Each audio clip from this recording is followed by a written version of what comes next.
Chapter 268, Mulinga from the Ancient Snake Clan. Ah. Hearing this familiar yet annoying voice, Zhu Yan's brows furrowed suddenly.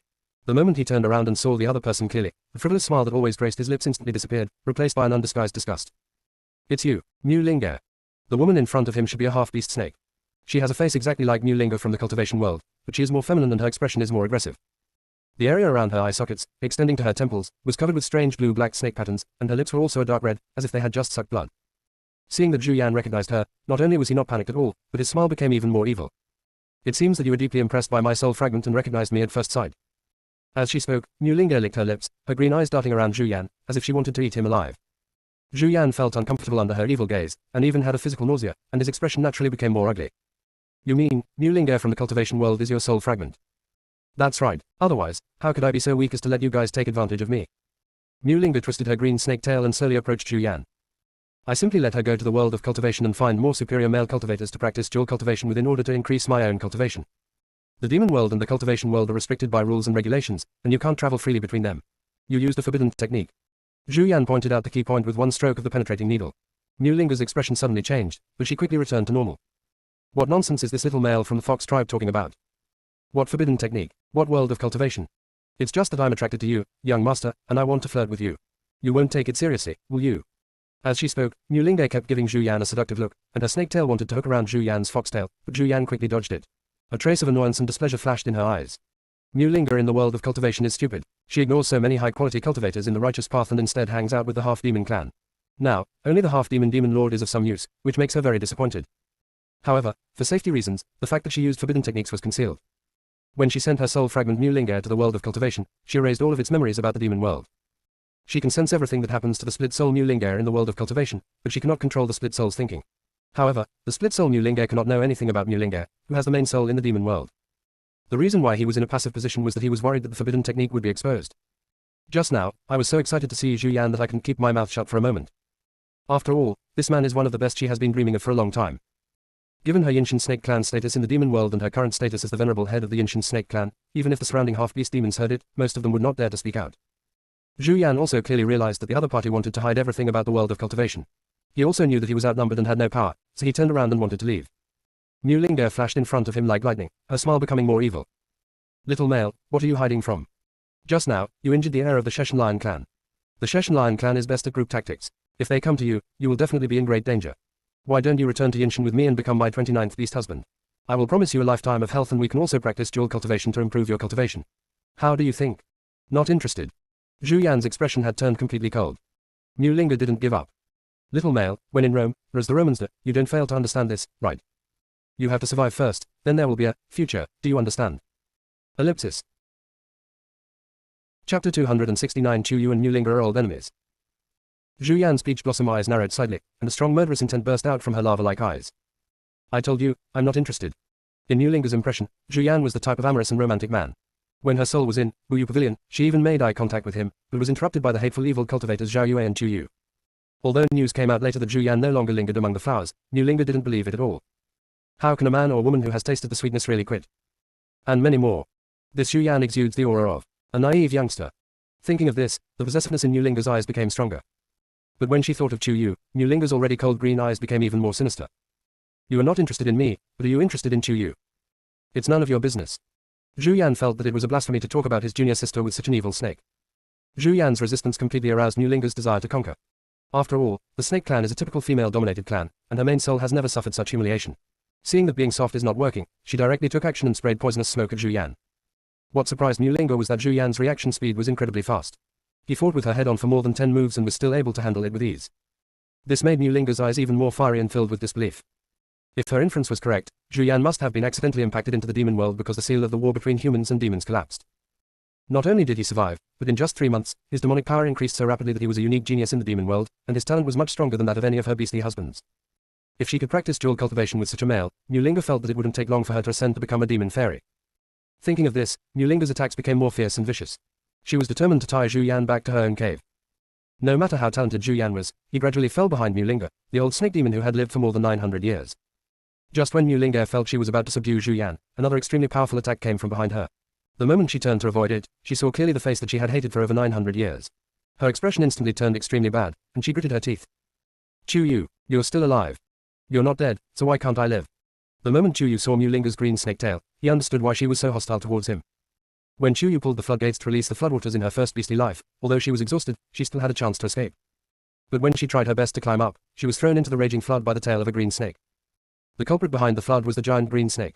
It seemed that she was setting up an extremely evil magic circle, which required the sacrifice of the souls of all the monsters. Chu Yu discovered her plot, ran down the mountain and asked his people to migrate and escape early, while he stayed behind to pull the switch. This destroyed the original plan of the green snake, so the snake murdered Chu Yu. Mu Linga knew that Chu Yu had remembered, but she was not afraid at all. Instead, she felt particularly refreshed. Why are you looking at me like that? Resentment, or resentment? After a pause, Mu Linga swam away leisurely, swinging her snake tail, releasing her pressure. The half-beast demons watching the excitement around did not dare to cause trouble, and were even more afraid of her pressure, so they all returned to their caves. The originally bustling market suddenly became deserted, with only Mu Linga, Chu Yu and Zhu Yan, three half-beasts, left confronting each other. Because the demon world lacked jade sips and image stones, Mu Linga spoke more recklessly. Chu Yu, if I can kill you once, I can kill you a second time. What's the point of you being resurrected in the world of cultivation by chance? Come to the demon world, I can still kill you again. Chu Yu had calmed down from his previous fury at recognizing his enemy, and curled his lips in a cold smile. You used forbidden techniques to send your soul fragment to the world of cultivation, and violated the taboo set by the heavenly Tao, the demon gods, and the demon immortals that the demon world cannot harm large numbers of demon beasts. No wonder you haven't ascended to the immortal realm after over 900 years of cultivation, and you don't even dare to transform into a complete, human form. It's not that he can't ascend, nor is it that he can't completely transform into a human form. You've done too many evil things, and you're afraid of being struck to pieces by thunder. Upon hearing this, Mu Linga went completely berserk. Court death. A gust of poisonous fog came, and Chu Yu and Zhu Yan quickly dodged. Although the two were very agile, the gap in their cultivation was too great. After a few exchanges, one was at a disadvantage. Just as he was about to be subdued by Mu Linga, Yi Lang's furious voice came from not far away. Who is this monster? How dare you hurt my compatriots? Mu Linga was stunned by such a childish voice. She turned around and looked at Yi Lang in disbelief. You useless guy, you actually came to the demon world. When Yi Lang saw Mu Linga's disgustingly demonized face, his legs weakened so much that he could barely stand. However, he managed to hold on and said to the middle-aged male fox he had met before. Elder Nangong, this female snake is so disrespectful to my compatriots. If you are willing to deal with her on my behalf, I will accept your invitation to go to Qingqi to participate in the Resurgence Festival. God have mercy on me. Yi Lang had already used up all his courage in his life when he said these words. He knew that Mu Linga recognized him, and he also knew that Mu Linga might expose him. The Qingqi Fox clan would also very likely suspect him, and the consequences would be unimaginable. But Yi Lang had to gamble. Because Chu Yu and Zhu Yan are now in danger, the combined strength of the three of them is probably no match for Mu Linga. They can only rely on whether the Qingqi Fox clan can help. Elder Nangong of the Fox clan had almost no hesitation and immediately called on the dozen or so Fox clan members around him to come forward and surround Mu Linga. Mu Linga was so angry that she laughed, her eyes full of contempt. Nangong Zhao, you don't think that idiot is a monster in human form, do you? Nangong Zhao snorted coldly. He is not, could it be that you are? Although the Ancient Snake clan is a race as famous as the Qingqi Fox clan, the Qingqi Fox clan has always looked down on the Ancient Snake clan's behavior because they have almost no bottom line. Mu Linga also disliked Nangong Zhao. Everyone says that your Qingqi Fox clan will be replaced by other Fox clans. I didn't believe it before, but now that I see you being fooled around by a mere human, it seems like being replaced isn't far away.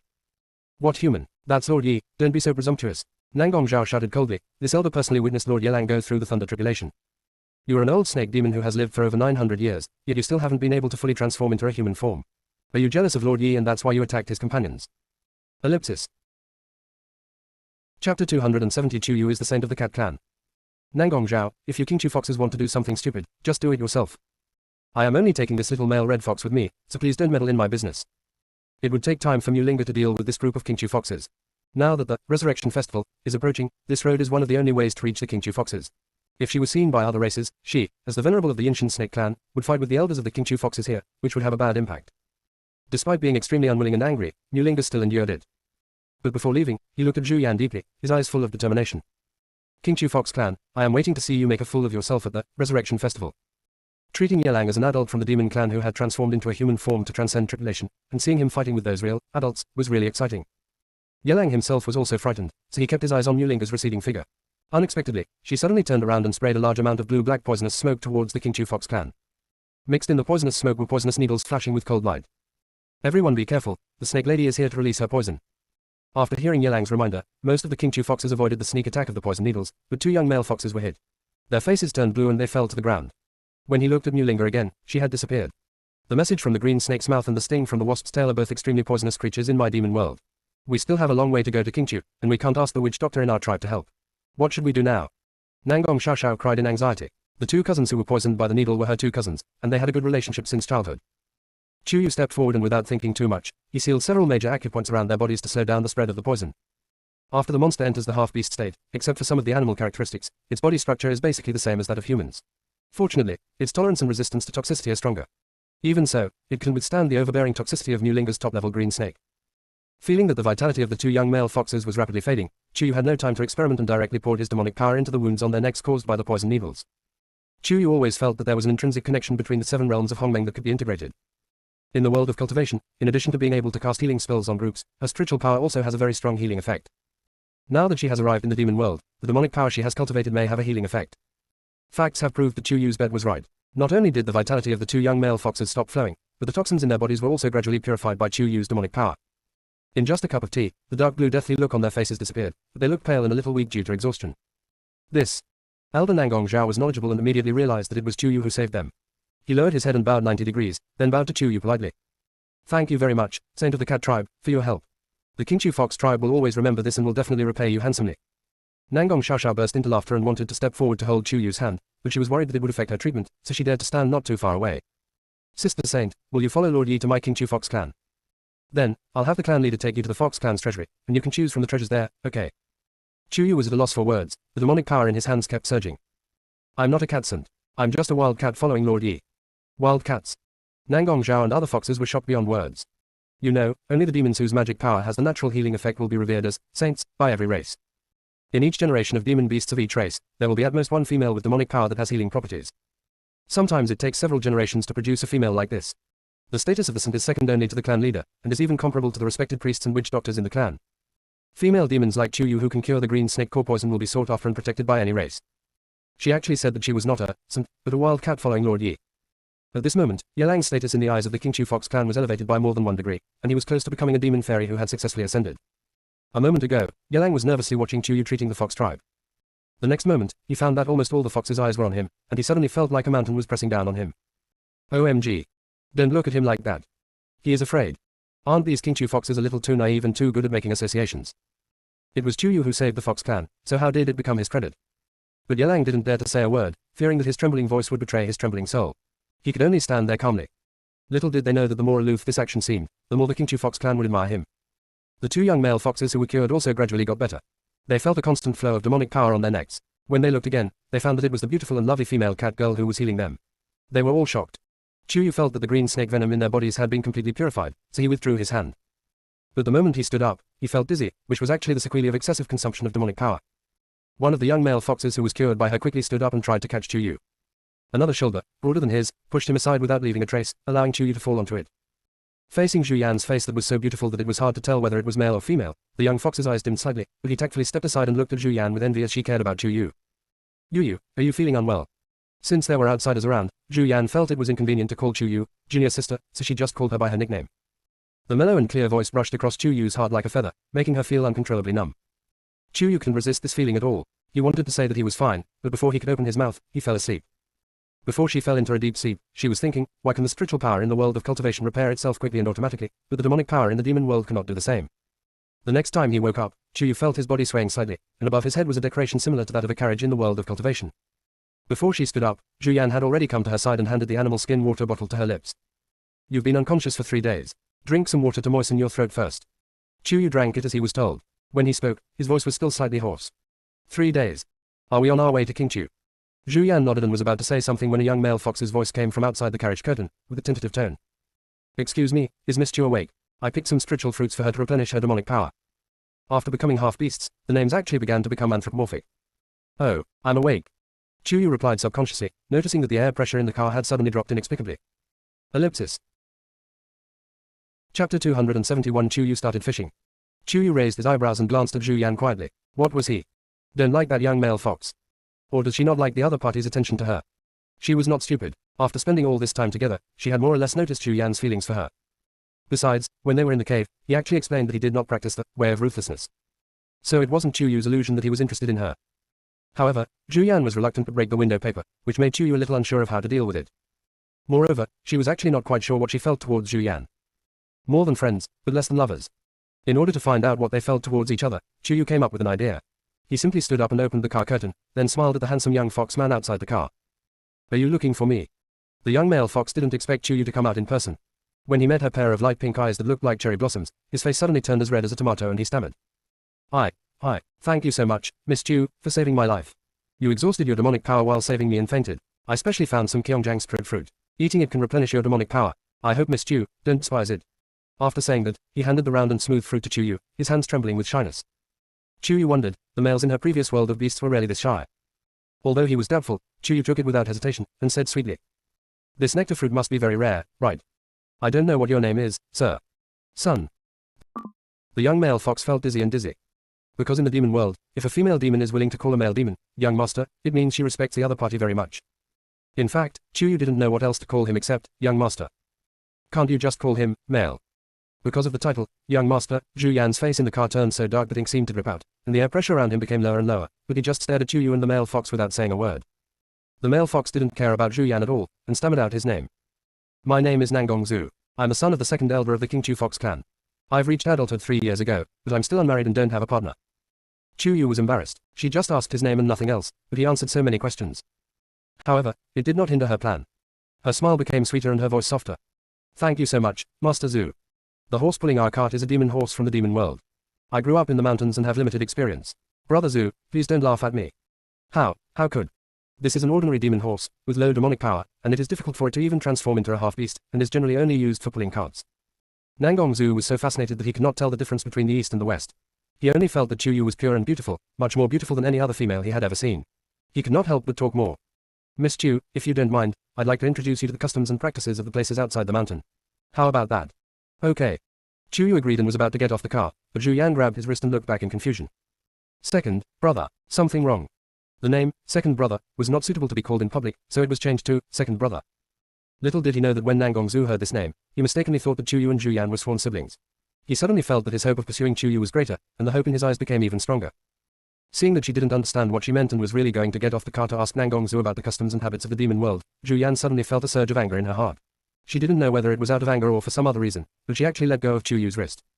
The voice was also dull and straightforward. Nothing. If you want to go, go. Okay. Chuyu really jumped off the carriage, and in a place where Zhu Yan couldn't see, her pink lips raised a playful arc. She has already hooked him like this, how long can he endure it? It just so happened that she also wanted to test her own feelings, and she wanted to be sure of what Zhu Yan was thinking. If Zhu Yan only treated her as an object of flirtation for those romantic affairs of the past, she could not accompany him. If it is a true and wholehearted love, and her feelings for him are strong enough, let's see how to deal with it. Thinking of this, Chuyu followed Nangong Zhu as they walked and talked, and only returned to the carriage when the main force was about to set off again. Zhu Yan's eyes actually never left Chuyu. It can be seen that when she came back again, he deliberately looked out the window and didn't even say hello. Yelang excitedly followed the carriage, but he was so careless that he didn't notice the strange atmosphere inside the carriage. He hurriedly explained to the two of them. We'll arrive in Qingqiu tonight. This is the first super large city we've come to in the demon world. It's said that the entire castle was built from the remains of an ancient fox fairy. Based on the structure of its bones, a natural defense and attack system was built. Brother Zhu, Chuyu, we're in for a treat. Yelang is really a machine maniac. Once he hears about a heaven-defying mechanism or system in manufacturing, he can temporarily forget all his anxieties. Chuyu sometimes envied him for this, but at this moment, she didn't have the heart to tell him what it meant to promise to attend as Nangong Zhao's VIP guest, so she just nodded in agreement. If it was really built by the remains of an ancient fox fairy, then it is truly rare and worth the trip. There's more to Qingqiu than just this city that would make this trip worthwhile for junior sister. Zhu Yan suddenly interrupted, and her sarcastic tone filled the entire carriage with a sour smell. Chuyu didn't get angry but laughed. Oh, how come you don't know that Qingqiu needs other goodies to make my trip worthwhile? After a pause, seeing Zhu Yan's incredible expression, Chuyu asked again. Why don't you talk to me properly, second brother? She actually asked. Zhu Yan had a heart attack for a moment. He took a few deep breaths to avoid being mad at her. He turned his head and looked away, his voice cold and panicked. How should I know? Won't you ask your master Zhu? Oh, that's fine. Chuyu answered so smoothly, and seeing that Zhu Yan's jawline was almost broken, he lowered his eyes and smiled secretly. I'm looking forward to how long he can hold on. Even though Yelang was slow to react, he realized that something was amiss between the two of them and looked around. What, did you two have a fight? No. How dare I quarrel with her? The two spoke at the same time, their eyes met. Chuyu raised his eyebrows and smiled slightly, but Zhu Yan frowned and pursed his lips. Why didn't I realize before that my lovely little junior sister has such a bad side? Even if you don't like him as much as your junior brothers do, there's no need to deliberately anger him, right? It is said that bystanders see more clearly than those involved. Zhu Yan is completely trapped and is becoming more and more confused. Ellipsis.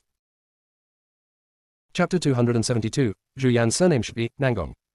All the romantic stories that Zhu Yan had learned from books were thrown out of her mind when she faced Chuyu, and she couldn't think of anything. Lian Yelang felt that the relationship between the two was a little subtle, even a little ambiguous. Zhu Yan, however, felt that his junior sister just didn't like him. As a result, he managed not to utter a single word during the half-day journey to Qingqiu. I don't know whether I'm more angry at Qiuyu or at myself. In the evening, their team finally arrived at the long-awaited Qingqiu. It is located in the middle of an endless stretch of emerald green mountains, surrounded by mountains on all sides. In the center is a huge fortress formed from the remains of the ancient demon fairy, Yushi. The city covers a vast area, enough to accommodate tens of thousands of fox demons, while it is hidden in the dense forest and is not easily discovered. The most core area is the Temple of Ghostbone, which is built by the bones of Yushi's heart. It is not only the power center of the city, but also a place where many treasures and secret books are stored. It is surrounded by tough ribs to form a natural barrier. Only core members and important guests of the Qingqiu Fox clan are qualified to enter the core area. Surrounding the periphery are tree houses and cave-like dwellings that are scattered in an orderly manner. They are all built on the giant bones or embedded in the gaps between the bones. They blend perfectly with the natural environment and are both beautiful and stable. The city is filled with all kinds of Ganoderma lucidum and exotic flowers. With the help of the spiritual power emitted by the remains of demon fairies, rare medicinal herbs and spiritual plants are cultivated, providing resources for the Qingqiu Fox clan to practice. As for the defense and attack systems, although the other party did not reveal them completely, Yi Lang also saw a few things. While they were reporting to the Qingqiu Fox clan leader, he couldn't help but discuss it with Zhu Yan. Brother Zhu, when we came in just now, did we pass through a layer of naturally formed demonic power shield? I wonder how they supply this endless supply of demonic power. It should be the bones of an ancient demon fairy, supported by the demonic power it continuously emanates. As he spoke, Zhu Yan's overly slender fingers lightly touched one of the stone pillars made of bones, and his expression changed slightly. Such a powerful demonic power, even a mortal power. Wow. Yi Lang hurried over to touch it, but was bounced away with a bang. He fell to the ground without any warning, with a confused look on his face. Why can you, Brother Zhu, touch it, but I can't? Qiuyu also stretched out his hand curiously. Junior sister, little. Zhu Yan subconsciously expressed her concern, but halfway through her words, she realized that the other party had not been repelled at all. Just as she was wondering, Nangongzu's extremely worried voice came from afar. Miss Qiu, the remains of the ancient demon fairy cannot be touched casually, otherwise it will hurt. Nangongzu had only said half of his words, but when he saw Qiuyu standing intact with one hand supporting a towering skeleton like a white jade pillar, he was shocked and speechless. After a long time, Nangongzu finally found his voice. How can this be? But what's wrong with that? Qiuyu slowly withdrew his hand, but in fact he still felt a little reluctant. Because when she touched the bones, a continuous stream of demonic power automatically gathered into her body. Zhu Yan felt the same way. But this is someone else's territory, and it is someone else's treasure. Even if they are eager for strength, they will not do such a wicked thing. The two of them glanced at each other quietly, then quickly looked away. Nangongzu then stammered and explained. This ancient demon immortal, Yushi, is an ascended demon immortal from my Qingqiu Fox clan. Thousands of years ago, when he was about to ascend to become a god, he encountered a great turmoil in the god clan and fell. The reason why we Qingqiu brought back his remains is because only our Qingqiu Fox clan can handle them. Other races, even immortals, wanted to obtain its remains, but they had to give up because of this repulsive effect. But Miss Qiu, you're obviously a cat, why would you? Not to mention Nangongzu didn't understand, Qiuyu didn't understand even more. Yelang got up from the ground and shouted. Brother Zhu is also from the Fox clan. Could it be that he is from the Fox clan of your Qingqiu lineage? Master Yi, are you not aware of Brother Zhu's bloodline? Nangongzu was quite confused. Yelang was stunned, completely at a loss as to how to answer, and his eyes immediately flew towards Qiuyu. Qiuyu was used to it, so he started talking. Zhu Yan and I were both picked up by Lord Yi when we were still young beasts.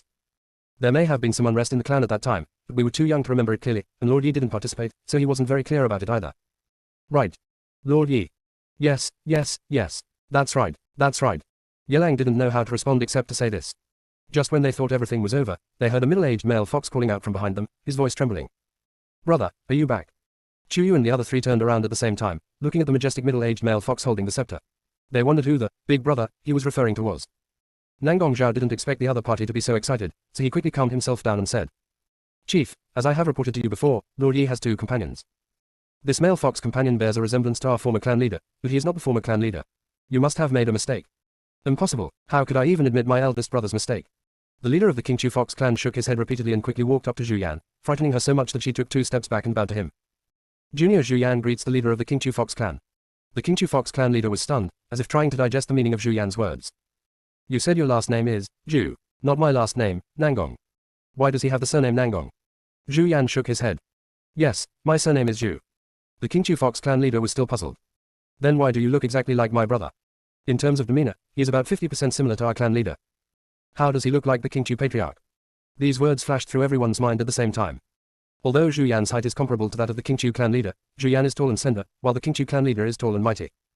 If it weren't for the red fox ears on his head and 7 fiery red fox tails behind him, Qiuyu would have suspected that he was actually from the lion or bear tribe. After all, it is rare for a fox to be so strong. The next moment, the Qingqiu clan leader suddenly threw his scepter into the air, muttered a few words in animal language, and suddenly grabbed Zhu Yan's wrist. You'll find out whether you are my elder brother or not later. Ellipsis. Chapter 273, the coincidence of the deaths of geniuses from the demon world and the cultivation world. A crimson halo emanated from the Qingqiu clan leader's scepter, instantly enveloping him and Zhu Yan. Everything happened in a flash, and Yelang and Chuyu had no time to move. Fearing that Yelang would be offended, Elder Nangong Zhao quickly stepped forward to explain. Don't worry, Lord Yi. Our clan leader has no ill will towards Master Zhu. His scepter is just a way to detect the direct bloodline of the Qingqiu Fox clan leader. It will not hurt Master Zhu. After a pause, seeing that Yelang's expression still didn't seem to relax, Nangong Zhao sighed again. To be honest, our clan leader is usually wise and brave, and he is decisive in killing people. But whenever it comes to matters related to one's brother and elder sister-in-law, it is easy to lose one's composure. Just, as you can see, there is no way to persuade him. Once he verifies that Master Zhu is not a direct descendant of the Qingqiu Fox clan, he will naturally stop pestering him. Nangong Xiaoxiao also ran to Chuyu's side, smiling flatteringly with two cute dimples. Don't worry, Sister Yu, my father will definitely not hurt your second brother. I see it. Chuyu also smiled at Nangong Xiaoxiao. The moment she saw the head of Qingqiu clan come out, she felt that the other party was so excited that he could not control himself. Seeing that Chuyu understood, Nangong Xiaoxiao breathed a sigh of relief and then explained why her father had become like this. When they were very young, their parents died while participating in suppressing the rebellion. Although the elder brother Nangong Zimo is only 3 years older than his younger brother Nangong Ziyu, he resolutely took up the family banner and raised his younger brother Nangong Ziyu like both a father and a mother. When Nangong Zimo reached adulthood at the age of 18, he single-handedly fought his way out of the family, quelled the civil strife within the family, and provided his younger brother Nangong Ziyu with a more stable environment for growth. Because of his extraordinary talent for cultivation and his resolute character, Nangong Zimo was elected as the leader of Qingqiu at the age of 20, and he is also the youngest leader of Qingqiu in nearly 1,000 years. In the same year, he married Yunmeng Wan, a female from the Yunmeng Fox clan who was also extremely talented. Both of them have 9 tails. Not only are they the most talented and the most powerful in the Fox clan, they are also among the most powerful in the entire demon world. 2 years after their marriage, they both broke through and were able to transform into human form. Almost all demon tribes believed that they would become the youngest demon fairies to ascend to the fairyland in the past 100 years. However, things went against their wishes. A group of mutated monsters suddenly appeared in the westernmost part of the monster clan. There were all kinds of monsters and half-beast monsters. They seemed to have gone crazy and attacked and killed all the monsters indiscriminately, causing great suffering to all the people. Nangong Zimo and Yunmeng Wan led the Qingqiu Fox clan and joined forces with the elite of other demon clans to attack the mutated demon clan. Although the group of mutants were either killed or sealed in the end, almost all the geniuses of the demon clan, including Nangong Zimo and Yunmeng Wan, died or were sacrificed to be sealed. Chuyu listened and frowned unconsciously. I always feel that everything that happened to the demon clan 20 years ago is similar to the battle between the cultivation world and the half-demon clan 100 years ago. They all emerged as a rising star, and most of the geniuses fell. The demon race is a fully humanized demon race that had the hope of ascending to become immortals, but fell. In the world of cultivation, almost all powerful beings above the nascent soul stage died. It's as if there is an invisible big hand controlling everything. If it is a force that instigates the demons to manipulate the half-demons to go to war with the cultivators in the world of cultivation, and causes the appearance of mutated demons in the demon world, then it is definitely an extremely powerful force. At least in the world of cultivation, the world of demons, and the world of humans, such a force cannot exist. The Lord of the Underworld, who is involved in the cycle of life and death, will not participate in such a fight. Compared with the remaining demon realm, immortal realm and even god realm, the possibility that it was the demon realm's handiwork seems to be the greatest. After all, the demons have always had the ambition to unify the 6 realms. So, you try every possible means to kill all the geniuses in the world of cultivation and the world of demons. Chuyu always felt that this didn't seem to be in line with the character of the arrogant demons in the demon world. Although she had never come into contact with real demons, she always felt deep in her subconscious that what demons loved was the process of conquest and surrender. The stronger the opponent, the greater their sense of accomplishment would be when they conquered or surrendered. Could it be the immortals or gods? Chuyu was shocked by his own speculation and shuddered. He felt that he had experienced too much recently, which made his mind a little confused, and he actually dared to doubt this. After all, the gods and immortals should be compassionate to all living beings and encourage everyone to attain enlightenment and meditate. There is really no reason to suppress or even extinguish them, right? While he was thinking, the crimson light and shadow that enveloped Qingqiu clan leader Nangong Ziyu and Zhu Yan dissipated, and Nangong Zhao and Nangong Xiaoxiao both breathed a sigh of relief. But the next moment, Nangong Ziyu suddenly took a step forward, hugged Zhu Yan, and burst into tears. The scene of the tough guy crying caught everyone off guard. It's not that Zhu Yan didn't want to dodge, but Nangong Ziyu's speed was too fast and he couldn't dodge in time. Moreover, the strength was so great that Zhu Yan couldn't break free at all. This was the first time in Zhu Yan's life that he was held in the arms of an adult man. The big guy was crying loudly in his arms, attracting the attention of many Qingqiu foxes passing by. Fortunately, this place is very close to the Ghostbone Temple, the core area of Qingqiu, and not many foxes have the authority to come here. Even so, Zhu Yan was so embarrassed that she could dig a hole out of it. Nangong Xiaoxiao was also extremely embarrassed. Her father had mistaken someone for someone else before, but he had never lost his composure like this time. She wanted to step forward and pull open his sleeve. Dad, you've got the wrong person. This is Master Zhu, who came to visit Qingqiu with Master Yi. He's not my uncle. Who said he was your uncle? Nangong Ziyu threw away her sleeves angrily and aggrievedly, her fiery red eyes filled with tears. Nangong Xiaoxiao was at a loss for words, feeling very aggrieved. Didn't you just keep calling him brother? If not uncle, who are you calling him? You are an unfilial daughter. Nangong Ziyu glared at Nangong Xiaoxiao again. Although he is not your uncle, he is your uncle's biological son. Why don't you call him cousin? Cousin. Not to mention Nangong Xiaoxiao, who was so shocked that she stuttered. Everyone else was also shocked beyond words. Zhu Yan himself was also confused. Only Nangong Xiu looked confident, pointing at Zhu Yan's forehead and said, "After he was attracted by the power of our Nangong lineage's demon scent, a totem representing our orthodox bloodline appeared on his forehead. His totem is exactly the same as the totem on my brother Nangong Zimo's forehead, which is Licorice radiata. If he isn't my brother Nangong Zimo's son, whose son could he be?" After saying this solemnly, Nangong Xiu hugged Zhu Yan and started wailing again. "My poor nephew, your uncle has been looking for you for 24 years. I found you. Woohoo!" Chapter 274. Blood is thicker than water, tear-jerking. Nangong Xiu, the leader of the Qingqiu clan, cried for a full stick of incense before he began to sob softly. Zhu Yan felt his bones stiffen and he moved with extreme discomfort. Nangong Xiu seemed to realize that she had lost her composure a little bit, and choked with tears as she said with red eyes, "Nephew, what did you say your name was?" "Zhu Yan." "Oh, Nangong Yan, what a great name." Nangong Xiu talked to himself, changed Zhu Yan's last name, and was about to pull him into the temple. "You must have a lot of doubts in your mind, right? Don't worry, uncle will take you inside and we'll talk slowly." Seeing Zhu Yan refused to leave, and her eyes kept looking vaguely in the direction of Chu Yu, Nangong Xiu finally realized that this trip was to welcome Yilang, the master. She hurriedly wiped her tears from her face, bowed to Yilang and said, "Master Yi, your companion Yansa is my nephew who has been lost for 24 years. Could you please allow us two uncles to talk alone?" Before Yilang could answer, Zhu Yan spoke first. "If they want to talk to me, they both need to go in together. There's no need to avoid them. His junior sister already dislikes him so much. If he continues to act so weird, what if the junior sister really ignores him?" After a pause, Zhu Yan took a half step back, finally breaking free from Nangong Xiu's restraints, and smiled unrestrainedly. "If not, I will not enter this phantom bone temple." Zhu Yan could probably guess what the other party wanted to say to him. Although he found it unbelievable, it was not unacceptable. Nangong Xiu pondered for a moment before nodding. "In that case, please follow this clan leader in." Elder Nangong Zhao quickly followed suit and made the gesture of, "Please," but his heart was already in turmoil. Originally, his mission this time was to find a capable assistant for the Qingqiu Fox clan in the Awakening trial. Not only did he find Lord Yi to help, but he also found the bloodline of the previous clan leader by chance. If this is true, the future of the Qingqiu Fox clan is promising. When he was thinking happily, he was blocked outside the study on the second floor by the cold scepter of his family head. Before he could figure out the reason, he heard the clan leader give an order with great vigor. "Stay here and don't allow any of our tribe members to get close." Although Nangong Zhao's gossip-mongering mind had reached its peak, he did not dare to go against the wishes of his own family head and could only nod very seriously. Yes. After all, he is just the cousin of the head of the family. Although he secretly criticized the clan leader, Nangong Zhao's loyalty to the clan leader and Qingqiu remained unwavering. Moreover, not only was he stopped, but even the family head's daughter, Nangong Xiaoxiao, was refused entry and could only guard the stairs and the gate with him. Nangong Zhao regained his balance instantly, but Nangong Xiaoxiao pouted angrily and glanced towards the study from time to time. Nangong Zhao advised, "Xiaoxiao, if young Master Zhu is truly the descendant of the previous clan leader and can return to his ancestral home, that would be a joyous occasion. You are the patriarch's only daughter, and he definitely loves you very much, so don't worry." I'm not worried that Master Zhu will take away my father's favor." Nangong Xiaoxiao didn't know whether to laugh or cry. "I just don't understand why my father said he was looking for my uncle one moment and then his uncle's son the next." "Nangong Zhao, the clan leader will let us know what we should know sooner or later. Now, it depends on Mr. Zhu's attitude." After entering the study, clan leader Nangong Xiu activated a mechanism next to it. The bookshelves retreated to both sides, and the painting slowly rose from its original position. The portrait shows a loving couple. The man is dressed in red and looks elegant and graceful.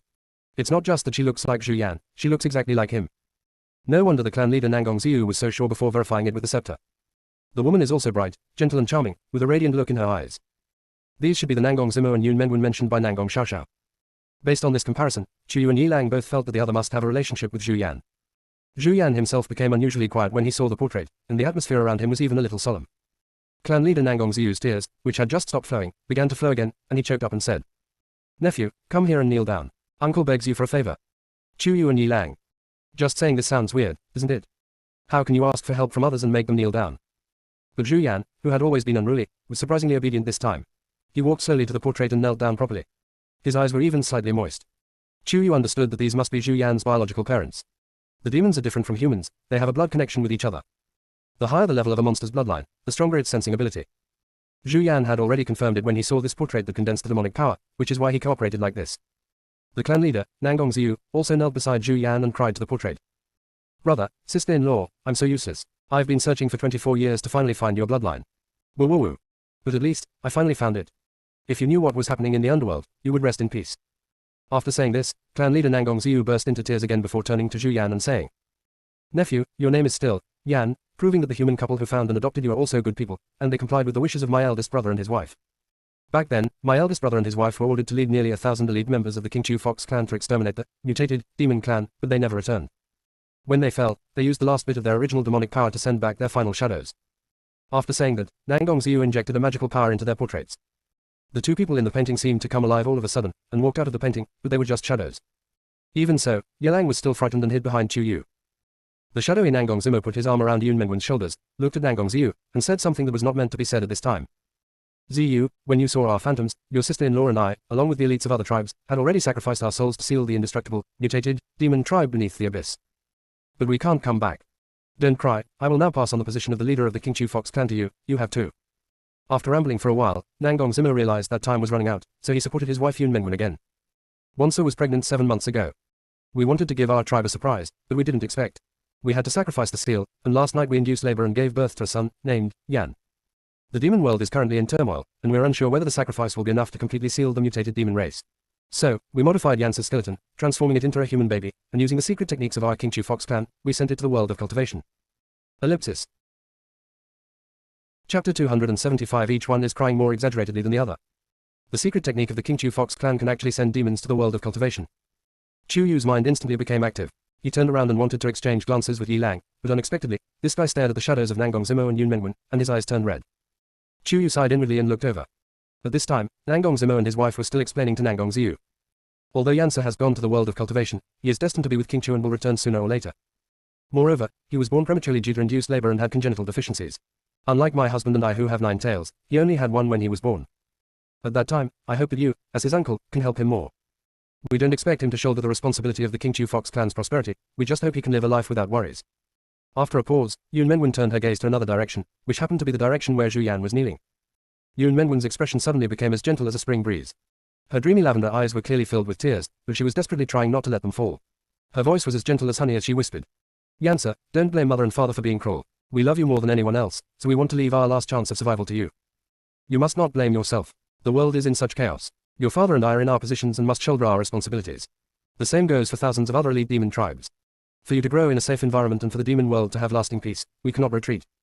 So, my dear Yansa, mother and father will not be able to accompany you to grow up. Sorry. Having said this, Yun Menwen could no longer hold back her tears, which burst out like beads from a broken string. Nangong Zimo supported her with a distressed look and looked towards where Zhu Yan was. Although the two have exactly the same face, you will never mistake them for each other because their temperaments are so different. If Zhu Yan can be described as a romantic and unrestrained playboy, then Nangong Zimo represents the upright and incorruptible emperor. But at this moment, the eyes of the emperor were filled with guilt and reluctance towards his son, and his emotions were restrained and deep. Son, we name you Yan, because we hope you will be happy, smiling, and carefree throughout your life.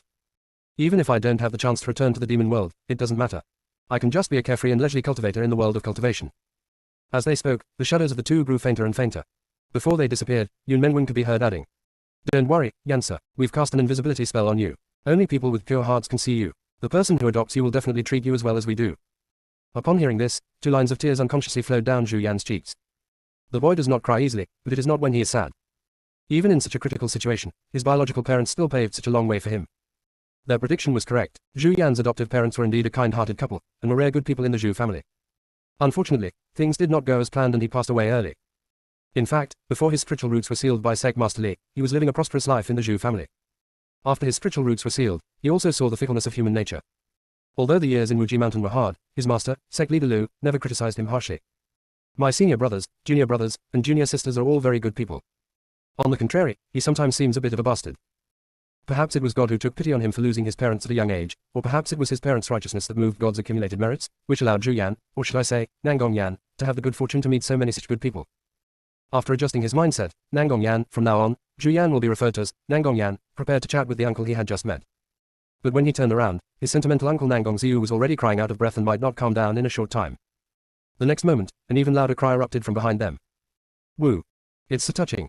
Zhu Yan's parents, no. It's Nangong Yan's parents who are so good. Why do such good parents have to suffer such turmoil? Oh. It's so touching. Although Chu Yu was also moved, she forced herself to hold back her tears when she saw Yi Lang beside her crying even more exaggeratedly than Nangong Xiu. This, second-generation cultivator, was spoiled and pampered by his parents, grandparents, brothers and sisters, etc. since he was a child. He had never experienced the beatings in the world of cultivation. The only few times he was frightened were when he experienced it with Chu Yu or Jiang Xinbai. The incident involving Nangong Yan's parents had a huge impact on Yelang. Those who don't understand might think that Yelang has found his biological parents who have been separated for many years. After enduring it again and again, Chu Yu saw Yelang still howling endlessly, so he quietly poked him. That's enough, the uncle has stopped crying and is now talking about business. But, wow, it's really touching.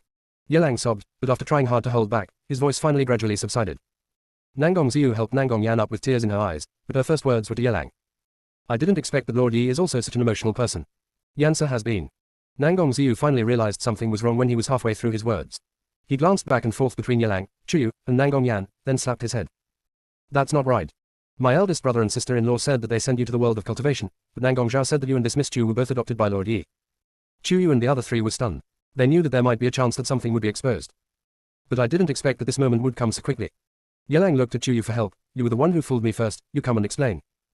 Chuyu raised his eyebrows proudly towards Nangong Yan. Your dear uncle, you come and explain. Nangong Yan was speechless for a moment, but still turned around and said to Nangong Ziyu honestly. Clan leader. Call second uncle. Okay, second uncle. Nangong Yan readily agreed. After all, what she was about to say was not something glorious. The thing is, the three of us originally. Since they were one of his own, Nangong Yan felt that there was no need to hide anything, so he simply briefly recounted the entire series of events in the world of cultivation from beginning to end. The story started at noon and continued until dark. The amount of information was too much, and Nangong Ziyu took a long time to digest it before finally sorting it out. Yansa, are you saying that, besides you, your junior sister and fellow Daoski are actually human? That's right. Then why did your junior sister turn into a catwoman? This was the first time Nangong Ziyu had seen such a situation. In the past 1,000 years, there has never been a case of a human cultivator from the cultivation world mistakenly entering the demon world and becoming a demon beast. Hearing this, Nangong Yan and Yi Lang's gazes also turned to Chu Yu. This is also what they have never been able to understand. Ellipsis. Chapter 276. Are you and your junior sister practicing dual cultivation? Chu Yu didn't expect that the melon would be eaten by him so soon, and he felt a little embarrassed. Nangong Yan saw that she had something to hide, and before she could speak, she blocked Nangong Ziyu's side. Uncle, the world is so vast that nothing is impossible. Perhaps my junior sister has a long-standing connection with the demon world, and by chance she came to the demon world, simulating some kind of demon essence within her body, which is why she transformed into a demon. Nangong Ziyu was stunned for a moment before she felt relieved. Indeed, the history of the demon world has only been recorded relatively completely since about 1,000 years ago, but the demon world has actually existed for tens of thousands of years. No one knows whether such a situation existed in the demon world before. I am really ignorant. The uncle and nephew chatted for a while. Nangong Ziyu asked Nangong Yan for help because he hoped that he would take over the position of the leader of Qingchu clan. Seeing that the two were talking about Qingchu's internal affairs, Chuyu and Yi Lang tactfully took the initiative to leave the study.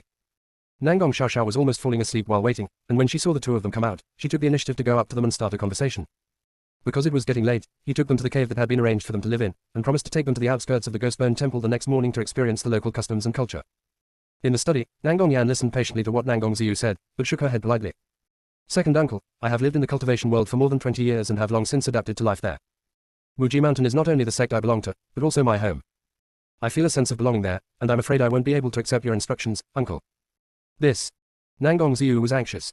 Yansa, you just came back, so you don't feel like you belong. After you attend the Resurrection Festival, and stay for a while longer, you will definitely fall in love with Qingchu. This is supposed to be your home. Nangong Yan smiled helplessly. Second uncle, it's not that I don't like Qingchu, I also know that this is my home. But I can't let go of Wuji Mountain. He couldn't let go of his junior sister who was destined to return to Wuji Mountain. Nangong Ziyu was still unwilling to give up the idea of keeping Nangong Yan. When she saw that there was only a fiery red fox tail behind Nangong Yan, she suddenly understood. Yansa, are you ashamed of yourself because you only have one? Nangong Yan simply couldn't consider himself a real fox, so he didn't care about 1 tail, 2 tails, or even 9 tails. Nangong Ziyu thought she had guessed correctly and patted his shoulder soothingly. You can rest assured. After experiencing the baptism of the Resurrection Festival, many demons have the opportunity to awaken their original power. Your parents are both 9-tailed foxes, and according to your genes, you should also have 9 tails. It is very likely that you will awaken. After a pause, worried that Nangong Yan was under pressure, Nangong Ziyu added. It doesn't matter if the 9-tailed fox hasn't awakened. The bloodlines of our Qingchu Fox clan and Yunmeng Fox clan complement each other, and we have always had the fine custom of intermarriage and progress together. By then, your second uncle will help you choose a talented female from the Yunmeng Fox clan for marriage, which will definitely allow you to make a breakthrough in your cultivation. No matter if you offend the Sheshan Lion clan or the Yinshan Snake clan, you have nothing to fear. We in Qingchu will support you. I don't marry. Nangong Yan refused without even thinking about it. He put away the joking expression and spoke very seriously. When Nangong Ziyu looked over, Nangong Yan repeated what he had just said firmly. Second uncle, I don't want marriage. Nangong Ziyu was stunned again and asked tentatively. Marriage and dual cultivation can improve one's cultivation. Moreover, the Yunmeng Fox clan has many talented and beautiful females, most of whom are particularly gentle. The young males in our clan are all eager to marry them. But I don't want to. Zhu Yan shook his head again. Nangong Ziyu was stunned, and suddenly thought of Nangong Yan's expression when he looked at Zhu Yu, and suddenly realized. You have a female you like. But, your little sister. Is it so obvious? Nangong Yan smiled bitterly, neither admitting nor denying. I hope you can let me decide my personal relationship issues on my own. We were accidentally dragged into the demon world. Just now, my father said on his deathbed that he used the secret technique of the King Chu Fox clan to send me to the world of cultivation. Could second uncle teach me this secret technique? Hearing this, Nangong Ziyu felt a little embarrassed, even a little bit unable to speak. It's not that second uncle doesn't want to teach you, but second uncle, I haven't learned it myself yet. You must cultivate to the point where you can completely transform into a human form before you can practice my King Chu secret technique. If you refuse to marry and cultivate together, how can it be easy for you to cultivate into a human form? After a pause, Nangong Ziyu suddenly came up with a brilliant idea and blurted out. Your junior sister is now also half demon. Why don't you two get married? That will not only help you improve your cultivation faster, but also allow you to get what you want. Second uncle, no. Nangong Yan was shocked by Nangong Ziyu's idea and interrupted him before he finished speaking.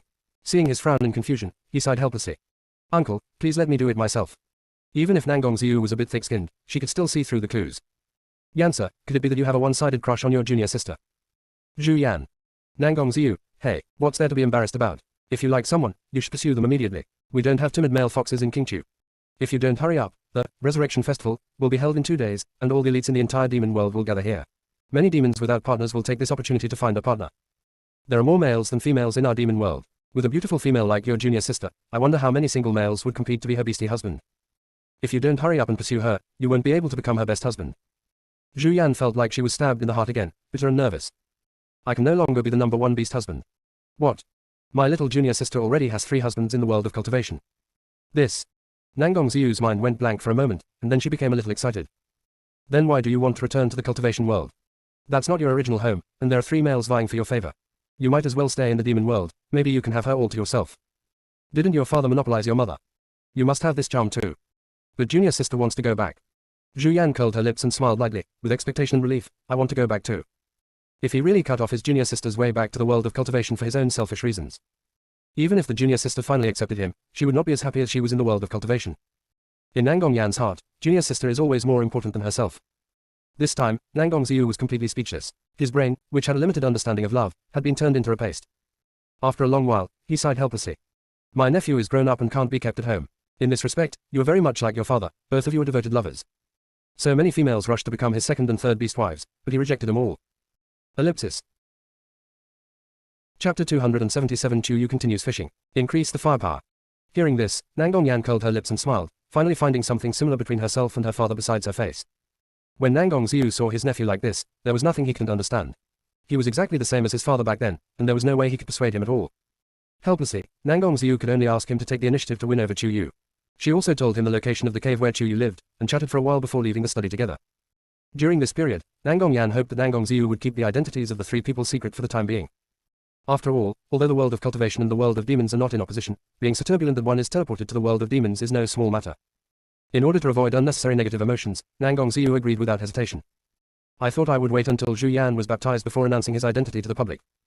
Before parting, Nangong Ziyu finally remembered the question she had overlooked. Yan-sir, has your junior sister really never been to the demon world? Why do I always feel like I've seen her face somewhere before? But Nangong Ziyu couldn't remember where she had seen him. The speaker may not mean it, but the listener may take it seriously. Nangong Yan silently took note of this and after saying goodbye, he went to Chu Yu's cave. He still had many questions he wanted to ask. But the hand that was stretched out had already grasped the door knocker, but it was still unable to knock it. After a long moment, a soft sigh escaped his lips. He slowly put down the door knocker and turned to leave. The moment he turned around, the door creaked open. Chu Yu looked at Zhu Yan's back with amusement and chuckled teasingly. Second brother, are you looking for me? Nangong Yan's figure froze for a moment without leaving a trace. The moment he turned around, his signature romantic and uninhibited smile appeared on the corner of his mouth. Yeah, I'm looking for you. Their eyes met, and they understood each other tacitly.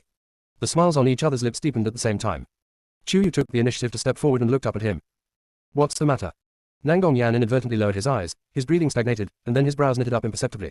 He quickly took off the animal skin cloak on his body, wrapped Chu Yu tightly, and kept muttering. What are you wearing? Isn't the fur coat I made earlier quite nice? Chu Yu was stunned and chuckled. How can my clothes compare to the clothes of the King Chu Fox clan? It fits, looks beautiful, and has charm. A large part of the waist is exposed, how can it be charming? Nangong Yan lowered her head to tie Chu Yu's robe, looking vicious, as if she had a grudge against the robe. Because he didn't look up, he missed the ambiguous smile on her lips. When he looked up again, he saw that she had stopped smiling and looked a little distressed. The Resurrection Festival is in 2 days. Xiao Xiao just gave me a lot of beautiful fox clothes. This one only reveals a little bit of my waist, and the others are even more revealing. What should I do?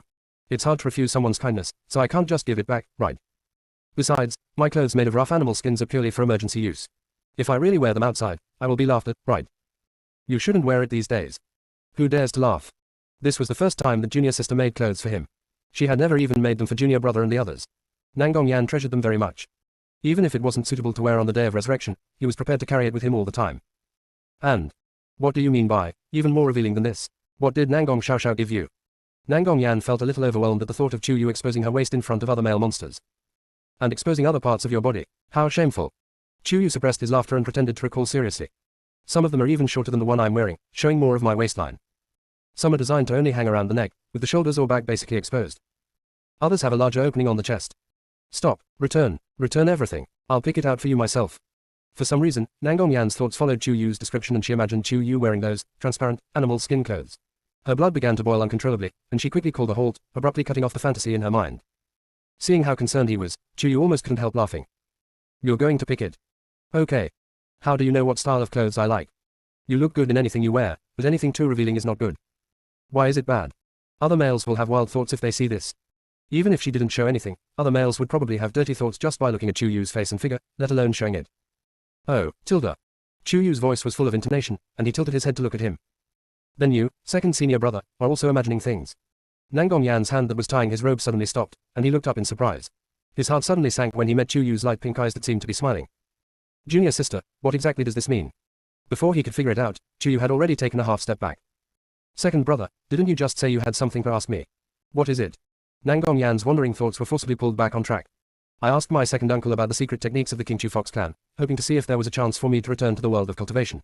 However, he said that I had to completely cultivate into a human form before I could practice the secret techniques of the Qingqiu Fox clan. And what? Chu Yu was curious. She rarely saw Nangong Yan hesitant like this.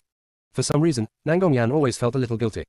If I tell you the truth, can you please not be angry? Chu Yu was even more confused. Why should I be angry? Nangong Yan was speechless for a long time before he slowly said. My second uncle suggested that I marry into the Yunmeng Fox clan, saying that this would improve my cultivation and make it easier to break through to human form. But I refused. Nangong Yan spoke the last 5 words extremely quickly, fearing that Chu Yu would misunderstand her. Chu Yu couldn't help but sneer. Marriage. That's perfect. Doesn't your second uncle want to train you to inherit the position of patriarch of the Qingqiu Fox clan? You're not practicing the Wu Dao anymore, and you're able to marry a beautiful woman. This is a triple harvest of career, marriage, and cultivation.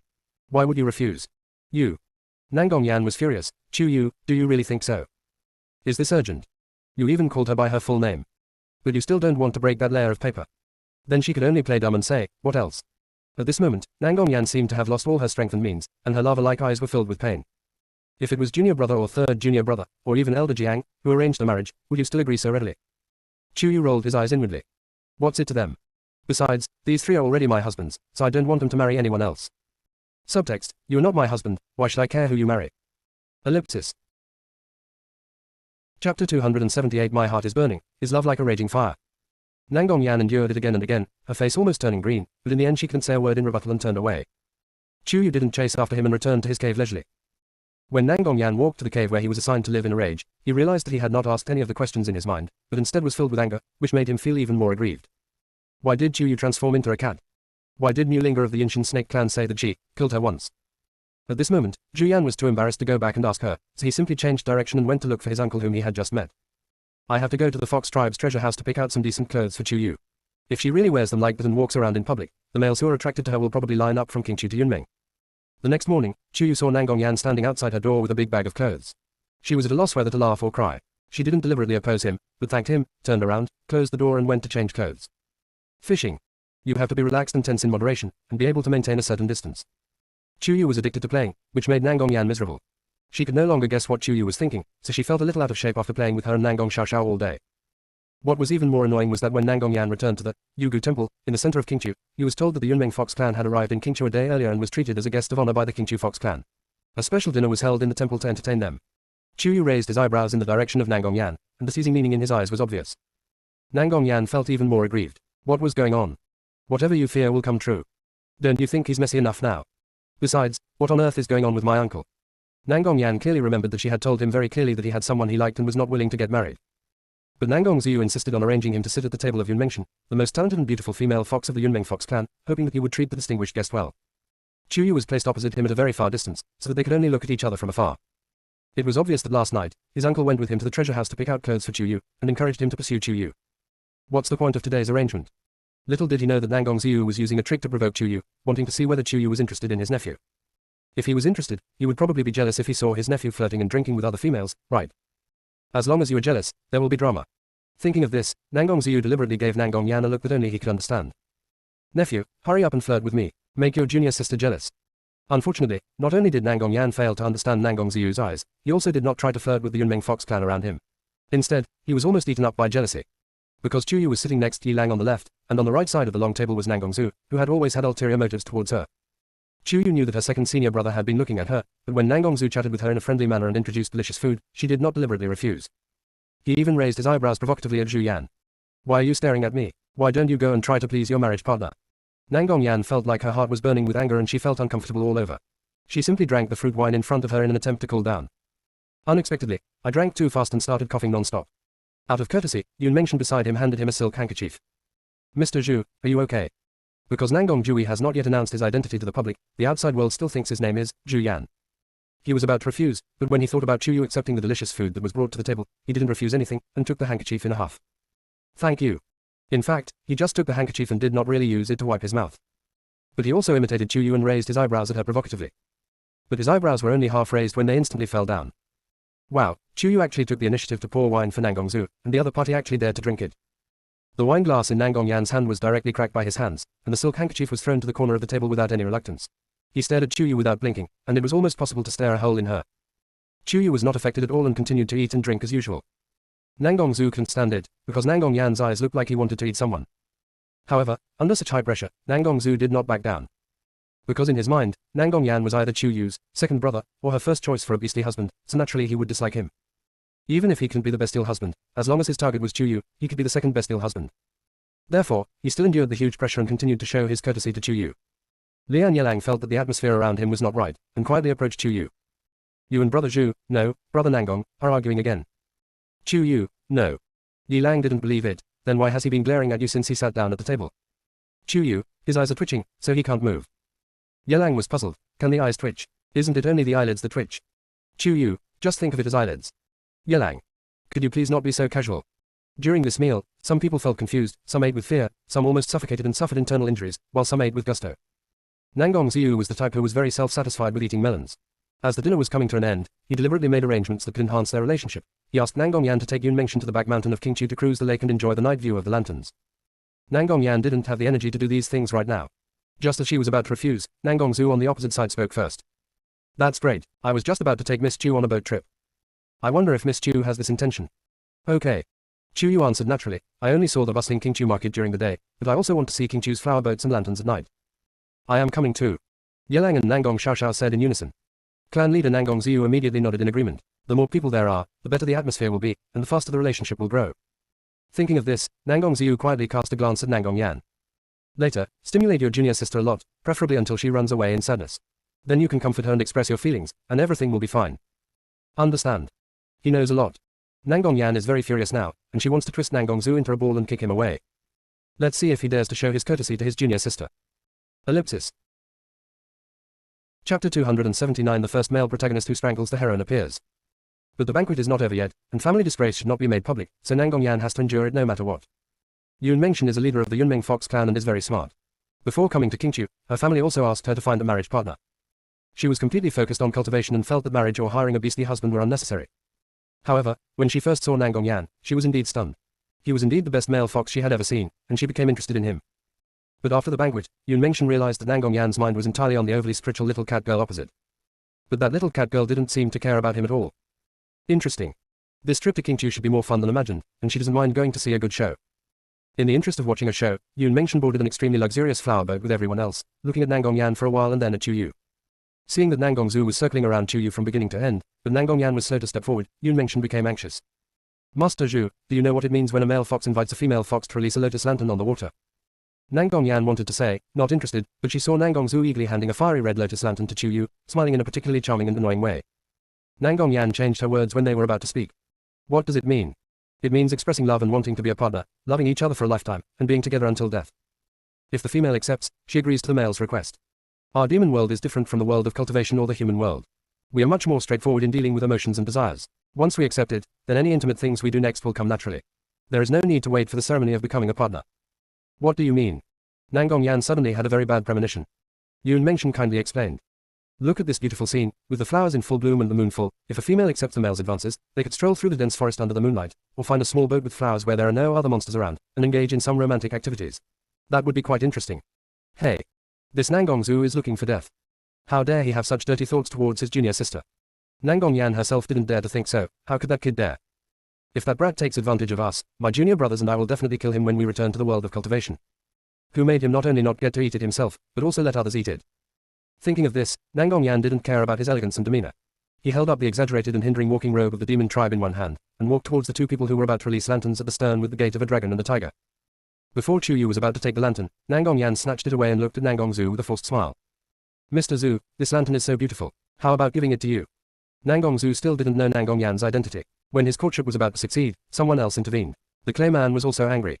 Brother Zhu, this lantern has a different meaning. I want to give it to Miss Chu. If you like it, I will make you another one tomorrow. After saying that, Nangong Zhu reached out to grab the lantern from Nangong Yan's hand.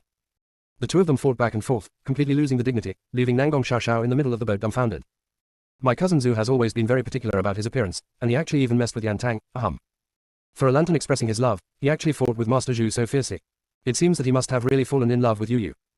She is now very familiar with Chu Yu, so naturally she calls him Yu Yu all the time. Chu Yu had not expected that his second senior brother could be so reckless. His behavior of snatching the lanterns was almost the same as that of ancient women who were jealous and pulled their hair flowers in public. Is this, finally, unbearable? The more Chu Yu read it, the more interesting it seemed to him. She was so much so that she was accidentally pushed to the side of the boat by the two of them without even noticing. It was Nangong Xiaoxiao who saw it with her sharp eyes and reminded anxiously. Yu Yu, be careful. But it was too late. Before he could finish his words, he heard a plop sound. Chu Yu was accidentally bumped again, slipped and fell into the lake. It was early spring, the ice and snow had just melted, and the lake water was extremely cold. Even though the demons have powerful demonic powers, they're still in great danger if they're frozen. Master, Yu Yu. Nangong Yan suddenly remembered that when Chu Yu was a kitten, she couldn't swim at all. She instinctively thought that after she became a half-beast cat girl, she still couldn't swim, so she jumped in immediately. Nangong Zhu was also a lonely fox, but when he saw Nangong Yan jump down, he didn't want to show weakness and shouted. Don't be afraid, Miss Chu. I'm here to save you. But as soon as he jumped in, Nangong Zhu instinctively started to get scared, splashing around in the water and calling for help without any image. Help, gurgle gurgle, help, help, gurgle gurgle. It's over, it's over. My cousin Zhu can't swim, and I can't swim either. What should I do? Nangong Xiaoxiao was desperate and ran to find Yun Mengshan. Sister Shan, can you help save my cousin? Yun Mengshan pointed to the lifeline beside her. Throw it to him, and he should be able to climb up, right? Right. Nangong Xiaoxiao immediately went to work. Chu Yu, who fell in first, floated along the current for a while, then surfaced and prepared to swim towards the empty small flower boat not far away. But after swimming only 3 to 5 meters, he was restrained by a huge force. Before he could start to break free, he heard Nangong Yan's extremely anxious voice. Junior sister, relax and stop struggling. I'll swim you to the boat. Don't struggle. Meeting. Don't move. Tour. Do not worry. Swimming. Ugh. Nangong Yan, that bastard, actually grabbed her throat. In fact, he didn't mean to do it, but because he was scared by Chu Yu's tickling when she was in kitten state last time, he was worried that she would panic and struggle again and it would be dangerous. In his anxiety, he inevitably lost his strength. He originally wanted to restrain her upper body and hold her while swimming. But he felt that it was too abrupt and he would be slapped by his junior sister, so he moved his arm upwards in a hurry.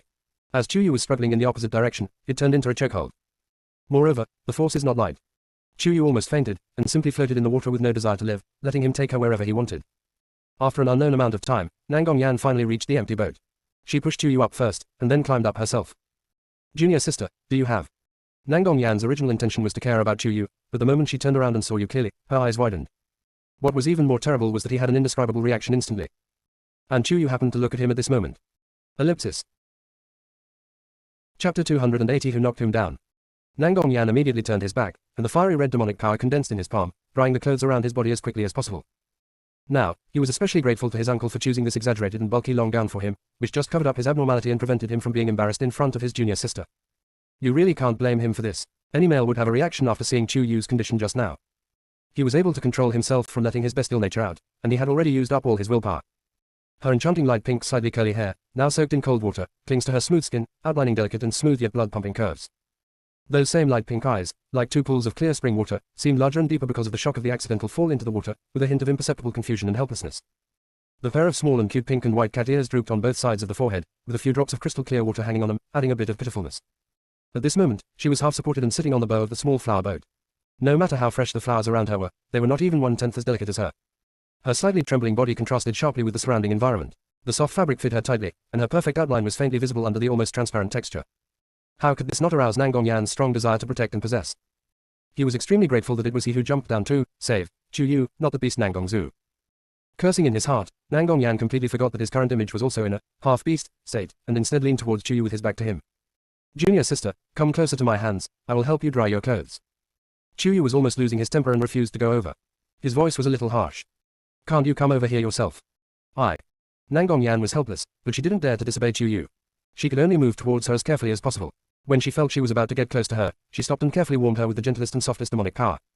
Even in the demon world, Zhu Yan's demonic power is the same as in the cultivation world, both of fire attribute. It must be said that this was very helpful to Chu Yu, who was almost frozen. The resentment she had just felt when her throat was choked disappeared a lot, and she turned to make a joke about Nangong Yan. Hey, it's not good for you to abandon the top fox girl of the Yunmeng family like this, right? Otherwise, let's row back as quickly as possible. Are you in such a hurry to go back? Zhu Yan turned around angrily. I think you are in a hurry to go back and see Nangong Zhu. He is not a good person. He tricked you into taking his lotus lantern when you didn't know its meaning. Chu Yu was confused for a moment. Lotus lantern, isn't it just a wishing lantern? Does it have any other meaning? Of course. Nangong Yan angrily explained the meaning of the lotus lantern to Chu Yu. Seeing that she looked indifferent, he became even more angry. Why aren't you angry? Why should I be angry? Chu Yu didn't really intend to take the lotus lantern at that time, but she didn't want Nangong Yan to know for the time being, so she simply started to press him again. It's just right. Now that you know the meaning of this lotus lantern, do you have any new ideas? What a pity. Chu Yu's words were not actually meant to force him to go back to Yunmengshan, but to indirectly see if she could wake him up and make him think about her, Chu Yu. Unexpectedly, this guy who used to be very tactful was now like a blockhead. He had a preconceived notion and now believed that Chu Yu was matching him for marriage. The anger that had just been extinguished by the ice lake water suddenly rebounded even more violently. He actually grabbed Chu Yu's wrist and pulled her close. When their eyes met, the emotions in his eyes burned like fire, flickering. His voice was as mellow as wine, as hoarse as a swamp, and he spoke every word with gnashing teeth. Chu Yu. Are you serious? Don't you know what I feel about you? Chu Yu's brows jumped. Is he finally getting impatient? Chu Yu was about to speak when Yi Lang's voice came from far away. Chu Yu, Zhu Yan, are you all right? We're here to pick you up. This guy. It always appears precisely when it's least supposed to. Nangong Yan felt that Yi Lang might be the obstacle in his pursuit of his wife. Seeing that the big ship had reached the small boat, Nangong Yan was unwilling to give in, but considering Chu Yu's feelings, she had to let go of her wrist. Because all three people on the boat fell into the water, this moonlit night tour of the lake to enjoy the lanterns had to end early. On the way back, all we could hear was Nangong Zhu's coughing. It's not that he didn't want to show his affection to Chu Yu anymore, but Nangong Yan's razor-like eyes never left him from beginning to end. In addition, not only did he fail to save Chu Yu just now, he also fell into the water and needed others to save him. He had lost all his face and demeanor, and he was too embarrassed to look for Chu Yu again. After returning to his cave, Chu Yu took another hot bath and then snuggled into bed. Before falling asleep, she was still thinking that the quilts from the demon world were more comfortable to sleep on. If she could return to the world of cultivation, she would definitely bring more back. Maybe it was because of the stimulation tonight or something, but when Chu Yu opened his eyes again in a daze, he found himself back on the small flower boat. At this moment, Nangong Yan was holding her wrist tightly. When their eyes met, they were all stunned for a moment. Then, Nangong Yan used the same tone and said the same words as before, which confused Chu Yu. He thought he had not gone back at all, so he raised his eyebrows at him. Then tell me, what are your thoughts on me? The words were right on the tip of his tongue, but Nangong Yan just couldn't bring himself to say them. It was as if there was an invisible force controlling him. He knew exactly what he felt and how deeply he loved her, but he just couldn't speak. But Nangong Yan didn't want to miss it again, so she was so anxious that she suddenly pounced on Chu Yu. Before Chu Yu fell on the deck, Nangong Yan's empty hand firmly protected the back of her head. Their eyes met, the skin touched, and their breathing and heartbeats were instantly disrupted. She could even clearly feel the change in him. His expression narrowed slightly. The fire in his eyes grew more and more intense, and she even felt that he would eat her alive. But when their lips were about to touch, Nangong Yan suddenly stepped back and tried to get up. The next moment, Chu Yu's arm was hooked around his slender neck, and in the other's panicked eyes, his other empty hand gently stroked his cheek. Slender white fingers, like playing music, stroked from his cheek, across his slender neck with blue veins, into his wide-open animal robe, and touched his smooth yet taut chest muscles. Ellipsis. Chapter 281. He actually communicated through dreams. Zhu Yan couldn't help but let out a soft gasp from her throat. He let go of her left wrist and held down her overly presumptuous right hand. His voice was hoarse and trembling. Junior sister, don't. Ugh. Before she could finish her left hand had already reached out and hooked around his neck, applying a little strength to force him down. She leaned forward and took the initiative to kiss his sexy and moist petal lips. Sure enough, the kiss was just as comfortable as I imagined. Chu Yu was instantly addicted. He extended his tongue and licked it lightly. Noticing that the man on his body was trembling violently, a smirk appeared at the corner of his mouth, and his lips pressed against his lips and caressed. Second brother, how long do you want to escape? Hearing this, Nangong Yan's mind exploded instantly. Junior sister actually knew what he was thinking all along. When did he reveal himself? When did she notice it? What would she think of him? Do you think that he is particularly reckless and covets the wives of his fellow apprentices? Moreover, at the beginning, didn't she tell Shangwen Zikin that no matter who she was with, she would never be with him, Nangong Yan? He noticed that Nangong Yan was completely out of shape and didn't cooperate at all. Chu Yu's eyes, which resembled a deer or a fox, flashed with a dangerous light. The next moment, she turned over without hesitation, pressed Nangong Yan under her body, straddled his sexy waist, kissed him more deeply, and swallowed all his exclamations. Junior sister, calm down. If this continues, there will really be an accidental discharge of gunfire. Not only did Chu Yu not listen, he also started to be particularly rude. It's already this late, and you can still calm down. Are you really the Liexia Hui who remained calm even when a woman made him beautiful? Or do you really intend to follow your uncle's arrangement and marry into the Yunmeng Fox clan, and remain chaste for one of their fox girls? What nonsense are you talking about? Nangong Yan was fuming, but he couldn't really vent his anger on his junior sister, which only made his desire burn even more intensely. The hand holding her slender waist kept tightening. When he was about to counterattack at the critical moment, the scene in front of him suddenly turned dizzy. Where was his junior sister? There is no small flower boat around. He was clearly on the bed in his own cave. But because the movement just now was too intense, I turned from sleeping on my back to sleeping on my stomach. Is he having a sexual dream? Moreover, in the dream, it was actually my junior sister who treated me like this and that, which was extremely embarrassing. Unable to calm down, Nangong Yan could only get up unsatisfied and take a cold shower. In my mind, I kept cursing myself for being filthy. Little did he know that Chu Yu, who was in the cave not far away, sat up almost at the same time as him. He was in a daze for a long time before realizing that he had kissed Nangong Yan half forcibly in his dream. Her fingers gently stroked her lips. The touch just now was quite real, just as wonderful as she had imagined. Chu Yu's pale pink eyes flickered for a while, and then the corners of her crimson lips curved into a determined arc. Since she loves you, second brother, don't even think about running away. Knowing what he was thinking, Chu Yu did not confront Nangong Yan immediately. He continued to live his life as usual, eating and drinking as usual, greeting people as usual, without being deliberately distant or trying to please them. Even his expression and tone were as natural as before. Nangong Yan, on the other hand, seemed to have gone mad, worried about gains and losses, and was completely out of his mind. After inspecting the arrangements for tomorrow's Resurrection Festival, Nangong Ziyu returned to the Ghostbone Temple. Seeing Nangong Yan looking distracted, he summoned him to his study. Did you succeed last night? Nangong Yan was stunned and subconsciously denied it. Second uncle, I've already said I won't marry Yun Mengshan, nor will I be with the Yunmeng Fox clan, or any other female. Nangong Ziyu's mouth twitched slightly. Who asked you to marry into the Yunmeng Fox clan? After asking, he found that his nephew looked confused, and he knew that he didn't understand the painstaking efforts he had made at all. He was so angry that he beat his chest and stamped his feet, and told Nangong Yan his intention with a glare and a beard. Hearing this, Nangong Yan took a long time to react before saying, not knowing whether to laugh or cry. Second uncle, my junior sister is not an ordinary woman. If you really want to make any arrangements in the future, can you discuss it with me in advance? Otherwise, it would be like last night, when he almost exploded with anger. Nangong Ziyu didn't expect that his nephew's rank was not even as good as his elder brother's. He sighed helplessly. Never mind, it's up to you to decide from now on. After a pause, he thought of something and quickly instructed. Tomorrow is the official Resurgence Festival. The festival is divided into 5 parts and is quite complicated. It gathers the elite of the entire demon world. I am afraid that the Yinshan Snake clan or the Sheshan Lion clan will take advantage of the chaos to attack you. You, your junior sister, and fellow Daosti should all follow Elder Nangong Zhao closely. He will protect you. After undergoing the Demon Spring Baptism, Resonance of Myriad Beasts, and the Feast of Immortal Gift, we will face the crucial Awakening Trial. At that time, all other fox tribes, including the Yunmeng Fox tribe, will challenge our Qingqiu Fox tribe. We can only face the challenge, not refuse. Once defeated by any other fox clan, they will lose their supreme leadership position in the demon world's fox clan. The fox tribe that wins in the end will become the new leader of the fox tribe. Nangong Yan understood. So, Elder Nangong Zhao invited Yelang back because he thought he was a master in human form and invited him back to fight. Nangong Ziyu, yes, but since I know your true situation, I will not let Brother Yi take action. It would be nice to be able to scare other foxes. This, I'm afraid I can't bluff you. Zhu Yan had no choice but to briefly recount the story of how Mu Ling, heir of the Yinshan Snake clan, had experienced conflict with them in the world of cultivation. So tomorrow, let's fight it out. If I can truly awaken the power of our Qingqiu Fox clan's origin, I will definitely fight to protect our family's status. The Qingqiu Fox clan has been the leader of the Fox clan for thousands of years. The other fox tribes had never thought of replacing the clan until more than 20 years ago, when Nangong Yan's father, Nangong Zimo, was sacrificed to form a seal. Since the younger generation of the Qingqiu Fox tribe always had mediocre talents, they began to think about it. This is not the fault of other foxes. Survival of the fittest has always been the principle followed by the demon world. Nangong Ziyu was already very satisfied that Nangong Yan had this thought. The uncle and nephew chatted for a while before returning to their caves. Early the next morning, all the elites from the demon world arrived at the Qingqiu Resurrection Festival venue on time, eagerly waiting. Not long after Chu Yu entered the venue, he instantly became the focus. Countless eyes were cast on her, but the presence of a few eyes was particularly strong.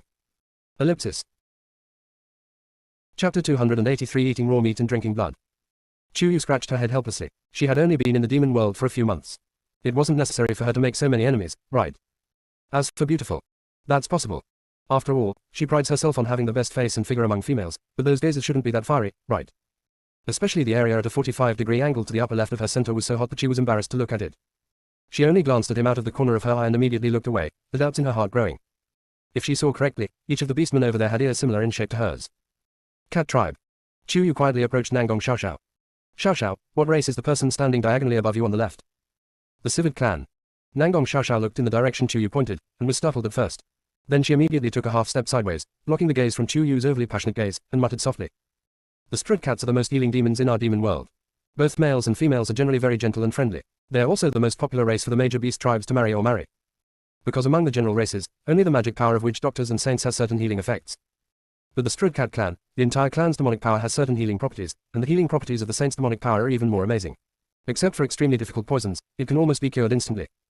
After a pause, Nangong Xiaoxiao suddenly thought of something and turned to look at Chu Yu. Yu, your healing power is even stronger than that of the saint of the Civid cat clan.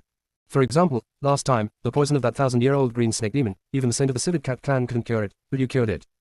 Shush. Chu Yu quickly covered Nangong Xiaoxiao's mouth. Don't say that anymore. She didn't want to be the focus, let alone the target of public criticism. She just wanted to quietly get through the Resurrection Festival, and then find a way to return to the world of cultivation.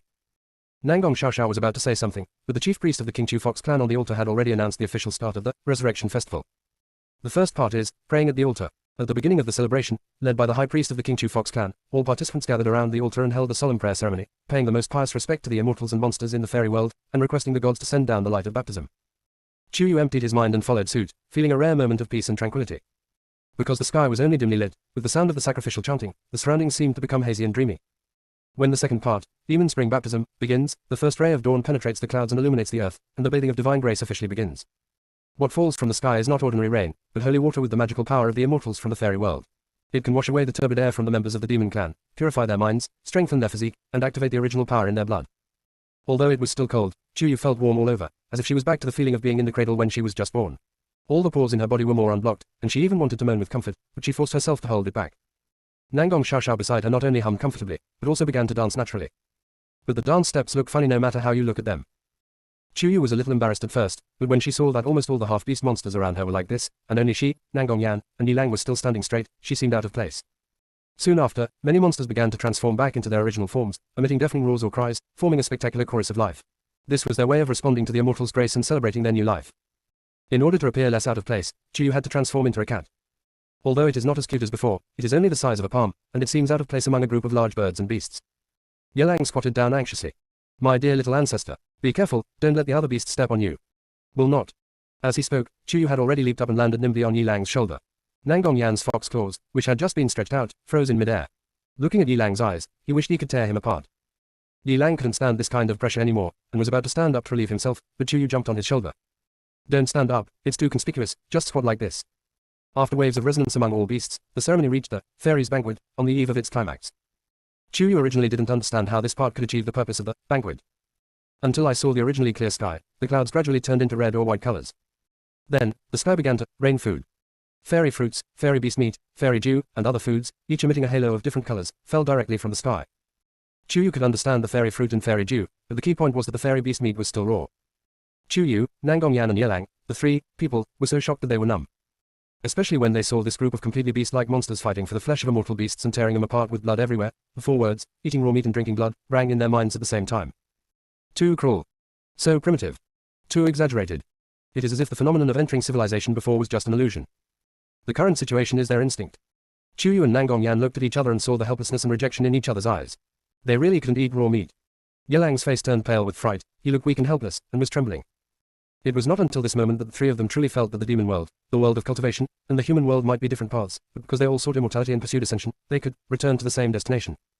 The overly bloody scene in front of him caused Chu Yu to feel physically uncomfortable. It's not that she can't adapt to blood. After all, she has lived in the beast world for nearly 18 years, and hunting and processing prey are not much different from this. But subconsciously, she always felt that a festival with a sacred meaning like the Resurrection Festival should not have such a bloody and rough atmosphere. Seeing that the fairy gift banquet was nearing its end, elders Nangong Zhao and Nangong Xiaoxiao saw that Chu Yu and Nangong Yan had not grabbed anything yet, and hurriedly took a large piece of bloody meat in their mouths and brought it to them. Chu Yu and Nangong Yan were fine, but Yilang was almost vomited by the smoke. Nangong Yan quickly covered his mouth and communicated with him through her spiritual sense. If you don't want to be the target of public criticism, hold it back. Yilang's face almost turned purple, but at least he didn't vomit. Nangong Yan quickly pushed the meat back and took only 2 fruits, handing one to Chu Yu and keeping one for herself, and said to them with a smile. You and I will just eat this. Nangong Xiaoxiao and Elder Nangong Zhao instantly understood that the two of them might not have yet to get used to this kind of fairy-given banquet. They understood it but also felt sorry for them, so they did not force them and just started eating on their own. In order not to appear out of place, Chuyu and Nangong Yan could only stuff the white jade fruit in their claws into their mouths. By the way, I also gave Yelang one. Ellipsis. Chapter 284. Chuyu sets a series of traps, and Mulinga can't escape. Right above the Resurrection Festival canyon, there was a sound that sounded like thunder, coming from far away and getting closer. Since the catastrophe that wiped out the mutated monsters 20 years ago, almost no monsters in the monster world have experienced thunder tribulation and transformed into humans. This group of new elite monsters have almost never seen what thunder tribulation looks like, and they're all confused. Seeing the panic on Mulinga's face, Chuyu knew that his inference was correct. She was afraid of thunder. Because in the world of cultivation, Mulinga's soul fragment was the first cultivator among this generation of direct disciples to break through the Jindan stage. This matter was discussed enthusiastically on the Jade Soap Forum, but no one had ever seen her survive the Jindan stage's thunder tribulation. Among the 7 realms, no matter which realm it is, thunder tribulations are regarded as the executors of the laws of heaven and earth, symbolizing the maintenance of cosmic order and the tempering of life. It is both a test for practitioners and a process of purification and sublimation. It represents the power of justice and purity, ensuring that the path of cultivation follows morality, eliminates evil thoughts, guides the soul to good, and achieves a higher realm. Under the thunder tribulation, the true self is revealed. Only those with justice and courage can transcend themselves and achieve true awakening and liberation. Even in the demon world, the demon world has its own ways, and not all demons in the demon world are evil. They also have their own demonic thunder to help them overcome tribulations. But Mulinga has never passed the tribulation. The skills she has practiced must be something that heaven and earth cannot tolerate. It seems that you are really scared.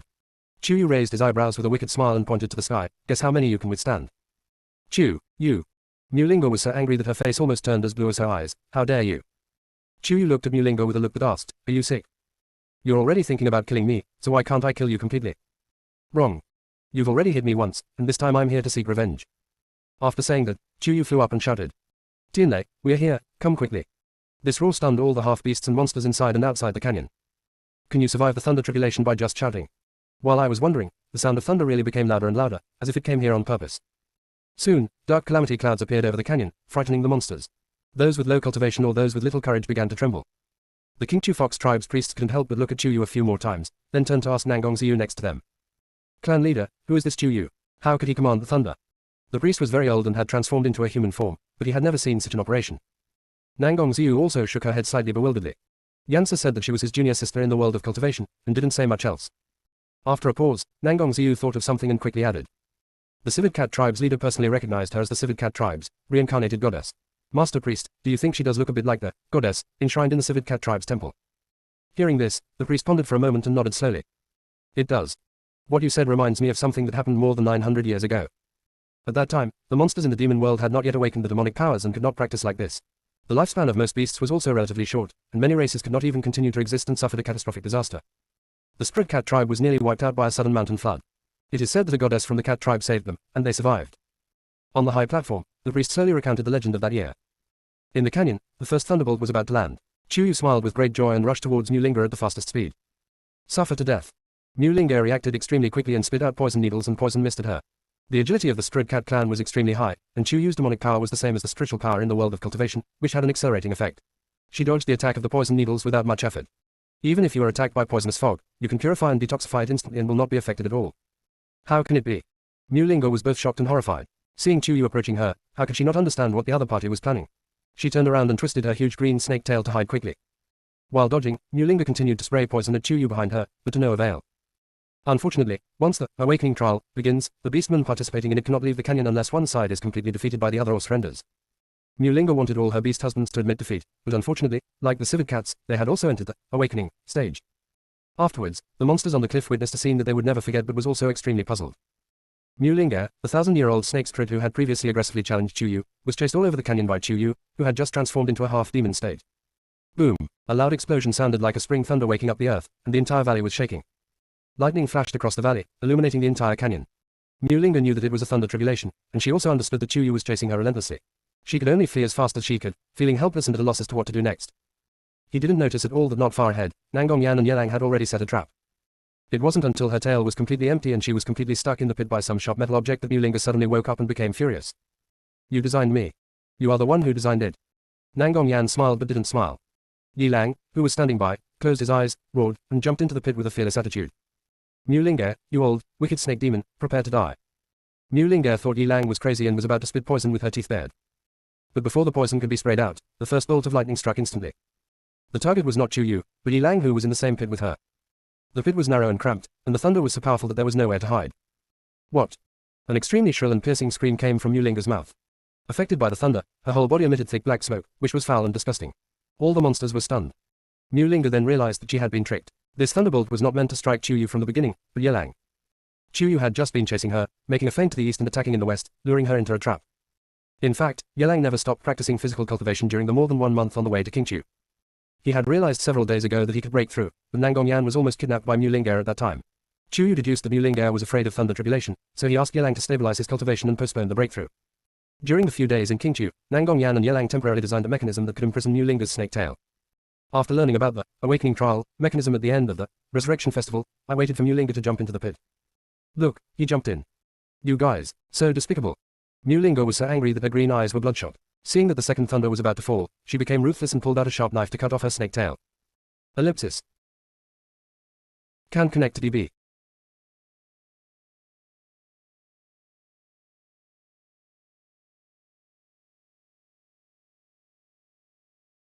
To become a god, you must first go crazy. Junior sister will take you to crazy. Chapter 286. Chu Yu openly chooses a beast husband. Replacement and modification. Before Nangongyan and the Qingqiu Fox clan could make a move, Shishanba flew into the air. Chu Yu had bound him in midair with his demonic power. His voice was light and lively, and his expression showed no emotion. You want to marry me? This narcissistic male lion thought that his straightforward and domineering confession had successfully attracted Chu Yu's attention. He endured the discomfort all over his body and raised his head proudly. That's right. I don't mind your previous interactions with this nine-tailed fox. If you... Chapter 285. Mulinga's offline, soul flies to pieces. Edited and added. Mulinga is crazy. The vast majority of the orcs watching the battle thought so. If a snake's tail is cut off, its cultivation will be reduced by at least half. In their opinion, even if Chu Yu was attacked by thunder, Mulinga was still in the advantage, so there was no need for her to cut off the tail and escape, right? They didn't understand, but Chu Yu knew better than anyone that Mulinga was trying to save her life. How could Chu Yu give Mulinga a chance to escape? He immediately jumped into the pit and fought with her bare hands to snatch the knife. Chu Yu, let me go. Mulinga screamed, wishing she could tear Chu Yu apart. The second thunderbolt is about to come, are you going to die? Mulinga's soul had never paid attention to Chu Yu's tribulation, so she naturally didn't know that Chu Yu would not be struck by ordinary thunder. Yes, so I have to take your life first. Chu Yu held Mulinga's wrist tightly, and no matter how she struggled, he did not let go. Mulinga was so angry that she showed her sharp fangs and opened her mouth to bite Chu Yu's carotid artery, but was hit by a big machete and her face was twisted. Before she could react, Nangongyan, who was outside the pit, slashed the other half of her face with the back of a knife, breaking her 2 sharp fangs. Zhu Yan. Mulinga was so angry that she spat out a few mouthfuls of blood. She had originally thought of snatching him back this time to use as a cauldron. If he was obedient, she would keep him for a long time and not squeeze out all his value all at once. Since he is so on Chu Yu's side, then Mulinga won't have to be polite to him when the time comes. Just as he was thinking angrily, the second thunder came down. Just as he was about to hit Yilang, Chu Yu suddenly let go of Mulinga and pounced on Yilang. These waves of mysterious operations have completely confused the half-beast demons who are watching the battle. For thousands of years, the demon tribe's books and records, as well as the ancestors' verbal instructions, have repeatedly warned that if you encounter a demon beast undergoing a thunder tribulation, you can only watch from afar and never get close, so as not to be affected by the power of the laws of heaven and earth. Not only did Chu Yu not hide, he also moved forward. In their eyes, he was undoubtedly tired of living and was looking for death. Dad, what's wrong with Yu? Could it be that she's been poisoned by Mulinga's snake venom and is hallucinating? Should we go in and rescue her? This. Nangong Xiu was in a dilemma. It was not that he did not want to save Chu Yu, but once the awakening trial began, the barrier automatically formed in the valley would not be lifted unless all parties died and surrendered. When many monsters thought Chu Yu was seeking death, a scene that made them dumbfounded happened. The thunder that was about to strike Yilang and Chu Yu suddenly turned and struck outside the pit. Chu Yu was so anxious that he stood up and pointed in the direction of Mulinga. Which way to turn? Chop that snake for me. The heavenly thunder actually shook, turned 360 degrees, and struck Mulinga directly. This bolt of heavenly thunder is much more powerful than the first one. Mulinga's screams became more and more miserable. Her skin was torn and flesh was exposed, blood was flowing from all 7 orifices, and she was trembling and could hardly stand. The situation is even more terrifying. The clan leaders and respected elders of each tribe finally realized what was going on. Heavenly thunder is the purest and strongest energy in the world. When a normal person or a monster is struck by heavenly thunder, it only tempers their physique and mind. If Mulinga were to encounter such a tragic situation, then that person or demon would be condemned by heaven, and heavenly thunder would be enforcing justice for heaven. The thunders from the sky became more and more frequent, one after another, although they all headed towards Yilang at the beginning. But because Chu Yu was by his side, the thunderbolts finally fell on Mulinga. To prevent Mulinga from escaping again, Chu Yu had already taken away her sharp knife when she was struck by the second thunderbolt and was left powerless, leaving her with no choice but to passively endure the thunderbolt, becoming increasingly miserable. Later, Mulinga's body was charred and festering, and she didn't even have the strength to scream. She was breathing in more than out, and her face was particularly hideous. His eyes were filled with dejection, and he couldn't even reveal his emotions. He could only let the thunderbolt strike him.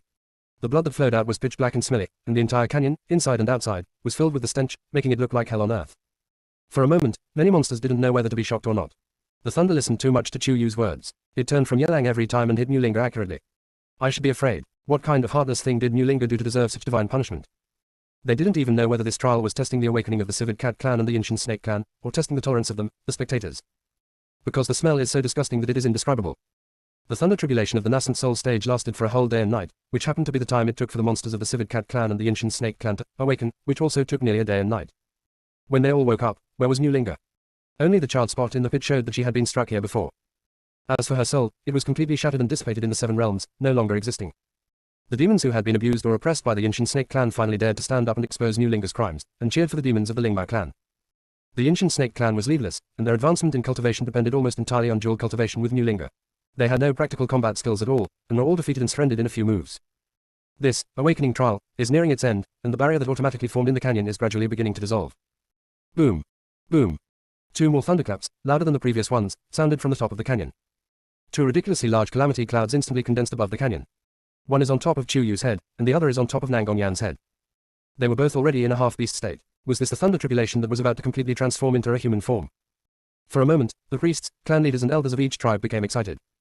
Yelang was in human form when he went through the tribulation again, and they did not see Yelang ascend to heaven. In addition, with Mulinga's interference, they all ignored the fact that Yelang had not yet ascended to the fairyland. It had been over 20 years, and this was the first, once again, that they were able to witness the thunder tribulation of the half-beast demons transforming into humans, so they were all eagerly looking forward to it. Chu Yu and Nangong Yan, who were at the center of public opinion, were both stunned. As they looked at each other, 2 extremely large and thick thunderbolts rolled down. Wait, I'm still in the pit. Yelang knew that Chu Yu was an insulator against thunder, so he quickly climbed out of the pit. As expected, the thunder that was meant to strike Chu Yu turned right around when it was about to reach her head, and randomly struck one of Mulinga's beastly husbands. The other party screamed and turned into ashes in an instant, without even a corpse left. The next thunder that will strike Chu Yu will almost certainly turn around and strike one of Mulinga's beastly husbands, turning him into ashes. In just a moment, the most elite group of the Ancient Snake clan were almost wiped out. Coupled with the death of their leader Mulinga, the entire Ancient Snake clan was cast into a dark cloud. Each of them looked ashen and wanted to leave quietly, but they were surrounded by the races they had once poisoned or oppressed. They all rushed to challenge them to the awakening trial, which they had no choice but to accept. After this battle, the Ancient Snake clan was destined to decline or even be exterminated.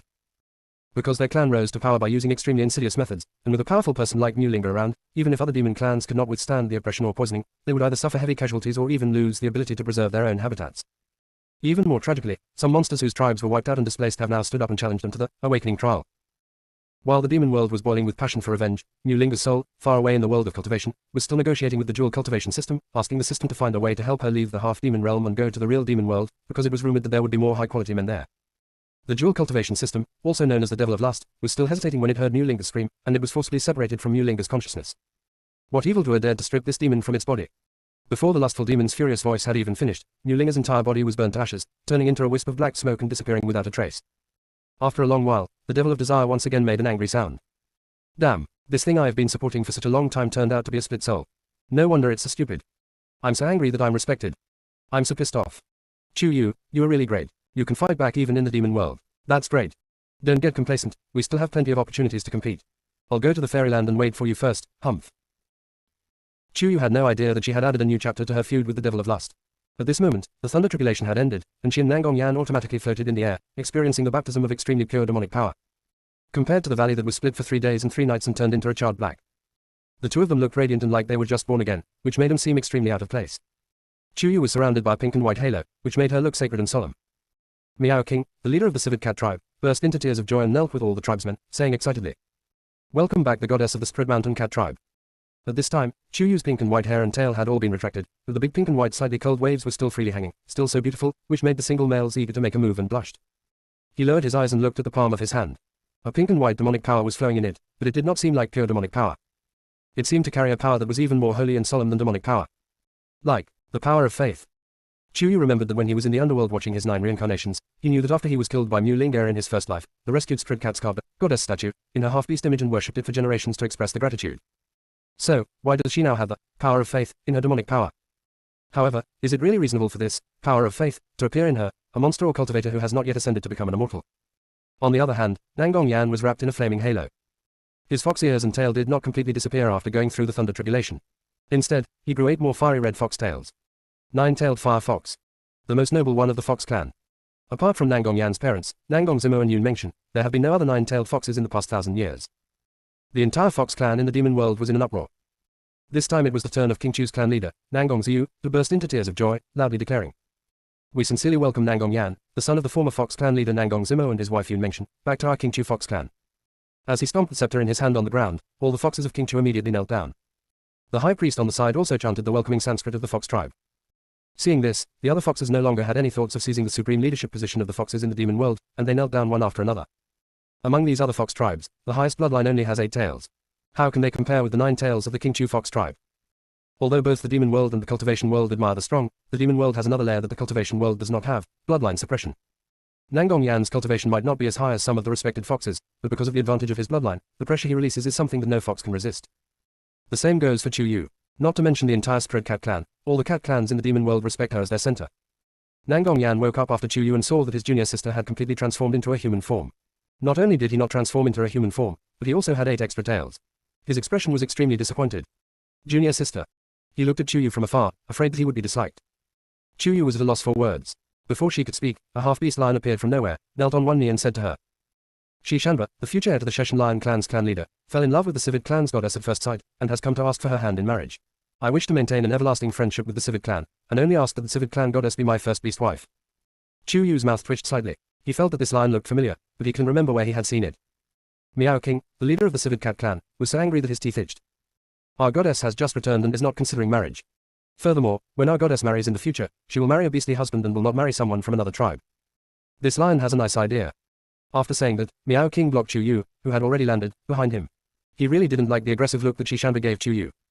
The other party was very unconvinced and wanted to say something, but was directly blown away by a fiery red afterimage. Nangong Yan descended from the sky, his face as frosty as ice and his voice as deep as the depths. "I warned you before not to set your sights on Yu. Do you still think the lesson from last time wasn't enough?" Shi Shanba was pulled out and roared loudly. "Is this how you, the King Chu fox clan, treat your guests? A landlord's hospitality? Just because you've recognized the 9-tailed fox clan, you think you can dominate the entire demon world and act lawless, right?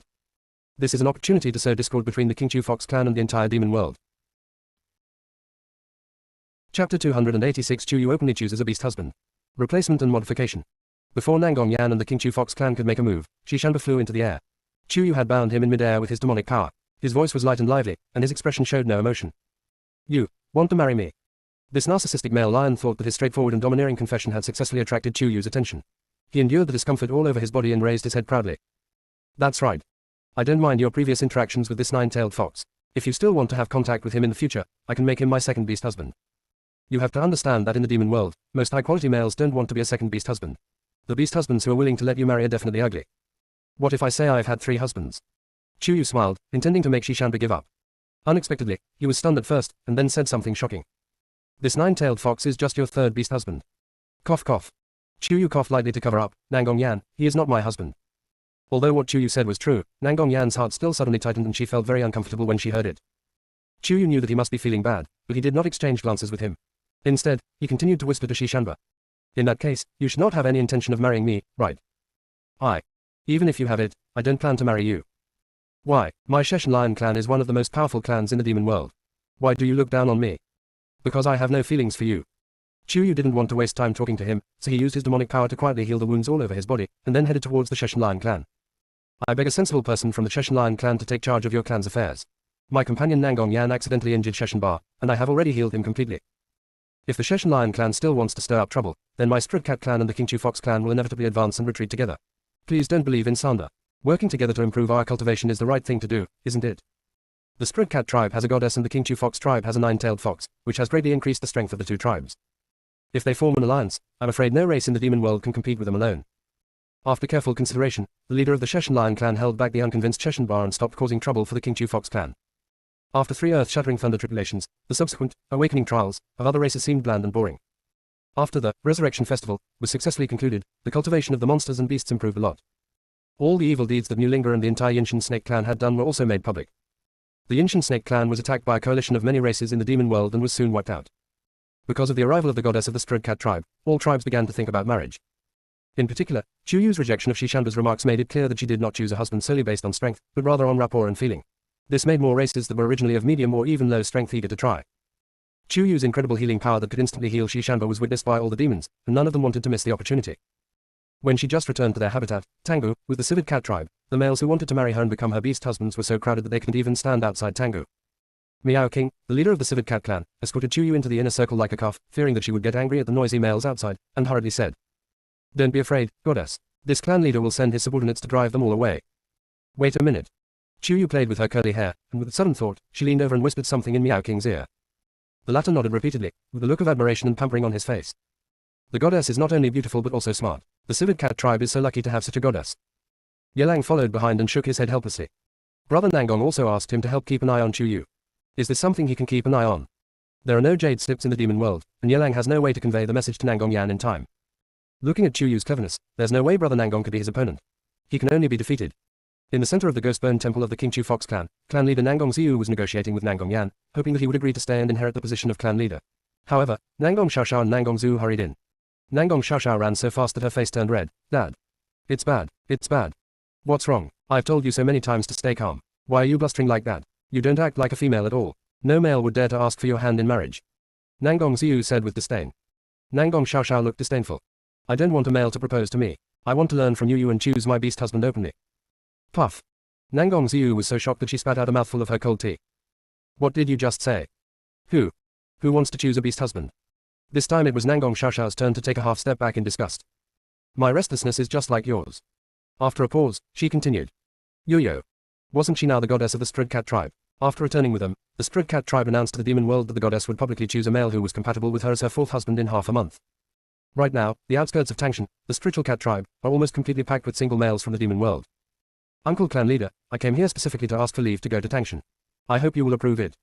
Nangong Zhu couldn't wait to state his purpose. In Nangong Zhu's opinion, Chuyu had been with Nangong Yan day and night for so long, but he didn't marry her as his fourth husband, so he must have no feelings for Nangong Yan. Then, he still has a chance. Compared with other males who had never met Chuyu, Nangong Zhu felt that he had a great chance. As for his cousin Nangong Yan, he is going to be trained as the next patriarch of King Chu. He should not be able to lower himself to become Chuyu's fourth beast husband, right? As soon as this thought passed through Nangong Zhu's mind, he saw a fiery red afterimage flash before his eyes. There was no trace of Nangong Yan in the hall. Cousin Yan, wouldn't he also like Yu? Nangong Xiaoxiao realized it later and felt like she had tasted something incredible. She was so excited. Oh, then I want to go to Tangshan of the Civet Cat clan to take a look. Nangong Zhu was anxious. Uncle Chief, if Cousin Yan inherits the position of chief of the King Chu clan in the future, but is only the fourth beast husband of the Strud Cat clan's goddess, I'm afraid it will not be good for our King Chu Fox clan. In Nangong Zhu's opinion, the King Chu clan leader would put the overall interests of the King Chu Fox clan first and persuade Nangong Yan to give up Chuyu. Unexpectedly, Nangong Zhu sighed helplessly. He never wanted to succeed the King Chu clan leader. Now that things are like this, I'm afraid he will definitely not take over. Chapter 287. Brother 2, are you willing to be my fourth husband? This. Nangong Zhu's previous sense of superiority disappeared in an instant, but he still wanted to try to persuade Nangong Zhu. Chief, aside from the previous chief and his wife, Cousin Yan is the only nine-tailed fox in the demon world's fox tribe for thousands of years. If he refuses to inherit the position of chief of our King Chu Fox tribe, the other fox tribes will probably challenge our supreme leader through the awakening trial during the next resurrection festival. Since you know you will be challenged, the right thing to do is to practice diligently. Nangong Zhu was not affected by Nangong Zhu at all. He was a typical, rather complex, so his attention naturally shifted to his brother's son, Nangong Yan. Yansa lost his parents when he was young and grew up in the world of cultivation. He is very lucky to be able to return to King Chu and recognize his ancestors. This clan leader will not impose any responsibility on him. No matter how extraordinary his talent is, it is his own business. He can represent the King Chu Fox clan at any occasion, and whether he wishes to inherit the patriarchal position or other positions is entirely his choice. The patriarch. Nangong Zhu was still a little dissatisfied. Nangong Zhu's eyes darkened slightly. Zuer, the peace and tranquility that our entire King Chu Fox clan has enjoyed for more than 20 years was all earned by the sacrifice of Yansa's parents. They hope that Yansa will be able to pursue his own happiness in life, so why should we influence his words and actions? Nangong Zhu was completely stunned by what he said, and then his face turned pale uncontrollably. He lowered his eyebrows silently, and after a long while, he said, Cousin Yan admires Chuyu, and the clan leader uncle will definitely support him in pursuing her. Then I also admire Chuyu. You can pursue her as well, Nangong Zhu said before Nangong Zhu finished speaking, but it is also Miss Chu's freedom to choose who to be her fourth beast husband. This clan leader believes that the Civet Cat clan will not impose any shackles or pressure on her. Next, Nangong Zhu said a lot more things, and it was not known whether Nangong Zhu listened to them or not, but at least she did not say anything about not allowing Nangong Yan to choose a beastly husband. Just looking at Nangong Zhu's back as he left, Nangong Xiaoxiao felt a little worried. Dad, although Cousin Zhu is usually gentle, he can be quite arrogant at times. Will he go to extremes? This was also what Nangong Zhu was most worried about. After pondering for a long time, he sighed silently. It's good if he can think clearly. If he really can't figure it out and goes to extremes, we can only do our best to dissuade him. Nangong Xiaoxiao also sighed. Dad, do you think Yu will have a hard time in the Civet Cat tribe? How is that possible? They would like to worship her as a deity, Nangong Xiu said with certainty. Facts have proved that the civet cat tribe not only did not put pressure on Chu Yu, but was completely obedient to her, and even wanted to move all the treasures in the tribe to her and present them to her. Everything Chu Yu needs to live in, eat, and use is the best. Moreover, when she wanted to take charge of clan affairs, the other party would explain everything in detail. If she doesn't want to ask, no one in the tribe will bother her. It is obvious that it is used as a mascot. When she arrived in the demon world, she was always drowsy, whether it was because of the changes in her blood, the spring fatigue caused by the change from winter to spring, or the sequelae of the thunder tribulation that made her turn into a human. In addition, the bed the Meow King prepared for her was so soft and comfortable that no cat-like monster could refuse it. As soon as Chu Yu touched it, he fell asleep in less than 3 breaths. For nearly half a month, she spent almost all her time sleeping in bed. One day, Chu Yu was half asleep when he heard an unusually familiar voice, floating around with a sour, sinister tone. Isn't someone trying to choose a husband from the entire demon world? Why don't you get to know those high-quality males better and cultivate some feelings? Well. Chu Yu opened his eyes slightly confusedly. His eyes were sleepy and had an ambiguous light pink mist. Looking at the overly bright person in front of me, it seems unreal. Second brother, why are you here? The lazy and seductive voice is 3 parts charming and 7 parts delicate, which makes people feel itchy. She saw the man standing at the head of the bed. His beautiful face, so beautiful that it was hard to tell whether he was male or female, no longer had the usual carefree smile. Instead, he looked very serious. He tilted his head in a puzzled manner. Could it be that you're afraid that I'll be blinded by your beauty, so you're helping me choose a beast husband? You. Nangong Yan's breath got stuck in her throat and she almost fainted. The pink halo at the end of her peach blossom eyes was even pinker. It looks more and more gorgeous and attractive. Chu Yu's pale pink eyes deepened, and she slowly half raised her body lazily, raising her chin slightly. What are you? Tell me, what on earth are you doing here? Nangong Yan hesitated and couldn't utter a word for half a day. Chu Yu discovered that this wasn't the first time he had acted like this.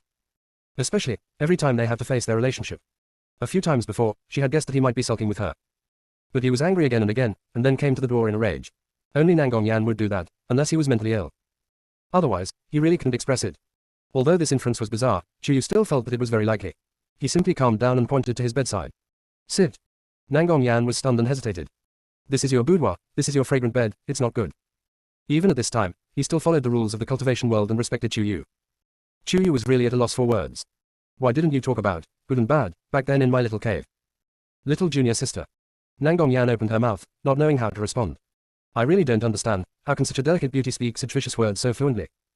But when he thought of the group of males with ulterior motives that he saw during the day, Nangong Yan knew that he could no longer retreat. He made up his mind and sat down beside Chu Yu's bed. He didn't even dare to look her in the eye, for fear that he would be eaten by her. Seeing this, Chu Yu couldn't help but sneer.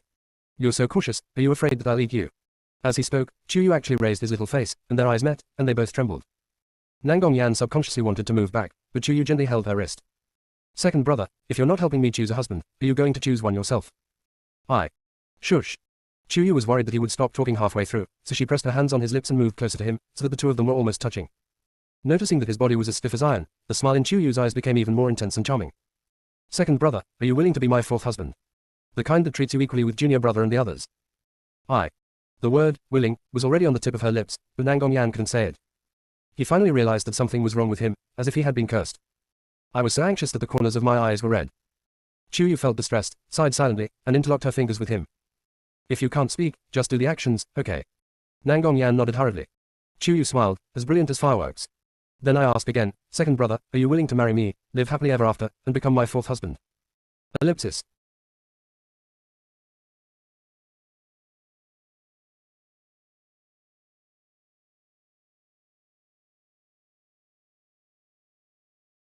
To become a god, you must first go crazy. Junior sister will take you to crazy. Chapter 288 I do. I am willing. Nangong Yan said loudly in her heart, and nodded very hard and seriously. Chu Yu smiled, contented. Her delicate hands couldn't help but touch one of Nangong Yan's fluffy and soft fox tails. I don't know if it was out of shyness or excitement, but the tail was shaking uncontrollably. Nangong Yan felt that the tail's behavior was very embarrassing.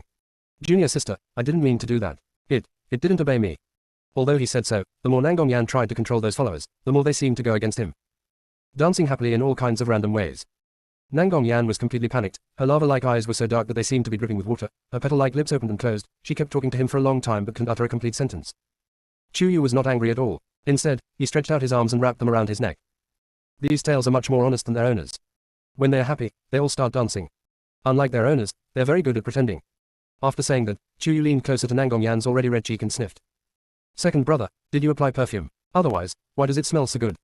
No. I do not believe. Chu Yu lazily raised her body, looking elegant and lazy. She seemed to be the darling of the night and the incarnation of an elf, making every soul that saw her fall in love with her involuntarily. It is early spring and everything is coming back to life. Even monsters that have transformed into half-beasts or human forms cannot avoid resisting the natural laws of the monster world. Therefore, during the Resurrection Festival, in early spring every year, many single men and women will take the opportunity to find a partner. In the second half of the night, Chuyu was on his goddess mat, and Nangongyan was on the bed in the cave where Tangshan had just settled, and they both sat up in shock. It turns out that it was just another dream. Chuyu rushed directly into his indoor hot spring and started swimming. Sometimes he covered his cheeks in annoyance, sometimes he splashed water helplessly, sometimes he dove around in the water like a carp, and finally he lay down by the hot spring with empty eyes. On the other hand, Nangongyan is not much better than Chuyu. He was planning to go look for his junior sister tomorrow morning, but now he suddenly started to back off. Nangongyan soaked in the bathtub until dawn. When she heard someone outside shouting, "The goddess is choosing a husband," she suddenly realized why she was here. She quickly put aside all the things she should or shouldn't be thinking about, got dressed quickly, and went out. Even though she had prepared herself mentally, Nangongyan's face was still as dark as it could be when she saw the crowds of males competing for Chuyu's fourth beast husband. She lined up to get a number plate, and when she saw it was number 250, the corners of her mouth twitched slightly. How come he and I are the 250th generation descendant of Wuji Mountain and have the same fate? I don't know if it's because I didn't sleep well last night, or for some other reason, but Nangongyan's complexion isn't very good today. Even I don't have much confidence in participating in this beast husband selection activity. Yi Lang immediately noticed Nangongyan's 9 unusually eye-catching tails and ran over, waving his hand. "Brother Yan, you're finally here. I was worried that you didn't know the news and wouldn't come." As he spoke, Yi Lang curiously wanted to grab Nangongyan's tail. The tail is so big and beautiful that everyone who sees it will be envious and want to touch it a few times. Unexpectedly, Nangongyan rudely slapped his hand away. "Don't move." The tails of the Qingqiu Fox clan, like the tail tips of the Teng Snake clan, can only be touched by their partners or offspring. Normally, they are weapons used for attack. Yi Lang didn't touch it, and withdrew his hand awkwardly, but his eyes were still thinking about Nangongyan's tail. "Brother Yan, I see that your tail's attack power is quite strong. It whipped the Sheshan tyrant from Sheshan to pieces. Have you considered using the hair from your tail to refine a spiritual weapon?" Nangongyan's face turned cold. "You wish?" Yi Lang chuckled twice. "Of course I just wishful thinking." He was not only concerned about the hair on Nangongyan's tail, but also the scales on Shantuyin's tail. Later, when he arrived in the fairyland, he even still missed Ning Luo's dragon scales. Nangongyan didn't want to care about what Yi Lang was planning, and she was only thinking about Chuyu. "Didn't I ask you to help look after my junior sister? She's choosing a husband in such a grand manner, why don't you try to dissuade her?" Nangongyan was quite helpless. It was not that he did not intend to continue pursuing Chuyu, but he was ready to put an end to the matter of the Qingqiu Fox clan, so he came to the Lingmao clan in Tangshan to find her. Unexpectedly, Chuyu didn't wait at all. Yi Lang was also helpless. "Is it possible for me to persuade your little junior sister?" "But you don't have to worry too much, there are already 30 or 40 males in front, and Chuyu didn't even take a fancy to them, so they are probably waiting for you." Although Yi Lang himself is not in love, it does not mean that he does not understand love. On the contrary, as an outsider, he saw everything clearly. After all, his grandfather and biological father are both male cultivators who are obsessed with love. Therefore, since childhood, Yi Lang has had a sense of disillusionment with the world. How can falling in love be as interesting as practicing and refining? A wise man does not fall in love. He must be a sober, strong and happy wise man. Nangongyan was not very confident. "You said junior sister was waiting for me. What else?" Yi Lang swore. "I think she's making this fuss about choosing the fourth beast husband just to force you to express your opinion." How is this possible? If she was waiting for Nangongyan specifically, then Chuyu could just go to him and explain it. How could he possibly refuse her? Or was it that he had the opportunity to express his feelings to her time and again, but he always hesitated and didn't express himself clearly, thus causing his junior sister to be unhappy? The more he thought about it, the more uneasy and disappointed Nangongyan felt, and he even felt a little at a loss. Even someone as slow to react to emotions as Yi Lang could see Nangongyan's hesitation and quickly offered words of comfort. "Why not? Don't you believe me? I know a path that leads to her temple. I'll take you there to secretly observe how she treats other males." After saying that, Yi Lang dragged Nangongyan along with him and took many twists and turns to sneak into Chuyu's temple. Nangongyan originally thought that peeking was not a good idea, but Yi Lang forcibly pulled her in. Unexpectedly, the scene he saw almost made Nangongyan go crazy. Ellipsis. To become a god, you must first go crazy. Junior sister will take you to crazy. Chapter 289. How strong is Chuyu's core? At this time, the male orc summoned by Chuyu arrived just after Nangongyan, but the one drawn was Nangongzu who was ahead of him. This guy is actually using seduction techniques on Chuyu. How dare he? Nangongyan really didn't expect that Nangongzu would be so unscrupulous. He looked gentle and refined, but she didn't expect that he would resort to such means. Worried that Chuyu would suffer, Nangongyan was about to rush out and beat him up, but was held back by Yi Lang. "What are you doing? Don't you want to know whether Chuyu's choice of husband was arranged for you? If you don't peek secretly, will she tell you in person?" Shush, just watch. "But stop it, if you keep whining, and we get caught, let alone continuing to peek, Chuyu will definitely be angry, and you'll be in big trouble." Rather than Chuyu being angry, Nangongyan was more afraid that Chuyu would be taken advantage of. But from this angle, he found that Chuyu's expression was clear, without any of the confusion caused by the Fox clan's charm. Although his eyebrows were curved, the smile did not reach his eyes. Even her voice became cold. "Master Zhu, I have no romantic feelings for you. Please go back." Nangongzu was stunned, and subconsciously wanted to ask her why she was not affected by the charm technique, but he felt it was inappropriate, so he could only compromise and say, I do not believe. Miss Chu, look into my eyes. I don't believe you still don't have any feelings for me. Fuck, this shameless slut. Nangong Yan was so angry that she jumped up and down again. The Fox tribe's charm technique relies on staring at the other party. The longer the staring time, the greater the influence of the charm technique will be. Chu Yu was not affected before. Nangong Yan thought that Chu Yu was not affected much because he did not look at Nangongzu, or the time they looked at each other was not long. If they continue to stare at each other, Nangongzu will definitely influence them. Nangong Yan was so anxious that he wanted to jump out again, but Yelang was faster and held him down.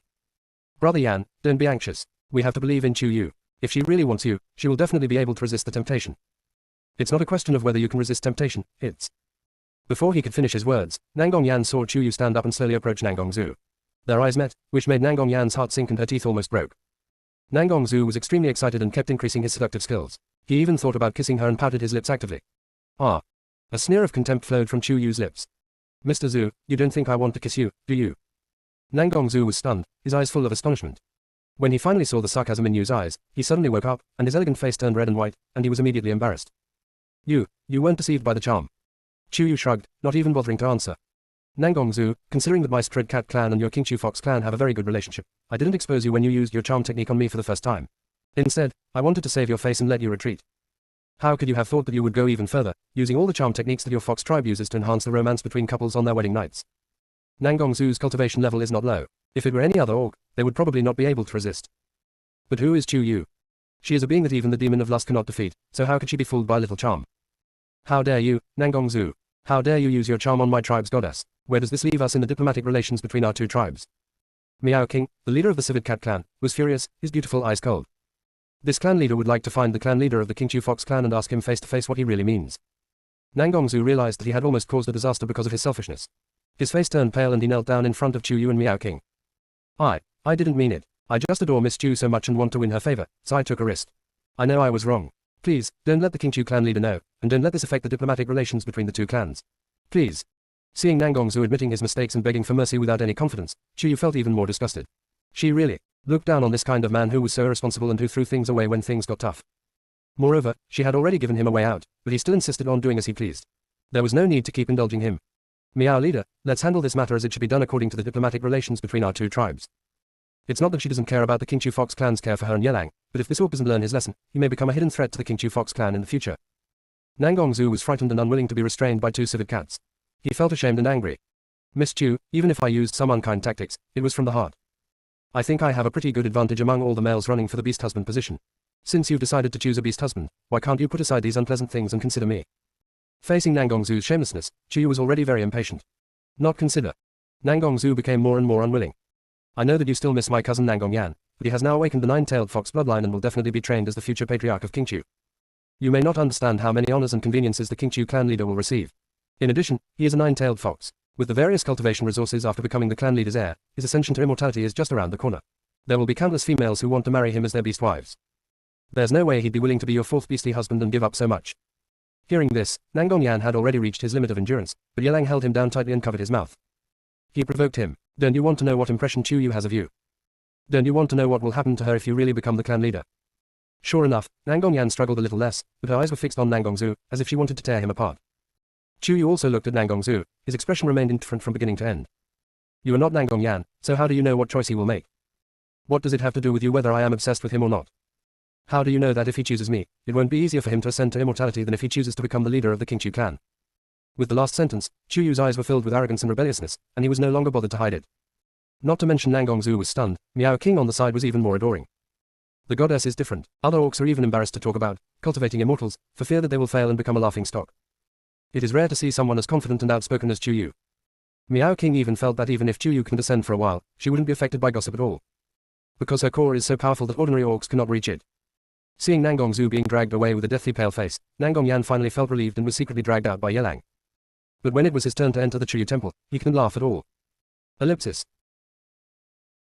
To become a god, you must first go crazy. Junior sister will take you to crazy. Chapter 290. Chu Yu is becoming more and more colorful and Since Nangongzu intended to use charm to trick Chu Yu into choosing him, Miao King, the leader of the Strid Cat tribe, ordered that all fox tribes that could use charm, including the King Chu Fox tribe, should cover their eyes with headbands made by the Strid Cat tribe that could block out charm before entering Chu Yu's temple.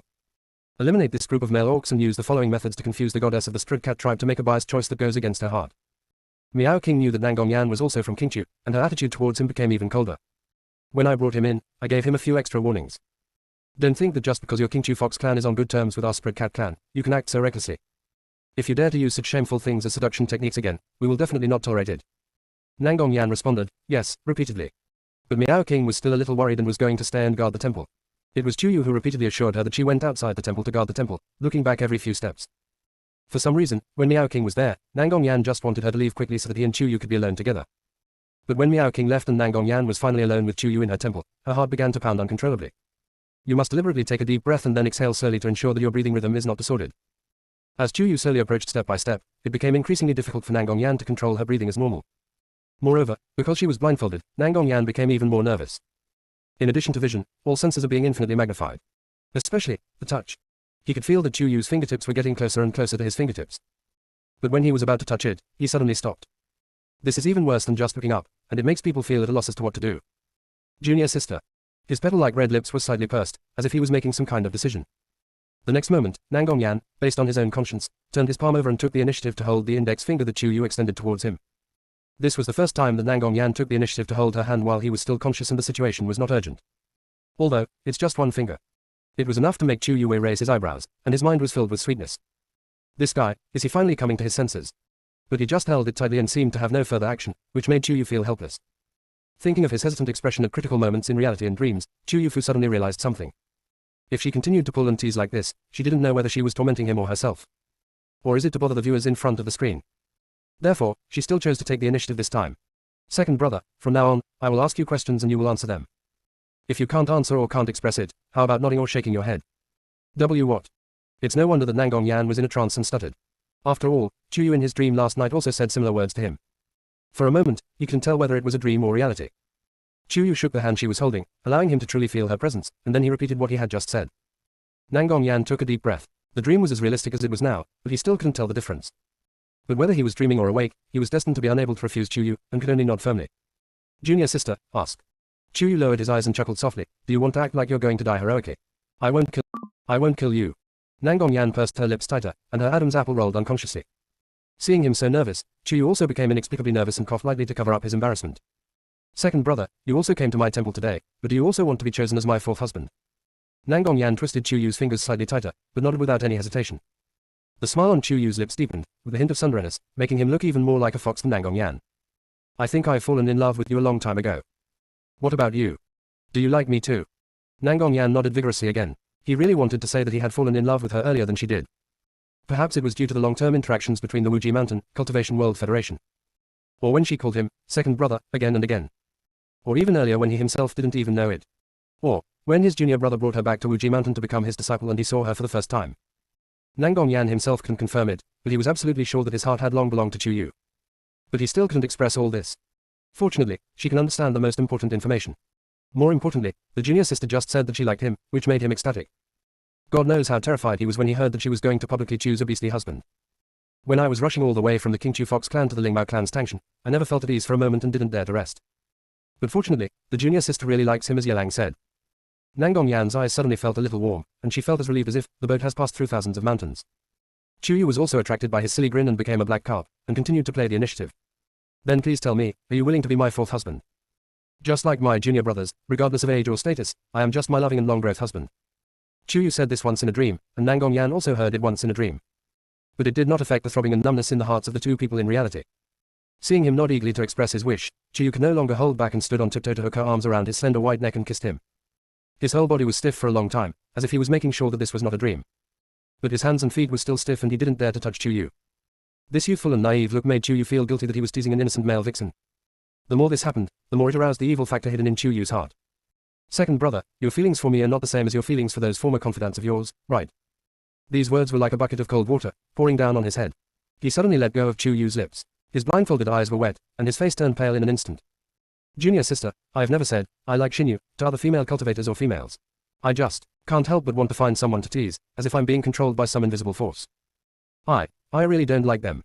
As she spoke, Nangong Yan's voice unconsciously became softer, and her expression became more and more lonely.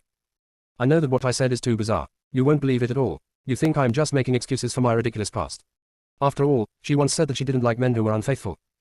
This is also the reason why Nangongyan could only watch from afar every time, and the other junior brothers expressed their heartache to Chu-yu, but never dared to step forward to express their feelings. It's not that I don't love you, but that I love you too much.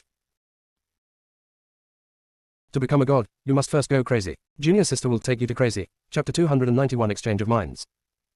Noticing Nangongyan's momentary retreat, Chu-yu suddenly felt a little regretful for asking him such a question at this time. The world is full of surprises. Chu-yu still has the memories of her previous 9 lives. Everyone around her can tolerate and accept her, so why can't she tolerate Nangongyan? Since you have chosen the other person, you should trust him, her wholeheartedly, and should not doubt him, her anymore.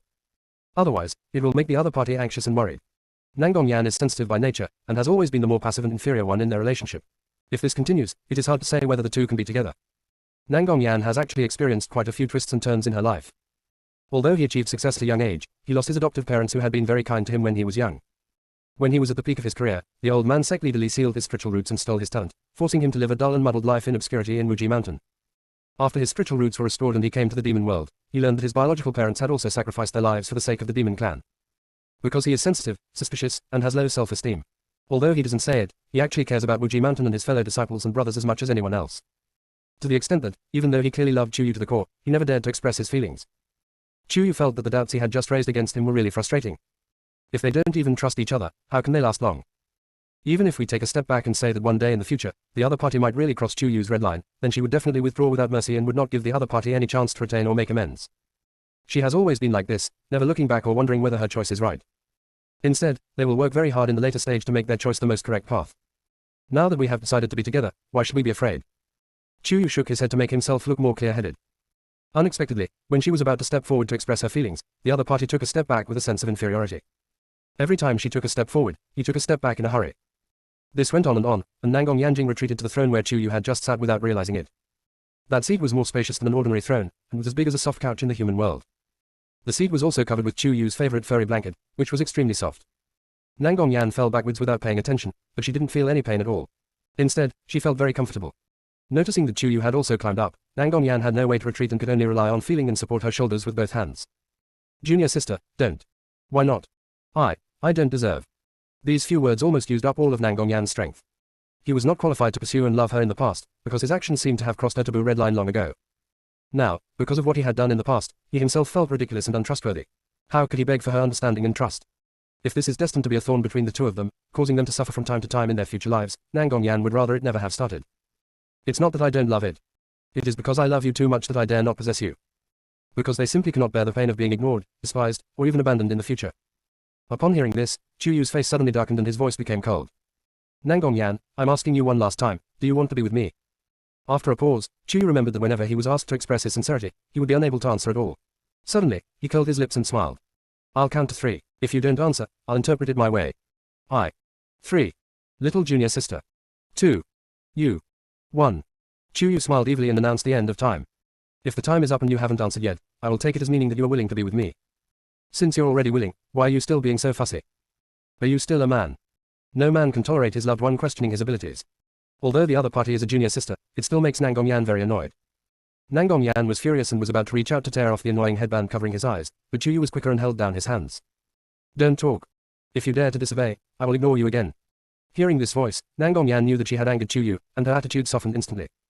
Even the 2 fiery red furry ears on top of their heads drooped down, looking as aggrieved as their owner. Junior sister, I. Before he finished speaking, Chu-yu pecked Nangongyan's lips slightly like a dragonfly touching the water.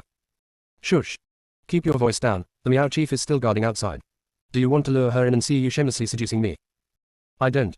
Chu-yu, however, wanted to confuse right and wrong. You King Chu Fox clan want to seduce me, but you have a criminal record. If someone sees what I did to you, do you think the Miao chief and other orcs will think that I was attracted to you and took advantage of you? Or do you think you are attracted by my beauty and abilities and are trying every possible means to seduce me? Seeing Nangongyan's aggrieved look, Chu-yu's light pink eyes became increasingly dim. In fact, she had set up a barrier in the temple the moment Miao King left. With her current level of cultivation, there is no beastman in the demon world who can penetrate her barrier and find out what is happening inside. The reason for this is because of the punishment for Nangongyan. In another sense, she was actually telling him with her actions that she did not despise him and was willing and happy to accept him. No matter how dull or self-deprecating Nangongyan was, she could feel Chu-yu's intentions and love at this moment. After a long while, Chu-yu slowly stood up and took off the blindfold of Nangongyan with his own hands.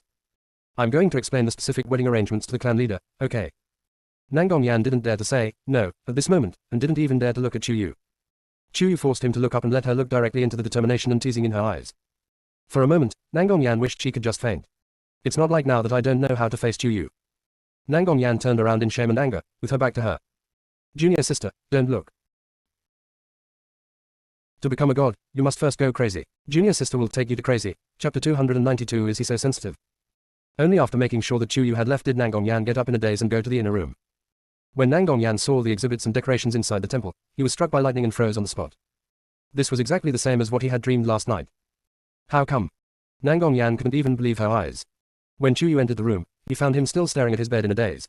He raised his eyebrows slightly and teased. How? Do you think the bed is too small? No, no. Nangong Yan wanted to find a hole to crawl into, but she still didn't dare to look Chu Yu in the eye. I'm going to take a shower.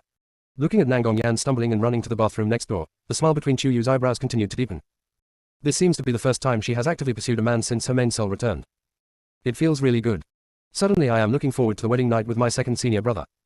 He's so sensitive, you won't faint, right? Ellipsis. From a cave somewhere in the deep mountains near the Sheshan Lion clan, a long and melodious animal cry slowly emanated. Because it was too far away, I couldn't tell what kind of animal the sound belonged to. Although he did not intentionally release the pressure, the beast still felt the suppression coming from deep within their blood.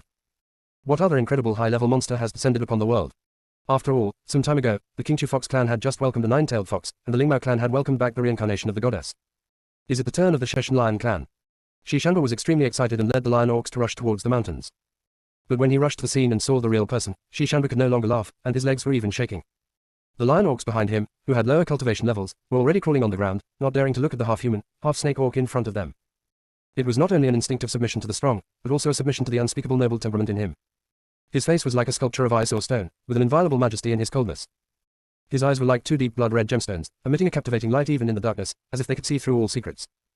His entire body was filled with a chilling aura like that of an asura, a fusion of wildness and powerful strength from ancient times, which made everyone who approached him feel an unprecedented sense of oppression.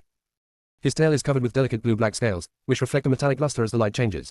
It is noble and enchanting, like the most exquisite work of art in nature. The dark golden vine snake totem around the left eye socket flickered, mysterious and dark. Shishanba only took one look, and his legs went limp, and he knelt down with a thud. The Sheshan Lion clan was unaware that you were recuperating here, and we had no intention of disturbing you. Please forgive us, master. We will evacuate immediately. And many more. Shen Tuyin spoke without any emotion, successfully making the group of lion orcs tremble even more violently, and they didn't dare to look up at him at all. His eyes swept over the furry lion ears and tails of the orcs and he fell into deep thought. Is this a group of orcs? Moreover, not only are they not afraid of him, they also respect him very much. I remembered that Ning Suyin and the elders of the Qingluan clan had said that the Tengshe clan was a beast of extremely high bloodline, so was he, who was in a half-beast state, revered so much. This place is definitely not the world of cultivation or the human world. Given his current situation, he is still some distance away from ascending to become an immortal. It is definitely not the world of immortals or gods, nor does it look like the world of demons. That is the demon world. You are lion orcs. Shen Tuyin spoke slowly, with scrutiny. Shishanba nodded hurriedly. Yes, yes, yes. If you have any instructions, we will do our best. Normally, they would only call orcs who could completely transform into human form, sir, but the aura around Shen Tuyin was so domineering and powerful that Shishanba blurted it out. Shen Tuyin thought of Chu Yu and the others, and his mind sank. Have any humans appeared in the demon world recently? Human, how is that possible? Shishanba subconsciously denied it, and seeing Shen Tuyin's expression becoming increasingly grim, he was afraid that his answer did not satisfy this gentleman, so he quickly added. Although no humans appeared, the reincarnated goddess Chu Yu, who was newly found by the Spirit Cat tribe, did experience the Thunder Tribulation and was able to completely transform into a human. Chu Yu. When he heard the name of his junior sister, the atmosphere around Shen Tuyin became less gloomy. But the lion orc just now said, the Civet Cat clan. Junior sister is a human, how could she? And many more. The junior sister told him that her first life was in the animal world, and it seemed that she was reincarnated as a cat. Thinking of this, Shen Tuyin teleported to Shishanba and said anxiously. Could you please draw a portrait of Chu Yu? Although he didn't know why this gentleman was so obsessed with Chu Yu, Shishanba didn't dare to disobey. He directly took out from his arms the portrait of Chu Yu that he had bought from the market and handed it to Shen Tuyin with some reluctance. Sir, this is Chu Yu, the goddess of the Spirit Cat tribe. When Shen Tuyin saw the person he was thinking about in the painting, his hands trembled slightly. Although he didn't know why the junior sister's eyes and hair color changed, he could be sure at a glance that it was his junior sister. Seeing Shen Tuyin's expression, Shishanba knew that he must know Chu Yu, and tried to say. Sir, do you recognize the goddess of the Spirit Cat tribe? Okay. Shen Tuyin did not hide it, she is my wife. Could you please tell me where she is now? Wife. Shishanba's voice was so shocked that he almost split his legs. Chu Yu actually has a husband with such a strong bloodline. No wonder I look down on him. And many more. Sir, may I ask how many beast husbands you are?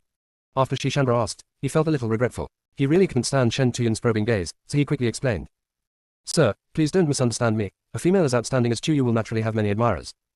But Chu Yu once said that she already had 3 beastly husbands, and now she is willing to publicly choose another beastly husband to marry, and this will be her 4th beastly husband. What did you say?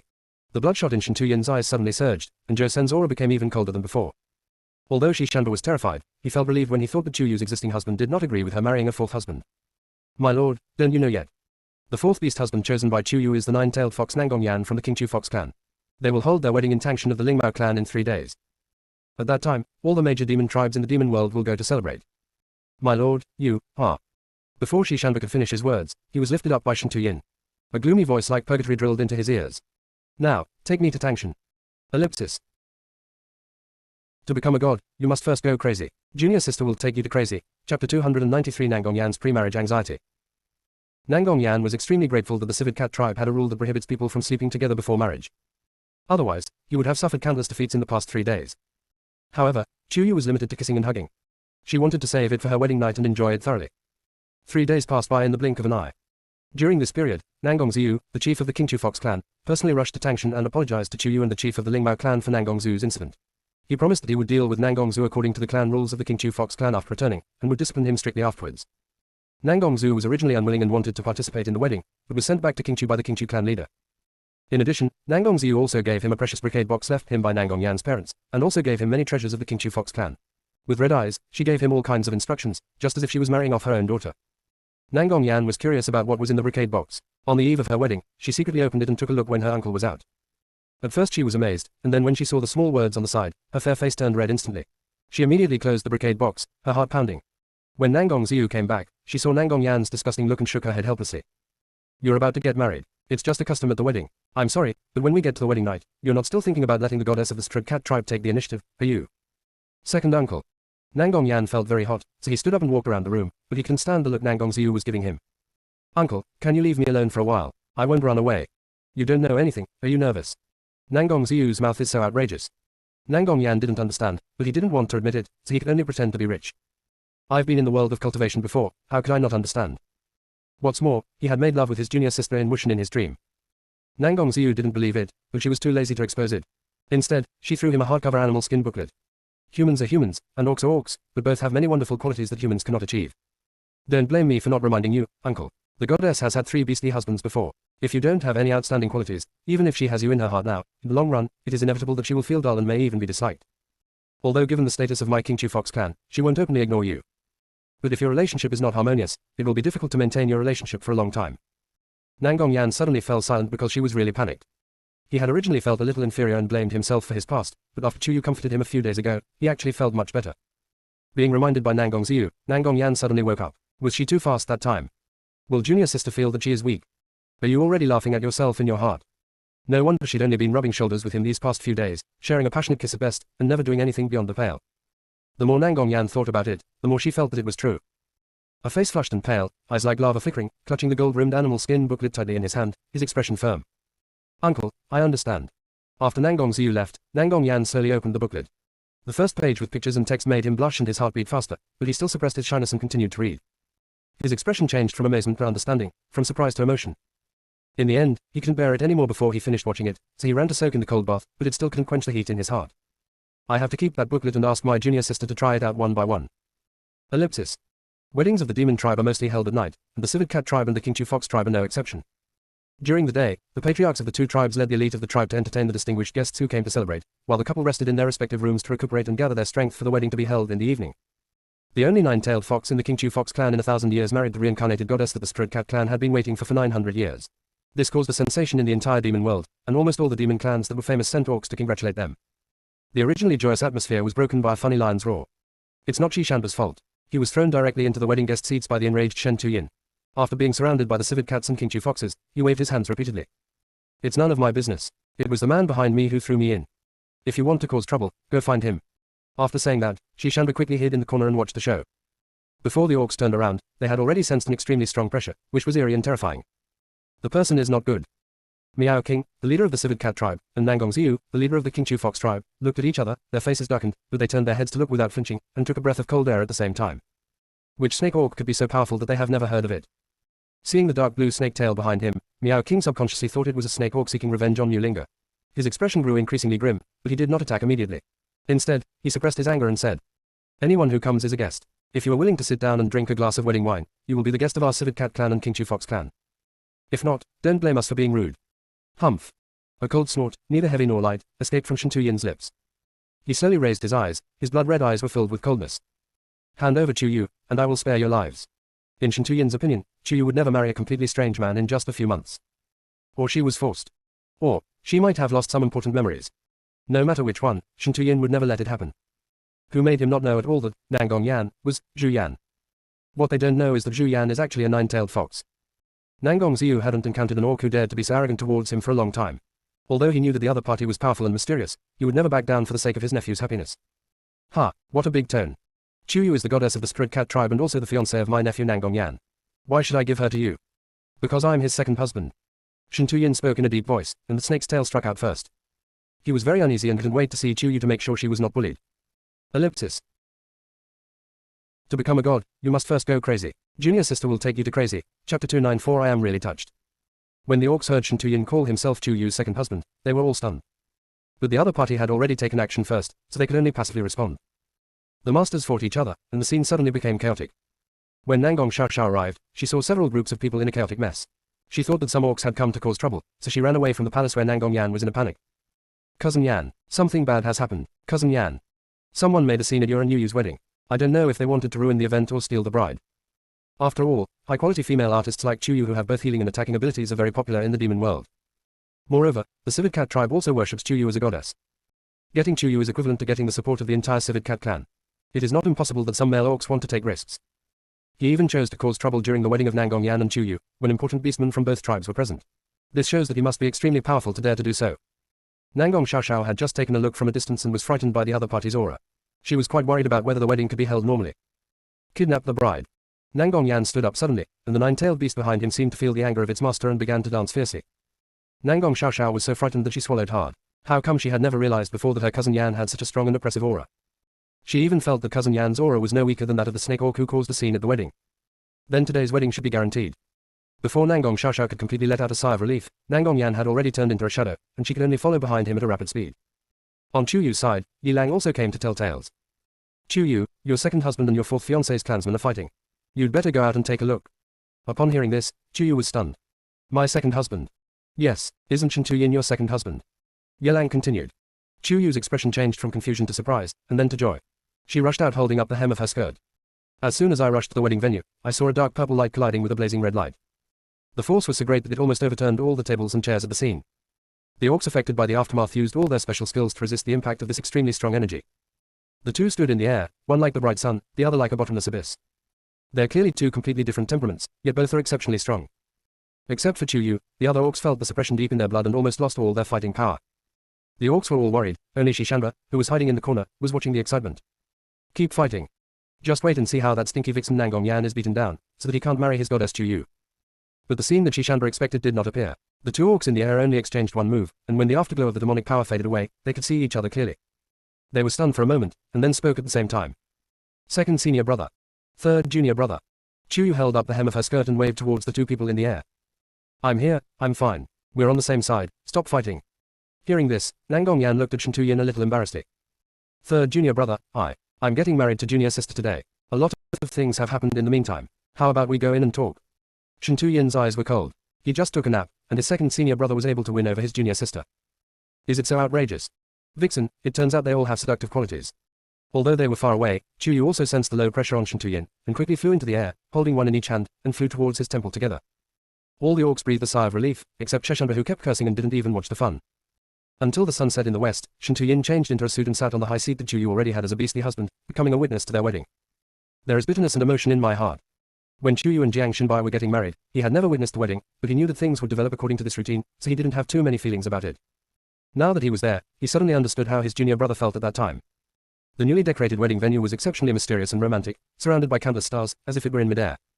Chu Yu walked lightly, like a dewy petal slowly blooming under the moon. The light pink eyes are like the water of a spring lake, rippling with gentle ripples. The slightly curly pink wavy long hair is like dreamy clouds, floating in the wind, exuding a charming fragrance. She was wearing an elegant chiffon gown of the Civet Cat clan, which was transparent with a hint of pearl, highlighting her graceful figure. Every step she took seemed to be walking on clouds, pure and holy. Nangong Yan stood among the flowers, waiting for his bride. 9 fiery red tails swayed gracefully behind him, like flowing flames, making him look even more beautiful and enchanting. His eyes, blazing like lava, concealed a deep affection and tenderness. Beneath his androgynous, beautiful face lay a pure and loyal heart. Dressed in a gorgeous red and gold robe, his every move exudes the majesty of a king, yet he remains charming and graceful. When their eyes met, it seemed as if they were the only ones left in the world. Orc weddings have their own unique characteristics. Friends and relatives only watch the ceremony, and the rest is left to them. Nangong Yan slowly extended her hand towards Chu Yu, waiting devoutly for her to hold it. Even though I knew she wouldn't refuse, I was still extremely nervous. Fortunately, Chu Yu shook it almost without hesitation. They walked hand in hand into the flower sea specially built for this wedding, surrounded by blooming flowers, gorgeous and dazzling. When they arrived at the altar, the priests of the two tribes simultaneously offered them their best blessings and declared them husband and wife. Nangong Yan was so nervous that beads of sweat appeared on his palms. He slowly turned around and looked at the bride he had finally married, his eyes full of excitement. Under Chu Yu's smiling gaze, he slightly opened his lips, holding a seven-colored pearl as bright as a diamond in his mouth, to give to his newlywed wife. To the King Chu Fox clan, this represents an eternal vow of love. Joy flashed in Chu Yu's eyes. When Nangong Yan held her hand, she stood on tiptoe and kissed his lips. Slowly and carefully, she took the pearl from his mouth into her own. The other orcs at the scene all started to make a fuss. It was common to give gifts with the mouth at fox weddings, but it was the first time to see other orc couples accepting gifts with their mouths. This is enough to show Chu Yu's respect for Nangong Yan. Nangong Han was so moved that when Chu Yu gave him a pink cherry hair accessory that he had woven himself, he actually knelt on one knee and lowered his body so that she could pin it more easily among his fiery red hair. This symbolizes the promise of staying together forever. Ellipsis. To become a god, you must first go crazy. Junior sister will take you to crazy. Chapter 295 Returning to the cultivation world, facing the thunder tribulation of Quat, Ascension 2. Although this pink cherry hair accessory looks a bit out of place in Nangong Yan's hair, but his face is destined to look good no matter how he is messed up. After the ceremony, the two held hands and boarded the carriage with auspicious beasts, which represented good fortune, and flew back to their hearts. Shen Tuyins was personally treated to delicious food and wine by the leaders of the two tribes, as if to please and appease him, but in fact they were more afraid that he would get angry again like he did in the morning. Shen Tuyin was at a loss whether to laugh or cry. He really didn't know that Nangong Yan was Zhu Yan at that time. Moreover, the second senior brother, who is clearly a human, transformed into a nine-tailed fox when he arrived in the demon world. This is something that cannot be understood by normal thinking. However, in order to reassure the patriarchs of the two tribes, he also joined in the eating and drinking, which diluted a lot of the bitterness in his heart. In the new room of Chu Yu Goddess Temple, the two sat at the head of the bed. Although no words were spoken, their hands were tightly clasped together. Nangong Yan was very nervous, and the more nervous he was, the emptier his mind became. Almost everything he had read in the booklet last night was thrown away, and now he can remember a single thing. Chu Yu leaned closer and kissed him on the cheek. He suddenly shook like a frightened bird, and the booklet in his arms fell out, just turning to an indescribable page. Chu Yu raised his eyebrows, narrowed his eyes slightly, and leaned closer. Second brother, you've learned everything, but don't you plan to put it into practice? You. Nangong Yan activated her stuttering mode again, but when she saw that Chu Yu didn't look disrespectful at all, she breathed a sigh of relief and became bolder. The 9 big furry tails behind her approached her tentatively. Chu Yu found it amusing and released his cat tail to dance with the fox tail. When eyes meet and love is strong, any action, no matter how intimate, will come naturally. Ellipsis. The next morning, the beastmen in Tangshan were still asleep when they were awakened by thunderous roars, one louder than the other. They all left their caves and watched with curiosity and surprise as a huge calamity cloud flew towards the goddess palace, discussing endlessly. Is this the thunder tribulation of our goddess? No way, didn't the goddess just survive the tribulation not long ago? But didn't our goddess's new beast husband also just go through a tribulation? Anyway, they're the only two living in the goddess palace. It must be one of them who suffered the thunder tribulation. How exciting. If it was the beast husband's thunder tribulation, then he should be able to completely transform into a human. If it's the goddess's thunder tribulation, oh my god, does that mean the goddess can ascend to become an immortal? Ellipsis. As soon as these words were spoken, all the orcs became excited. Ascend to become an immortal. It has been a long time since any orc in the demon world has successfully ascended to become an immortal. Yelang also screamed excitedly. Oh my god, oh my god. If Chu Yu ascends to become an immortal, he will be the first person in our cultivation world to ascend to this level in 100 years. The fairyland exists just like in the legend. Brother Shintu, don't you agree? Hey. Brother Shintu, why do you look so serious? As soon as he finished asking, Yelang realized the crux of the problem belatedly and slapped the back of his head. Oh, look at my memory. If Chu Yu went to the fairyland, wouldn't you be separated from her? Bah. It's definitely not Chu Yu's calamity cloud, no. Although Yelang said this, Shen Tuyin's frown did not relax at all. It was not until he saw a fiery red halo shooting straight into the sky and confirmed that the orc undergoing the tribulation was Nangong Yan that Shen Tuyin's tense state began to improve slightly. This time the thunderstorm lasted for a long time, lasting for 3 days and 3 nights before gradually stopping. Nangong Yan's fox ears and tail could all be retracted. But his eyes, which were originally like lava, now turned into an imperial deep purple. It becomes more and more noble, dazzling and imposing. It is becoming more and more similar to its appearance in the reincarnation mirror. After the energy around her body dispersed, Nangong Yan couldn't wait to fly to Chu Yu's side, took her hand, and smiled brightly, without the inferiority complex she had before. Junior sister, I did it. Chu Yu was also very happy. Seeing him shyly approaching for a kiss, she quickly pushed him away. Could you please take a shower first? My whole body smells like it was burned by electricity. Although Chuyu loves her very much, she still has mysophobia. The smile on Nangong Yan's face suddenly froze, with faint signs of cracking. But this smile was transferred to Shen Tuyin's face, and he smiled particularly happily. Second brother, the smell on your body won't go away for 3 to 5 days. Don't let junior sister suffer tonight. Think beautifully. Nangong Yan rolled her eyes at Shen Tuyin in annoyance. Don't think I don't know what you, a stinking snake, are up to. Don't even think about it. He and his junior sister have just gotten married and are still in the honeymoon period. If he doesn't seize the opportunity now, when will he be able to return to the world of cultivation? But reality is always more cruel. Because Nangong Yan had successfully transformed into a human form, Chuyu anxiously asked him to practice the secret techniques of the King Chu Fox clan back in the world of cultivation. Or the kind that constantly urged him to practice. In the following time, Nangong Yan practiced with Chuyu and Shen Tuyin, and all the pink bubbles turned into shadows. Nangong Ziyu, the chief of the King Chu Fox clan, and Miao King, the chief of the Civet Cat clan, felt as if the sky was about to fall when they learned that Nangong Yan and Chuyu were both planning to leave. But the two had made up their minds and they never thought of forcing him to stay. In addition to accompanying Nangong Yan and Shen Tuyin in the daily practice, Chuyu also devoted himself to studying many methods that would help improve the practice of the Civet Cat tribe. The more Chuyu researched, the more he discovered something was not right. Although Miao King looks like a mature and charming Civet Cat orc, she is actually an orc with a lifespan of 500 years. Many times, she felt that she had reached the threshold of a breakthrough and might be about to face the thunder tribulation that would transform her into a human. But it seems that every time after the Resurrection Festival, her bottleneck will be extended indefinitely, as if she can't awaken. Not only Miao King, Nangong Yan also asked her uncle Nangong Ziyu, and he had the same situation. However, they never doubted the issue of the Resurrection Festival, but felt that there might be something they had not figured out, or that it was God's will that made them stay here.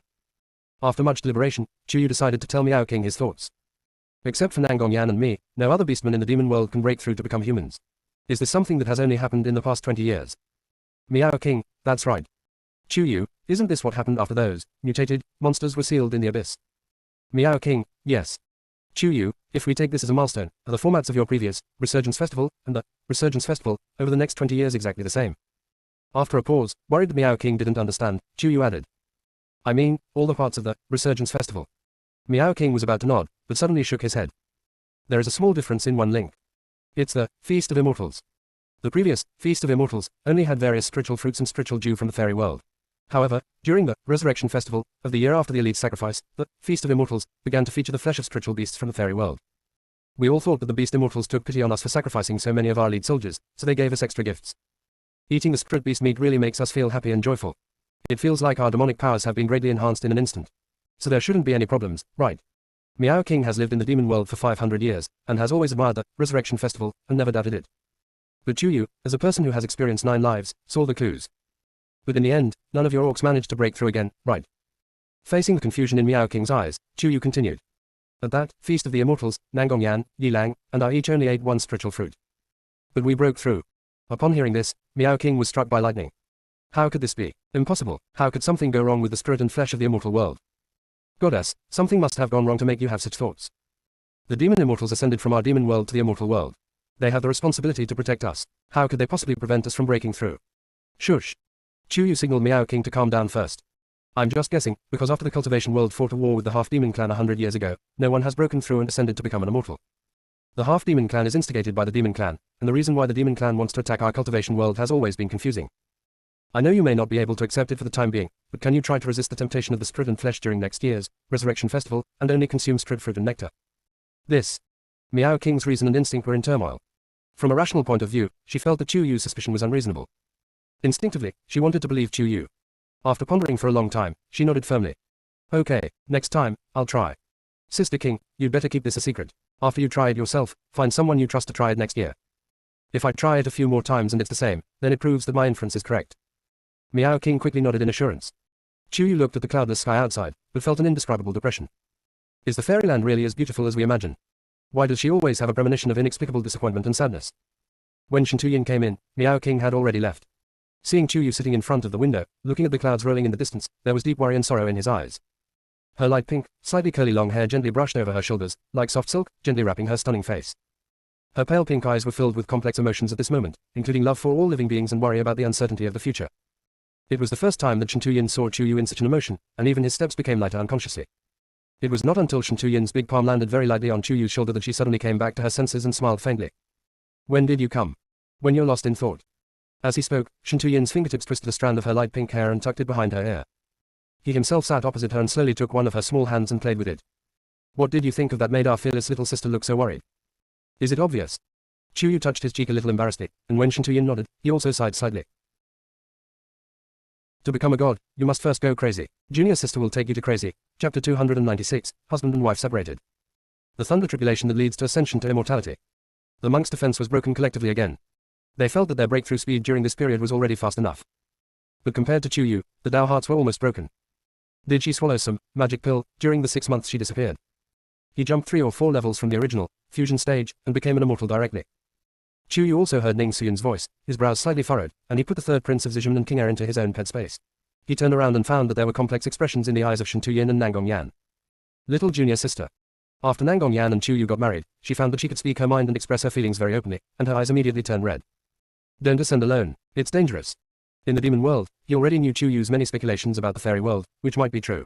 How could he be at ease letting her ascend alone?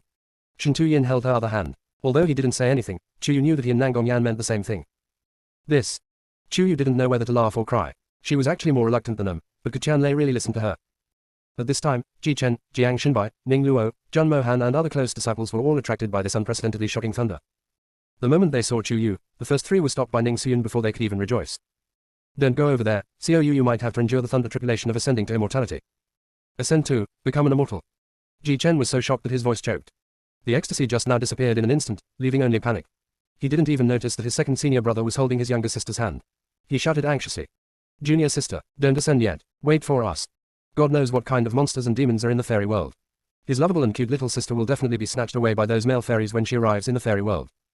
Junior sister has just ascended to heaven, and her cultivation level is only that of a lower immortal. How can she resist the robbery and plundering of those guys? When Ji Chen thought of those scenes, his eyes turned red. He stared at Chu Yu like a wolf cub who was about to be abandoned. He worked so hard, but still couldn't catch up with the junior sister's promotion speed. Chu Yu just took a look from a distance and her heart was almost broken. She couldn't bear to see this wolf cub being wronged. It was because he was always so heartless and dazzling. Chu Yu and Jiang Xinbai looked sideways, their eyes met, and their hearts trembled again. Although his emotions were not as exposed as Ji Chen's, the shimmering light in his phoenix eyes fully expressed his master's reluctance to let go. Over the past 6 months, Jiang Xinbai didn't know how he had managed to survive. She returned to their world unexpectedly, and before she could even say a word, was she about to ascend to the fairyland. No matter how rational and generous Jiang Xinbai was, he was about to collapse at this moment. Chu Yu is the one who is about to collapse the most. They're reluctant to let go of her alone, and she has 4 such people who are reluctant to let go. Uncle Ning, is there any way to suppress my cultivation? In a flash, Chu Yu thought of Ning Xuyen who came from the fairyland and immediately asked her for help. However, Ning Xuyen had no memory of how she came to the world of cultivation, and she was extremely anxious. I don't know either. Otherwise, why don't you try to suppress your cultivation? Hearing this, Chu Yu let go of Shen Tuyin and Nangong Yan's hands, sat cross-legged on the ground, and tried to suppress the cultivation in his danshan. However, the colorless danshan with golden, green, cyan and fiery red colors was spinning rapidly, completely out of her control. The calamity clouds above her head grew thicker and thicker, until they reached the point where she could no longer see the top. Some of the cultivators with lower cultivation levels around them could not even withstand this kind of pressure and experience various discomforts. They could only try to get away from Chu Yu as quickly as possible. Although it was difficult, she still tried her best to resist the pull of the energy, feeling that her body was about to be torn apart by her own contradictory energy. Shen Tuyin and Nangong Yan, who were closest to her, felt it most clearly and were extremely worried. Nangong Yan couldn't even bear it anymore. Little junior sister, forget it, don't resist. You go to the fairyland first, and we will be able to catch up with you later. Okay. Shen Tuyin said only one word concisely and nodded vigorously, seriously and firmly. Chu Yu was also on the verge of losing control, and his whole body began to tremble uncontrollably. At this time, Sec Master Lu, who had not appeared for a long time, rushed out from some corner, almost teleported to Chu Yu's side, and injected spiritual power as gentle as rain and dew into Chu Yu's body. Still looking cheerful even if the sky falls. My dear disciple, if you want to temporarily stop the thunder tribulation from striking, there is a way, but you will have to pay a price. It depends on whether you are willing to do so. Master, please speak first. I have to seal up this strange spiritual root of yours whose attributes I can't identify. From now on, you will only cultivate your body to achieve the great Tao. When you rely on physical cultivation to face the thunder tribulation that leads to your ascension to immortality, the seal on your spiritual roots will automatically be lifted. You will ascend through dual cultivation of your spiritual body, and the thunder tribulation at that time will be more than twice as dangerous. Sec Leader Lu handed the choice to Chu Yu. Have you thought it through? If you want to seal your spiritual roots, the seal cannot be lifted before you ascend. I've made up my mind. Master, please help me seal my spiritual roots. Chu Yu said without any hesitation. Seeing this, Sec Leader Lu no longer hesitated and continued to inject it into Chu Yu's body. Chu Yu only felt that the spiritual power like a clear spring slowly enveloped her danshan. Her spiritual roots, whose attributes could not be identified, slowly settled down at a speed visible to the naked eye, and finally returned to calm. An invisible film tightly wrapped around his entire spiritual root, preventing him from releasing any spiritual power. Seeing this, Sec Master Lu withdrew his hand and patted Chu Yu's shoulder soothingly, feeling particularly proud. You are indeed my good disciple. You have sealed your spiritual roots and cultivated your body. You are so courageous. Master. Chu Yu smiled weakly. Does she have a better option? If she really went to the fairyland like this, the 4 people in her family would probably go crazy. They will definitely practice even more frantically, wanting to improve their cultivation as quickly as possible and ascend to the fairyland. But when it comes to cultivation, haste makes waste. Many times it depends on chance and understanding, and sometimes there is even a destiny. Chu Yu was not worried about the aptitude and understanding of the 4 of them, but he was worried that they would go astray. If they became obsessed, the result would be more harm than good. More importantly, she was reluctant to leave those handsome husbands she had just reunited with. The dark clouds in the sky are so fierce, and it feels so frustrating when leaving. For some reason, although Jae-yun didn't say anything, Chu Yu always felt that their curses were a bit dirty. To become a god, you must first go crazy. Junior sister will take you to crazy. Chapter 297. The backyard is on fire again. The next moment, Chu Yu fell into a familiar broad embrace, and was hugged up. He couldn't help but exclaimed. Junior brother, please put me down. There are so many people watching. Don't let it go. Not only did Ji Chen not let go, but he hugged Chu Yu even tighter. He was afraid that if he let go, his junior sister would run away again. You're my wife, so what if I hug you? What's there to be shy about? Ji Chen spoke in a very natural manner, not feeling embarrassed at all about being watched by such a group of cultivators. No matter how thick-skinned Chu Yu was, she couldn't help but blush when so many people were watching her, and with her other 3 husbands around her, and she gently pushed him. I'll hug you again when we get back, okay? Ji Chen didn't move at all, so she pushed him again. Did you hear that? Don't act stupid. Humph. Ji Chen uttered a humming sound from the depths of his throat, which sounded both aggrieved and arrogant. He put his lips close to her ear and whispered. Tonight is mine, I'll let it go. Chu Yu. Just after returning, this wolf cub started thinking about those unspeakable things and was thinking about occupying the nest first. Chu Yu sighed helplessly, unable to bear being watched by so many people, and could only nod. Okay, it's all up to you. Ji Chen was satisfied. Although he let Chu Yu go, one of his hands was still clasped with her fingers, holding them tightly and refusing to let go. Seeing this, Jiang Xinbai's eyes darkened. He walked forward without hesitation and naturally took her other hand. Shen Tuyin and Nangong Yan stood behind him, their eyes becoming dim and unclear. Ahem, what are you all standing there for? Some of my disciples have urgent family matters to attend to, so everyone should disperse. Just disperse. There are still many half-demons waiting for you to recruit. Don't look at them. Don't look at them. After waving his hand to send the people away, Sect Leader Lu turned to Chu Yu and smiled.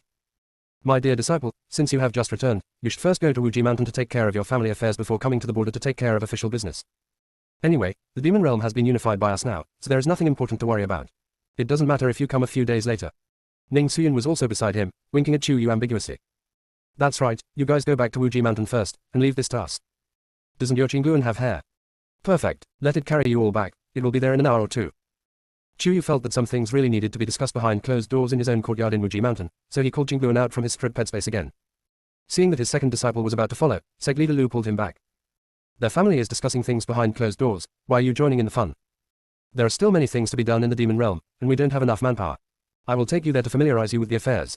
Nangong Yan was ashamed. Master, my junior sister and I are now a family. Sect Leader Lu was taken aback, and thought to himself. We are from the same sect, so naturally we are a family, but we are still different from them. Be obedient and don't join in the fun. Seeing that Nangong Yan was about to be taken away by his master, Chu Yu hurriedly said. Master, my second brother and I got married in the demon world. Sect Master Lu. Ji Chen and others. Only Nangong Yan, seeing Chu Yu admitting their relationship so openly, raised her chin proudly, and her peach blossom eyes turned into crescents. It turns out that the junior sister truly loves me and is unwilling to let me suffer any injustice. As soon as she came back, she couldn't wait to clear her name. Ever since the lesson from Jiang Xinbai, Chu Yu no longer wanted to cause the same thing to happen again, so he was particularly decisive this time. Unexpectedly, the look in Jiang Xinbai's eyes when he looked at him slowly revealed a certain coldness. Finished. This means you pleased one person but offend another. Wrong. Maybe there is more than one person who has been offended. This wolf cub Ji Chen doesn't look too well. Chu Yu was overwhelmed, but he still endured the heavy pressure and smiled at his master. Master, second senior brother can also come with us and return to Wuji Mountain first. After saying that, she quickly winked at Nangong Yan, asking him to catch up quickly. Unexpectedly, Nangong Yan opened the peach blossom folding fan he made in the demon world, spread it out and fanned it in a very showy manner, and then slowly jumped onto Qingluan's back. This series of bold actions is just to show off the fact that he is already Chu Yu's husband. Chu Yu felt that it was too embarrassing to watch and was too embarrassed to stay there for even a second, so he quickly used his spiritual sense to order Qingluan to fly back to Wuji Mountain. It was not until Chu Yu and the others left that Sect Master Lu finally came to his senses and looked at Ning Suyin beside him in disbelief. Junior sister Ning, what did my young disciple Chu Yu say just now? Ning Suyin raised her eyebrows with interest. Your little disciple is really good. She has taken down 3 top-notch senior brothers all by herself. It really is true that good things should be kept within the family. Upon hearing this, Sect Leader Lu was struck by lightning. He remained where he was for a long time before beating his chest and stamping his feet. What a sin. These 3 bastards, when did they start thinking those bastard thoughts about my precious little disciple? How come they all kidnapped me? Unacceptable. These 3 bastards are really going too far. Ning Suyin. Old Deng, do you want to listen to what you are saying? The bias isn't that obvious, is it? After muttering for a while, Sect Master Lu realized that his chief disciple was also here, so he quickly grabbed Ning Luo and said earnestly. Ning Luo, you're the eldest senior brother. Don't learn from those bastards and have inappropriate thoughts about your junior sister. Do you understand? Hearing this, Ning Luo fell silent for a rare moment. He didn't dare to answer, let alone make a promise, and he didn't know what to say in response. Sect leader Lu thought that he had tacitly agreed, so he sighed again and left cursing. Little did they know that the rumors about Chu Yu and her husband were becoming more and more outrageous throughout the cultivation world. Have you heard? Chu Yu is back. Of course I heard. Not only has Chu Yu returned, but several people who were sucked into the space rift with her have also returned. They seem to be Zhu Yan and Shen Tuyin from Wuji Mountain, and Yi Lang from Xuanji sect, right? That's right, but I have even more exciting news. Zhu Yan and Chu Yu are married too. Is this true? Chu Yu is eating too well. Why don't you say her husband eats better? For a moment, I didn't know whether to envy Chu Yu or her husband. It seems that getting close to Chu Yu and becoming her husband is not impossible, right? At this rate, she will most likely become the supreme queen of our cultivation world. I'm afraid the male cultivators will flock to her. Stop analyzing it, I'm already moved. Action is worse than thought. If I find an opportunity, I will definitely offer myself to her. Ellipsis. The various rumors about Chu Yu not only spread more and more fiercely in the world of cultivation, but even made those high-quality half-demons who had been recruited become restless. Chu Yu, who had already returned to Wuji Mountain, naturally didn't know about this. Now she was faced with 4 handsome husbands, each with their own unique qualities, and her head was full of confusion. Fortunately, Shen Tuyin temporarily stood on her side and explained the whole story in a concise manner. He also explained Nangong Yan's life experience and everything about Chu Yu's first life, and finally diverted some of Ji Chen and Jiang Xinbai's resentment. Chu Yu took the opportunity to cough lightly. Actually, I think we should go to the Zhu family first to pay our respects to second senior brother's adoptive parents. If it weren't for them, second brother would have been just a baby and probably wouldn't have survived in the world of cultivation. Hearing this, Nangong Yan was stunned at first, then the corners of her mouth unconsciously curled up, and her peach-like eyes were slightly moist. There's no need to go to the Zhu family and go through all the trouble. When the Zhu family exiled me to Wuji Mountain, I took my parents' cenotaphs with me. They were killed while on a mission to eliminate spies from the half-demon clan who had infiltrated the world of cultivation. Their bodies were never recovered, and there is only a cenotaph left, which I buried in the back of Wuji Mountain. Everyone was silent again, but in fact they silently supported Chu Yu's decision and accompanied Nangong Yan to the back mountain to pay homage to the cenotaph of his adoptive parents. During this period, Nangong Yan held Chu Yu's hand all the time, and did not let go even when he kowtowed to his adoptive parents' cenotaph. In my heart, I silently muttered, Dad, Mom, although you were only with me for 3 years, I have remembered you since I was a child. It was the happiest and most carefree time in my life. In my heart, you will always be your child's biological parents. My child is very happy now because he married the love of his heart. If you two are really in the underworld, it is more important than anything else if you can feel my prayers and live your own lives in peace. When it is time to reincarnate, you will be reincarnated. If there is an opportunity to cultivate the underworld, then cultivate the underworld, and no longer have to worry about my son. When Chu Yu returned from the back mountain, it was already late. In order to prevent the backyard from catching fire, he rushed into his small kitchen the moment he entered his Xinjiang garden. I'm the chef tonight. What do you want to eat? Just tell me the dish. Can I eat you? Ji Chen leaned against the door, smiling like a playboy, yet full of sunshine. Chu Yu's eyes were almost blinded by the light, and he suddenly realized. Have you grown taller again? Standing at the threshold, it felt higher than the small kitchen door. This guy is probably close to 1.95 meters tall. Seeing the admiration in her eyes, Ji Chen deliberately stood up straighter. Are you moved? Then why not take action? Seeing the overly ambiguous hint in Ji Chen's eyes, Chu Yu's face flushed. I'm only at the golden core stage of physical cultivation right now. Although I can fast, I still need to eat first. Eating will give you more energy. Ji Chen can never go back to being the ignorant young boy he was. Before Chu Yu could say anything bad about him, the figure, as graceful as the breeze and bright moon, had already walked into the small kitchen with an elegant and leisurely pace, smiling. Just got back, and you're already planning to play favorites. How could I? Chu Yu shook his head repeatedly. Jiang Xinbai is still the type who sees through things and speaks out. Then why is it him tonight? It turned out that Jiang Xinbai heard clearly the whispers that Ji Chen said to Chu Yu while hugging her not long ago. Why can't it be me? He had only been with Chu Yu once from beginning to end. Ji Chen refused to give in at this moment, because I am the first one to marry junior sister. Since junior sister has returned from the demon world, she naturally has to be with him first. As for the 2 male demons who have eaten and drunk their fill in the demon world, let them go aside for now. Nangong Yan is not a pushover either. Ever since he married Chu Yu, the curse of not being able to express his true feelings seemed to have disappeared overnight. At this moment, he was leaning against the window opposite Chu Yu, his chin propped up, his smile as beautiful as a flower, his eyebrows as hooked as a star. But junior sister, didn't you say at the beginning that there was no difference between me and them in terms of seniority? Why can't it be me? She was already a little overwhelmed by the situation right now, so why was Nangong Yan joining in the fun? Nangong Yan seemed unable to understand the hint in Chu Yu's eyes, and her smile became more charming. If we go by the order in which we entered Wuji Mountain, I'm the second senior brother, so I should be the first, right? Then I was Yu Yu's senior brother, so shouldn't I be ahead? Jiang Xinbai was not to be outdone, and met Nangong Yan's eyes. One was calm and elegant, the other was as charming as a demon. But there was a determination in their eyes to not give an inch. Ah. Ji Chen laughed in anger. I won't count with you guys, I am the first one.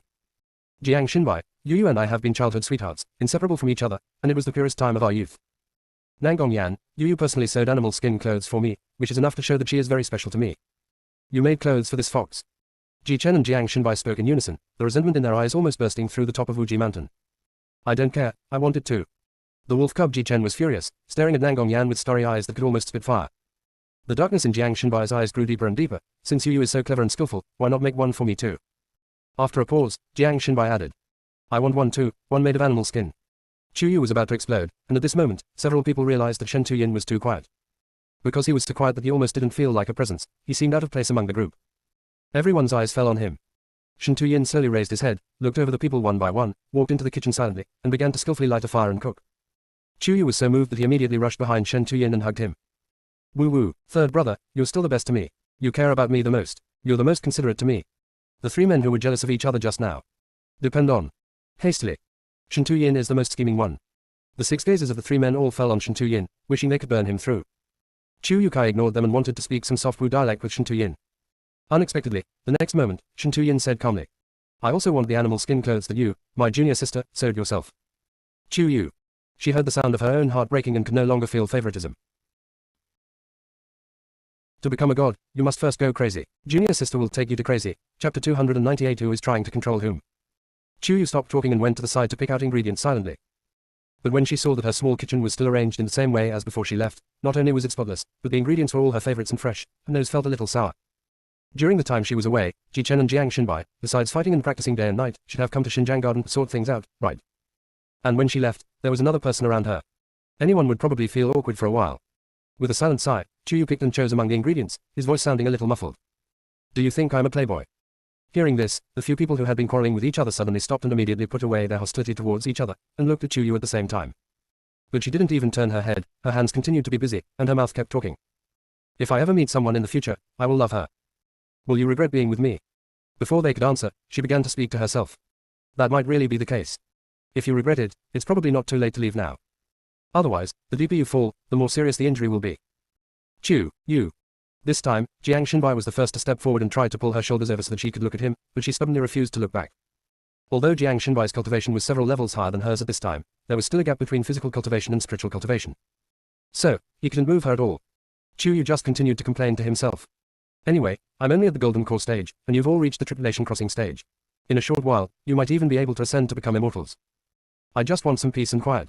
In this world of cultivation, I can do whatever I want. No one can control it. You dare.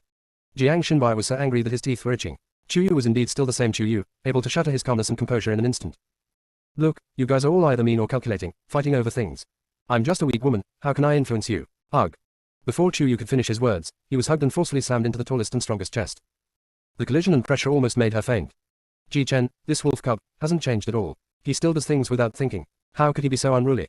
Instead, he started to feel wronged. The young man said in a deep and dull voice. No more fighting. You can find whoever you want tonight. There is no restriction on you, you can love whoever you want. But if you separate from me, don't ever say it again.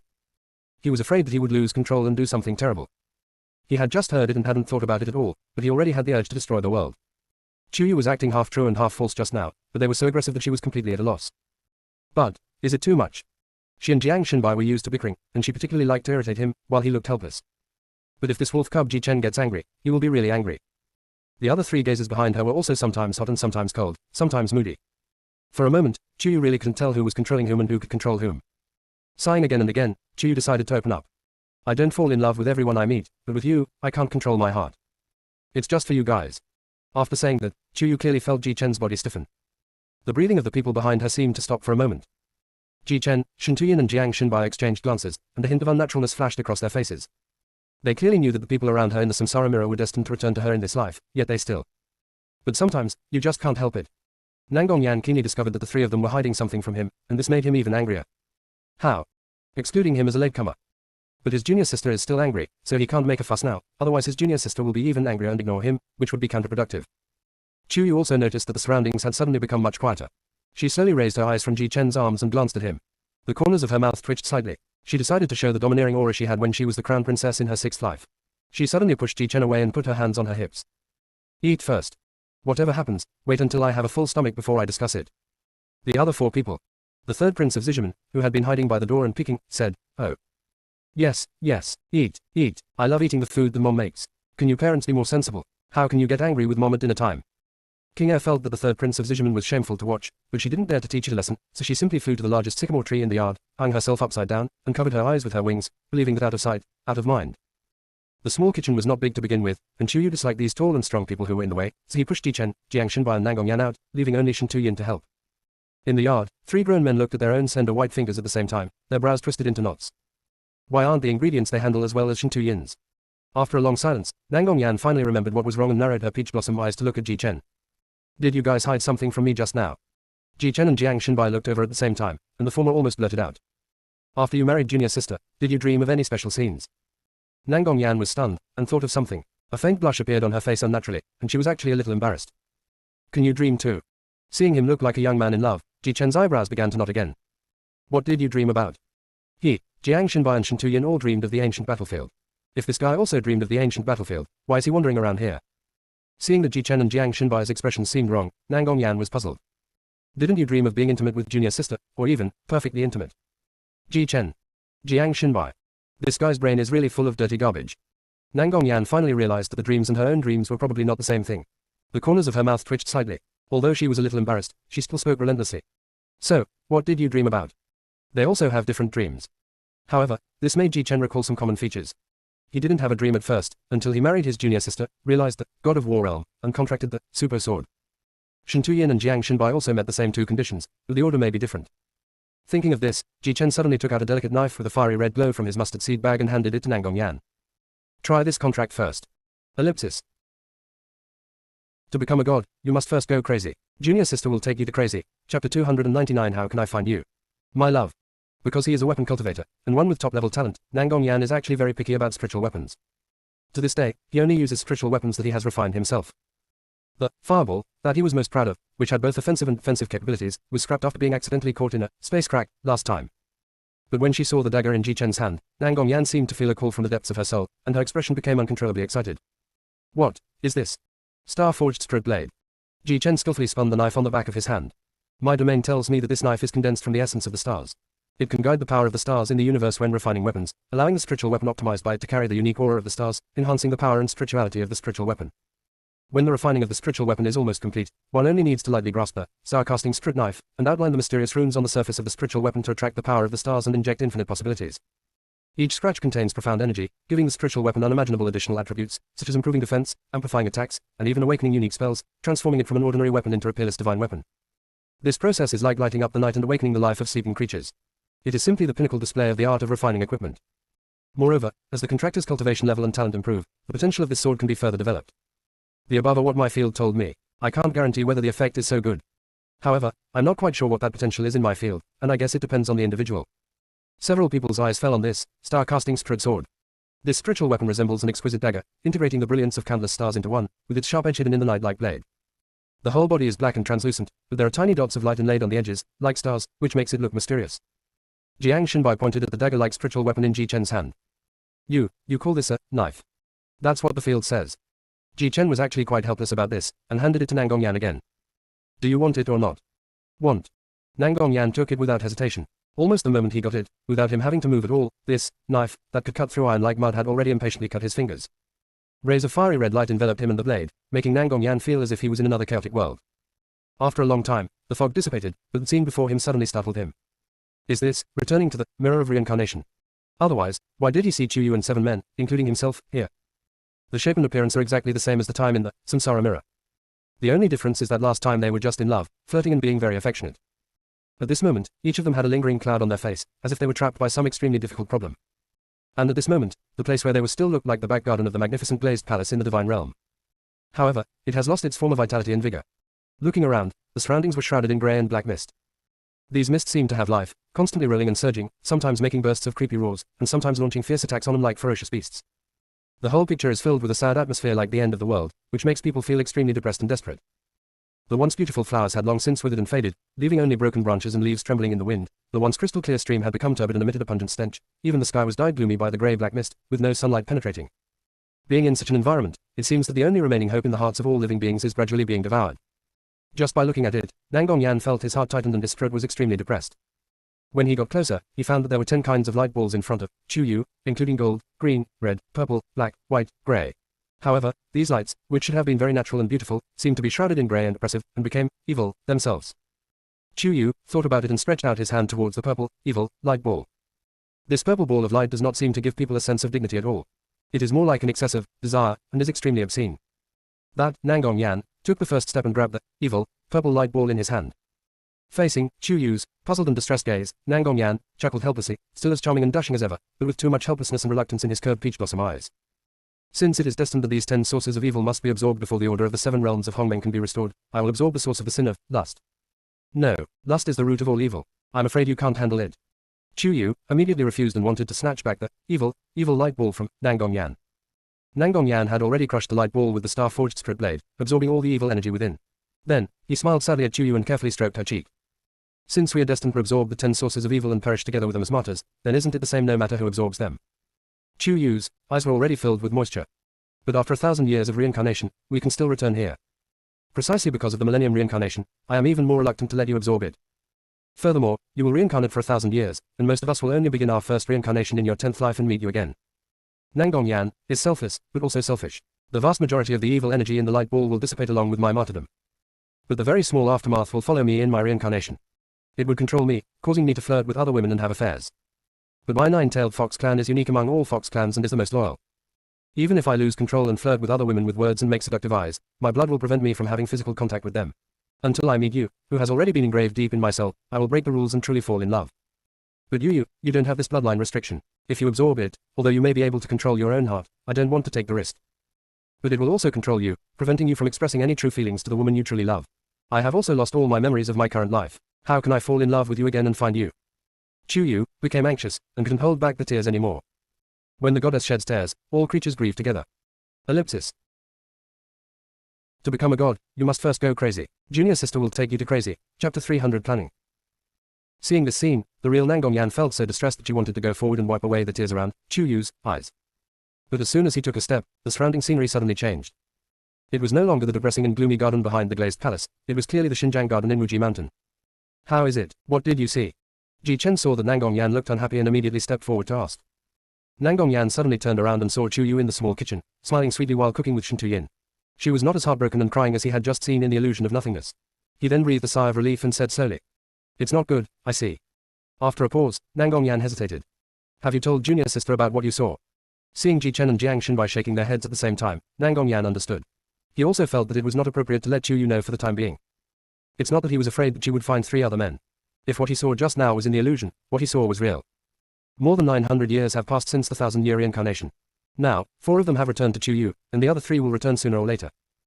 What Nangong Yan was worried about was that if the realm of nothingness was really a higher realm than the immortal realm, why did such a turmoil happen in the first place, which required them to sacrifice their lives for the cause, to quell it?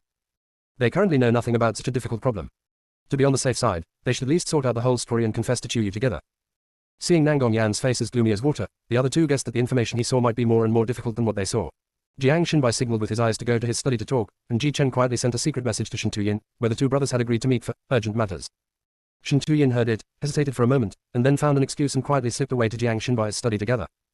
After Chu Yu had been busy for a while, she looked up and found that not only was she the only one left in the small kitchen, but the yard outside was also empty. Where was the sign of her 4 husbands? The last second, they were arguing fiercely in her small kitchen for her favor. The next second, everyone is obsessed with their own path, right? Ah. Man. Ah. The 4 people who were quietly exchanging messages in Jiang Xinbai's study sneezed loudly at the same time. The 2 looked at each other, and the meaning was self-evident. The junior sister must be feeling resentful behind their backs. But the amount of information Nangong Yan provided was so huge that they had to think about it carefully. Ji Chen leaned against the door with the Su Po sword in his arms and was the first to speak. Regardless of whether we were once immortals or gods, second senior brother just mentioned that there were 10 evil light beads in front of little junior sister. You rushed to absorb the one representing lust, but who absorbed the remaining 9? Besides you, there are only 7 people left here. Nangong Yan shook her head. Just see which one I absorbed, and my consciousness will return to Xinjiangyuan. Is there a possibility that one of them absorbed 2 evil beads? Jiang Xinbai's thinking is relatively normal. When it comes to Nangong Yan, the style of the painting goes astray. Could it be the junior sister had another man in the past, but he just didn't appear in the samsara mirror? The other 3. If this is really the possibility that Nangong Yan guessed, then their heads will explode. There are only 4 of them now, and they would occasionally quarrel with each other. The other 3 confirmed ones will definitely join, if there are still unknown ones. No. At least now, they will never admit this possibility. Let's plan according to Brother Jiang's inference. It was rare for Shen Tuyin to express his opinion. After all, it took him a lot of effort to accept the combination of reincarnation mirror. Jiang Xinbai nodded and said, "Since return is inevitable, we must now practice even more diligently and increase our chances of survival as much as possible. We must never let Yu feel as helpless as we did long ago. In this life, no matter what, we must protect her. Well, we can't be separated anymore." Ji Chen's eyes were more determined than ever before. Nangong Yan had a new dilemma. So, should we tell junior sister about these things as soon as possible? Or should we wait until everyone has returned to her side before telling her? After a pause, he saw the other 3 people looking over and quickly explained. Don't get me wrong, since there are destined to be 7 people, we have to accept it sooner or later. But the question is, if the junior sister knew about this, would she feel psychological pressure? What I mean is, she might not have had those feelings for the other 3, but because of this very likely past and the illusory return, she felt burdened and forced herself to like them. The other 3 were stunned. They had never thought of this possibility. But based on Chu Yu's personality, they were not sure. After a moment's silence, Jiang Xinbai expressed his opinion first. If it were me, I wouldn't want Yu to force her feelings just because of a possible return in the future. Ji Chen followed closely behind. Me too. Shen Tuyin, she won't force herself, and you don't have to worry. According to our current situation, even if she doesn't feel it now, as long as a certain opportunity occurs, things will become a natural process. At that time, we just need not object. If necessary, we can also give it a push, which is not a bad idea. So, you were the one who gave Ji Chen a push in the beginning. Jiang Xinbai smiled, realizing that he had underestimated Shen Tuyin's vision and thoughts. Shen Tuyin did not deny it at all. When you came to me when my junior brother and sister got married, didn't I already make it clear to you? So, you only helped junior brother, why didn't you help me? Nangong Yan was furious, you just favor him, right? Ji Chen, who was being pampered, smiled particularly proudly. What's going on? Third senior brother gave in to me, and junior sister was the first one to fall in love with me, so why can't it be me? Who made someone? In the middle of his words, Ji Chen realized that it was Nangong Yan who absorbed the purple, evil, beads, which caused him to behave uncontrollably. He immediately changed the subject. Hey, who cares about who comes first? Now we have achieved what we wanted, haven't we? We just need to practice well and live a good life with our junior sister. The ones who should be anxious are the others who haven't gotten around to it yet. Right. Nangong Yan was comforted by Ji Chen in an instant. Let's go. Let's go see if junior sister's meal is ready. Ellipsis. To become a god, you must first go crazy. Junior sister will take you to crazy. Chapter 301, Draw Cards. Seeing Ji Chen and Nangong Yan return to their heartless appearance so quickly, Jiang Xinbai and Shen Tuyin smiled at each other and went out together. At this time, Chu Yu had already prepared a large table of spiritual food, which included everyone's favorite dishes, making the smiles between their brows deepen. But she couldn't help but mutter. I don't know who it is. He was trying to help me one moment, but when I turned around, there was no one in sight. As expected, a man's mouth is a lie. Shen Tuyin was the least eloquent and the worst at lying, so he just stood beside Chu Yu and admitted his mistake. I won't do that next time. I'll make breakfast tomorrow. How about that? Sweet and sour fish, your favorite. Good guy. This guy succeeded in winning my favor again. But seeing Chu Yu nodded proudly and complacently, a smile immediately bloomed on his face. The frustration in the hearts of the other 3 people was instantly relieved. She is good, better than anything else. It seemed like the first time for the 5 of them to have a meal together at the jade table in the yard. In the harmonious atmosphere, there were occasional minor fights, which only added some interest but did not hurt the harmony. As the event got closer to the end, Chu Yu started to get a little nervous. On the first night after her return from the demon world, who should accompany her is still a very tricky problem. After some careful consideration, Chu Yu's thoughts gradually drifted back to that unforgettable moment, the first time he encountered a fire in the backyard. At that time, she seemed to have angered Jiang Xinbai, Shen Tuyin and Ji Chen, and they had no idea how to deal with this sudden situation. So, she decided to go to Huacheng in the human world to seek help and advice from her good friend Yi Xinyao. She vaguely remembered that after resolving the Huacheng demonic zombie incident, Yi Xinyao pulled her into the room again and rambled on for a long time, but Chu Yu only remembered a few important sentences. Quote, To calm the storm, the key is to learn to pamper more. Treat them without the slightest favoritism, and give them sufficient care and attention. Only in this way can everyone feel your sincerity. Then, Yi Xinyao added, moreover, not only should you favor her more, but you should also do it like a favor. In other words, your favor should be measured and strategic, and you can't indulge her without principles. Finally, Yi Xinyao smiled mysteriously and lowered her voice, saying, of course, it would be great if we could achieve rain and dew are equally distributed. That way, no one would feel left out, and naturally there would be fewer conflicts and disputes. Chu Yu listened at that time and seemed to understand some of the truth. However, putting these suggestions into practice may not be easy. Taking a deep breath, Chu Yu suddenly ran back to his room, and soon ran back. In the puzzled eyes of the 4 people, he took out a dice from his pocket and smiled a little, obscenely. How about each of you pick a number and roll the dice to decide? Roll the dice. The 4 of them were speechless for a moment. This job might be something that only Chu Yu could come up with. Ji Chen was so angry that he laughed. What if I said to choose 1, and you got 1, for 3 consecutive days, or you didn't get 1, once? That probably won't work. Chu Yu put the dice back awkwardly and took out another card box from his pocket. How about drawing a card? The other 4 people. Seeing their puzzled expressions, Chu Yu explained methodically. Each of you choose a card and draw your own totem on it. I'll shake it randomly and draw the winner. Whoever gets the winner will be the winner. The next day, this card will not participate in the card drawing, and will only be drawn from the remaining 3 cards. This process will continue until all the cards in the card are drawn, which means the round is over. How about putting 4 cards in again and drawing them in the next round? This method is relatively fairer. Jiang Xinbai looked at Chu Yu with a half smile. You must have figured it out a long time ago. She took out the dice first to throw a brick to attract Jade, and lead to this card draw, right? Sure enough, nothing can escape the sharp eyes of this scheming childhood sweetheart. Being discovered, Chu Yu was not embarrassed, but raised his eyebrows and smiled provocatively. Just tell me, do you agree or not? Jiang Xinbai was really caught in the trap, helpless yet doting. Whatever Yu wants, that's fine. This is acceptable. As he spoke, Ji Chen pulled out a card and threw it into the air. The Supo sword moved a few times, and a lifelike golden seal identical to the Supo sword appeared on the card. He threw it back into the box. Yes, this is me. Seeing this, Jiang Xinbai, Shen Tuyin and Nangong Yan also picked up the cards and engraved their own unique marks on them. Jiang Xinbai engraved the mountain and river pen. Shen Tuyin carved the 5-star bead necklace. Nangong Yan carved the star-casting strut sword that he had just contracted. He actually wanted to carve his own 9 tails at first, but when he found that everyone else was carving weapons, he decided to follow everyone's lead. Then, they found a lid that Chu Yu had found from somewhere, closed the brocade box, and pointed to a button on it. Do you guys press it yourself, or do you want me to? Not by hand. Nangong Yan asked doubtfully. Chu Yu smiled and rolled his eyes at him. You carved the card yourself, how could it be that there is no spiritual power on it? I can't feel it. This card draw machine was a little gadget my older brother gave me to pass the time. It's random and fair, but I found it useless. I even thought the mustard seed bag took up too much space, so I left it in the house. Unexpectedly, it survived. The other treasures and jade slips in her mustard seed bag were all destroyed when the space cracked. Seeing that the 4 of them didn't make a move, Chu Yu simply reached out his own hand, but was held down by Jiang Xinbai again. A week has 7 days, and a month has 30 days. Do we keep rotating like this forever? Think of beauty. Chu Yu had already figured it out. Each of you can only stay in my room for 1 day a week. I have to practice for the remaining 3 days, and I don't want anyone else. The other 4 people. Chu Yu, don't look at me like that. I'm only at the golden core stage now, and you've all reached the tribulation crossing stage. If you don't mind leaving me alone here, then I don't mind practicing slowly either. You will wait for 100 or 80 years in the immortal realm. If you don't see me, don't come to the cultivation realm to urge me. The other 4 people. As long as she brings up cultivation as an issue, they will be helpless. But you still have 1 week of leisure every month. Ji Chen said in a low voice, if calculated this way, he could only spend 3 nights with his junior sister in love. No matter what I do, it never feels enough. Jiang Xinbai didn't have much feeling at the moment. After all, this guy had only consummated his marriage with Chu Yu once. Shen Tuyin and Nangong Yan, who were used to eating delicious food in the demon world, looked no better than Ji Chen. But he was worried that if he continued to bargain, he would probably end up in trouble, so he could only temporarily follow Chu Yu's suggestion. Seeing that they no longer objected, Chu Yu secretly breathed a sigh of relief. As expected, we must be graceful, we must be sensible and strategic, and not indulge ourselves without principles. Otherwise, she will forget about saving her old waist. While thinking, her finger pressed the switch without hesitation. To become a god, you must first go crazy. Junior sister will take you to crazy. Chapter 302. The bed collapsed. With a swoosh, the sign engraved with a golden miniature version of Supo sword suddenly jumped out. The next moment, Ji Chen grinned, revealing a row of big white teeth. The other 3 people each had their own difficulties and frustrations. The next moment, Chu Yu felt a sense of weightlessness, and was picked up like a princess by the wolf cub Ji Chen. He just laughed out loud and carried Chu Yu into the house with a proud look on his face. Even without saying a word, he could make the others feel how cocky he was.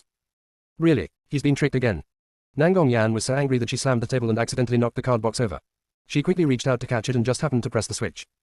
With a swish, another card jumped directly onto the jade table. It was the one with mountain and river pen engraved on it by Jiang Xinbai. Jiang Xinbai was stunned at first, then he calmly picked up the card, a gentle smile like spring breeze on the corner of his lips. It seems that I will be the one to accompany you tomorrow night. Nangong Yan's mouth twitched slightly. He was the one who pressed the switch, so he couldn't just deny it, right? Just draw the whole sequence at once. Nangong Yan said angrily, and simply held the box flat and pressed it again. I don't believe I can't get it. Before he could finish his words, when Nangong Yan saw the 3rd card that popped up and the one engraved on it was not his own, Star-forged strut sword, his face turned extremely bad. The next moment, he threw the box onto the table in great annoyance. No more playing, no more playing. This thing is poisonous, whoever smokes it will not be harmed. Next time, I won't press this button again, humph. Shen Tuyin didn't expect that Nangong Yan would be the last one, and chuckled helplessly. Just be content. Nangong Yan hummed for a while, then went back to his room to study the newly acquired, star-forged soul sword. Chu Yu was carried into the room by Ji Chen, and before he could even go to the bed, he pushed him against the wall and kissed him fiercely. After a long time, they separated with a sense of reluctance. Their foreheads touched, their breaths intertwined, like a pair of inseparable mandarin ducks embracing each other. Little junior sister. Okay. Have you missed me in the past 6 months? Okay. How much do you think? I miss you so much. Hearing this, Ji Chen hummed. Thinking about it, it's definitely not as much as I think about you. No way. Chu Yu was unconvinced. You are not me, how do you know that I miss you less than you miss me? Is it? The smile on Ji Chen's lips continued to deepen, and the aggressive wolf light in his starry eyes became deeper and deeper, like a werewolf staring at its prey, just waiting to devour it. I'm going to tell you right now how deep and profound my longing is. Ji Chen almost uttered the last few words with his back teeth bitten. Then, relying on his endless energy, while his thoughts were in chaos, Chu Yu did not forget to remind Ji Chen to set up the barrier. In fact, Ji Chen had already arranged it, but just to tease Chu Yu, he deliberately said. What are you afraid of? Xinjiang Garden is the most secluded courtyard. No one else would come here. If they didn't want to suffer, they would definitely set up the barrier themselves. You. Chu Yu was extremely helpless. This man was still as bad as before. What made Chu Yu even more desperate was that this guy was just like a young boy. Ellipsis. The consequence was that in the second half of the night, the bed collapsed. This bed is made of the finest Wanghuali wood in the world of cultivation. Chu Yu felt ashamed to face anyone. Ji Chen knew he had gotten into trouble, and when he was sent back to his room, he didn't dare to say a word. Early the next morning, the other people learned that the bed in Chu Yu's room was broken, and the look they gave Ji Chen was filled with contempt and a hint of soreness. However, after discussing it, they all felt that the bed in Chu Yu's room was not really big and had no style, so it should have been redesigned long ago. So, Nangong Yan took the lead in the design, and the others gave suggestions from time to time, and began to build the big bed in Chu Yu's room with their own hands. Moreover, with a top-level weapon cultivator like Nangong Yan, their execution and monetization capabilities have become extremely strong. The plan was completed in the morning, and before noon I went to the current treasure house in Wuji Mountain and collected all the necessary materials. The entire bed was installed before evening. During this period, in order to give Chu Yu a surprise, after the design draft was completed, they asked Ji Chen to take her to the Beibaozhai in Lingxi city at the foot of the mountain on the pretext of apology, to select jade slips, mustard seed bags and other treasures to carry with her. When revisiting the old place, Chu Yu couldn't help but think of the first time they came to Beibaozhai, when they were extremely poor, and couldn't help laughing out loud. Ji Chen breathed a sigh of relief when he saw Chu Yu finally smile, and he shamelessly approached. Junior sister, after I launched the Jade Sip library that you guys developed last time, it's been incredibly effective. Almost all the cultivators have become members and have learned how to use the search function to find the techniques they want, making their cultivation much more efficient. Really? Then I want to pick out the latest Jade Sip too. Upon learning that his plan was accepted by the majority of cultivators and played a supporting role, Chu Yu's mood immediately became very good. He had long forgotten about the frustration he felt last night and focused on picking up the Jade Sip. During this period, Shangwen Zikin developed a number of Jade Sips of different colors and textures. When the Beibaozhai steward saw that Chu Yu and Ji Chen had come in person, he quickly took out the 5 jade sips with carved patterns of high-quality jadeite that he had prepared in advance and presented them to Chu Yu and his friends on a plate. My dear disciples, the young master knows that you have just returned and the jade sips must have been damaged. He has already prepared this set of jade sips symbolizing the 5 blessings, and asked me to give them to you specially. The young master is still busy building the jade sip spiritual letter tower in the demon realm. Once he finishes this period, he will come to congratulate you in person. As for what to congratulate, it was the double happiness of Chu Yu's safe return and his wedding. Chu Yu smiled. Big brother is still so polite. In a few days, I will also go to the demon realm to take a look. After exchanging pleasantries with the housekeeper for a while, the two prepared to return to Wuji Mountain. Ji Chen flew his sword, letting Chu Yu stand in front while he hugged her from behind to prevent her from falling. Junior sister, my sword controlling skills are much better now than when I first took you with me, right? Hearing this, Chu Yu sneered. Just don't damage the gate of Wuji Mountain again. How is that possible? No matter what I do, I can't possibly knock down the mountain gate. Ji Chen vowed. Supo sword has become my natal sword. It is connected to my mind and has its own intelligence. Even if I meditate on the sword, it can still bring us back to Wuji Mountain safely. Is this true? Seeing Ji Chen nod, Chu Yu suddenly had an idea and became interested. My spiritual consciousness can enter your God of War realm. Can your spiritual consciousness also enter my Hongmeng space? Do you want to give it a try? Ellipsis. To become a god, you must first go crazy. Junior sister will take you to crazy. Chapter 303 Ji Chen visits Hongmeng space. Ji Chen's eyes lit up instantly, brighter than the stars. Really, can I go in and take a look? Try. Ji Chen used his spiritual sense to control his Supo sword to become larger, enough for the two of them to sit on. The two of them sat facing each other in meditation, their palms clasped together, their eyes closed, and their consciousnesses soon began to resonate. Chu Yu took the lead, leading Ji Chen's consciousness, and really brought his consciousness into his own Hongmeng space. When Ji Chen saw the vitality in the Hongmeng space, he was shocked beyond words. Junior sister, is this really a space that belongs exclusively to you? If you say it is a small world, Ji Chen will believe it. Chu Yu nodded steadily. As soon as my main soul returned to this body, Hongmeng bound me to it and issued me a series of tasks to rescue you 4 tragic male supporting characters. What do you mean by tragic supporting actor? Ji Chen was a little confused when he heard Chu Yu talk about this for the first time. Hongmeng, hiding in the dark, looked up at the sky in silence. The novel, New Linga's XX in the World of Cultivation, was simply a fabrication made up by it, deliberately for the 9th generation's owner to read. The things in the novel never happened at all. The reason why Hongmeng portrayed him as rather miserable and issued a series of tasks was entirely to promote the development of the relationship between his master and them. Hongmeng never dreamed that his master had already married 4 people, so how could he still remember the original plot? If this is compared, there are so many loopholes that the owner will definitely start to doubt it. Woohoo! It's another day of racking my brains to cover up a lie. Sure enough, Ji Chen took Chuyu for a stroll throughout the Hongmeng space. After listening to her roughly describe the first part of the novel, he categorically denied it. I was deeply in love with Mu Linga, and in the end, because I couldn't get the love I wanted, I returned to the human world from the cultivation world and became a monk. Impossible. No wonder my junior sister warned me not to shave my head when we first met, and said that my head shape was not good looking.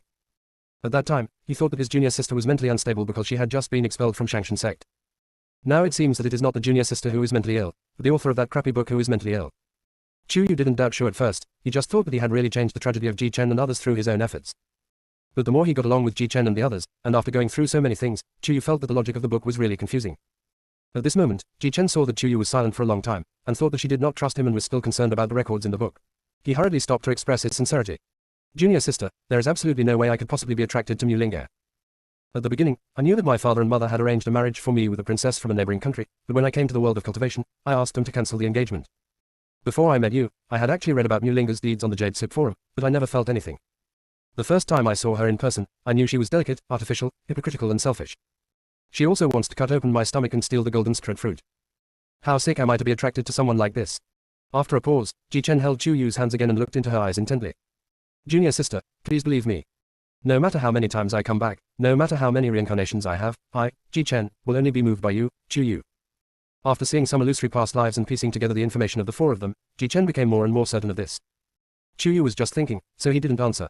He didn't expect that he would make this wolf cub so anxious. He pulled out a hand, not knowing whether to laugh or cry, and touched his still youthful cheek soothingly.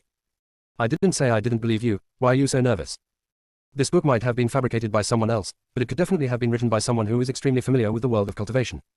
When I find the author of this fabricated story, I will definitely ask him the reason.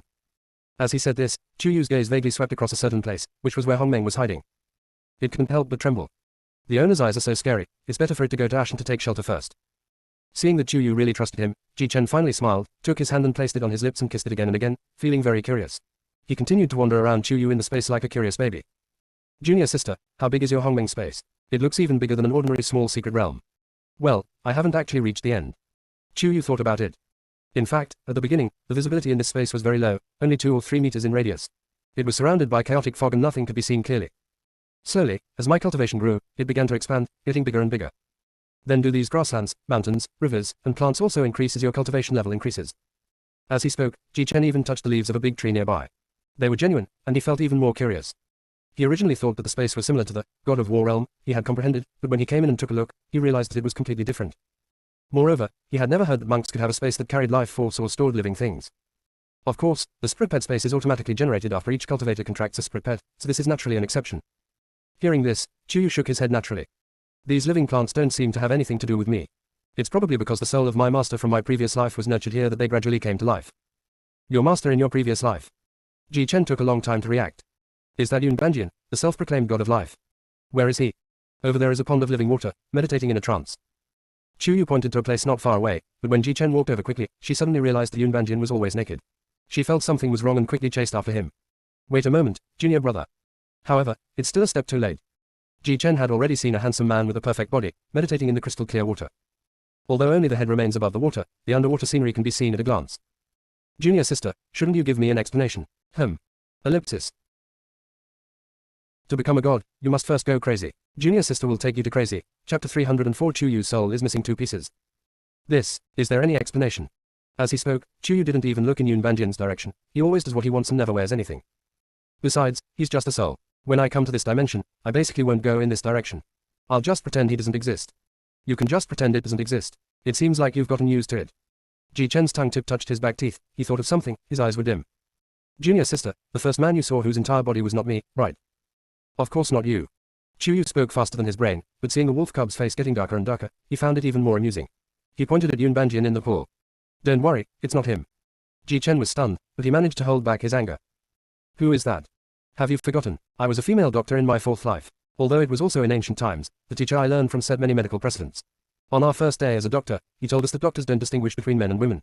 How can I understand the medical principles of men and women if I don't study the general principles? As he spoke, Chuyu wanted to pat Ji Chen's head soothingly, but found that he could not reach him even if he stood on tiptoe. Ji Chen also noticed it. Although he was still awkward, he cooperated very well by half kneeling and letting her pat him. Seeing him so obedient, which was completely different from last night when he was hungry wolf, Chuyu couldn't help but soften her voice. Okay, no matter what, you're already my husband. Why do you care how many men I have seen? As he spoke, Chu Yu hugged his neck again and kissed him on the cheek. Ji Chen's heart seemed to be washed by the spring rain, and he instantly hooked it into a croaker. He put his arm around her slender waist. Can you please give me another night this week? The rest of last night, I slept alone in my room, and I didn't fall asleep at all. The smile on Chu Yu's lips froze instantly, and he pushed his head aside without any emotion. Don't even think about it.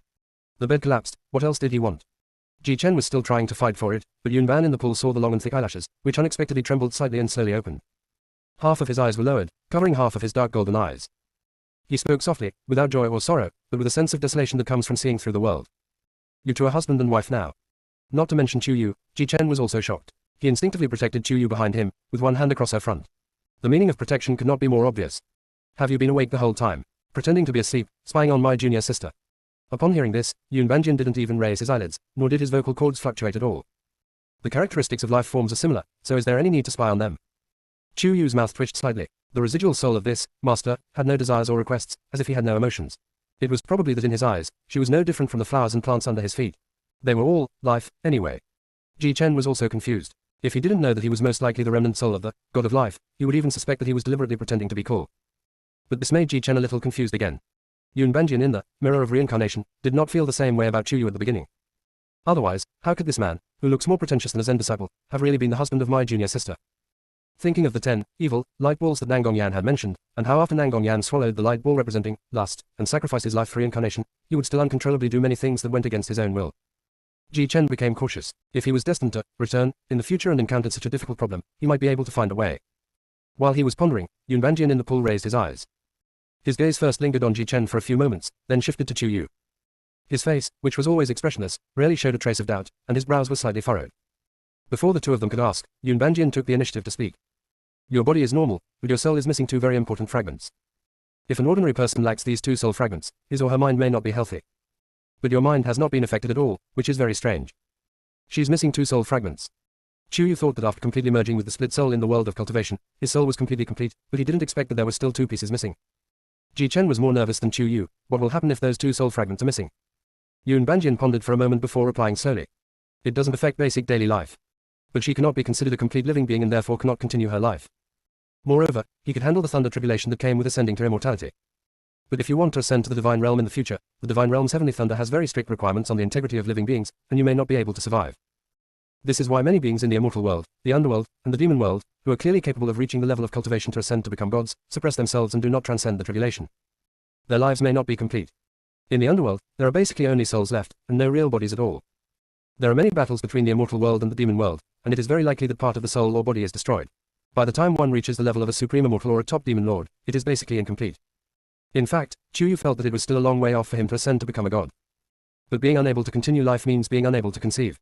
No wonder, she had been with them almost naturally, without taking any deliberate measures, and her stomach had never moved for such a long time. She wasn't actually ready to be a mother, but that was different from being unable to conceive. Ji Chen's heart immediately tightened as he keenly sensed Chu Yu's low mood. He suddenly held her hand tightly, so that she could feel his presence. When she looked over, their eyes met, and she understood what he meant without any words. He didn't care whether there was any inheritance or not, but what he cared about was the impact on her body. Since Yun Banjin is the god of life, Chu Yu and the others will definitely embark on the path to becoming gods, and thunder tribulations are inevitable.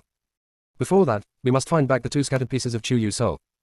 He really wanted to ask Yun Banjin where Chu Yu's other two soul fragments were, but he was worried that Chu Yu would overthink it. Yun Banjin seemed to see through Ji Chen's thoughts and took the initiative to speak again. In fact, it is not difficult to retrieve your soul fragments. They only exist in one or two of your past reincarnations. The deeper your obsessions are in those two lives, the more likely they are not to follow you into your next life. The two lives with the deepest obsession. Chu Yu's expression instantly turned ugly. Ellipsis.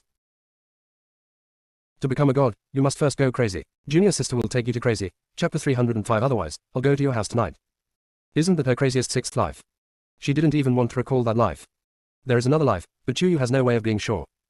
It seems that everyone has regrets, but the obsession doesn't seem to be that deep, right? While thinking, Chu Yu and Ji Chen's consciousness was shaken at the same time. They looked at each other and said in unison. Not good. When the spirit leaves the body, it will only experience the same level of shock when the body is in turmoil. Thinking of this, their consciousness instantly returned to their bodies. They only felt the Suko sword under them shaking extremely violently. Before they could see the surrounding scenery clearly, the thunderous voice of sect leader Lu made their eardrums heard. You too. Do you have a grudge against my sect? It was smashed by you two last time, and it was smashed by you two again this time. The old man thought that the half-demons had not changed the bad habits and were coming to attack my Wuji Mountain again. I didn't expect it. I didn't expect it. You are the two most stubborn traitors in Wuji Mountain. Traitors. I am furious. I am so mad. Chuyu and Ji Chen were stunned by the scolding, but seeing the Wuji mountain gate had been shattered into powder, the former couldn't help but secretly poke his waist. Didn't you say that with your current sword controlling skills, you will never hit the mountain gate again? It is also said that your Su Po sword is in tune with your mind, has developed spiritual consciousness, and can control the sword independently. Is this what you mean by autonomous sword control? Ji Chen was also helpless. Nothing goes wrong on weekdays, but today I'm a little emotionally unstable, and it might be fluctuating with me, and since I made it so big, so what was done was clear at a glance without Ji Chen having to tell it. Looking at the angry and glaring Sect Master Lu, Chuyu pushed Ji Chen forward without any loyalty. Master, it's because my junior brother hasn't mastered the skills well enough, so he's here to rebuild the mountain gate for you. After saying that, Chuyu was about to slip away, but Ji Chen grabbed his waist and pulled him back.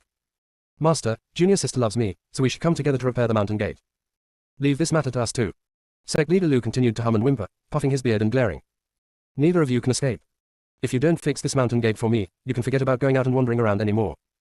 After saying this, Sect leader Lu shook his white sleeves and flew away angrily, just as angrily as he came. The next moment, Ji Chen screamed in pain. Ouch, wife, it hurts, be gentler, be gentler. Ji Chen felt that the piece of soft flesh was almost pinched off by his junior sister. It was obvious that his wife was very ruthless. He quickly begged for mercy, endured the pain and turned around, stealing a sweet kiss at the corner of her lips. Wife, husband and wife are birds of the same forest. Our love is stronger than gold. How could you abandon me and fly away alone? You've changed all the idioms, haven't you? Chuyu snorted coldly, but she couldn't resist his shameless flattery, and finally let go. Who told you that flying a sword yourself is unreliable? Including the battle between humans and demons, the gate of our Wuji mountain has been destroyed twice. If this gets out, people will laugh at us. Forget it, let's go back to Beibaozha and see if we can find more solid materials for the mountain gate. Ji Chen grabbed Chuyu. The material of this mountain gate is the strongest material that Big Brother could find in the world of cultivation, but we still accidentally broke it. If we need to find stronger materials, we'll probably have to go to the sea or the demon realm, but we won't be able to find them in a short time. Should we go back to Xinjiang Garden and discuss it together? Upon hearing this, Chuyu's brows twisted into knots. What level of weapon is Ji Chen's Su Po sword that can easily break even the strongest material in the world of cultivation? There is also her Ling Shi sword. I'm afraid none of the weapons of the other senior brothers are ordinary items. While he was thinking, an inner disciple of Wuji Mountain happened to pass by. After seeing the mountain gate shattered, he was still surprised, and then hurriedly saluted and greeted Chuyu and Ji Chen. Chuyu explained the whole story somewhat embarrassedly, and they said that Sect Master Lu had arranged for the inner disciples to take turns guarding the mountain gate until it was repaired. It seems that Sect leader Lu had anticipated early on that the mountain gate would not be repaired in a short time, and he even thought of a long-term strategy. After understanding Sect leader Lu's intention, Chuyu and Ji Chen returned to Xinjiang Garden. Shen Tuyin had already prepared a table full of spiritual food for them. Seeing the two men's faces, each one as pale as the other, his cold and hard facial features softened unconsciously. The mountain gate is just broken. It's not the first time. We can just repair it. Jiang Xinbai came to Wuji Mountain later and was a little surprised. The gate of Wuji Mountain was damaged once before. Was it attacked by the enemy? PFFT. Nangong Yan couldn't help laughing, and glanced at Ji Chen and Chu Yu. Apart from these two idiots, who else can break down our own mountain gate? Ha ha, cough cough. Nangong Yan's mocking laugh was only halfway through when Chu Yu glared at her. She immediately coughed lightly as a demonstration and began to flatter Chu Yu like a servile person. Well, the mountain gate is broken, which proves that the quality of the mountain gate is not good. If the old doesn't go, the new won't come. Our Wuji Mountain has already been reborn, so the mountain gate should be renewed, right? Junior brother. Right. Second brother is right. We need a newer and better mountain gate. Ji Chen immediately followed Nangong Yan's words and held up 2 wine glasses. He handed one to Chu Yu and kept one for himself, then raised his glass to everyone. How about this toast to say goodbye to the old and welcome the new? You're the only one with a poor mouth. Although Chu Yu hummed at him, he also cooperated and took a sip from the cold cup with the others. This meal was even more natural and comfortable than the one yesterday. When the party was about to end, Chu Yu thought it over again and decided to tell everyone about taking Ji Chen to her Hongmeng space today. During the conversation, he naturally talked about the problem of his missing 2 soul fragments and the consequences. The reactions of the others were almost the same as Ji Chen's. They didn't care at all about whether the inheritance could be passed on, but were more worried about the impact of the lack of these things on Chu Yu's body. I don't know if it was Chu Yu's illusion, but when I saw them seriously discussing how to help her return to the other 8 lives besides the first life to find a way to split her soul, it seemed as if they were certain that she could ascend to become a god. In the end, they still couldn't come to a conclusion, so they each picked up a new jade slip and began to frantically search the jade slip library. It was not until the moon was above the willows that Jiang Xinbai slowly stood up and walked naturally towards Chu Yu's house. Chu Yu had already entered the room when he realized belatedly that the bed had collapsed, feeling somewhat embarrassed. Otherwise, should we go to your room tonight? Why? Jiang Xinbai asked knowingly. Chu Yu's ears turned red from laughing. Just as he was about to talk about the bed, the moment he raised his eyes, he was completely dumbfounded. Ellipsis. To become a god, you must first go crazy. Junior sister will take you to crazy. Chapter 306 New bed. This is. Looking at the big bed in front of her that took up half of her room, Chu Yu even suspected that she had walked into the wrong room. Jiang Xinbai hugged her from behind and kissed her sensitive earlobe gently, causing her to shudder and naturally want to hide away. However, his hand around her waist tightened more and more, with no intention of letting go. The voice is like flowing water and splashing jade, light and joyful. Like it.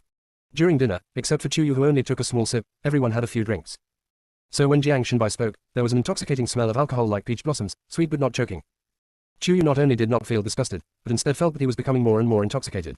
His cheeks were getting hotter and hotter, as was his whole body. He nodded with a somewhat turbid but sincere feeling. Like.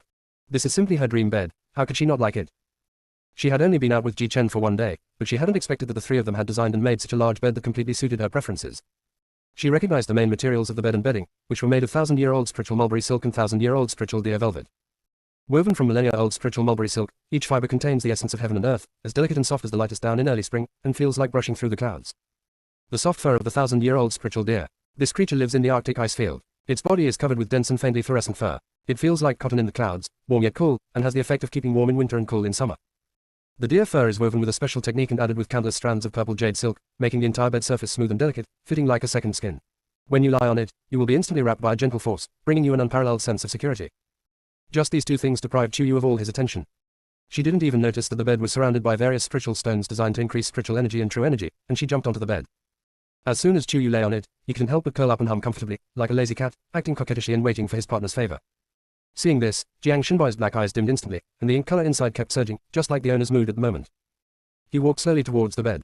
As he walked, he undressed skillfully. Chuyu was squinting and humming comfortably when he suddenly noticed a shadow above his head blocking the candlelight. When he opened his eyes, his breathing stagnated. When did you? Ugh. She wanted to ask, when did his clothes fade so quickly? But all the words that were not spoken were swept up in his passionate and lingering kiss. For the next while, she could no longer utter a complete sentence.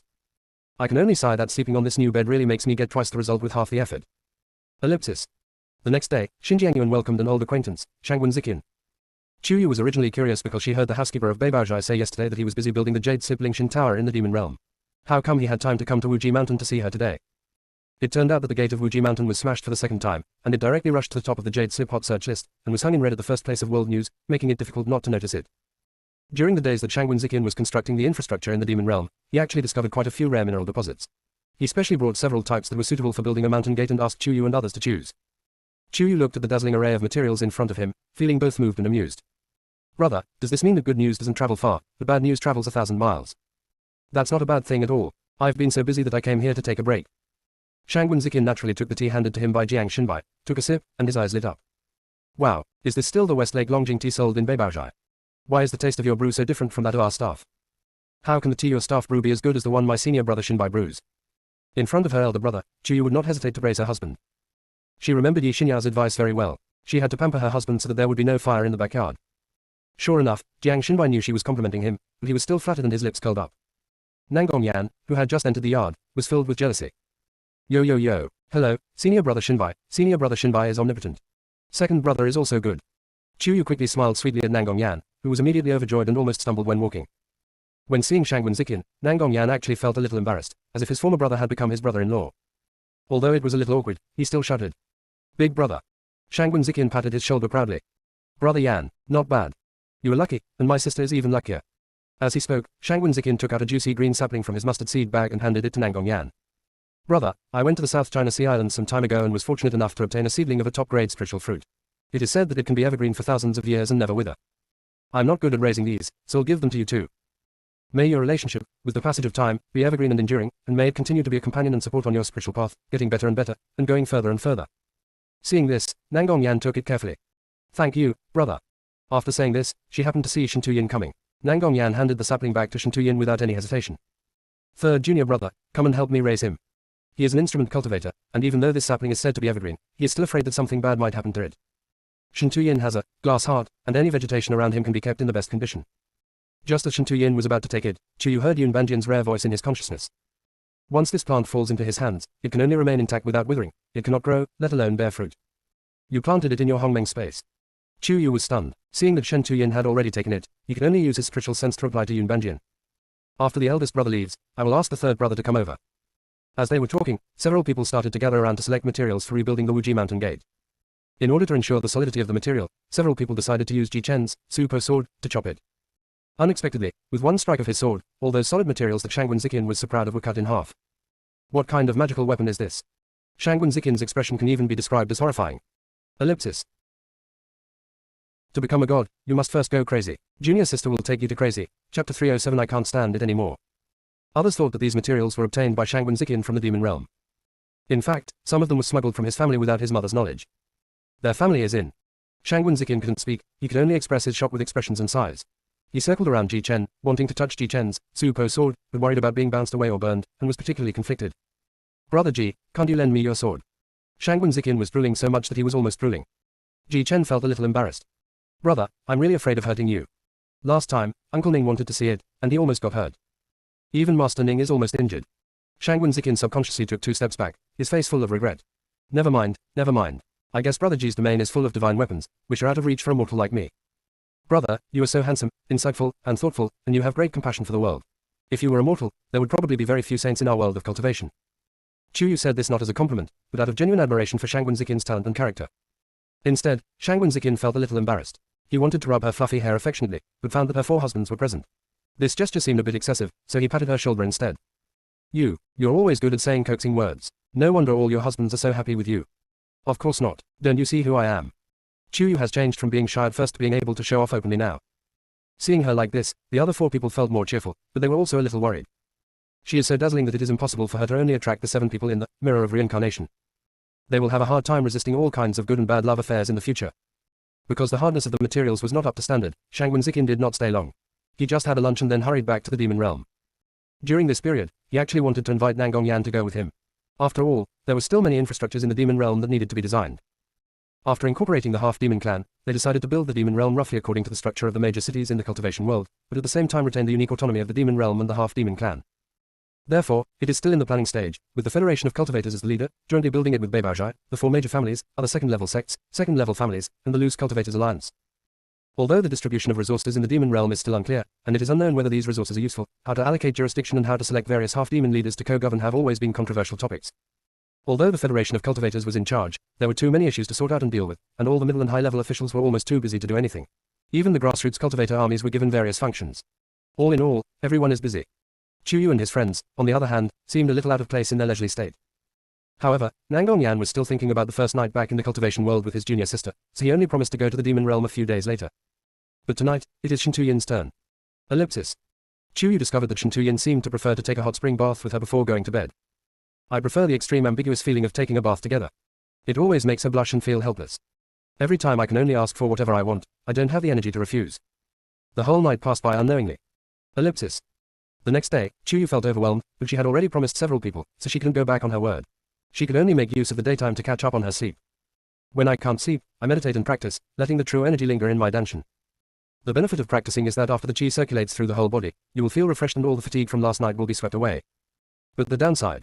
A certain fox saw that his junior sister's spirit had recovered, and he started to make trouble for her endlessly. Ellipsis. Vaguely, Chuyu nestled in Nangong Yan's arms. His mood was even more difficult to calm down than his breath. Second brother, when you were in the demon world before, were you pretending? What are you pretending to be? Nangong Yan's voice was filled with obvious satisfaction, and her hands lingered on it again and again. Chuyu was too lazy to roll his eyes. Back in the demon world, it felt like you could faint from a kiss, but now. I'm afraid she fainted, but he still felt unsatisfied. How is it now? Nangong Yan understood her hidden meaning, felt complacent, and approached her. Junior sister, you didn't explain clearly. How should I know what my situation is like now? Is it good, or is it bad? Of course it's not good. Chuyu said it without thinking, but she didn't notice that when Nangong Yan heard her words, his normal black eyes flashed with a hint of imperial deep purple. The playful and frivolous tone also carried a subtle danger. Not good, huh? It seems that I still need to work harder. He bit the word, effort, very deeply and heavily. It's unbearable. Ellipsis. The consequence was that for the next 3 days, Chuyu locked his door, devoted himself to cultivation, and ignored everyone. Shangwen Zikin made a surprise counterattack and pulled Nangong Yan to the demon realm to work on infrastructure together. The allocation of resources in the demon realm requires Jiang Xinbai's advice and strategies to balance the power, Shintuyin's say on the distribution of spiritual plants, and Ji Chen, who has a natural fighting spirit, to be in charge. The 3 of them were all invited by the Federation of Cultivation Worlds. Chuyu, on the other hand, was entrusted with the important responsibility of repairing the Wuji Mountain Gate, so he had to stay in Wuji Mountain for the time being. But seeing that the 4 of them said goodbye to her with reluctance, Chuyu pinched her thighs hard a few times before she could hold back her laughter. Great news, I can finally have some peace and quiet. But the day after he sent the 4 of them away, Chuyu could no longer laugh. In order to urge Chuyu to practice, Ning Xuyin rushed over from the demon realm and also developed a set of advanced, physical training methods unique to her. When Chuyu saw the training plan, he felt like the sky was falling. Uncle Ning, do we really need to fill it up like that? She doesn't even have time to sleep. Ning Suyin, however, was unusually serious, and admonished in a clear and melodious voice. With your spiritual cultivation, you should have ascended to the immortal realm by now. It was Senior Brother Lu who forcibly sealed your spiritual roots. This is actually a hidden truth, but I don't know how long it can be concealed. We need to help you achieve a breakthrough and ascend to the immortal realm through physical cultivation as soon as possible before you are discovered. If he was discovered, he would probably be punished by God. Ning Suyin didn't say anything because she didn't want to put too much psychological pressure on Chu Yu, so she could only keep urging him to practice. Practice. Practice again. There is no other way. Ellipsis. To become a god, you must first go crazy. Junior sister will take you to crazy. Chapter 308. Physical cultivation and overcoming tribulation arouses hot discussion.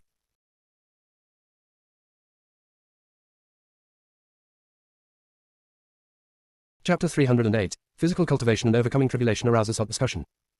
Every day at midnight, Ning Suyin would ask Chu Yu to drain all his inner energy from the bottom steps of Wuji Mountain and climb to the top of the mountain using only his physical strength. There are tens of thousands of steps and you must reach the top of the mountain before noon. Even with the pure physical strength of the Jindan stage, it is difficult to get up. The first time, Chu Yu climbed for 3 full days to reach the top of the mountain, and his legs were already shaking. It's like an ordinary person was thrown into the army and had to run 30 to 50 kilometers with a heavy load. It was almost like he was killing himself. When she lay on her back in front of the broken mountain gate, ready to catch her breath. Ning Suyin had already arrived. Her clear and soft voice sounded like a death spell to Chu Yu. Xiaoyu, you're out of time. If you exceed the time limit, you will be punished, hee. Uncle Ning, can we have a discussion and let me rest for a while, ah. Before she could finish her words, she was wrapped in a gust of icy wind and flew into the sky. When she regained consciousness, she was back at the bottom of the mountain. Her thoughts were still stumbling when she heard Ning Suyin's malicious laughter again. Xiaoyu, because you didn't complete the mission the first time, this time the mission time has been shortened from 6 hours to 3 hours. Uncle Ning. Chu Yu laughed in anger. You won't even let me use my chi, you're trying to kill me. Chu Yu felt the same powerlessness as when she was a new recruit. Seeing that Ning Suyin didn't reply to her, she gritted her teeth and had to climb up desperately. This time, she ran. Even when she was exhausted, she didn't cheat by using elixirs or stealing her true energy. She just gritted her teeth and endured it. As long as she didn't get dizzy, she would continue running. Because he had faith in his heart, Chu Yu entered a state of trance without realizing it, and he didn't even notice that his speed was unconsciously getting faster and faster. In the end, his speed was not even slower than that of a Jindan stage cultivator using true chi, and he had already left an afterimage. 3 inner sect disciples of Wuji Mountain who were on duty were originally guarding the broken mountain gate and chatting, but when they saw an unidentified object approaching rapidly, one of them drew out his magic sword, one recited a magic spell, and the other held a distress signal in his hands. The next moment, Chu Yu stopped in front of a few people, panting heavily, and looked at the moonlight flying in the sky with sweat on his forehead. Ha, we finally arrived before midnight. After a pause, Chu Yu shouted into the void again. Uncle Ning, can I go to bed now? Wow, Xiaoyu is still quite good. Very good, next item. Next item. Chu Yu wanted to cry but had no tears, like a puppet without a soul. In the surprised eyes of the 3 inner disciples, he was swept away by Ning Suyin again. Regarding Chu Yu's arrival in the Ascension realm to overcome the tribulation and become an immortal, sect leader Lu asked the Federation of Cultivators and Beibaozhai to block the news. Except for a very small number of cultivators who were nearby at the time, the vast majority of people in the cultivation world did not know Chu Yu's true level of cultivation. I can only guess that she has at most reached the stage of transcending tribulation or ascending. However, having reached this level, he began to abandon spiritual cultivation and focus on physical cultivation, which amazed all the new disciples in Wuji Mountain. They began to follow his example and continuously strengthened their own cultivation. This news spread to the Jade Sip Forum, and it set off a wave of competition among practitioners. The half-demons were already a little scared after being beaten, but when they saw these monks practicing day and night, the little bit of resistance they had left was shattered. They couldn't win by fighting, nor could they roll up the ladder, and tactically they were crushed by the opponent in all aspects. Never mind, just add them together and roll them up, there doesn't seem to be anything wrong with that. After all, these monks seemed to really want to assimilate them, and they never killed the half-demons they defected to. This was already a pleasant surprise. Chu Yu didn't expect that his body-rolling cultivation would accidentally trigger another wave of cultivation craze in the world of cultivation, and even inspired the half-demons he had recruited. She only knew that she hadn't slept for many days and was really sleepy. So when the thunder tribulation of the nascent soul stage of physical cultivation finally arrived as expected, the first thing she thought of was, I can sleep now. The physical cultivator's thunder tribulation will not avoid Chu Yu, but will strike her accurately. But what seemed like an extremely dangerous tribulation to others became her only chance to catch up on her sleep. She was seen sitting cross-legged, releasing the true energy from her danshan to protect her whole body, and then she closed her eyes and fell asleep. Really, fell asleep. Chu Yu is now the #1 Jade Sip Red in the world of cultivation, so her tribulation journey will naturally be filmed and broadcast live by many cultivators.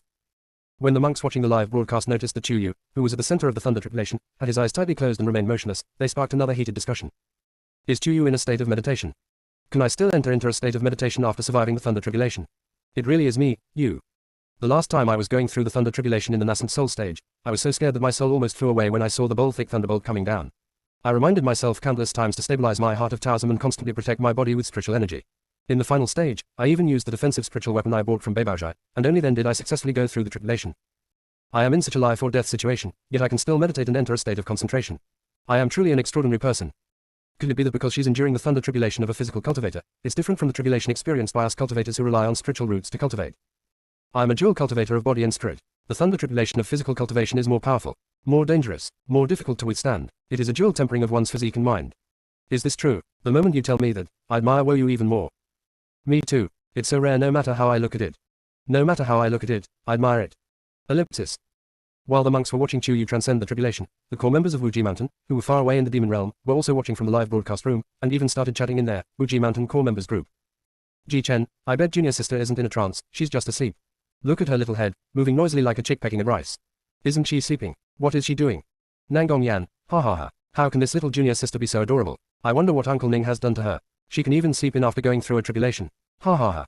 Jiang Xinbai, Shentu, why don't you take some time to go back to Wuji Mountain and make some spiritual food for Yu to replenish her energy and nourish her spirit?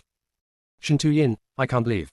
Ning Luo, mother, junior sister is a girl, could you please not train her so harshly? At Ning Suyin. Ning Suyin, you bunch of bastards, instead of spending your free time here watching COUU's live broadcast of overcoming the tribulation, you might as well focus on improving your own cultivation.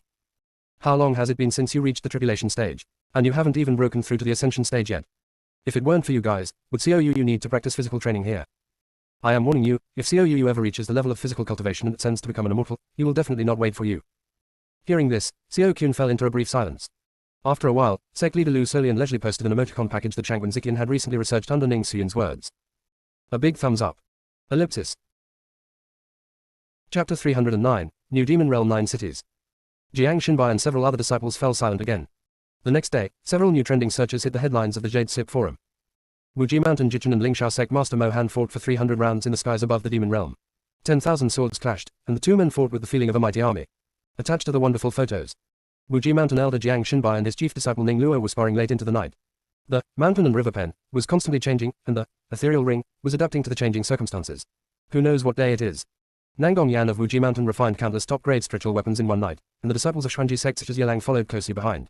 The infrastructure of the demon realm city is several levels higher than that of the cultivation world. Shentu Yin of Wuji Mountain. Shangwen Ziqian from Beibaozhai. Ellipsis.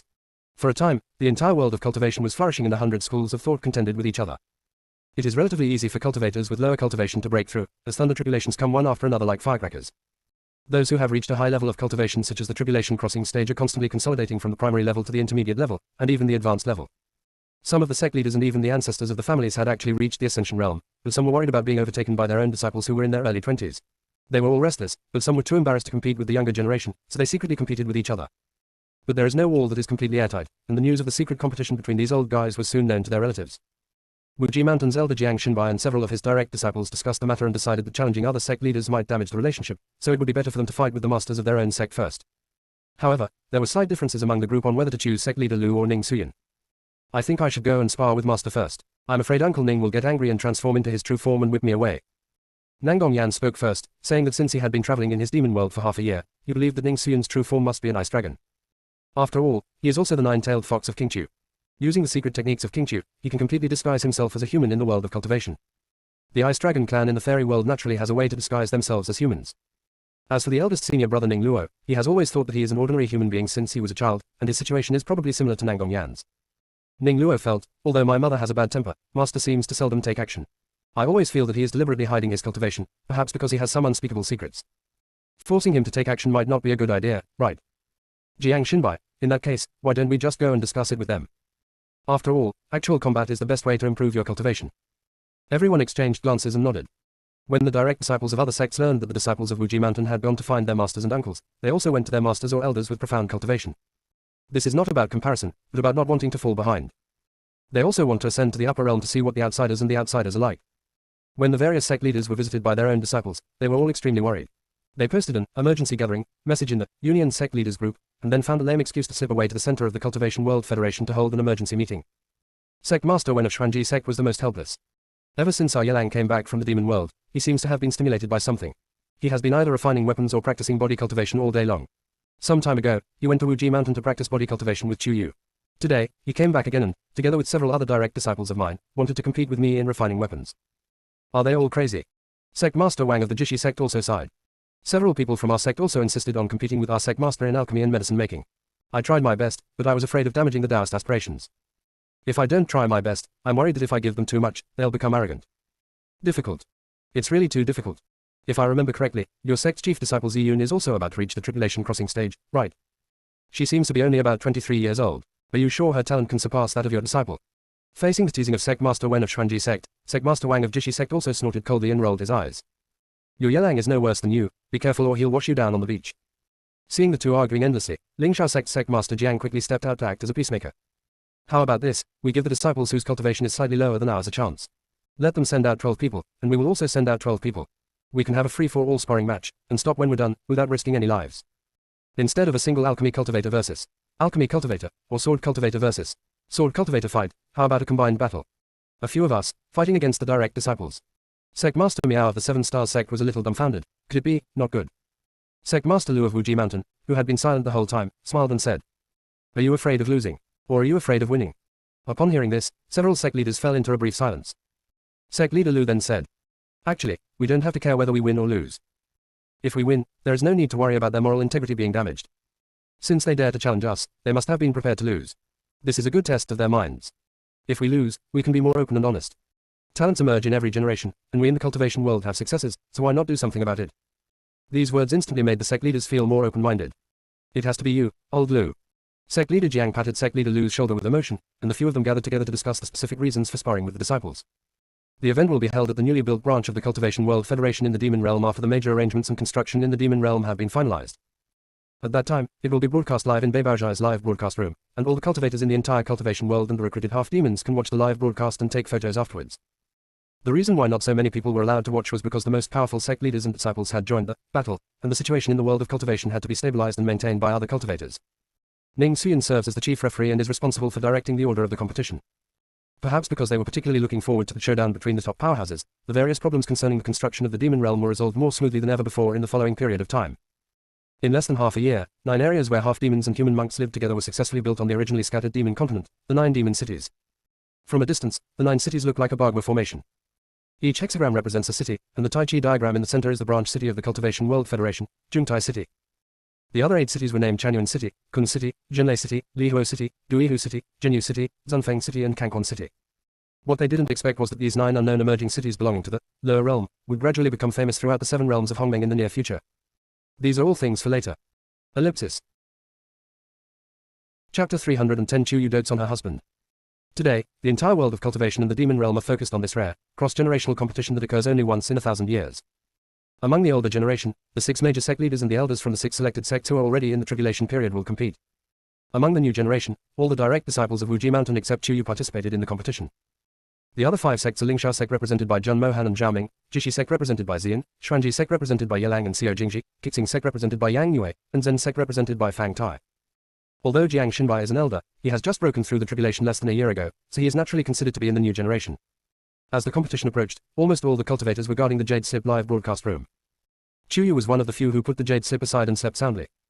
Ning Xuyan went to be a referee, and she could finally have a good sleep. In the past 6 months, her physical cultivation has jumped 3 levels from the Jindan stage to the peak of the Heti stage, and it feels like she is just one step away from the Mahayana stage. This is almost impossible in the eyes of most monks. But since this happened to Chu Yu, the monks felt it was reasonable. Ning Xuyan was quite satisfied with the speed, so she turned a blind eye and deliberately did not assign her any tasks in the past few days, just to let her take a break. As a result, Chu Yu slept for 3 days and 3 nights. When he woke up, he looked confused and his mind was not very clear. After taking a look at the noisy Jade Sip live broadcast room, I found that it was basically filled with spiritual power, spiritual weapons and flying smoke. I couldn't see any moves clearly, and I didn't understand what the millions of online monks were watching. It would be better if the pixels and resolution of this Jade Sip could be improved. After making a casual complaint, Chu Yu's consciousness penetrated into the Hongmeng space and unexpectedly discovered that the palm-sized, spiritual sapling that Yun Banjin suggested planting in the space last time had actually grown a little taller and was now 1 foot tall. Judging from the leaves, Chu Yu really couldn't tell what kind of tree it was. Because these leaves, each one like emerald green teardrop-shaped beads, and like plum succulents, are completely different from the leaves of ordinary shrubs or trees. But if you look closely at the veins of the leaves, they seem a bit like rolled-up peach leaves. Could it be peaches? It is indeed a peach. Yun Banjin's voice suddenly came from behind Chu Yu. She subconsciously wanted to turn her head, but halfway through, she immediately turned back, afraid of seeing something she shouldn't see, and whispered, "Master, are these really peaches? Why do the leaves of this peach tree look different from other leaves?" In fact, this time, Yun Banjin came out with a different set of clothes. Ever since Yun Banjin started occasionally guiding Chu Yu, she naturally started calling him Master instead of his name. Yun Banjin seemed to be used to her calling her that. She nodded lightly, her face expressionless. "This is the peach sapling from the 9 heavens Yaoqi. I am only a remnant soul now, and the vitality I can provide to it is limited, so its leaves cannot unfold at all. And you are still so weak, your space can't give it much spiritual energy, so naturally it can't even stretch its leaves. Chu Yu. She has cultivated her spiritual roots to the point where she can ascend to become an immortal, but in Yun Banjian's eyes, is she still weak? In this respect, she is very similar to her master in her previous life. In her previous life, her overall strength was ranked first in the team, first in the group, and even at the world's top level, but Yun Banjian still felt that she was too weak. Indeed, if he was strong enough, why would he need to save him in the end? Thinking of this, Chu Yu's thoughts drifted away unconsciously. When he came to his senses, he found Yun Banjian staring at him intently, a hint of confusion flashing across his dark golden eyes. Are you regretting? Ah. Chu Yu did not hide it. In your previous life, you were killed in the explosion because you saved me. After hearing the cause of his previous life's death, Yun Banjian remained calm. Birth, aging, sickness, and death are just part of the life cycle of ordinary mortals. There's nothing to regret. Facing his AI-like speech, Chu Yu suddenly felt a deep sense of powerlessness and sighed helplessly. Having said that, I still want to try my best to see if I can really revive you. Hearing this, Yun Banjian's eyes flashed again, but he didn't ask any more questions. Chu Yu's gaze returned to the fleshy leaves of the peach tree. He suddenly realized what he had just heard and was startled again. Master, you said these peach saplings originated from the Nine Heavens Yaoqi. What kind of place is that? Why haven't I heard of it in the world of cultivation? That's a place that only the immortals of the fairy world can enter and exit. It naturally doesn't exist in the world of cultivation. As he spoke, Yun Banjian's overly slender fingertips gently stroked the top of the peach sapling, and the sapling began to tremble happily. It was the first time that Chu Yu saw the concrete expression of joy on a plant. Afterwards, the color of its leaves also became more glossy. This little thing actually came from the Nine Heavens Yaoqi, which only immortals can enter. Shangwen Ziqian just gave it to her and Nangong Yan so easily as a wedding gift. There was also the sweet rain from the blue sky, from last time. Chu Yu wanted to drink it again, so he asked Shen Tuyin to brew it for him. But he searched the world of cultivation for a long time and couldn't find the materials to brew sweet rain from the blue sky. Perhaps that material also came from the upper realm. Moreover, the people in Beibaozhai have always called Shangwen Ziqian young master, but their lord has never shown up, and his power seems to be terrifyingly strong. It seems that she really has found an amazing big brother. However, if my eldest brother's family members are really in the fairyland, why has my eldest brother's cultivation only reached the level of tripulation transcendence with the innovative development of the demon realm's infrastructure?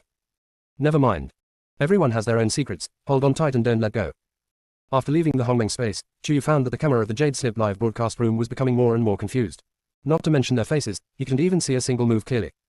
So, he simply turned off the live broadcast and went to the treasure house in Wuji Mountain to select suitable animal skins and other materials.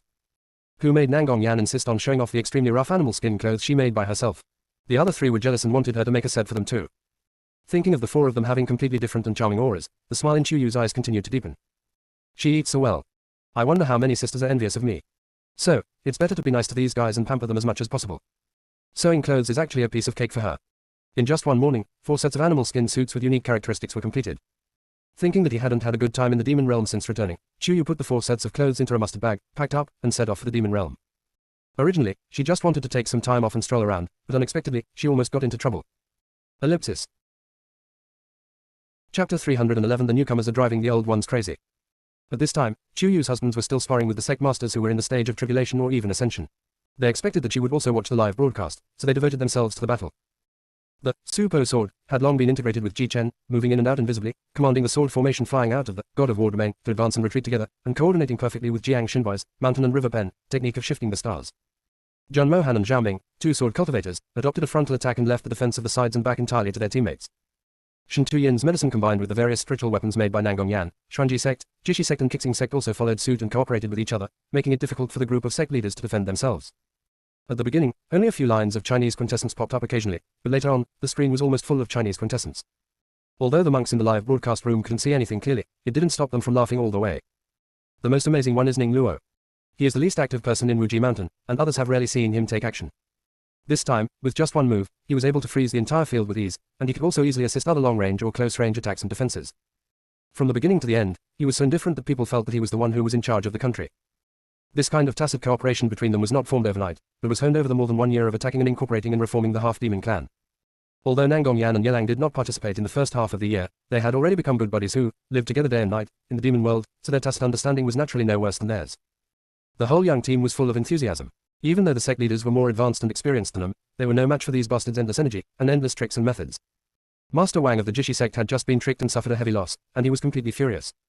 Old man Lu, it's all your little disciple Chu Yu's fault for leading him astray.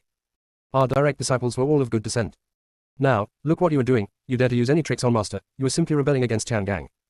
Oh, all's fair in war, that's what you taught them when you asked them to lead the troops into battle. How can you still blame my little disciple for it now? Sect Leader Lu's chubby face puffed up and his white beard twitched. Old man Wang, can you please have some shame? How am I shameless? That alchemist can use the alchemy furnace as a weapon. Didn't he learn it from your Shintu Yin? Sect Leader Wang gnashed his teeth in anger. Unbecoming. Absolutely unbecoming. Sect Master Lu felt that his own disciple was truly outstanding. You dare to challenge me directly, so why would you care about decorum? Seeing that Sect Master Wang was about to argue, Sect Master Jiang of Lingsha Sect quickly stopped him and said, if you keep arguing, we might actually lose. Hurry up and stop hiding. If we don't use our best skills, we will lose all our face. As he spoke, Sect Leader Jiang was the first to summon his own natal, Xuanyuan sword, and the sky and the earth changed color. Upon seeing this, except for Sect Master Lu, several other Sect Masters and Elders also sacrificed their own natal spiritual weapons, shaking the heavens and the earth. Oh my goodness, it's time for some serious work. Ji Chen wiped the blood from the corner of his mouth, his starry eyes filled with a burning desire to fight. John Mohan also swallowed a healing pill, bandaged the wound on his arm tightly, and smiled happily, a rare moment. Yes, I've been looking forward to it for a long time. The other disciples were almost as excited as they were. The sect leaders and powerful men originally wanted to show mercy, fearing that if these disciples were really hurt, it would be a loss. Later, I was irritated by them and became serious about it, wanting to end the battle quickly. Unexpectedly, they were like a group of indestructible cockroaches. The more they were defeated, the braver they became, the crazier they became, and the more intense the battle became. It actually aroused the passion and competitiveness of the older generation, and it became uncontrollable. The most direct consequence was that Jungtai City, the branch city of the Cultivation World Federation, which had just been established not long ago, was destroyed. Many jade sips that broadcast their battle live exploded. And they're still fighting. Ellipsis. When Chu Yu ran to the border of the demon realm on foot, he could hardly recognize the place. The huge ravine that was originally as eerie and bottomless as a natural chasm has now undergone earth-shaking changes. I saw a staircase and slope with a strong sense of design and full of ancient charm rising from the ground, like a winding and circling dragon, taking everyone to appreciate the strange peaks and splendor of the demon realm. The construction craftsmanship of this staircase and ramp is exquisite. Each step has been carefully polished and the surface is as smooth as a mirror. The handrails are carved from high-quality wood, and the patterns on them are intricate and exquisite, as if telling an ancient story. The entire architectural style not only integrates various elements of the demon realm, but also retains the elegant temperament of the architecture of the cultivation world, so that when monks and half-demons walk through it, they can not only feel the convenience, but also appreciate the unique tolerance and integration. Shangguan Ziqian really puts a lot of care into every aspect of his design and construction. With this in mind, Chu Yu stood at the top of one of the steps, took a selfie with the jade sip, and then sent it to Shangguan Ziqian. Brother, my admiration for you is like the endless torrent of water. Your ingenuity is enough to bring glory to us for thousands of years. Shangguan Ziqian was mining somewhere in the demon realm. When he received the jade sip message from Chu Yu, he was extremely surprised. Sister, how come you have time to come to the demon realm today? Uncle Ning isn't holding you back from training. Chu Yu, hush, Uncle Ning is out as a referee. We finally have a few days off, why don't we go for a good stroll? Shangguan Ziqian wiped his hands quickly. Where do you want to go? Big brother will accompany you. Chu Yu, I'm just strolling around. Big brother, you go ahead and do your thing. I'll go down from here and see where I go. Maybe once we're done over there, Uncle Ning will ask me to go back and practice. If you go down this road, the first place you should arrive at is Chanyuan City. It is the first city built there. The half-demons and the cultivators can already get along well, and there are many new and interesting things there. You go ahead, I'll be back with you as soon as I'm done here. Chu Yu naturally thanked him without saying anything, clicked on the map Shangguan Ziqian sent him, and followed the route to find the place. Shangguan Ziqian looked at Chu Yu's selfies and the words praising him, and he became happier and grinned from ear to ear. I couldn't help it, so I tried the newly developed screenshot function of the jade slip, and then posted it to the world message and pinned it. P.S. My sister praised me. Grinning emoji. It really looks worthless. Little did they know that this move would cause another uproar in the world of cultivation. Especially the half-demons also learned how to use jade slips. When they learned that Chu Yu had come to the demon realm and heard about the various benefits and gossips of being her husband, they all began to get restless and rushed from all over the demon realm to Chanyuan City. There are also many cultivators in the world of cultivation who are eyeing Chu Yu, and they're flying quickly towards Chanyuan City. Ellipsis. Chapter 312, Accidentally Entering the Quat, Peach Blossom Cave and Quat. Chu Yu knew nothing about this. He only knew that when he rushed to Chanyuan City, he was several times more shocked than when he arrived at the border of the demon realm. She knew that the entire 9 cities of the demon realm were built based on the Tai Chi Bagui Yin and Yang. Chanyuan City is located in the Qiangua position, and belongs to the metal element in the 5 elements, so it should have the characteristics of metal. But Chu Yu had not expected that Shangguan Ziqian, Nangong Yan and other instrument cultivators and talisman cultivators could design and create it to such an extreme. The planning of Chanyuan City strictly follows the Bagua formation, with the central main axis as the pillar of heaven, and the 4 gates in the east, west, south and north corresponding to the cycle of the 4 seasons, highlighting the orderly beauty of time and space. There is a majestic clock tower in the center of the city, which symbolizes heavenly time. It rises high into the clouds, as if it is connecting with the sky. The buildings in the city are made of a lot of gold materials. From a distance, they look like they're made of gold, shining brightly. The roof structure draws on the traditional flying eaves and brackets of the world of cultivation and the human world, and is matched with modern line design. It has both the beauty of classicism and the unique charm of the demonic realm. The doors and windows are intricately carved, with the shapes of dragons incorporated into the patterns, showcasing the power and agility of dragons and tigers. Just like the Qiangua in the 8 diagrams, it symbolizes the supremacy of the way of heaven. The metal is strong and powerful, and its innate authority and leadership make this city exude a powerful aura that cannot be ignored. Even after 9 reincarnations, including the human world, the world of cultivation, and the demon world he had visited in this life, Chuyu had never seen such a stunning architectural style and city, and he was amazed again and again. Chuyu was fascinated by the sight of the city gate when a middle-aged man with skin slightly darker blue than humans came over and greeted her very politely. "Excuse me, fellow Taoist, is this Chuyu from Wuji Mountain?" Chuyu saw the man's skin color and knew that he was half demon. But seeing that he had the Cultivation World Federation badge on his sleeve, and his aura didn't hold any hostility towards her, she didn't become too wary, but nodded politely. "May I ask your excellency? I was once one of the 8 commanders of the half-demon clan. After reaching a peaceful unification agreement with the cultivators of the cultivation world, I am now Zheng Yao, one of the deputy city lords of Chanyuan City. We have learned of your visit and would like to invite you to experience our half-demon clan's unique, Peach Blossom Cave Heaven. I wonder if Brother Chu would be willing to grant you this honor." Taoyuan Cave Heaven. Chuyu repeated it, and it sounded like a new and good place. After all, Shangguan Ziqian had just told her that there were a lot of new things in Chanyuan City, many of which could not be seen in the world of cultivation. After hearing the deputy city lord's strong recommendation, Chuyu felt that it should be a good place, so he nodded in agreement. After all, in the entire cultivation world and the unified demon realm, there should be few people who have the courage and ability to harm her. Back then, when they, a group of fledgling disciples, were all forced to fall into the demon realm by Yelang, they had to disguise themselves as half-demons in order to survive the dangerous situation. Now, only 2 or 3 years have passed, and the demon realm is already under the jurisdiction of their cultivation world. Don't be too cool. Thinking of the half-demon clan's young master who had taken her life with a single blow, Chuyu subconsciously said. "Deputy City Lord Zheng, where is your former young master now? And where is the former demon lord now?" "The former young master, after fighting with you, he has been unable to use his magic normally. He was also neglected by the demon lord and didn't value him. Knowing that his struggle was useless, he was the first to join the army of the Federation of Cultivators. Now, he is also in this, Chanyuan City, right in the Taoyuan Cave Heaven, that I am going to take you to." "Ha, he knows what's happening." Chuyu commented subconsciously, and found that something seemed wrong, so he quickly added. "In fact, you were humans with the same roots as us thousands of years ago, but you were conceived by the demonic energy of the real demons and became half-demons. You are now living in harmony with us, which is definitely better than being manipulated by the demons." Upon hearing this, Deputy City Lord Zheng Yao also nodded in approval. He was not complimenting Chuyu, but he discovered that after the large-scale influx of spiritual power into the demonic realm, apart from the initial intense repression and discomfort, after slowly getting used to it, they could even absorb spiritual power and demonic energy at the same time for cultivation. The speed of cultivation was more than twice as fast as before, and they gradually accepted the possibility that they were once really human beings. Chuyu heaved a sigh of relief when he saw that the other party didn't seem unhappy or embarrassed. After all, the half-demons and humans had finally been able to coexist harmoniously, and she didn't want to cause any adverse effects because of her inappropriate remarks. Seeing that Chuyu was silent, Zheng Yao took the initiative to liven up the atmosphere. The former demon lord, after realizing his leadership was lost, was about to abandon us and flee to the real demon realm. However, he was strangled to death by the sect masters of the Cultivation World Federation and the direct disciples of the 6 major sects. Hearing this, Chuyu sighed again. She chatted casually with Deputy City Lord Zheng Yao, and the half-demons and human monks who passed by frequently turned their heads to look at her. Some monks or half-demons with cheerful personalities even took the initiative to come forward and take photos with Chuyu, and she politely agreed to all of their requests. But when she followed Zheng Yao into the Taoyuan Cave Heaven, in a dignified manner, everyone, half-demons, could no longer sit still. They posted photos or took pictures on the Jade Slip forum, and soon it became a hot search on the world news. Shangguan Ziqian finished his work as quickly as possible and saw the hot search for the Jade Slip. He felt his eyes go dark and he almost fell down. What a living father. He told his sister that there were a lot of new things in Chanyuan City, so why did she pick the newest one? What is the Taoyuan Cave Heaven? That is equivalent to the Qinlu Chuguan in the human world and the Wuyuj in the world of cultivation. Because half-demons are generally much more open-minded than human monks, and they eat both meat and vegetables, whether they are men or women. But the half-demons also have principles, no coercion, only voluntary consent. What happens afterwards depends on the situation and attitude of both parties. Of course, in places like brothels, there are also spiritual masters, or mokui, who regularly receive guests, and most of them are here voluntarily. It allows one to pursue pleasure while improving their cultivation, which is much easier than practicing hard and cultivating in seclusion. Chuyu is famous for his hard work and cultivation. After all, he was on the hot search list for his daily physical training some time ago. However, the husbands who practiced dual cultivation with her all made rapid progress in their cultivation, and they were also famous for it. She walked slowly to Chanyuan City. Many cultivators or half-demons who arrived before her followed her in after learning that she had entered the Taoyuan Cave Heaven. Ellipsis. Chapter 313 Being entangled by the former young master of the demon clan. Until he entered the Taoyuan Cave Heaven, Chuyu still didn't realize that this was a place similar to the Qinlu Chuguan. Because both the decoration style of this place and the way the half-demons, monk get along with each other have nothing to do with the land of flowers and willows.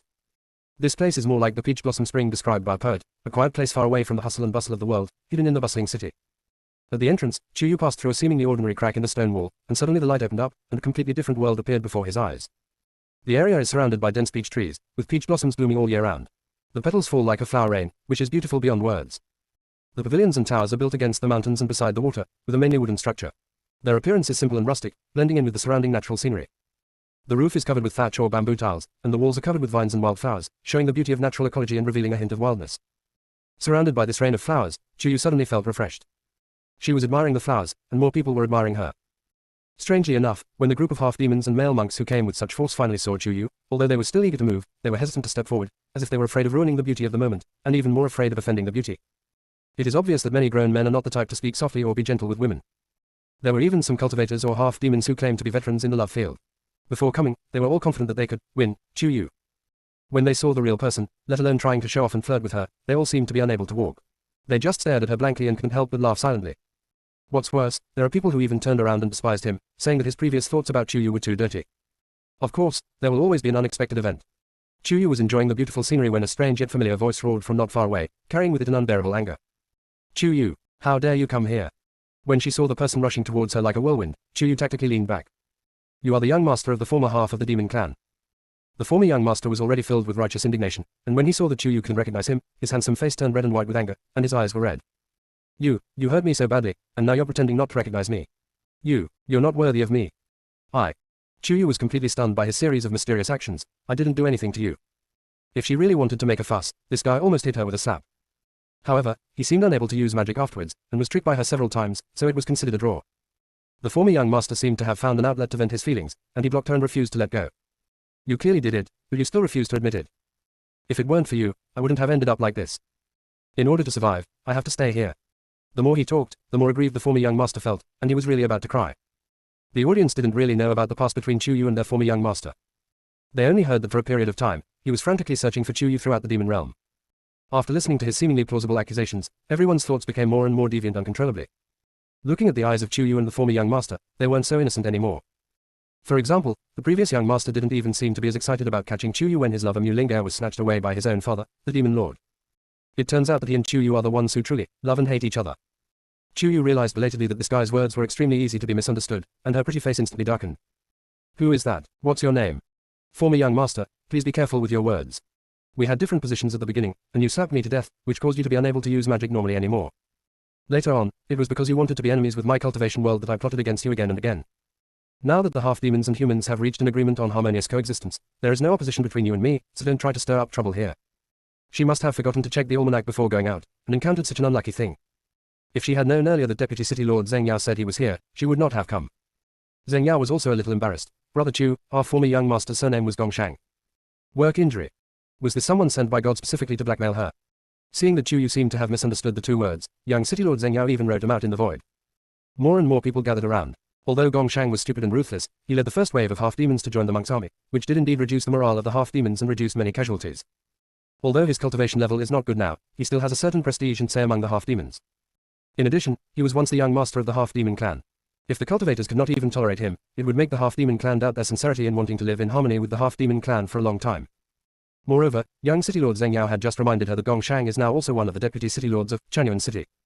Thinking of this, although Chuyu was about to throw a fist, he still politely said to Deputy City Lord Zheng Yao, Deputy City Lord Zheng, please help me find a place where we can talk so that I can resolve the grudge between Gongshang and me. Okay. When everyone saw Gongshang followed Chuyu and Zheng Yao to a pavilion, they suddenly realized that the two were not loving and hating each other, but Gongshang was killed by Chuyu. After entering the pavilion, the group of thoughtful people who were stunned by surprise just now started to become active again. When Chuyu saw the interior decoration, his bad mood gradually improved. The place Zheng Yao brought her has several areas including a tea room, a piano room, and a chess and art room, where guests can enjoy tea, play the piano, and play chess. There is also an open-air hot spring bath, which is dotted with various aromatic flowers to relax the body and mind. They found a piano room. Chuyu sat on the futon and said to Gongshang who was sitting opposite him, What do you want, so that you can stop making trouble? You gave me my magic back. Chuyu was stunned for a moment, then sighed helplessly. It's not that I don't want to help you recover your magic power, but I don't know how to help you recover your magic power. How is that possible? I don't believe it. It's not that Gongshang is being unreasonable, but since the other party can make him unable to use magic, he should be able to help him remove this restriction. Thinking of the various things about Chuyu that were popular on the Jade Slip forum some time ago, Gongshang suddenly guessed. Could it be that I want to practice jewel cultivation with you? Hearing this, Zheng Yao almost spit out a mouthful of tea. Everyone only dared to think but not to speak, but the former young master actually said it directly. It had to be him. On the other hand, Chuyu's beautiful face was as white as snow, and the Lingxi sword, with golden light was unsheathed and hovered majestically in the air. Wanna die? Ellipsis. Chapter 314 Accidentally entering the bar dance floor. Chuyu stomped the teacup on the table, and Gongshang, who was already frightened by the golden light, trembled even more violently. The next moment, he howled in despair. Yes. I want to die. I have lost all my magic power and my lifespan is coming to an end. I can only maintain my life by practicing jewel cultivation with the witches from time to time in this, Taoyuan cave heaven. I've had enough of this kind of life. You might as well kill me with one sword. This will also allow the half-demon clan to see how you, the righteous cultivators, truly achieve what you call, united as one, to build a harmonious space for human and demon coexistence. Chu Yu. Zheng Yao. She endured it again and again and didn't kill him with a sword. Zheng Yao could also see that Chu Yu had been enduring it again and again, and suddenly he felt a little regretful for agreeing to the requests of those buddies and bringing Chu Yu here. Don't let the marriage fail and cause an accident. Considering how much Chu Yu is cherished in the cultivation world, if anything bad happens to him, Zheng Yao's position as the deputy city lord of Chanyuan City will probably be lost. These two little ancestors seemed to have very stubborn tempers, and Zheng Yao suddenly felt like he was in a difficult situation. In the anxious atmosphere, an indifferent and desolate voice slowly sounded from Chu Yu's consciousness. Tell him that it is a great blessing for the demons infected by my divine power not to die. It is almost impossible for a half-demon like him to regain his magic power. Chu Yu's mouth twitched slightly, and his consciousness responded to Yun Banjian. Then he is useless. He is only half-demon, a human who has been nurtured by the demonic energy of the demons for generations, and only gradually can he absorb the demonic energy to practice. Its origin is still human. Yun Banjian's voice was as cold as ice. Chu Yu understood. You mean, he can try to use the cultivation methods of us human cultivators to stimulate spiritual root cultivation, or practice physical cultivation? Ah. After receiving a positive answer, Chu Yu's expression finally eased a little. He looked at Gongshang with a half-smile. The latter felt the sweat running down his spine. You, don't look at me like that. He always felt that she wanted to trick him again. Gongshang. What? What would you do if I told you that you would never have magical powers again? I'm going to die. As he spoke, Gongshang actually took out the crescent-shaped scimitar he often used and held it across his neck. He didn't believe that Chu Yu would really ignore the peace that the half-demons and the cultivation world had finally reached and watch him die. Facts have proved that Chu Yu's decisions are always beyond his expectations. Okay, then go die. Not to mention Gongshang was stunned, Zheng Yao was also a little dumbfounded, and quickly said. No, Mr. Shang, let's talk it out. Gongshang was about to be furious again. Is it because I don't want to talk nicely? Look at her attitude. What's my attitude? You're always crying, making a fuss, and even threatening to commit suicide. Women are not as fragile as you. Do you think you can communicate well? Chu Yu rolled his eyes without any hesitation. Just because you can't adapt to magic doesn't mean you can't practice. Your origin is actually human, and you can stimulate your spiritual roots for cultivation just like the cultivators. If you really don't have spiritual roots, your half-demons are already in better physical shape than ordinary humans, so you can cultivate your body and your lifespan will increase as your cultivation level improves. Why can't you overcome this hurdle? Gongshang was stunned by Chu Yu's yelling. His eyes changed from being empty at first to a few changes, and finally he became a little excited. Is it really possible to practice according to your method? That works. You are the one who made me like this, please take me to practice. Why? Chu Yu doesn't tolerate his bad temper. If it weren't for my third senior brother protecting me, would I still be alive? Gongshang, I dared to fight you to the death in the past, and now I can also laugh with you and forget our grudges. I certainly value harmonious coexistence between the two races, but I will never compromise or give in without limit. Hearing this, Gongshang was silent for a long time, his expression flickering. In the end, he stopped being aggressive and became more rational. We have been trained as demons since birth. Now that the seal of the demon realm has been broken, the spiritual energy is becoming increasingly dense, while the demonic energy is becoming increasingly thin. Although they are not completely unable to cultivate like me, their cultivation speed is also getting slower and slower. Some half-demons are even stuck in a bottleneck period. Do you think I'm making a fuss here just for myself? I am also thinking about my people. Zheng Yao also agreed with this and nodded sincerely. If we half-demons could also rely on spiritual energy or physical training like cultivators, we wouldn't be so anxious. They also worry that if the gap between them and normal human monks continues to grow, the current harmony may be broken. They may become slaves, be enslaved, plundered and persecuted. The monks of this generation are really good, chivalrous, and very tolerant, and most of them treat their half-demons sincerely. But what about decades or hundreds of years later? After these chivalrous disciples of the cultivation world ascend to become immortals, who will guarantee justice for their half-demon clan? It was beyond Chu Yu's expectation that Gongshang would think so much about his people. With this in mind, her attitude softened. Now that you all have jade slips, you can search them in the jade slip library, and try to practice different techniques and try to break through. If you can really find a way, then you will be able to cultivate with both spiritual energy and true energy, as well as demonic energy, and your strength will surely be even stronger. This remark awakened everyone involved. Gongshang immediately stopped making a fuss, stood up, wiped his face, and looked at Chu Yu intently with a complicated expression. If my people and I truly achieve a breakthrough, all the grudges between us will be written off. Our peace agreement with the cultivation world has always been valid. As long as you can truly be non-discriminatory and treat everyone equally. After saying this, Gongshang left in a hurry, just as he had come in a hurry. After being disturbed by his actions, Chu Yu gave up the idea of visiting the Taoyuan cave heaven. Just as he was about to say goodbye to Zheng Yao, a silver bell-like laughter came from far away. Ha ha ha ha. Miss Chu, you finally made it to our peach blossom land. Why are you in such a hurry to leave instead of enjoying yourself? As he spoke, a gorgeous half-demon woman wearing an exotic navel-bearing outfit, twisted her waist, and danced sexy and delicate steps towards Chu Yu. Keep playing music. Keep dancing. At her command, bursts of rhythmic music sounded, and a group of men and women appeared from nowhere and danced to the music. Sexy, enchanting, pure, charming, cute, or full of fairy spirit. The halos of the various colored gemstones around suddenly became flickering. Chu Yu suddenly had the illusion that he had accidentally walked into the dance floor of a modern bar. Ellipsis. Chapter 315, The Collapse of Rituals and Music. Chu Yu also had the illusion that Tang Monk had accidentally entered the spider cave. And she is the Tang Monk. Seeing her stunned look, Zheng Yao smiled and said, "Fellow Daoist Chu, today is our half-demon clan's carnival feast, with singing and dancing. Doesn't the integration of the two ethnic groups mean tolerance and commonality? If you don't try to integrate, how can you know that we are in chaos? Some people are even doing sexy striptease. Isn't this a breakdown of social order?" Looking at those men with bodies comparable to those of male models, Chu Yu swallowed hard a few times, his reason and emotion struggling. Of course, she didn't really want to get started, but after her soul traveled to the Hongmeng cultivation world, she seemed to have been on the road to solving problems. It had been a long time since she had a complete fun. For someone who has lived two lives, one in the modern era and the other in the interstellar science fiction era, it's really a bit stressful. Zheng Yao saw that her expression was flickering and thought that she didn't like these things. After all, if these were placed in the human world, they would probably be impeached and closed down. Although the cultivators in the world of cultivation are not as conservative as those in the human world, they do have more interactions with the human world. It is normal that Chu Yu cannot accept it. Zheng Yao just sighed secretly and didn't intend to make things difficult for him. He was preparing to retreat with Chu Yu.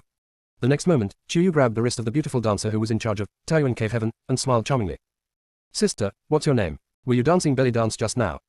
The witch was stunned, and was actually a little embarrassed by Chu Yu's sharp eyes without any discrimination. "My name is Yanran, and I danced the dance casually." "How? Miss Chu also wants to learn."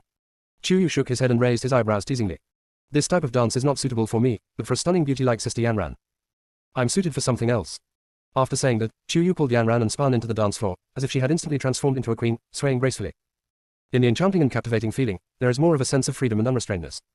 She was so excited that she took out her new trumpet from her mustard bag, turned up the volume to the maximum, and shouted. Chu Yu from Wuji Mountain wishes that the half-demons and humans can join forces to achieve this great feat, enjoy a prosperous era, and live in eternal peace. Let's party tonight, and we won't leave until we're drunk. This shout not only stunned the half-demons and human monks present. Shangwen Ziqian, who rushed over in a hurry, was so frightened that his legs almost went limp. "OMG. Has my sister been possessed by some bastard?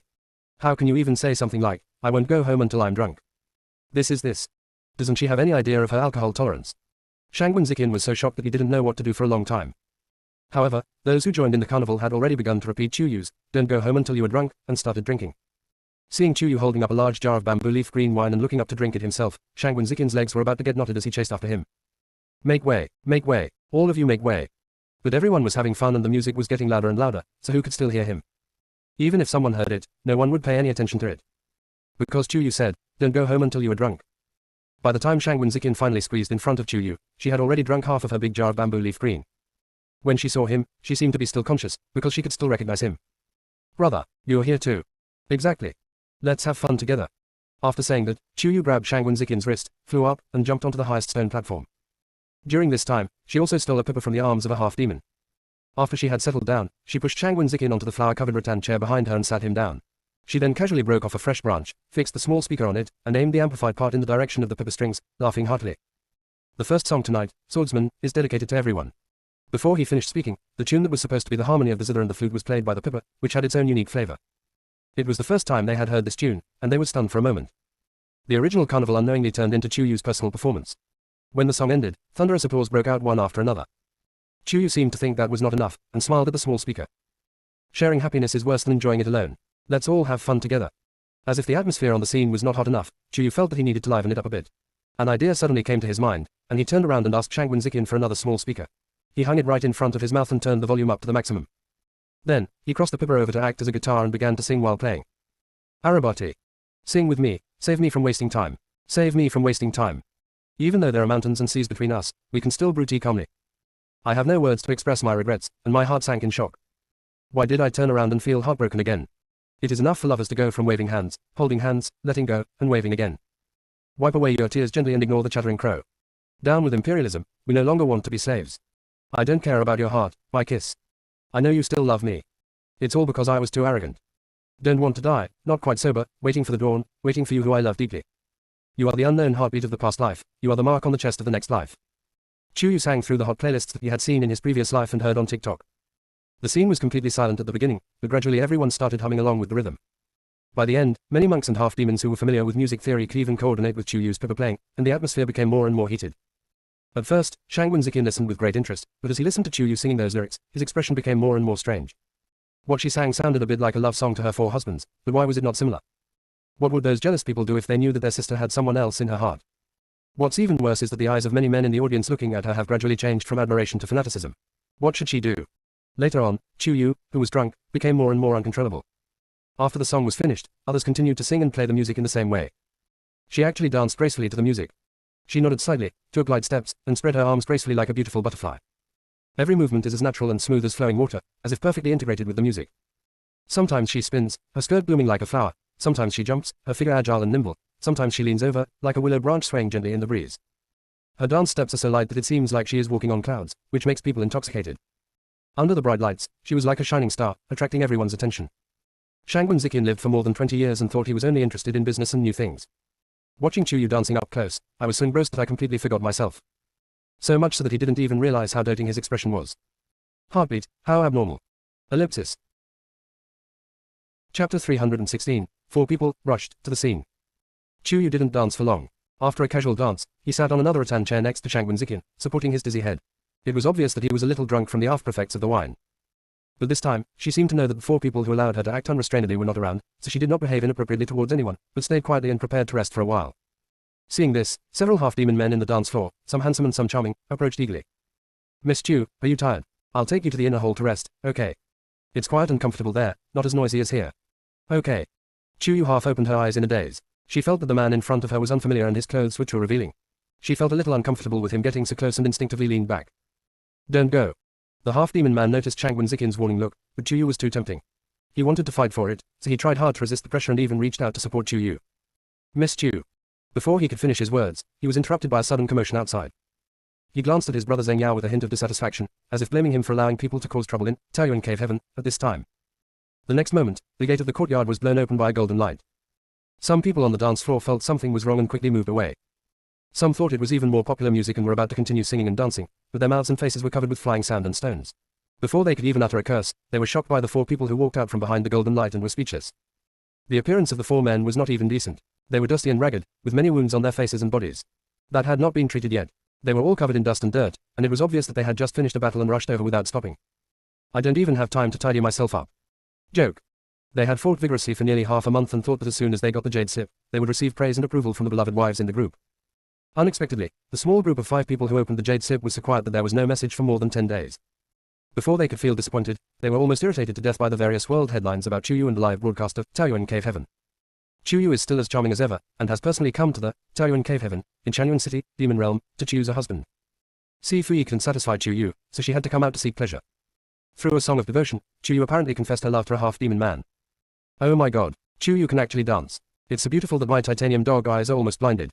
There is a white moon in Chu-yu's heart, and the lyrics express all kinds of regrets and unwillingness. Chu-yu joins the half-demon clan carnival, full of heroic spirit, inviting everyone to stay drunk. Ellipsis. One after another, the entire screen is filled with Chu-yu's headlines. Scroll down. The more Ji Chen and the other 4 swiped, the darker their faces became and the worse their expressions became. Especially Jiang Xinbai, he knows better than anyone what Chu-yu does after drinking. She actually drank a whole jar of bamboo leaf green. That's a liquor that's several times more deadly than peach blossom wine. Is she crazy? Jiang Xinbai was so anxious that he rushed to Chanyuan City without caring about his image, and the others didn't care about their image even more. While they were on their way, they were also staring at the live broadcast on the jade sip, their eyes never leaving Chu-yu in the camera. Seeing a half-demon man, it was obvious that he was trying to approach her in an ambiguous way. Although she intended to refuse, the man still wanted to get closer, and they just arrived outside the Taoyuan Cave Heaven. Who cares about the consequences of causing trouble? Ji Chen's Su-Po sword immediately swept through the enemy troops, and the gate turned into powder. The 4 of them appeared in everyone's sight with a devastating force. They walked towards Chu-yu together with big strides. Chu-yu didn't know if it was because she drank too much or because she had a natural filter for her husband, but she felt that they were actually glowing. The others were no less shocked than Chu-yu. Ji Chen was so furious that he didn't even bother to sheath the Su-Po sword. He carried it on his shoulder, walking like a dragon and a tiger, with a cold face. His domineering aura that was so strong that it could blow up the sky made everyone else automatically make way for him. Jiang Xinbai still had his usual calm and composed smile on his lips. But that smile didn't reach his eyes at all. His steps are as steady as Yushu and Lan Ji's, which makes people sigh. What a saying, the man on the street is as beautiful as jade, and the young man is unparalleled in the world. As for Shen Tuyin, he was never a smiling person, and now the aura around him was as cold and gloomy as the abyss, which made people shudder. Even with such a horribly handsome face, few female cultivators dared to look at him. Nangong Yan was still as dashing and charming as ever, his every frown and smile full of charm, but his heart and eyes were filled with only Chu-yu, and he ignored the other female cultivators around him. There was a more dangerous aura hidden in her smiling peach blossom eyes. Those who know him well know that he is really pissed off. The 4 extremely handsome men approached in a row, and Shangwon Zikin was getting a little restless. When they approached, he quickly stood up and distanced himself from them. My brothers-in-law, please understand. I also knew that the girl had accidentally entered the Taoyuan cave heaven, and I was afraid that she would suffer losses because of not knowing anything, so I rushed over without stopping. Fortunately, I didn't suffer any loss. Knowing that Shangwen Ziqian was Chu Yu's sworn brother, the four of them naturally relaxed their expressions and nodded to him. Jiang Xinbai even said politely, "Sorry to trouble you, brother. We will take Yu home right away." After saying that, the four people's eyes fell on Chu Yu at the same time, with unclear meanings. Chu Yu didn't even notice Shangwen Ziqian winking at her frantically. After she was sure that she saw the four of them, she was not afraid at all and actually ran towards them happily. "You really came. Did you win?" Ji Chen took the quickest step forward, pulled her into his arms, and held her soft, boneless waist tightly with his big hands. "We are fighting with swords and spears, and you come here to live a life of drunkenness and debauchery." The more he thought about it, the angrier Ji Chen became, and the strength he put on her waist continued to increase. Just this little waist, it was twisted so happily just now. Chu Yu's mind was still in a daze, and he didn't notice the danger in Ji Chen's words at all. Instead, he tried to break free from his arms in dissatisfaction. "Be gentle, you're hurting me." This soft and gentle little voice is completely different from the one she used just now when she was singing with the little speaker. No matter how angry Ji Chen was, he was so heartbroken that he immediately relaxed his grip. The next moment, he picked her up and held her sideways, gritting his teeth. "Go home." This group of male and even female cultivators, looking at Chu Yu's wolf-like eyes, he was really fed up. Just returned. Chu Yu actually felt a little regretful, and then climbed onto Ji Chen's neck again, sitting up straight in his arms. "Hold me up a little, this angle is too low, it's not convenient for me to perform." What to play? Before Ji Chen understood what was going on, Chu Yu did something that shocked the whole audience. Ellipsis. Chapter 317 Chu Yu counterattacks. Chu Yu actually leaned on his strong shoulders with both hands and spun around lightly in Ji Chen's arms. The next moment, she had sat on his shoulder nimbly. Ji Chen almost instinctively hugged her legs to protect her from falling. "Be careful." Chu Yu, however, didn't care at all. With a wave of her hand, she took out her own small speaker. "Thank you all for your hospitality. I, Chu Yu, had a great time today. Let's meet again someday." Upon hearing this, there was silence in the audience at first, but then when they saw that her four husbands did not get angry, they started cheering. Ji Chen and the others never thought that the junior sister, Yu Yu, would become more and more courageous and her behavior would become more and more outrageous. "Not only do you not think there is anything wrong with this action, but you are even thinking about getting together again next time. This doesn't consider their feelings at all, right?" But hearing her genuine, hearty and cheerful laughter, Ji Chen's mouth twitched helplessly. The expressions in the eyes of the other three people became increasingly complicated. "Let's go." Nangong Yan walked up to Ji Chen and whispered. As she followed Ji Chen's pace, she glanced at the man who had just tried to touch Chu Yu without leaving a trace. Although he clearly didn't release the pressure intentionally, the other party felt frightened and immediately lowered his eyes, not daring to look at Nangong Yan again. Nangong Yan didn't even say anything, but this half-demon man felt ashamed of himself. Ji Chen let Chu Yu sit on one of his shoulders, and it didn't feel awkward at all, nor did it seem unreasonable. At this moment, he seemed to be her mountain, indestructible, a lifelong support, and the envy of others. The three people behind her also followed her like a shadow, never leaving her side. The male cultivators or half-demons who had previously had some feelings for Chu Yu had already given up most of those feelings when they saw Ji Chen and the other four. Nobleness is incomparable, elegance is incomparable, suave is incomparable, and even more so, style is incomparable. I can't compare to anything, so how can I catch Chu Yu's eye? The five of them were so outstanding that it seemed as if they were not on the same level as those on the dance floor. No, it should be 6 people. Shangwen Ziqian, who followed behind them and looked after them, seemed to have blended in invisibly. As Ji Chen walked rhythmically towards the door, Chu Yu was afraid that he would not be able to finish his words, so he continued to speak into the small speaker. "To express my gratitude to you all, I, Chu, have specially adapted a poem and would like to give it to you. How much sorrow can a spiritual practitioner have if the heavens do not see it? He works day and night to strive for progress. How much worry can a physical practitioner have if he doesn't know what's going on? He just buries himself in hard training and spends his time there. Life is full of joy, so that the gold is empty for the moon. I am born to be useful, and come back when my wealth is gone.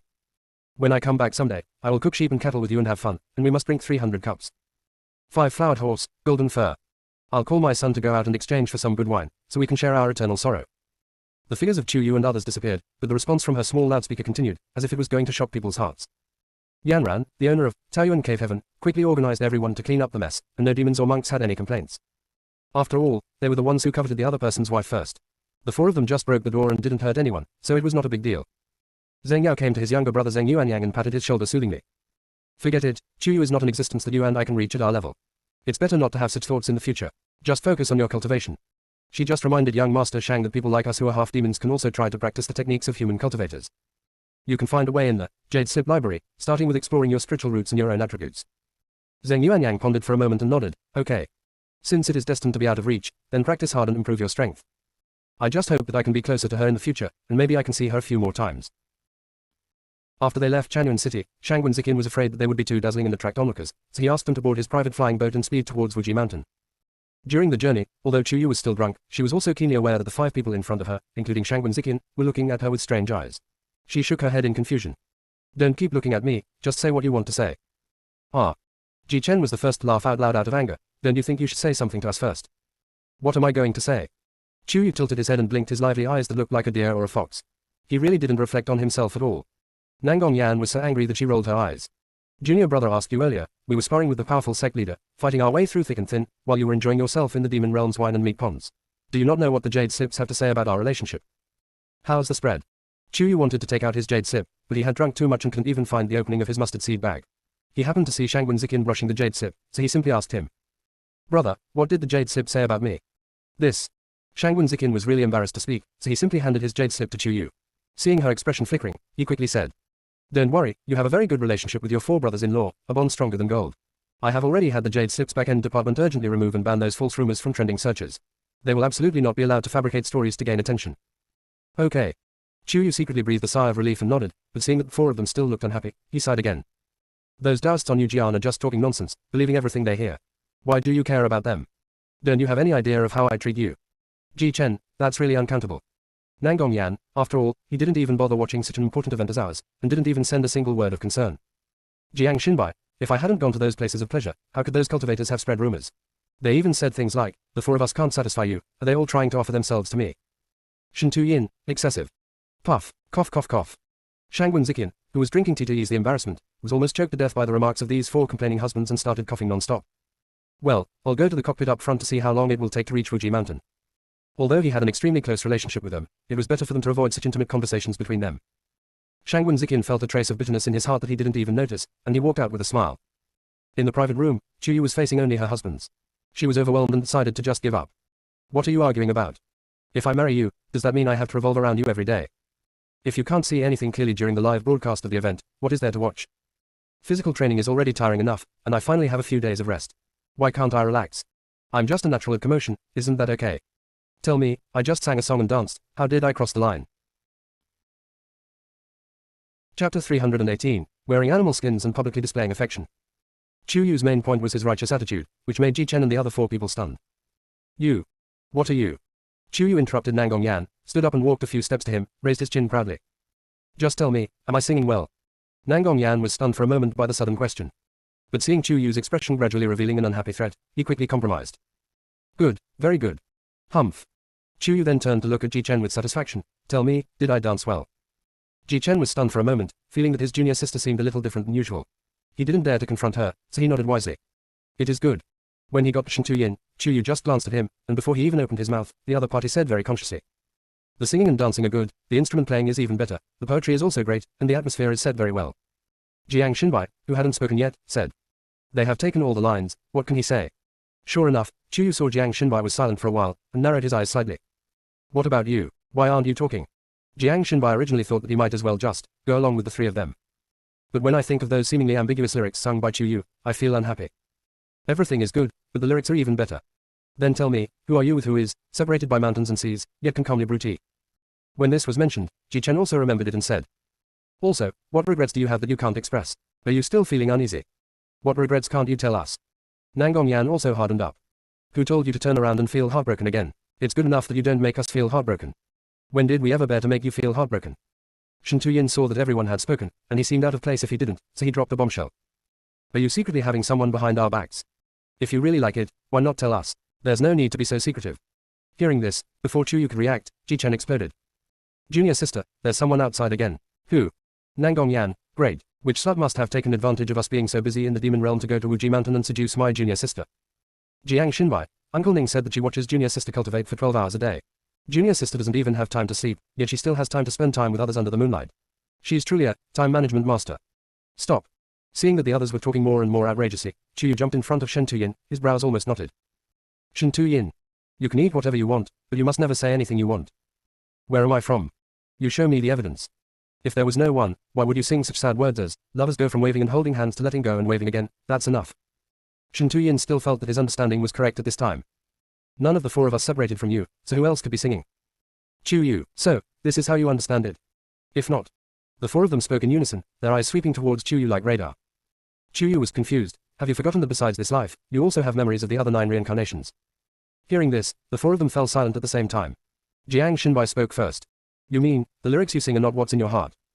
Of course not. Those were the lyrics to some very popular songs from my previous life, in the technological world. I thought they were beautiful and I still remember them to this day. Chuyu was helpless and amused. If you don't believe me, if we have the opportunity to travel to that time and space in the future, I will take you to listen to many songs, and we can also go to karaoke and sing whatever you want. Karaoke. Ji Chen was unable to understand such a new word. Chuyu thought for a moment and said concisely. It's a very popular entertainment activity for young people in our area after work or school.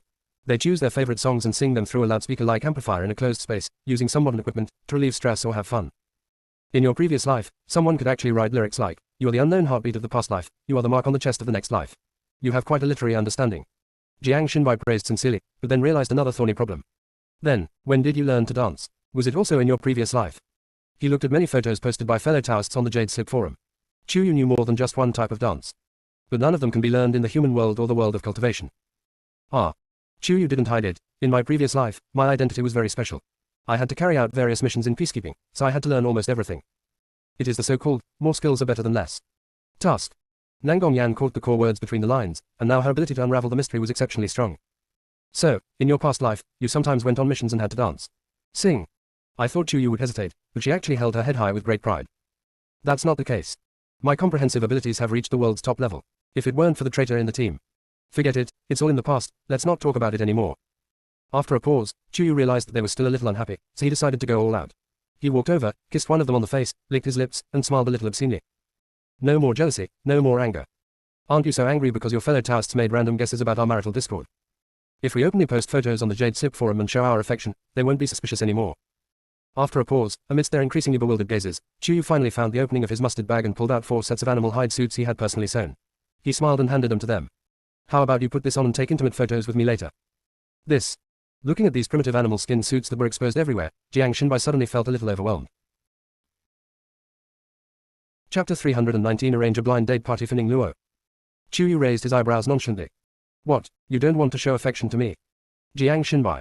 Looking at the animal skin suit that was falling off in pieces, Jiang Xinbai felt dazed. Fortunately, the more sensitive areas were covered. Looking at the 3 people opposite who were contented, Jiang Xinbai frowned slightly. Nangong Yan and Shen Tuyin adapted well, which Jiang Xinbai could understand. After all, they had lived in the demon world for half a year. But why didn't Ji Chen feel uncomfortable at all? He even ran to his side complacently. Xinbai, look at this pendant on my waist. It's actually a wooden carved, super sword, with a dark iris. Junior sister, your design is truly brilliant. Jiang Xinbai expressionlessly took out the pendant from his waist, which was a miniature wooden, mountain and river pen. His voice was inarticulate. Isn't everyone's pendant their own wooden carving of their own spiritual weapon? Ji Chen, that proves that junior sister has always had us in her heart. This silly and innocent girl, her temper comes and goes quickly, she is so easy to coax. The other 3 people felt the same way in their hearts. But this time, Chuyu happened to push open the door of the inner compartment and came out. Seeing that they were all wearing the animal skin suits he had designed himself, his eyes lit up instantly, and there was a faint light. Come on, let's pose and take pictures. Etc. Ji Chen immediately called her, the silly smile on his face disappeared. You're taking a picture with a stress like this? If not. Chuyu turned around and heard the sound of people swallowing saliva one after another. No one expected that Chuyu would actually buy himself a set of animal skin suits, showing unprecedented wildness and charm. Although not much is exposed, the slender waist sways in a way that makes people jealous and excited. Ji Chen opened his mouth to say something, but Shen Tuyin secretly stopped him. It doesn't matter. If you want to wear it this way, then wear it this way. The others were stunned, still shocked by Shen Tuyin's unconditional indulgence towards Chuyu. The next moment, he walked to Chuyu and stood behind him. He stretched out his long arm and half pulled the person into his arms. Her arms wrapped around his waist from behind, and her large, bony palms just blocked her waist in front of her. Almost, I can't see anything.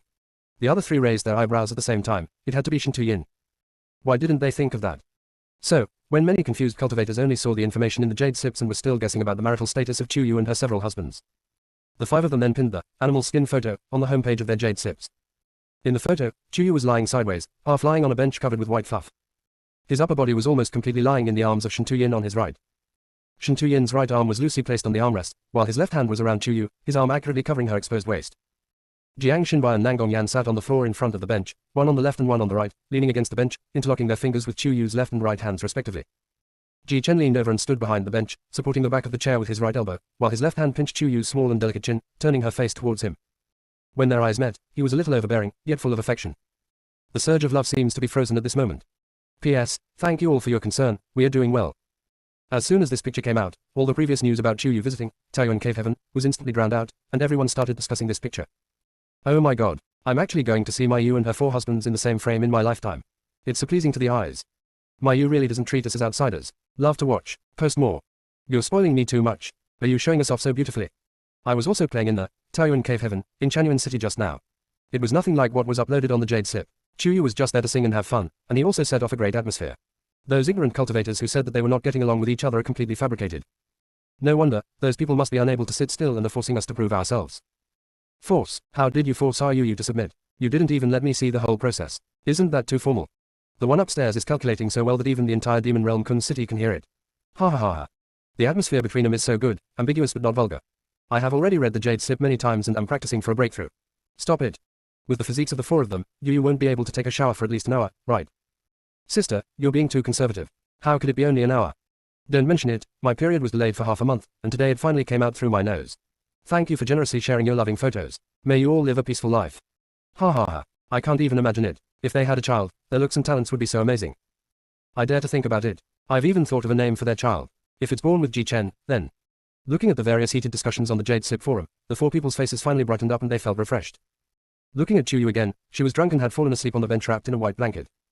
A few people were at a loss whether to laugh or cry, but Ji Chen still stepped forward, picked up the person, and got off the flying boat. Ning Suyin was brushing the Jade Slips with great interest when she saw some of the main characters. Oh my, you guys are really overdoing it. Look how tired our Yu is. She even fainted. Fortunately, Chuyu didn't wake up, otherwise he would have to find a crack in the ground to crawl into. The 4 grown men also avoided his gaze and their ears turned red due to the teasing.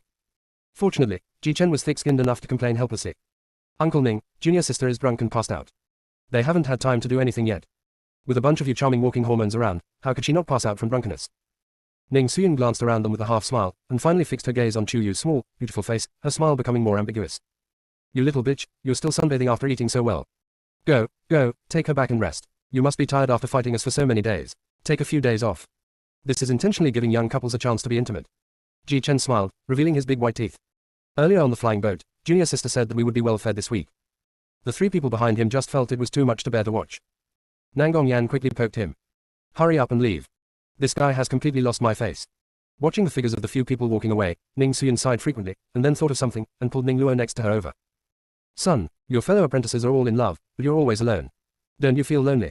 Ning Luo. He was already in a bad mood, and he felt as if his own mother had stabbed him in the heart. Ning Suyin was completely unaware. I've seen quite a few good female cultivators, and they're all complimenting you and asking about you. Otherwise, arrange for you to meet them. Or, how about arranging a blind date party? Ellipsis.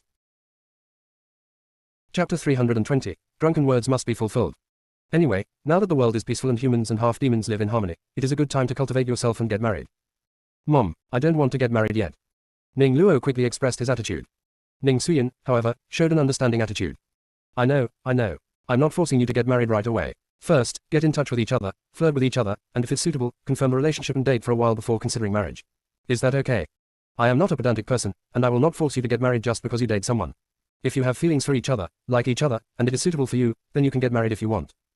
If you really don't want to get married, don't worry about all the formalities, just keep talking. But I tell you, if you want to talk, talk seriously. If you like several girls, they will be willing. You can also have several Taoist partners at the same time like your junior sister. But remember it has to be consensual, don't play with feelings. Mother. What is this all about?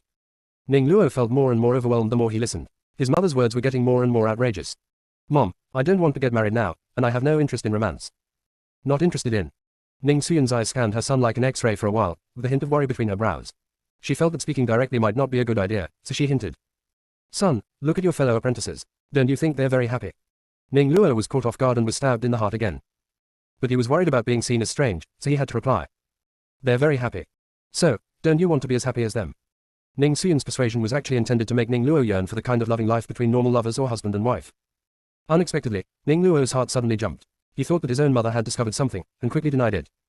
Mother, junior sister and her fellow junior brothers are indeed very happy, but I don't yearn for that kind of life.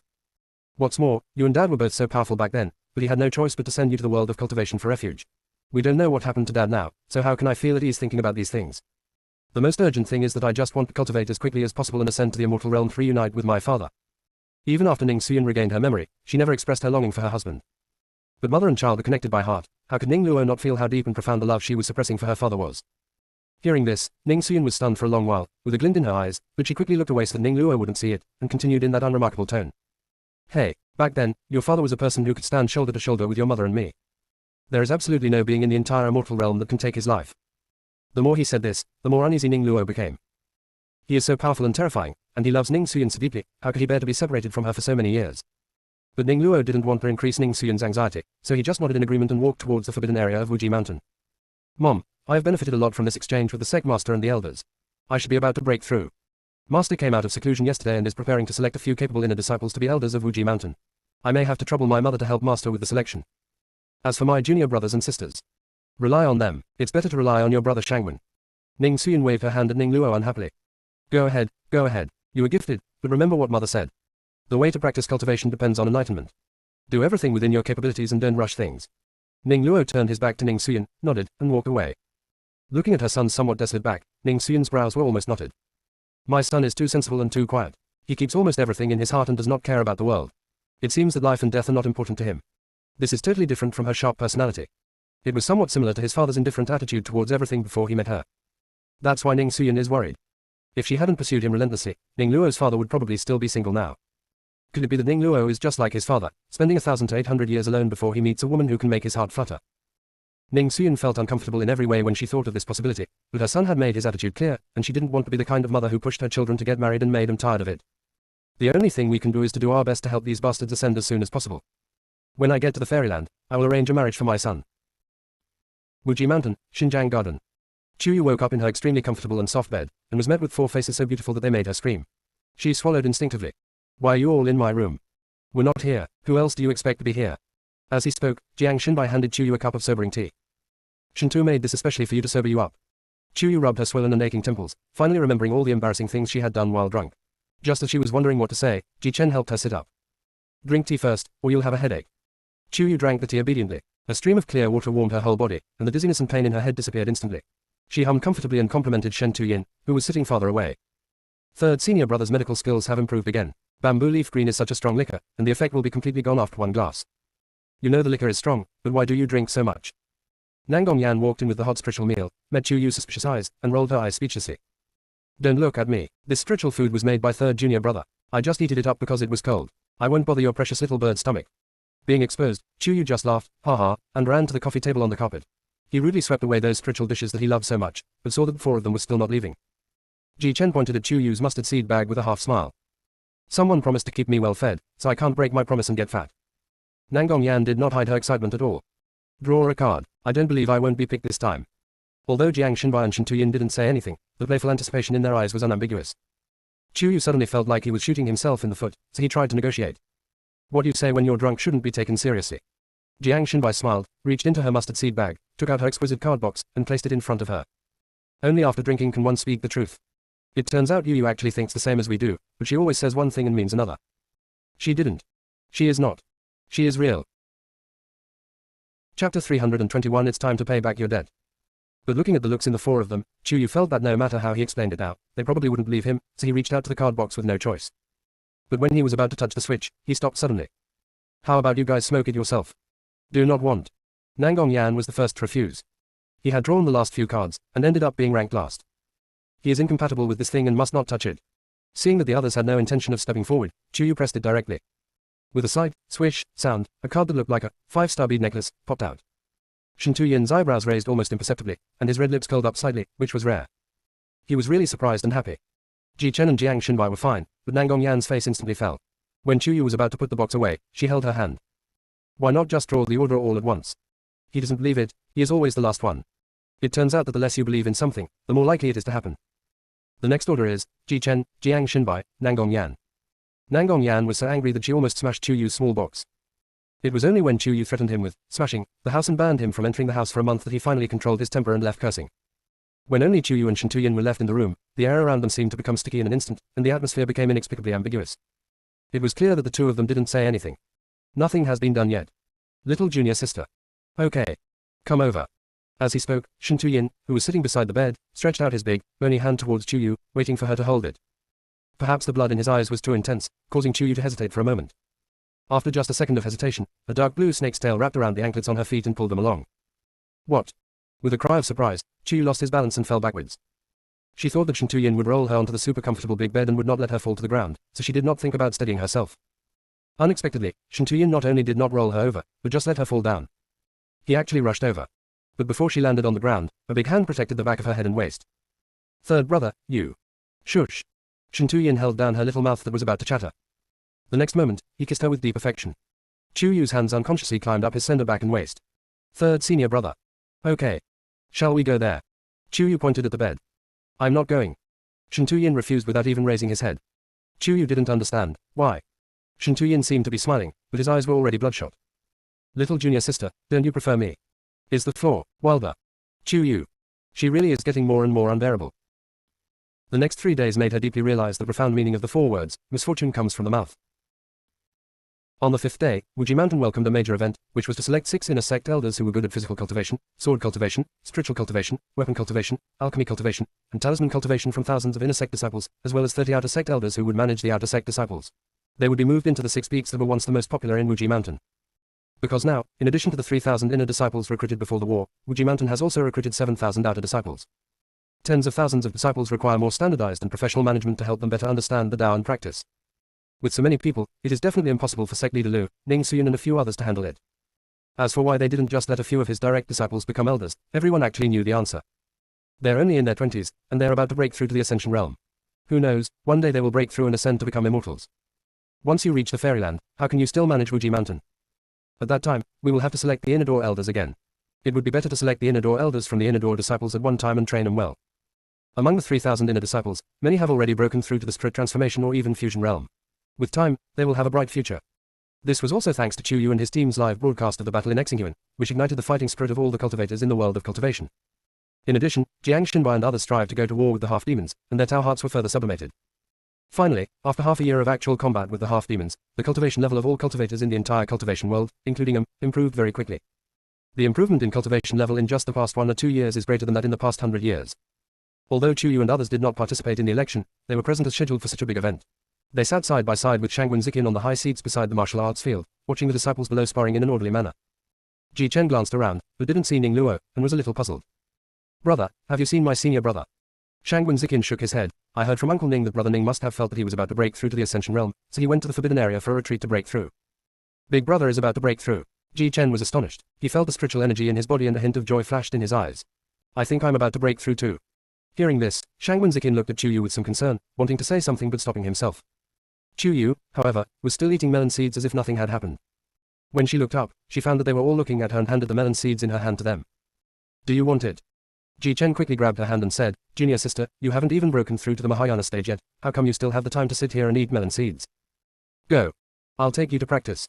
Physical cultivation mainly focuses on physical strength training. Chu Yu can also practice Wu Jian, and Ji Chen can accompany him. Chu Yu had been working hard for 4 days and 4 nights, yet Ji Chen still had the heart to let her practice. Ji Chen, don't you have a heart? It is precisely because I am so sincere that I must urge you to practice diligently and break through.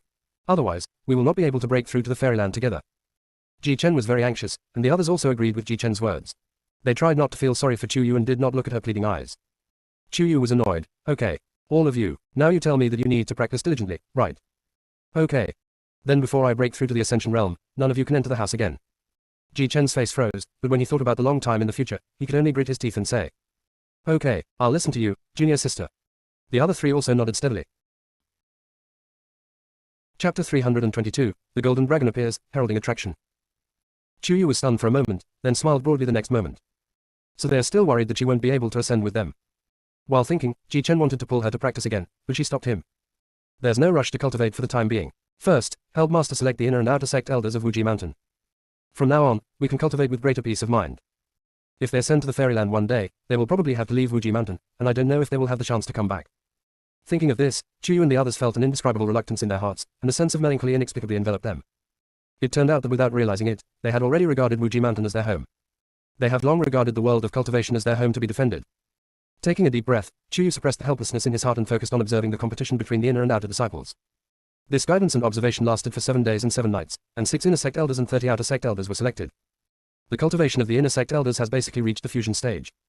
The outer sect elders' cultivation had at least reached the nascent soul or even the spiritual transformation realm. The overall situation of the other 5 major sects has also been greatly improved, but it is still slightly inferior to Wuji Mountain. The previously hidden sect leader Lu reappeared this time and was very satisfied with the selection results. He spoke a lot of high-sounding and passionate truths and then prepared to withdraw.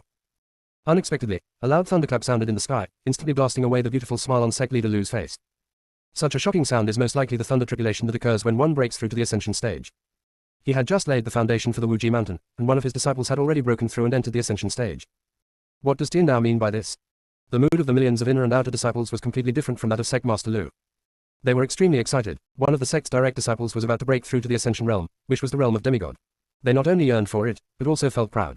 Their eyes moved back and forth between Ji Chen and several other people who were at the peak of the tribulation, wondering whose thunder tribulation it was. The next moment, thunderbolts began to roar one after another in all directions of the sky.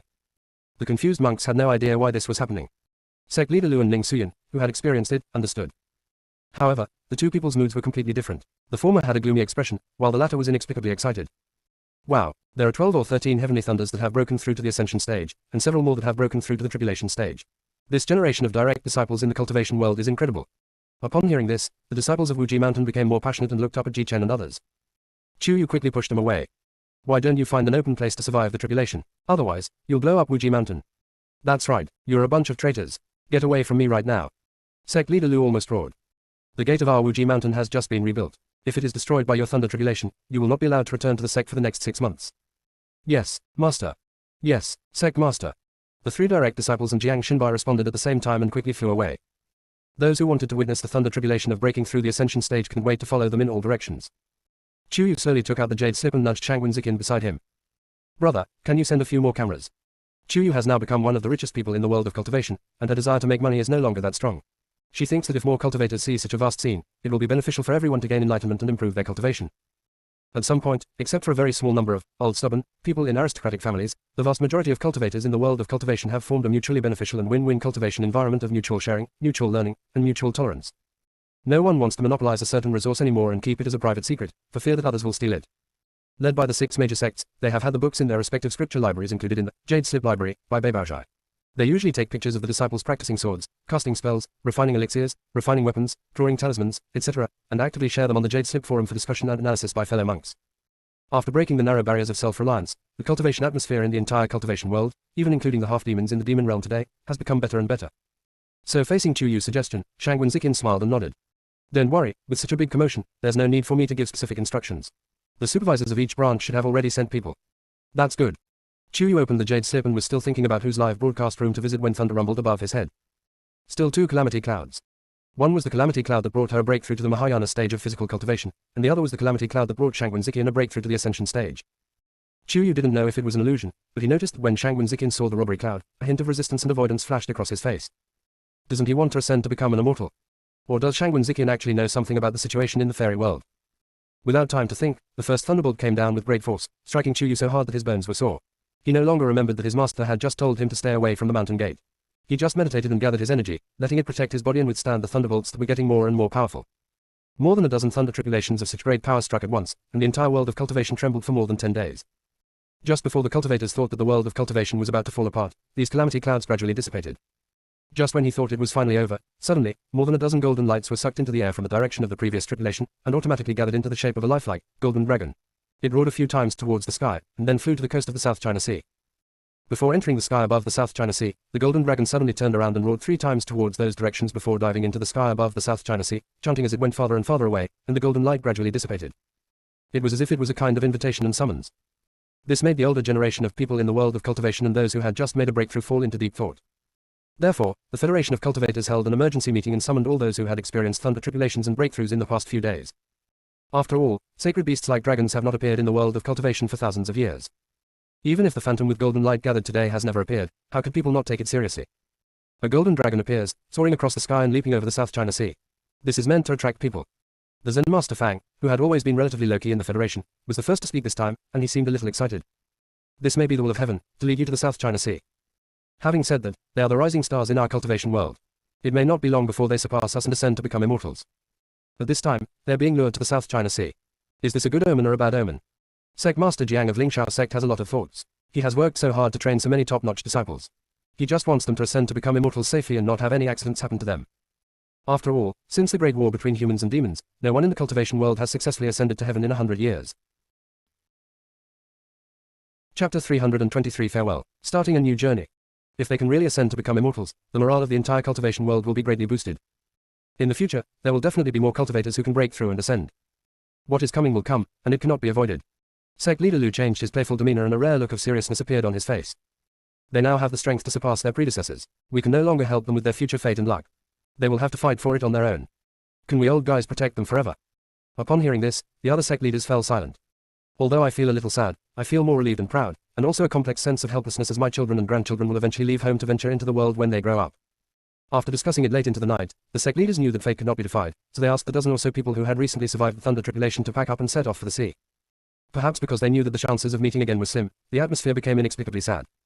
When bidding farewell, Wuji Mountain's 5 direct disciples and Jiang Xinbai were the first to kneel before Sect Master Lu. Sect Master, take care. Sect leader Lu thought that he had lived for so many years and had seen many ups and downs and was used to separations and deaths. Unexpectedly, after being teased by these bastards, her bright eyes instantly turned red, but she still pretended to be disgusted. I'm just going out for some training. Don't act like you guys can really ascend to the upper realm so quickly. Seriously. Normally, when Sect leader Lu said this, they would still cooperate with him with laughter. But today, they couldn't laugh no matter what. Even Ning Luo, who was the most indifferent, couldn't help but have tears in her eyes. Her melodious and ethereal voice was like a plaint in a song. One kowtow, Master, you didn't despise our useless bodies and were willing to rescue and take us in. As soon as he finished speaking, the 6 of them bowed their heads to the ground and kowtowed deeply to Sect leader Lu. Second kowtow, Master, never leave us and help us restart our cultivation path. 3 kowtows, Master is so magnanimous and forgiving, risking his life for us and challenging the secular world several times. After they finished speaking, they kowtowed again, refusing to look up, trying hard to hold back the tears. Sect leader Lu always does things without saying anything, but they all know what he does secretly. Back then, Ning Luo and Nangong Yan were not only expelled and abandoned by the Ning and Zhu families, but were also secretly silenced. Sect leader Lu not only took them in, but also secretly blocked countless assassination attempts for them. Shen Tuyin was rejected by the secular world many times, and it was only because Sect Master Lu single-handedly saved the day and guaranteed him that the Federation of Cultivators at that time did not wipe him out. People like Ji Chen, who have no spiritual roots, came to the world of cultivation recklessly. It would be a blessing if they were not taken in and protected by Sect Master Lu. They would be persuaded to return to the human world. It is more likely that they would be persecuted by the evil cultivators at that time. Chu Yu was abandoned by Shangshan sect and went to Wuji Mountain. When she was still young and weak, Sect Master Li's people secretly tried to persecute her several times. Mu Linga and other evil cultivators also came to Wuji Mountain to assassinate her, but they were all secretly dealt with by Sect Master Lu alone. Jiang Xinbai's identity at the time was controversial. Although many people understood him, there were also many people who wanted to use him as a victim to vent their anger. After all, the Shangshan sect has killed too many righteous monks. Sect leader Lu's support and retention was the key point in Jiang Xinbai's changing status in the world of cultivation. But Sect leader Lu never sought credit or favors in front of them, which made him even more moved and reluctant to leave. They could hold back the tears, but how could the sentimental Sect Master Lu hold back his tears? Instantly, tears burst forth like a flood, pouring down endlessly. He immediately turned his head away, but continued to curse. What are you doing? What are you doing? You can just leave, but you have to make me, an old man, cry. How abominable. Too much. It's not like we won't see each other again in the future. Do you think that, old man, I can't ascend to the fairyland? Who are you looking down on? Finally, you can't help but reveal your cultivation level. Ning Xuyan saw through it but didn't say anything. She even pretended to walk over and patted Sect leader Lu on the shoulder to comfort him. Brother Lu, these bastards just want to express their gratitude. Just let them do it. Who would dare to look down on your cultivation? Even Ning Xuyan doesn't dare to underestimate her. Seeing Sect Master Lu humming in a proud manner, Ning Xuyan pointed to the farewells of the other 5 major sects. Look, the situation there is pretty much the same as here. In Lingxiao sect, Zhang Mohan and Zhao Ming, 2 strong men, also knelt down with red eyes to pay homage to Sect Master Jiang. Zhao Ming also bid farewell to the head of the Zhao family and his own parents. Although Sect leader Jiang did not lose his composure as much as Sect leader Lu, the tears hidden in his eyes were still trembling. Sect leader Wang of Jishizong treated Xian and Zisha as if they were getting married. He gave them instructions again and again, but he still felt uneasy. When the 7-star sect Master Miao and chief disciple Yang Yue said goodbye, they were relatively normal and peaceful, similar to the Lingxiao sect. When Zen Master Fang said goodbye to Mrs. Fang, his calmness was mixed with reluctance, and he also had the composure of someone who had seen through the vicissitudes of life. The funniest thing was the farewell between Master Wen of the Jishi sect and Xiao Jingji, Yi Jinyao and his grandson Yelang. Sect leader Wen didn't want to cry, but he couldn't help it. He was also afraid that his grandson would be reluctant to leave him if he cried, so he simply followed Sect leader Lu's example and turned away from him, pretending to be disgusted and saying, Go, go, go, hurry up, otherwise, Beibaozhai's flying boat won't wait for you. Yelang was afraid that they would not wait for them, so he quickly pulled up his senior brothers and sisters and said, Grandpa, please take care of yourself. He really ran away impatiently. When he discovered that they had indeed boarded the flying boat and were heading for the South China Sea, Sect leader Wen burst into tears. Woo woo woo, this bastard, he actually left so carefree. How am I going to explain this to his grandmother when I get back? Because the decision was made in a hurry, the disciples did not return to their respective sects, but instead set out secretly from the headquarters of the Federation of Cultivators. Except for those present, the news was blocked from the entire cultivation world. The others were fine, except Sect Master Wen, who had a family background, and Yelang was summoned to the South China Sea by the Golden Dragon. He had to rack his brains to comfort his wife and daughter. Thinking of those scenes, Sect Master Wen cried even harder, totally losing his image. Sect leader Lu wiped his tears and came over to comfort her. Children and grandchildren will have their own blessings, you should be more open-minded. Sect Master Wen was still crying. Sect Master Fang also came over to comfort them. This is their fate. Although this journey may be a mixture of good and bad, the tenacity of the dozen or so people is rare in thousands of years. They will definitely be able to turn misfortune into good fortune and achieve the great way. Sect Master Wen finally felt better, still sobbing a little. Really? Seeing Sect Leader Fang nod, Sect Leader Wen felt better and encouraged himself silently. We old bones have to work hard to get to the fairyland and meet them soon. I have been practicing for over 100 years, and I don't believe I can't break through. Chapter 324, Terror Like the End of the World. The last few dozen kilometers of the South China Sea cannot be traveled by flying boat, that is the local tradition. So when the group of 18 people arrived at Exingyuan, they changed to a sprint carriage and came to the sea in a mighty procession, and boarded Shangwen Zikin's improved mechanical ship. There are more than 10 robots controlled by energy stones. They can not only drive the boat and serve the daily life and food of this group of disciples, but also fight with them. Apart from Situ Yuna who came along, Chuyu became the one with the lowest cultivation level among the group. So, every day she either fought with the group of robots or took turns fighting with Ji Chen and others, and she hardly had a moment to rest. Finally, after 3 months of continuous fighting at sea, she, who originally had extremely extraordinary talent and physique, encountered the thunder tribulation of her tribulation period.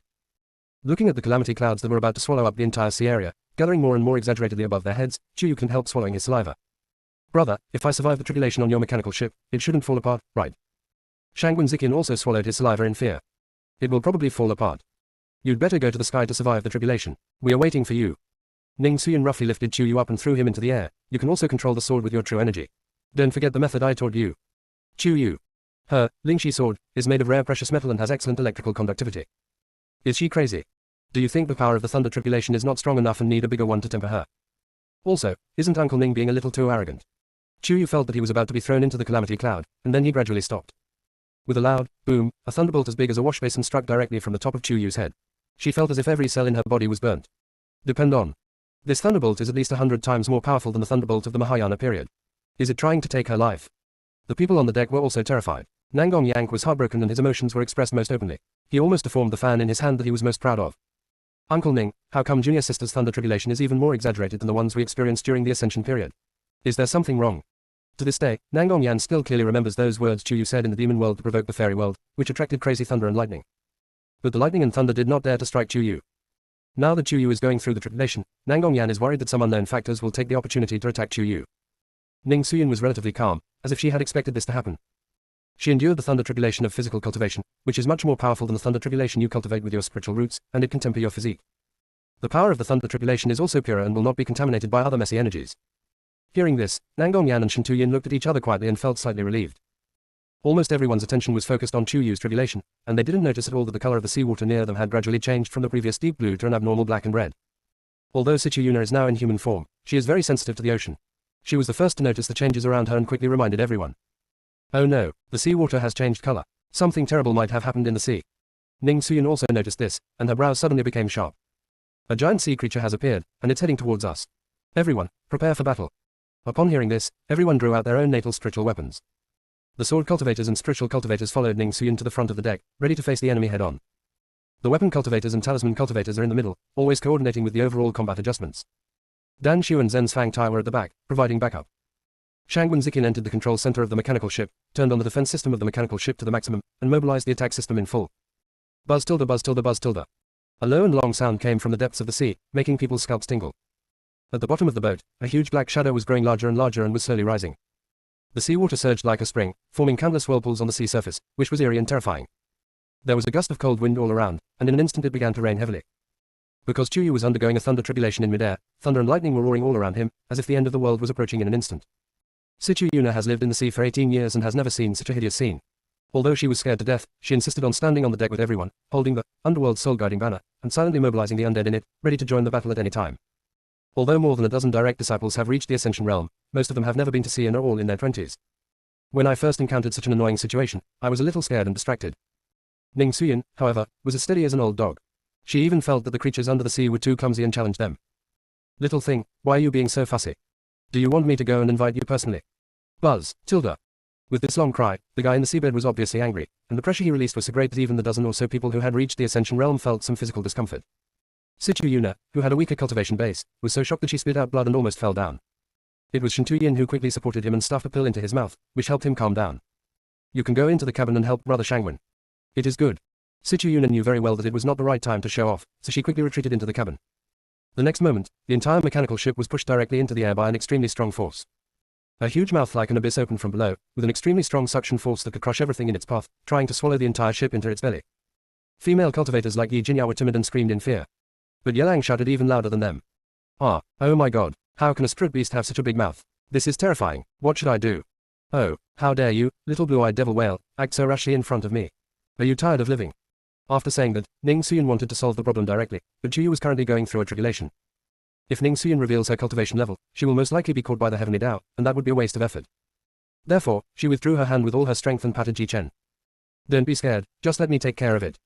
Although they all doubted whether this was a monster from the abyss that human monks could deal with. But Ning Suyun has already made the statement, so they can only go ahead with it. Chapter 325 Chuyu is still as bad as ever. Ji Chen and Jun Mohan at the front looked at each other, calmed their minds, and two sword energies shot up into the sky, striking directly at the bloody mouth of the giant basin in the sea. Jiang Shinbai originally possessed a top-grade wind spiritual root and was also a natural spiritual bone, which allowed him to transform the whistling winds around him into a tornado-like storm. Ning Luo condensed the seawater into ice blades, injected them into the tornado, and sucked them into the bloody mouth. The blood-red color instantly dyed a large area of the sea red, and the blue-eyed demon whale roared and surfaced at a high altitude. The dark green eyes, which were larger than the entire mechanical ship, showed an extremely cruel and bloody light, and stirred up even more ferocious and vicious waves. Dark and poisonous venom spewed out of its mouth. Shangwen Ziqian quickly controlled the mechanical ship to spread its wings and flew away to avoid the attack. The other disciples also immediately adjusted the direction of their attack. At this moment, they realized a real and cruel fact. What they thought was the ceiling of the world of cultivation, the Ascension realm, might not even be worth mentioning in front of creatures with higher cultivation levels. Their knowledge of the entire Hongmeng world is indeed too shallow. Just when they were feeling a little emotional and lost, Ji Chen's Su Po sword emitted a fighting spirit that was heading straight for Ling Xiao. There was a defiant smirk on his lips, and every move he made exuded infinite fighting power and vitality. Although it did not cause serious damage to the blue-eyed demon whale, the raging fighting spirit in him actually weakened the blue-eyed demon whale's previous rampant murderous intent. Jun Mohan's natural sword bones and Jiang Shinbai's natural spirit bones were fully released, causing the blue-eyed demon whale's attack to unconsciously disrupt its rhythm. When it reacted, it seemed very dissatisfied that it was intimidated by a few tiny humans. It began to attack more and more frantically, and even its head emerged from the sea. Its huge, cold eyes, like a nose in a green pond, stared at everyone in the mechanical ship with deathly intentness. Everyone, close your eyes, use your spiritual sense to sense the location of its eyes, and attack with maximum firepower. The blue-eyed demon whale usually only attacks on the seabed or in the seawater, and will not expose its most bizarre but most vulnerable eyes to the sea surface. This time, he was provoked by a few little humans and almost lost his mind. As a result, its eyes were driven completely crazy, and the sea area within a radius of 10 miles seemed to be boiling. In addition, Chuyu was undergoing tribulation in the air, and the power was even more earth-shaking. The sea creatures within a radius of dozens of miles dared not get close at all for fear of being affected. The desperate fight on the sea has entered a scorching, white-hot state. Although Ning Suyun is not in a position to take action, she is familiar with countless beasts and knows the strengths and weaknesses of the blue-eyed demon whale well. In addition, the disciples cooperated well with each other and were able to fight with this deep-sea giant for such a long time. Chuyu was dizzy and dazed, and could not hear what Ning Suyun and the others were saying at all. She only smelled the bloody smell on the sea, which made her feel more uncomfortable and more upset. Worried that Ji Chen and the others could not defeat this deep-sea monster, Chuyu gritted his teeth and rushed towards the surface of the sea while he could still control his behavior. Her original intention was to rush into the sea to see if she could use the conductive ability of seawater to subdue the blue-eyed demon whale. But because his whole body was in so much pain from being struck, he can control his direction well, and he actually plunged into its mouth. Little junior sister. Long. Chuyu. Everyone was shocked. Ji Chen and Nangong Yan were about to rush in to look for someone, but Ning Suyun stopped them. Don't go, your physique is not as strong as Xiaoyu's, and you can't withstand the thunder tribulation of the physical cultivators in the tribulation period. But, junior sister. Before Ji Chen could finish his words, a bolt of lightning, thicker than a wash basin, had already struck the bloody mouth. The power of lightning hitting water is several times stronger than being struck by lightning from the air. Not to mention that Chuyu was electrocuted to the point of doubting his life, the blue-eyed demon whale was even more electrocuted to the point of doubting its very existence as a whale. It began to roar and twist madly, trying to dive deep to escape. Unexpectedly, Chuyu was controlled by the way of heaven and was the one who had to survive the thunder tribulation. He was so tired that even the blue-eyed demon whale could not dive down. He wanted to spit her out, but as soon as he opened his mouth, the second bolt of lightning came down. Chuyu and the blue-eyed demon whale both cried out in pleasure. What happened next was both funny and bizarre. As soon as the blue-eyed demon whale recovered and opened its mouth to spit out Chuyu, the thunder would continue to crackle. It thought that one day it would be able to successfully spit out this hateful human being. Unexpectedly, the thunderstorms became more and more frequent, and the chances to come became fewer and fewer.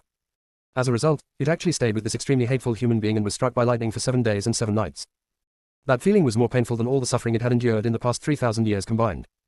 They are spiritual beasts, and with the same level of cultivation, their physical bodies and combat power are several times stronger than humans. However, generally speaking, they will only encounter thunder tribulations when they ascend to the fairyland. The blue-eyed demon whale had seen humans undergo tribulation before, and it had felt the power of it at that time. But it is definitely completely different from the power of the thunder it suffered today. Did this extremely hateful human who ran into its mouth offend all of heaven? How could this thunder tribulation be meant to temper her physique and mind? He was simply going to chop her to pieces, wasn't he? Chuyu thinks so too. However, although the power of the thunder tribulation in the water was amplified a lot, she knew more clearly that this blue-eyed demon whale seemed to have helped her share a lot of the burden. Because this guy's screams are getting weaker and weaker. Chuyu could feel that this guy's curses were getting worse and worse. She didn't know if it was an illusion, but on the 7th night, she seemed to hear the wailing of a young child, a particularly shrill cry, accompanied by insults. Who's crying? Chuyu asked subconsciously. The voice was stunned at first, and then cried more aggrievedly. Woo woo woo, damn human, I'm only 3 years old and haven't even seen the beauty of the world, yet I'm about to be killed by your perverted thunderbolt. Woo woo woo. Chuyu took a while to react, still a little bit unbelievable. You are this ugly creature in the sea. You're the weird one, your whole family is ugly. The blue-eyed demon whale was already sobbing, but he didn't forget to retort to Chuyu. Get out of my mouth right now, otherwise, I'm going to be chopped to death. Are you going to be struck to death? Chuyu laughed, in a particularly bad way. You want me to go out? Not impossible. Really, then I'll open my mouth now, hurry up. After saying this, the blue-eyed demon whale used up its last bit of strength and opened its mouth a crack. Hurry up, I can't hold on any longer, hurry up. But no matter how the blue-eyed demon whale called out, Chuyu stood still and refused to go out. A few more thunderbolts fell, and the blue-eyed demon whale was already filled with grief and despair. Despicable human, you are playing tricks on me. Chuyu sneered, I never told anyone from the beginning to the end, did I? You. The blue-eyed demon whale became anxious. Since that's the case, even if this beast explodes itself, it will never allow you to successfully transcend the tribulation. Ellipsis. Chapter 326 Chuyu becomes an auction item, edited. Brother, wait. Chuyu immediately called out, and hurriedly comforted the big guy. I didn't mean to stay out, but I was so exhausted from the blow that I couldn't jump out at all. The blue-eyed demon whale had the intelligence of a 3-year-old child and didn't doubt Chuyu at all. What should I do? I don't have the strength to spit you out. As it spoke, it began to cry again.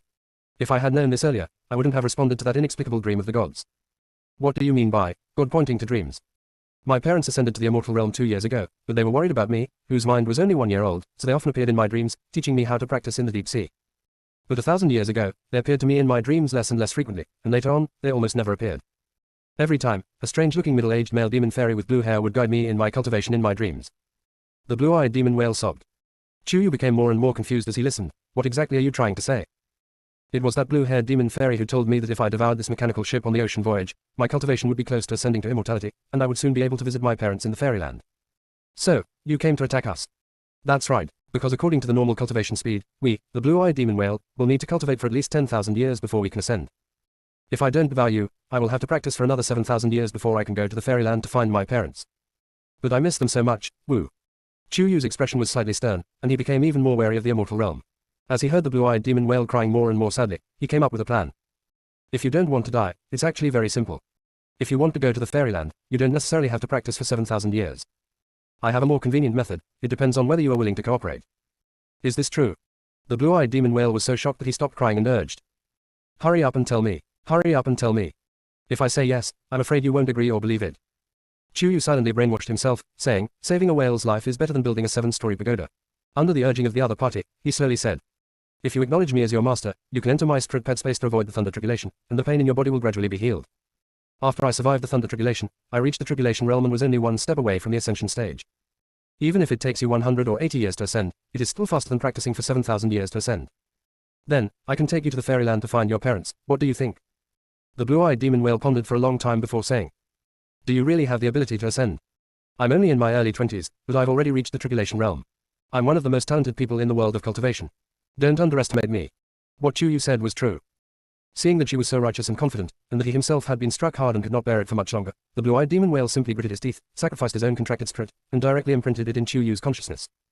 It's the master-servant contract, again. Chuyu smiled secretly and said quickly. Go, go, go, quickly hide in the spirit pet space. The blue-eyed demon whale did not dare to delay and, whoosh, into Chuyu's spirit pet space. What it didn't know was that just as it entered, the disaster clouds in the sky slowly dissipated the next second. I really don't know whether this thunder tribulation is aimed at Chuyu or it. Just when Chuyu breathed a sigh of relief, a greater turbulence than before was heard from the depths of the sea. It turned out that the noises from the thunderstorms and the blue-eyed demon whale's dying struggles in the past few days were so loud that they triggered an underwater tsunami. It's like a tidal wave, an endless ripple, and it's impossible to control it. Chuyu had just completed the tribulation and was at his weakest time for recuperation. He was simply unable to resist the powerful force of nature. Before drifting away, she could only take out a water-repellent bead from the mustard seed bag and put it in her mouth, and then she completely lost consciousness.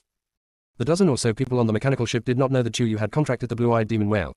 After seeing the blue-eyed demon whale disappear, they were completely panicked. Now a tsunami has been triggered, making him even more panicked. They all swallowed the water repellent beads and prepared to jump into the sea to look for Chu Yu. Shangwen Ziqian stopped them and gave each of them a locator. The Jade Slip signal tower at sea has not yet been built, so the Jade Slip cannot be used. We can only rely on this locator to sense the other party's position. You are all orange dots, and I am the red dot. I am looking for my little sister on the mechanical boat. You go look for her in the sea. If you find it, come to me according to the location of the red dot.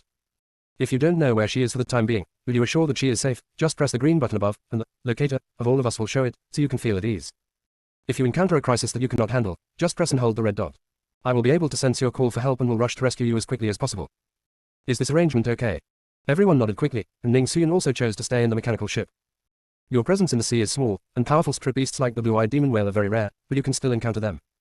Shangwen and I will guard the mechanical ship together. If you are really in danger, we can rush over to rescue you in time. Everyone also had no objection and jumped into the sea to search separately. Although Sichu Yuna has the lowest cultivation level and has not yet recovered to her mermaid state, she was born to live in the sea and is still the fastest. She does not need to take water repellent beads at all and can breathe freely in the sea. In just a moment, he swam nearly 100 kilometers to the deepest part of the seabed in the east, but still could not sense any trace of Chu Yu. In a desperate situation, his potential as a member of the mermaid royal family seemed to be naturally stimulated. He used secret words to call on thousands of marine creatures ruled by the mermaid royal family to come and quickly surround him.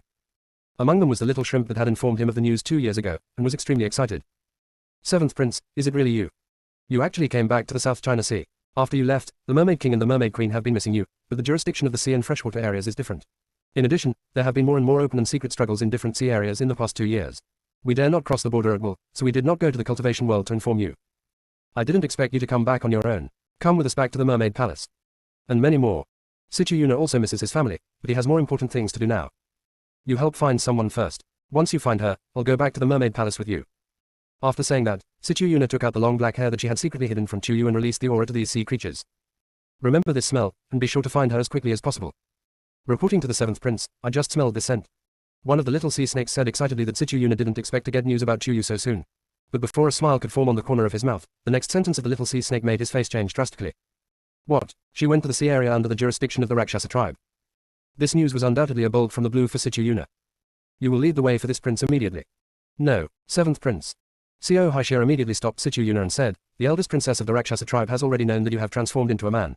The Mermaid King and the Mermaid Queen have told others that you have been instructed by a master and have gone on a journey of self-cultivation, with no known return date. But they, the Rakshasas, have never stopped looking for you.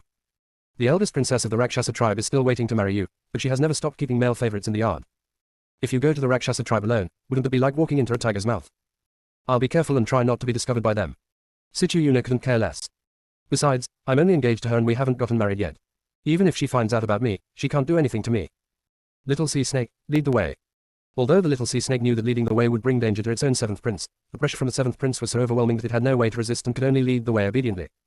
The little shrimp was extremely anxious and swam towards the mermaid palace as fast as he could to report this matter to the Mermaid King and the Mermaid Queen. Compared with other disciples who were still looking for a needle in a haystack, Sichu Yuna at least found the right direction. However, in addition to Sichu Yuna, Ning Luo's senses seemed to be several times more sensitive after entering the water than on land. However, he still couldn't find Chu Yu, so he took out the rarely used ethereal ring, injected spiritual power into it, and tried to call Chu Yu with his spiritual sense. Junior sister, can you hear me? Junior sister. Chu Yu had consumed too much energy, and on top of that he had contracted with a severely injured blue-eyed demon whale. He couldn't wake up for a while. But in his hazy state, he seemed to hear a familiar voice and replied subconsciously. Is it, senior brother? The other party was obviously stunned for a while, and then said with a little excitement. Junior sister, it's me. Where are you now? I will come to find you right away. Chu Yu was surprised and felt it was incredible. Big brother, if I say I don't know where I am right now, would you believe me? After a pause, she continued. I am still unconscious, and my consciousness heard your call, so I responded to you. Did you use the ethereal ring? She remembered that in addition to its extremely strong attack and defense capabilities, the ethereal ring could also receive any sound its owner wanted to hear. It can also secretly transmit the master's voice, including the voice of spiritual consciousness, to anyone you want. The range of transmission and reception can continue to expand as the master's cultivation level increases. In the later stages, it can even ignore any barriers and cross time and space planes. This was the first time Ning Luo had used this function of the ethereal ring. Although he still didn't know Chu Yu's whereabouts, he was relieved to know that Chu Yu was still alive. Then can you try to sense your surroundings? Ah, I feel like I'm floating in the sea. Fortunately, it was Ning Luo who contacted Chu Yu. If it were her 4 husbands, they would be talking about her in a low voice right now. Ning Luo just smiled helplessly and dotingly, and pressed the green button of the locator, which at least made everyone feel at ease. Then, he himself didn't know which direction to swim, so he simply stopped by a coral reef and sat down to chat with her. Besides feeling like you're still floating, do you have any other feelings? Chuyu tried very hard to sense it, and after a long while, he replied weakly. The seawater here seems to be a little bit warmer than the seawater we were in before. Then, the breath didn't seem so pure. It has a sticky feeling that's not very comfortable. If you don't feel it carefully, you won't feel the difference. Is it hotter and more viscous? Ning Luo lowered his eyes, his consciousness spreading to a distance of 1,000 miles, and he discovered something unusual in the east. Junior sister, I will try to find you in the east. Please communicate with me via your spiritual sense at any time. If you wake up, tell me about the rest of the situation. It is good. Fortunately, Ning Luo used the ethereal ring to contact Chuyu, because she was in a coma this time and had been in a coma for 3 days and 3 nights. Ning Luo couldn't determine the exact direction and had a hard time finding it. Finally, on the 3rd day, Chuyu suddenly exclaimed. Big brother, I'm caught in a net. What, can you try to wake up and break free? Ning Luo was extremely anxious. Chuyu was also anxious. I can't move, and I can't mobilize the 3 guys in the spirit ped space. I feel like they're closing in. Ah, they have closed the net, but I am still in the sea. Why are they still using a net? Big brother, I think I can hear them talking. What are they saying? Repeat it back to me and I'll see if I can get my bearings. It is good. Chuyu played several roles and began to repeat the story one by one.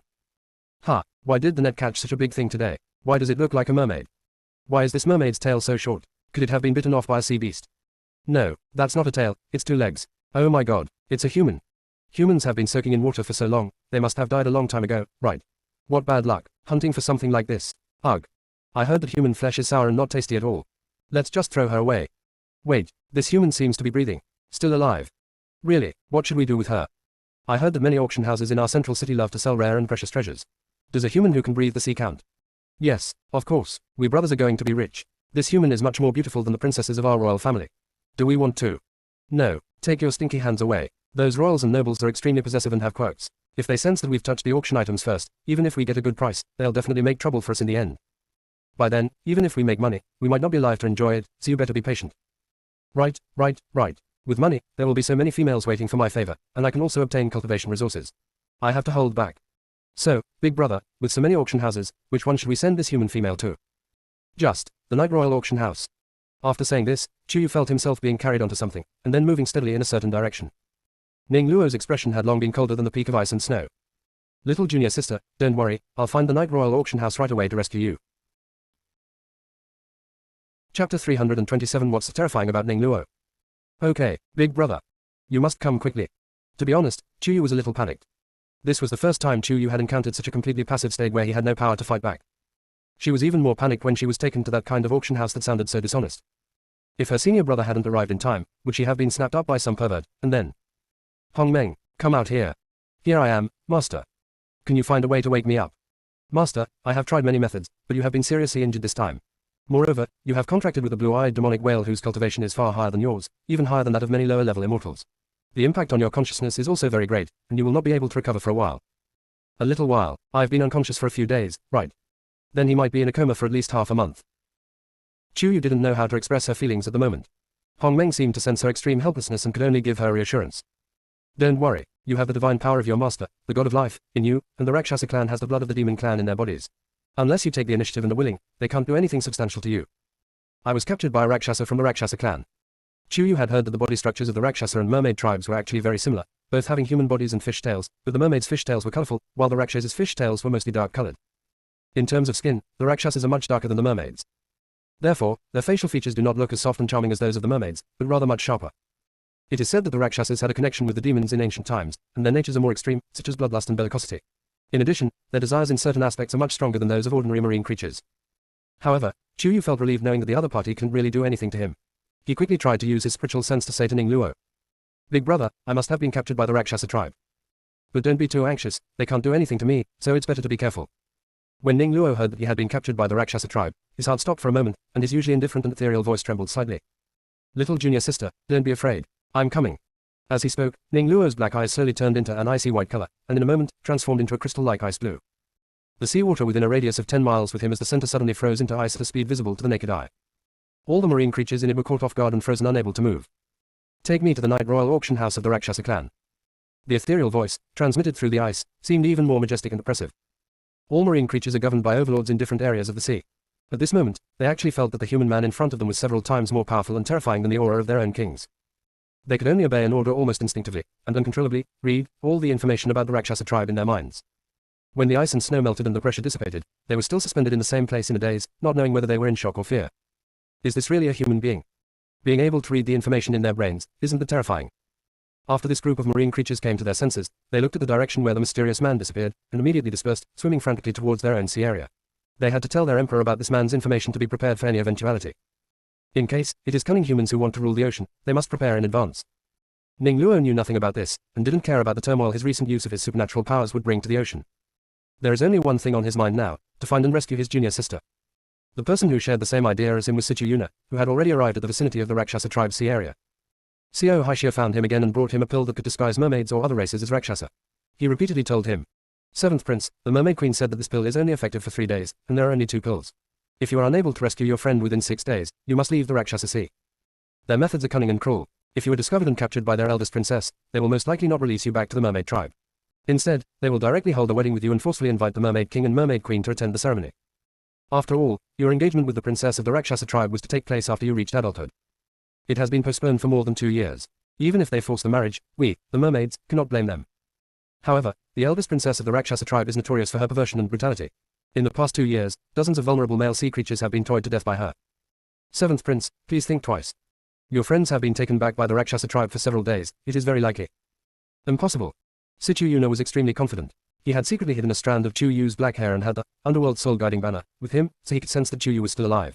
He no longer hesitated and took a transformation pill. His legs, which had originally transformed into human form, quickly turned into a long dark blue fish tail. The ears also turned into the pointed dark blue ears of the Rakshasa clan. But her facial features were still so feminine and beautiful, unlike most of the Rakshasas. The little shrimp got a crystal mask from somewhere.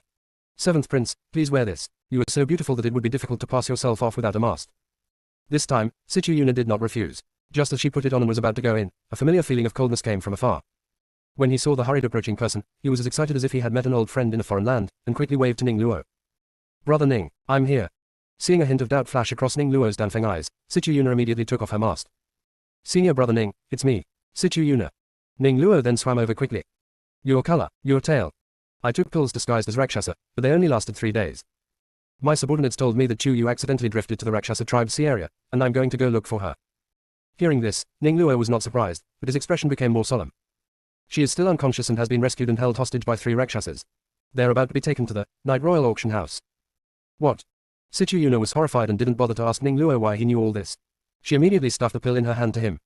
Senior brother Ning, take it quickly, let's go and rescue Chu Yu together. The Night Royal Auction House is the most extravagant place for the entire Rakshasa clan. Shangwen Yuna couldn't even imagine that the unconscious Chu Yu would be auctioned in that place. Ellipsis.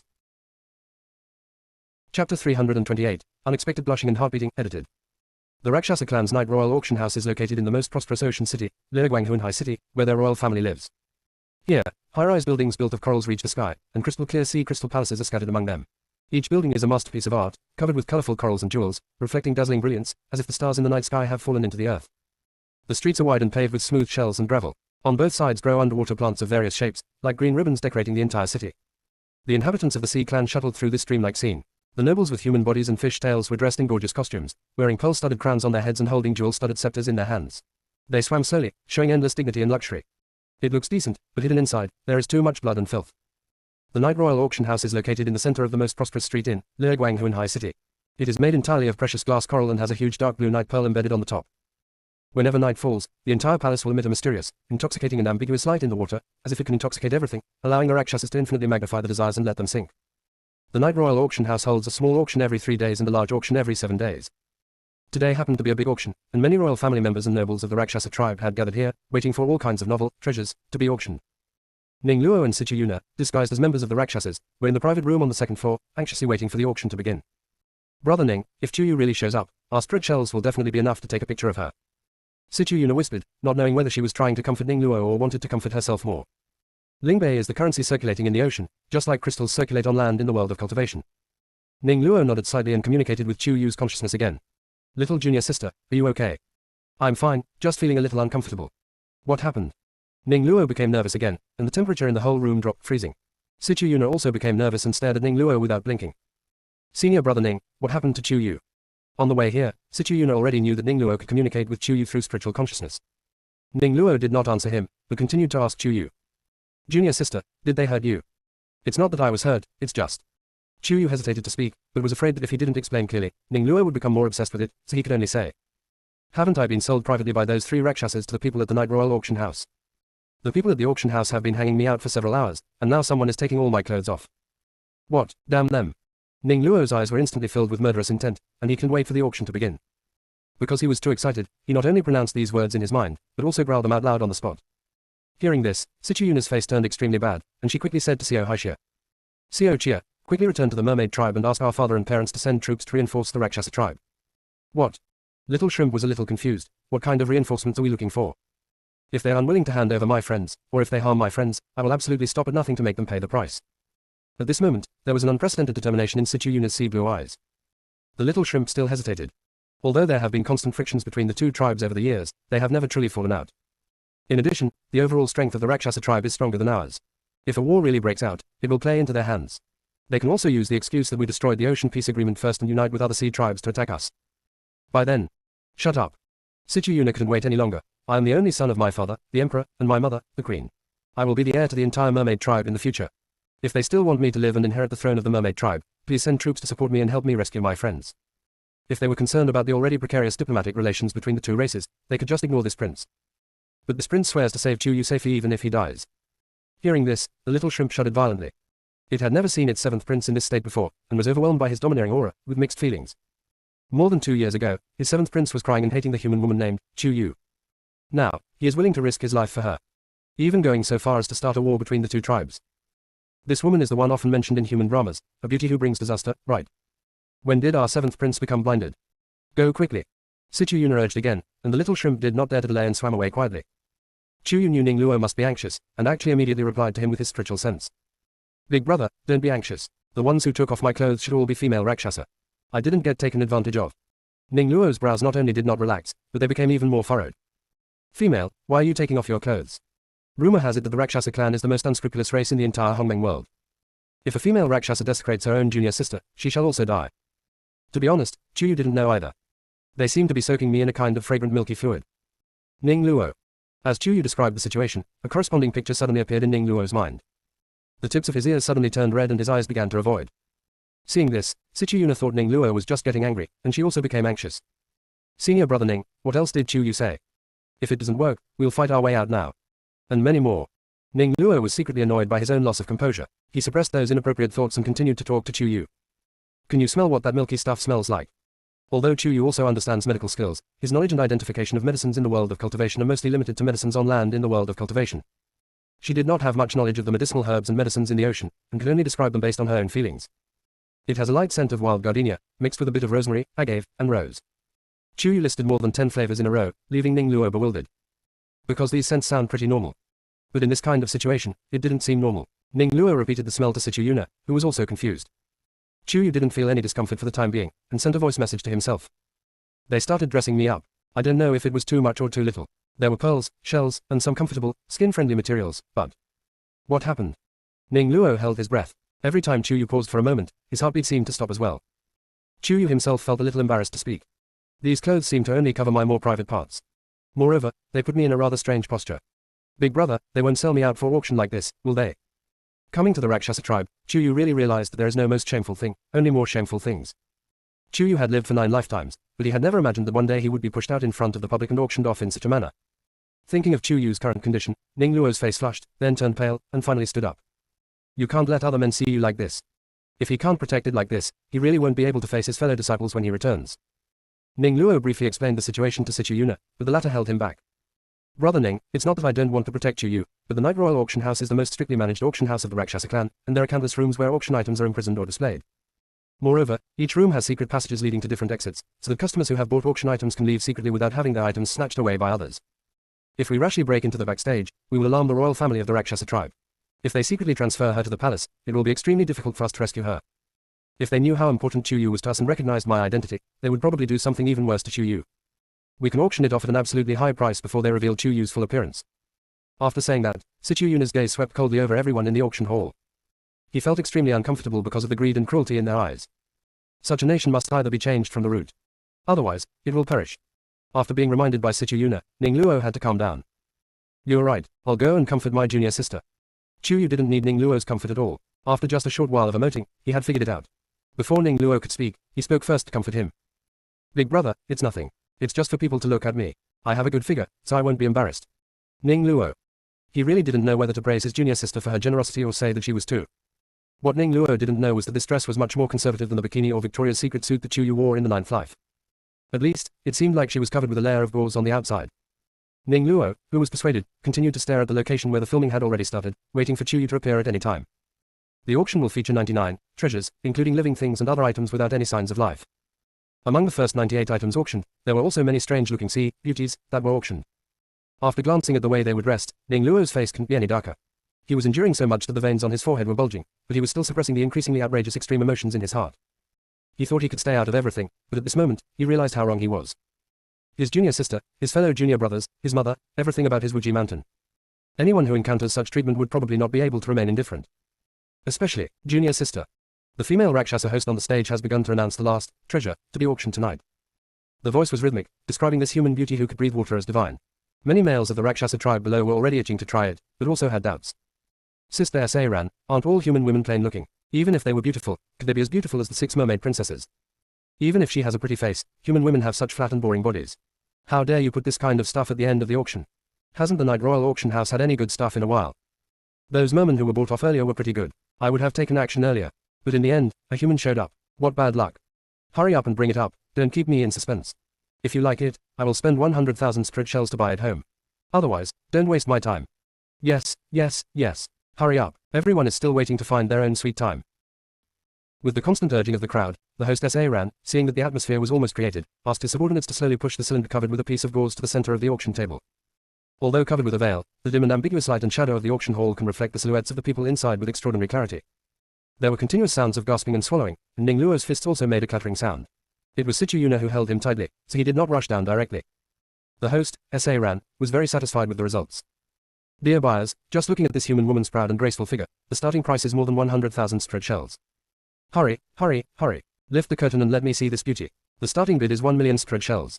The host S.A. Ran snapped his fingers in the air, and the gauze curtain slowly fell, but only allowed everyone to see Chu Yu's face, and then it stopped. Even so, the surrounding seawater seemed to be frozen, and it was terrifyingly quiet. At this moment, Chu Yu's eyes were closed, and her long hair like a waterfall was rippling gently with the seawater, and every strand of her hair exuded infinite charm. Perfect and flawless facial features, skin as white as snow, as delicate as a flower bud about to bloom. She has a contradictory feeling of being naturally charming and pure, and exudes a magical power that fascinates all living things. It makes people feel pity for them, but also want to destroy them even more. Just by looking at this face and the silhouetted figure, many male Rakshasas were already breathing rapidly, their eyes bloodshot, and unable to stop.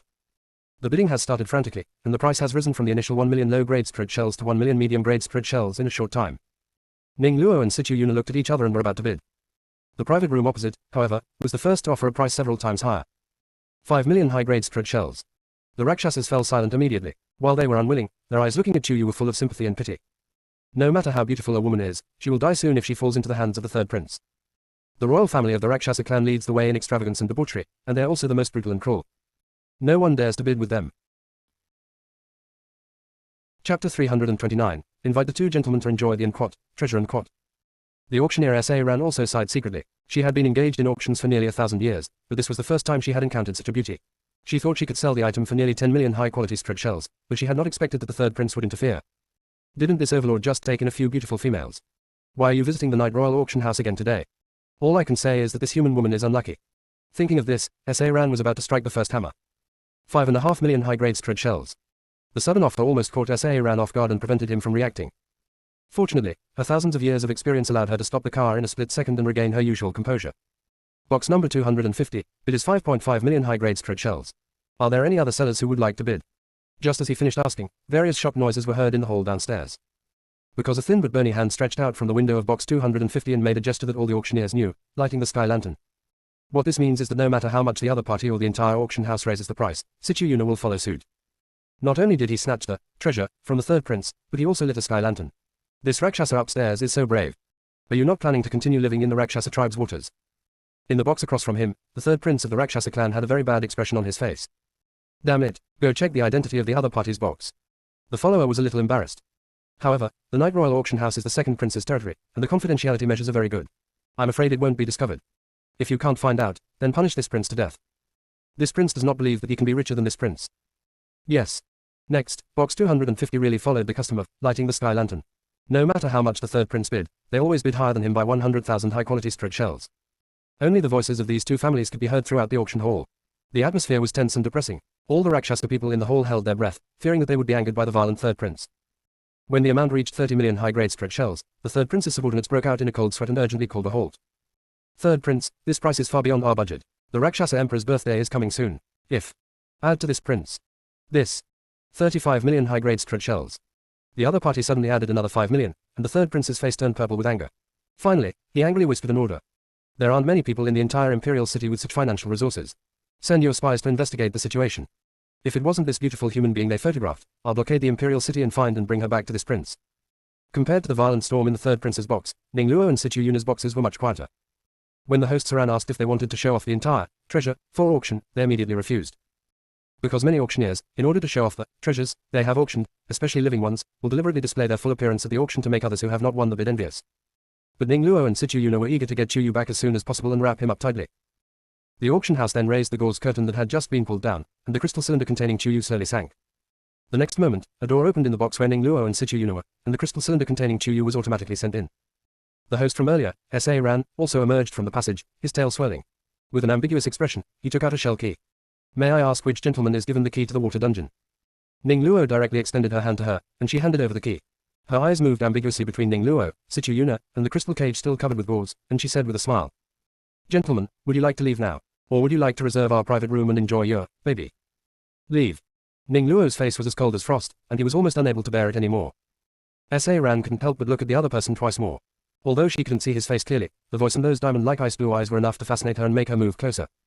Seeing the other party retreating like a snake, she could only give up with a hint of regret, and then showed a standard professional smile and reminded. If you two gentlemen are determined to take the treasure away to enjoy it, then you'd better hurry up. Although she is in a coma, she has been soaked in the 9 netherworld's ecstasy milk, made exclusively by our Rakshasa clan. If you get close to her, she will definitely not be as dull as a wooden fish. There will be all the necessary reactions. Maybe even worse. I'm sure you two will be unable to stop. What kind of lewd words are these? Ning Luo's face turned red and white, and Chu Yu was so embarrassed that his consciousness was almost evaporated. But when Situ Yuna heard the phrase, 9 nether ecstasy milk, her expression instantly turned extremely ugly, and she urged even more anxiously than Ning Luo. Please let us out of the passage quickly. In addition, please give us 3 sets of suits that can conceal our auras. I don't need to explain the reason, right? S.A. Ran couldn't help but look at Situ Yuna a few more times, and nodded in understanding. After S.A. Ran delivered the things, he opened the secret passage of the box. This is our finale auction of the treasure today. Besides the third prince, I'm afraid there are many nobles who are also eyeing it. But the reputation of our Night Royal auction house cannot be damaged. We will never let anything happen to you tonight. So the private house outside the passage can keep you safe tonight. But after tonight, if they find you, you will no longer be protected by our auction house. After a pause, S.A. Ran's eyes lingered on the two of them again, and his smile deepened. If you two agree to make love with me tomorrow night, I will do everything I can to protect you. If you can make me happy and satisfied, I will even escort you safely out of the Rakshasa tribe's waters. That's not impossible. The more S.A. Ran interacted with Ning Luo and Situ Yuna, the more he became fascinated by their smell. Having lived for nearly 1,000 years, what kind of males has she not seen? But none of them had the pure and alluring energy emanating from the 2 males before them. If she could spend the night with them or practice jewel cultivation, she might be able to break through the bottleneck. But they refused without a second thought. Ning Luo carried the crystal cage, which was still covered with gauze, into the secret passage, while Situ Yuna followed behind. After making sure the passage was closed, they left as quickly as possible, leaving S.A. Ran shaking his head with regret. The reputation of the Night Royal auction house is indeed good. Outside the passage is an extremely quiet house in the sea, and there are no marine creatures such as small fish and shrimps around. The secret passage closed and disappeared the moment they came out, to prevent other unscrupulous auctioneers from following and snatching the treasure. Ning Luo carried the crystal cage into one of the coral-carved houses. Looking at the key in his hand, he hesitated for a moment. Junior sister, I have to let you out first. Let it go. Chu Yu still didn't realize what Ning Luo was hesitating about. Ning Luo took a deep breath. Yuna and I will close our eyes and put the cloak on you as soon as possible. After saying that, Ning Luo had already inserted the key into the keyhole, but was held down by Situ Yuna. Ellipsis. Chapter 330, Extremely Tormenting. Facing Ning Luo's puzzled eyes, Situ Yuna explained in a low voice. Senior brother Ning, Chu Yu has been soaked in the 9 netherworld's ecstasy milk. If it takes effect for more than an hour without having sex with a man, it might damage her soul and cause irreversible and devastating damage to her body. And what? If Chu Yu were to have an attack, the fragrance of the 9 netherworld's ecstasy milk would spread into the surrounding environment due to her arousal. If other men or males smell it, they might also. How long will it take for senior brother Jichen and the others to arrive? Upon hearing this, Ning Luo's mind went blank for a moment. Without Situ Yuna explaining it too clearly, Ning Luo could guess what the consequences of the 9 nether ecstasy milk would be. After all kinds of business are done throughout the Night Royal auction house. It was not until Situ Yuna asked again that Ning Luo stumbled and said, As for junior brother and the others, I'm not sure when they will arrive. When we arrived at the Rakshasa Sea yesterday, I had already pressed the red distress button. Only. The red distress signal could only be received by Shangwen Ziqian. If Shangwen Ziqian and Ning Suyun were the only ones on the boat, even if they arrived here, they would not be able to solve Chu Yu's urgent problem. Shangwen Ziqian wanted to call on them to regroup after they were scattered, and the other party would not be able to come over until they located the Rakshasa tribe's sea area. The entire South China Sea is boundless. Even if one is in the Ascension realm where one can shrink 1,000 miles of land into an inch, it may not be easy to arrive in one day. What's more, Ning Luo and Situ Yuna disguised themselves as members of the Rakshasa tribe, which allowed them to successfully enter this sea area and reach their imperial city.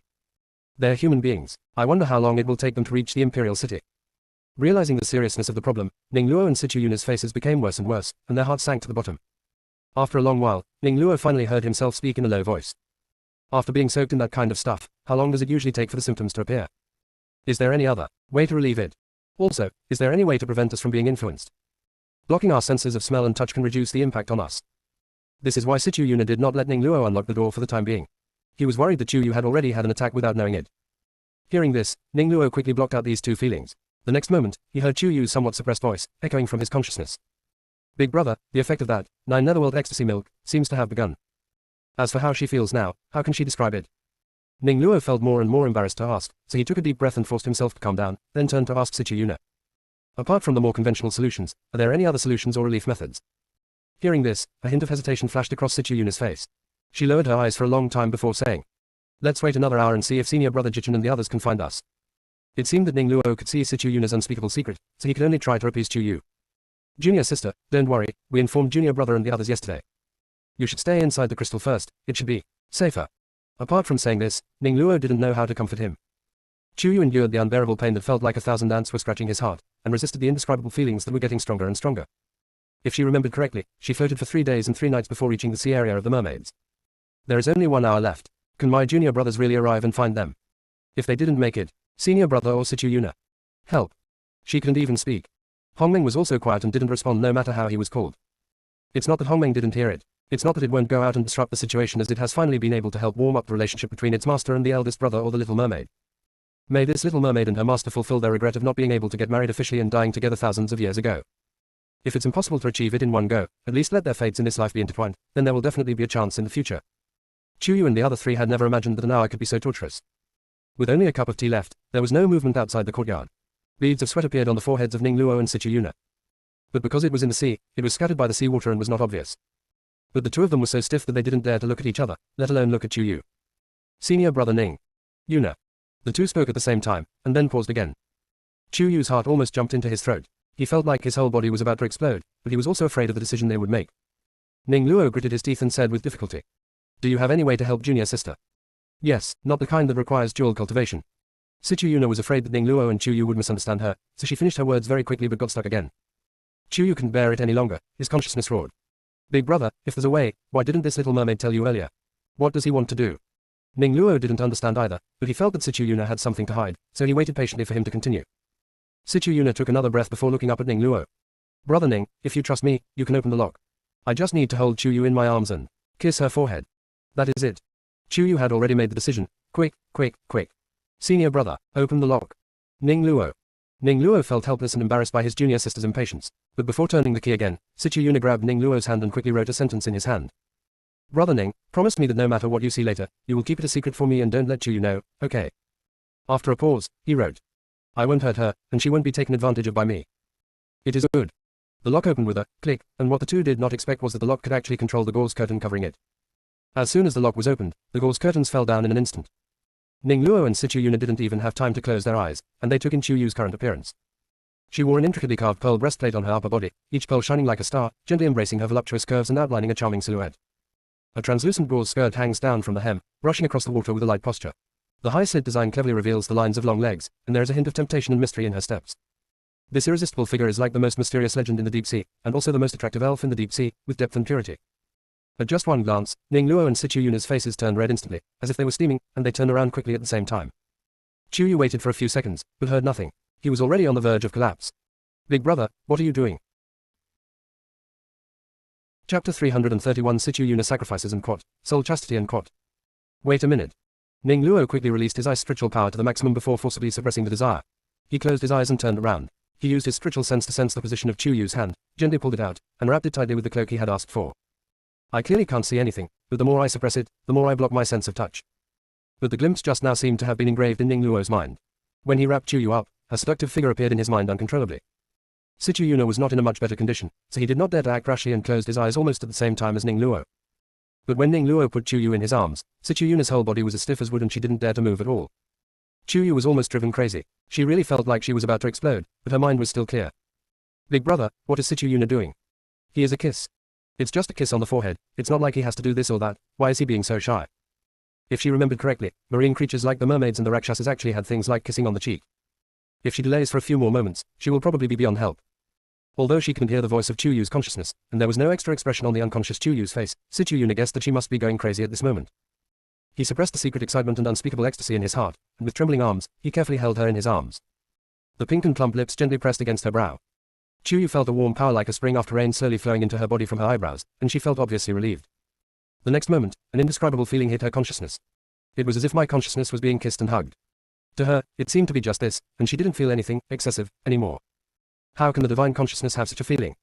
However, this feeling did not make her resist or feel disgusted, and she even enjoyed it secretly.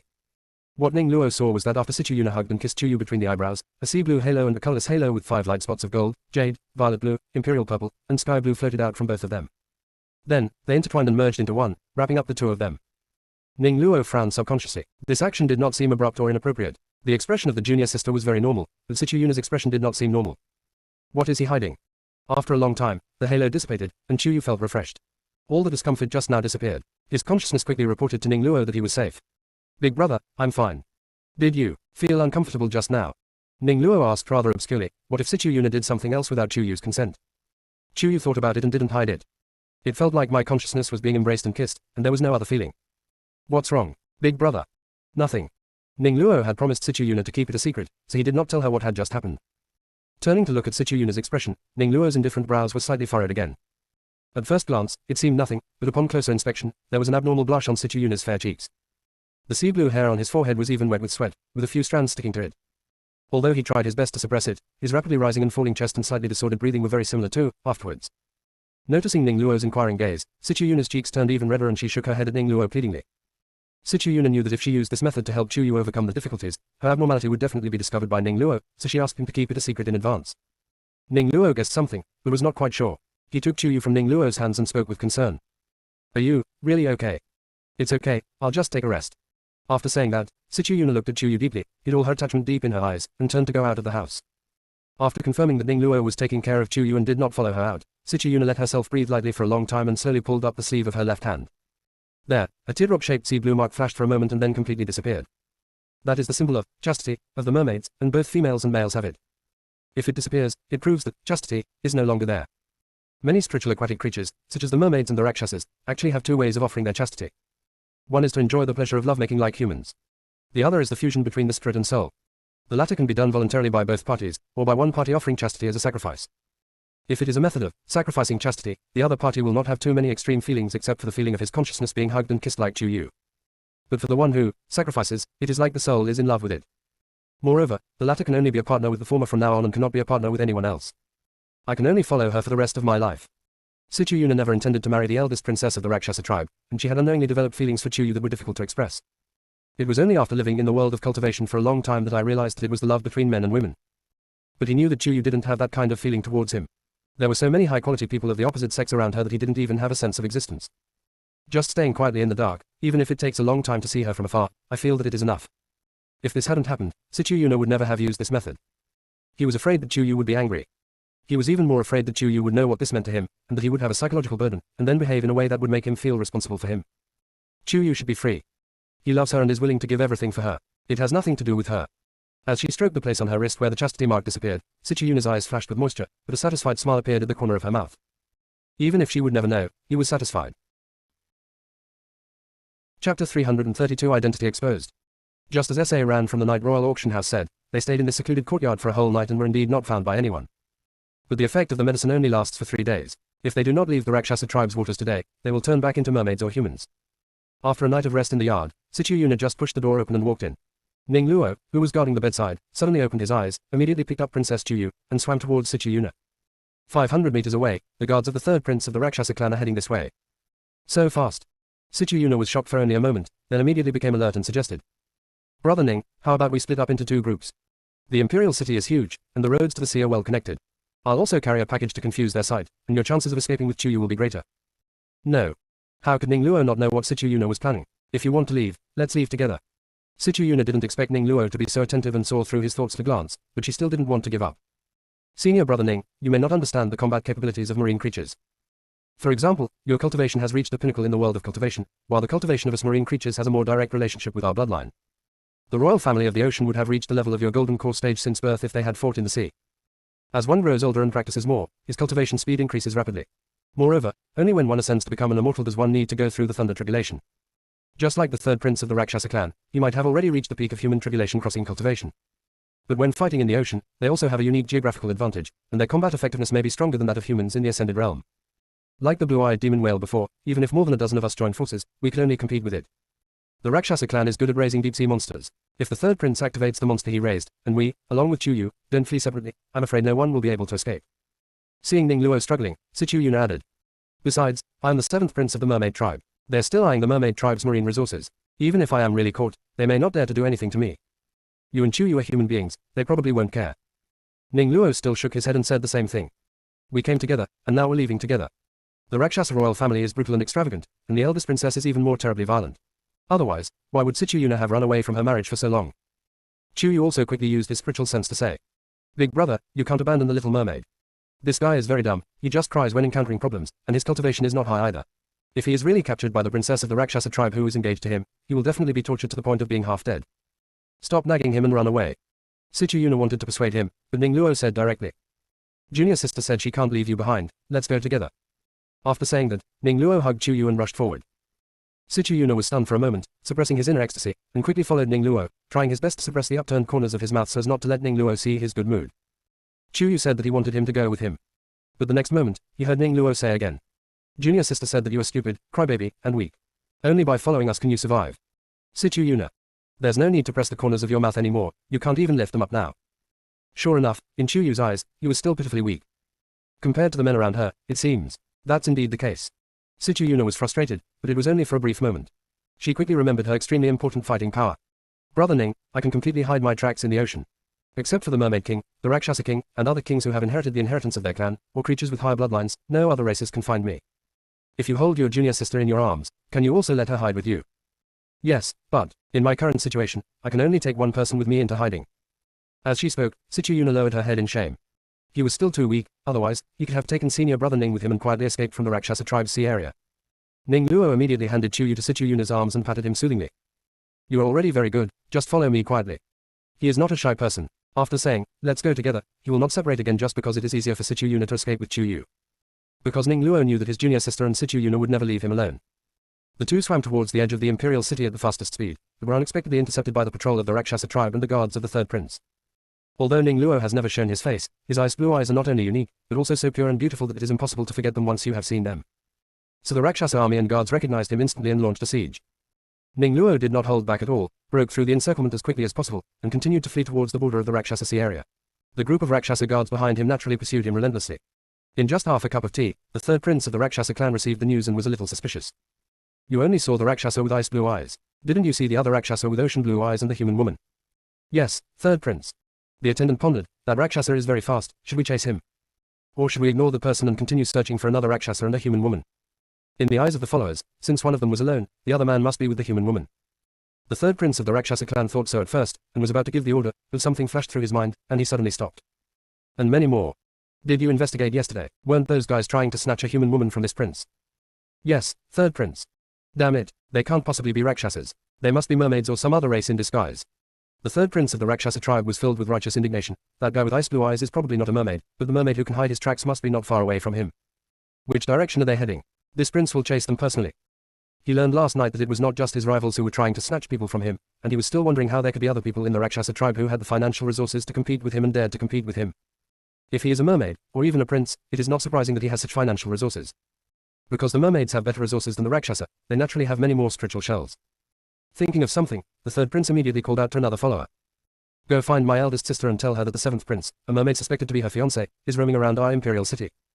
No matter whether it is true or not, let the eldest princess take action, they will definitely not be able to escape. Ellipsis. Chapter 333 Ning Luo can be replicated. More and more Rakshasas surrounded Ning Luo, and the fish tail on his lower body really affected his performance. It not only limited the power of his moves, but he was almost caught in the strange sharp nets thrown by them several times. Moreover, there were too many nets, and he had to take care of the hidden Situ Yuna and Chu Yu so that they would not be discovered, which made his movements increasingly hindered. Fortunately, as his spiritual power was consumed, the effect of the medicine that maintained his disguise as a Rakshasa also dissipated rapidly. In just half an hour, he had regained his human form and his cultivation had returned to its peak. With himself as the center, he froze all the Rakshasa tribesmen who were surrounding him. Ning Luo himself escaped and called Situ Yuna to continue escaping. "Brother Ning, is the pill restricting your cultivation?" Situ Yuna was a little surprised because his cultivation seemed to be unaffected. Seeing Ning Luo nod, Situ Yuna felt even more emotional. Even though his cultivation was restricted, Ning Luo was still able to deal with so many Rakshasas for a long time. After his cultivation was restored, it should not be a problem for him to escape. But the facts proved that Situ Yuna was still too optimistic. The Rakshasa tribe relied on the unique tracking ability in the ocean, and with Ning Luo regaining his human form and having a special aura, they caught up with him again in no time. This time, the third prince of the Rakshasa clan was also among them. When he saw Ning Luo's figure clearly, the corners of his mouth curled up. "Human, and a human in good shape. This prince advises you to surrender and hand over the human woman from last night, and I will let you go. Otherwise, when my eldest sister arrives, you won't be able to escape." The third prince was afraid before that the eldest princess would be angry if she found out that Situ Yuna was not there. Now that he has found her such an outstanding male lover, the eldest princess must be so happy that she can't contain herself. Thinking of this, the third prince began to mutter to himself, and in a moment, a huge dark net spread out from the scepter in his hand, covering the sky and the earth. Ning Luo just stretched out his hand calmly, without even chanting, and also released a piece of ice silk net, which collided with the black net, entangled and competing with each other. Seeing that black net was defeated, the third prince was surprised. "How is this possible? Who are you? How could a human being possibly use the unique attack spells of the Rakshasa clan?" Moreover, it instantly shattered his black net. He is from the Rakshasa royal family, one of the top bloodlines in the ocean. The third prince had to put aside his previous contempt and become cautious. Ning Luo's face remained calm and indifferent, as if he didn't realize how remarkable it was that he had neutralized the other royal family's king bomb with one move. Seeing that more and more Rakshasas surrounded him, holding flaming weapons from the seabed in their hands, which were obviously used to break his ice spirit spell, the irritation and dissatisfaction in Ning Luo's eyes became more and more serious. The third prince took out a bead burning with black and purple flames from his bosom, and placed it on his scepter. He raised his eyebrows at Ning Luo sarcastically. "Is your freezing technique powerful? How about trying this prince's underwater ghost fire?" After saying that, he used the same trick again, chanting the magic spell and releasing the dark net towards Ning Luo. This time, the grid was also covered with purple-black ghostly flames, and the seawater that was touched instantly boiled. He thought Ning Luo would release the ice net to fight back like before. Unexpectedly, he just hovered there indifferently, as if in a trance. Just when they all thought he had given up resistance and the dark fire net was about to touch him, strands of ice silk as thin as hair radiated out from Ning Luo's body like rays. The Rakshasa tribe expected Ning Luo to be burned or the ice silk to melt. When the ice silk touched the dark net of phantom fire, the space seemed to stand still, and the two energies also remained motionless. The next moment, under the eyes of all the Rakshasas, Ning Luo disappeared from the spot. "Disappear. Gone. This, third prince, with those humans vaporized by your ghostly fire." The third prince was stunned for a moment and sneered. "Ha, don't overestimate your capabilities." After a pause, a hint of sadness appeared between his angry brows. "When the eldest princess comes later, it will be difficult to explain. What are you all still standing there for? Go and search for the whereabouts of that mermaid and the human woman." "Yes, third prince." Seeing that the Rakshasas began to secretly trap him and Chu Yu, Situ Yuna hid deep in the coral reef holding Chu Yu in the dark, feeling extremely anxious. He naturally didn't believe that Ning Luo was evaporated by the fire, but he just didn't know why he disappeared. He won't hide. And many more. In the world of cultivation, Situ Yuna had seen countless exchanges between Ning Luo and Jiang Xinbai and others, but she had never seen Ning Luo use moves such as Ice Net and Ice Ray, nor had she heard him recite such spiritual spells. Just now, Ning Luo used the Ice Net almost instantly. Just like Chu Yu's attack and defense, there is no need to chant spells at all. Moreover, Ning Luo's moves seem to be generated on the spur of the moment, learned on the spot. If he can learn the net of the Rakshasa tribe, can he also learn his own hiding technique? If this is true, isn't Ning Luo too terrifying? That is the super combat power that can replicate any living creature in a short period of time. If this happens on the battlefield and the enemy's core moves are replicated, how can the enemy fight back? Thinking of this, Situ Yuna felt something was not right. Because when he was in the land of the cultivation world, he had never seen Ning Luo be able to replicate the opponent's attack moves or abilities. Could it be that it can only replicate marine creatures? Before he could figure it out, the third prince of the Rakshasa clan let out a horrified cry. When Situ Yuna raised his eyes, he saw the disappeared Ning Luo, who had come to his side without him knowing when, and froze his whole body. "You, if you dare to touch this prince, the Rakshasa tribe will tear you into pieces." "Oh." Ning Luo opened her thin pink lips slightly, and her ethereal voice seemed to come from the valley, controlling the other person's life and death in an instant. He just tilted his eyes slightly and slowly stretched out his hand. The third prince of the Rakshasa clan and his Rakshasa guards were so frightened that their hearts were in their throats. He was afraid that this abnormally strong human man would twist the head of his third prince off if he was unhappy. Sweat dripped down the third prince's forehead and mixed into the seawater and disappeared. He wanted to fight back, but he was frozen and couldn't move at all. What made the third prince even more desperate was that the subtle aura of superiority emanating from this man made him even feel like submitting. How could the royal family of the sea possibly submit to a mere ant? He must have been overexerting himself recently, which is why he has such an outrageous illusion. Ning Luo didn't care about what was in his heart. He stretched out his hand and touched the black and purple flame bead, and said something shocking. Ellipsis. Chapter 334, The Rakshasa tribe forces Sichu Yuna to marry. The fire is good. I'll take it back and let my second junior brother refine weapons, or my third junior brother refine pills. It should have a different effect. Ning Luo's tone was calm, but it almost broke the defense of the Rakshasa clan's third prince and other Rakshasa. Brother, they're still fighting for life and death. Why are you thinking of your fellow apprentices? As Ning Luo's cold white fingers were about to touch the fireball of the seabed, a cold smile appeared in the eyes of the third prince. Only the royal family of the sea, such as the Rakshasa clan, can touch this kind of fireball. If other races come into direct contact with it, they will be burned to ashes. This human was seeking death on his own, so he naturally wouldn't remind him. Sichu Yuna naturally couldn't bear to watch Ning Luo die, and cried out anxiously. Senior brother Ning, I can't. Before he could utter the word, peng, Ning Luo had already picked up the fireball from the seabed and thrown it into his mustard seed bag. He turned around and froze all the Rakshasa tribe around him, swam to the coral reef to meet Sichu Yuna, hit at the same time as him, and dragged him to swim towards the border of the Rakshasa tribe's sea area again. Sichu Yuna could no longer hold back and asked the doubts in her heart. Senior brother Ning, when did you also start to hide? Just. Even though the facts were the same as she had guessed, Sichu Yuna was still shocked for a long time before she came to her senses and stammered. Why can you learn it? Also, that ice net, is that a trick you learned from the Rakshasa tribe, right? Hearing Ning Luo's extremely calm, again, Sichu Yuna's brain froze, and there was even a blank for a few breaths, because this was completely beyond his cognition. He knew that humans have a strong ability to learn, but it is limited to learning what can be learned. How could one learn something that was innately inherited in the bloodlines of the Rakshasa and mermaid tribes? Ning Luo swam for a while and found that it was becoming increasingly difficult to pull Sichu Yuna, so he couldn't help but urge him.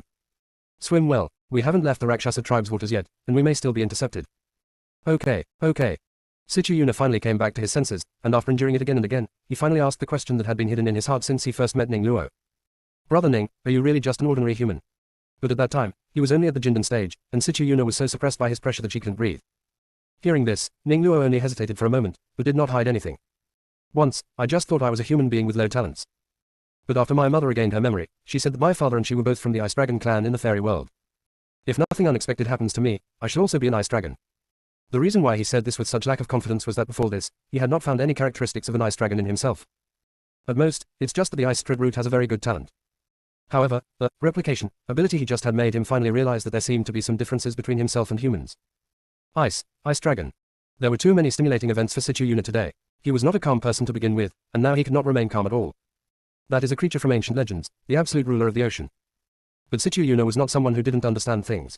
After getting excited, she also realized that this matter was of great importance and must be kept secret. She repeatedly assured, Brother Ning, don't worry. Even if Brother Shintu hadn't drugged me to prevent me from betraying you, I would never betray you and tell anyone such a secret. This time it was Ning Luo's turn to be surprised. Didn't they tell you that the medicine was actually a elixir to replenish qi and blood, and it wasn't something that could restrain your betrayal?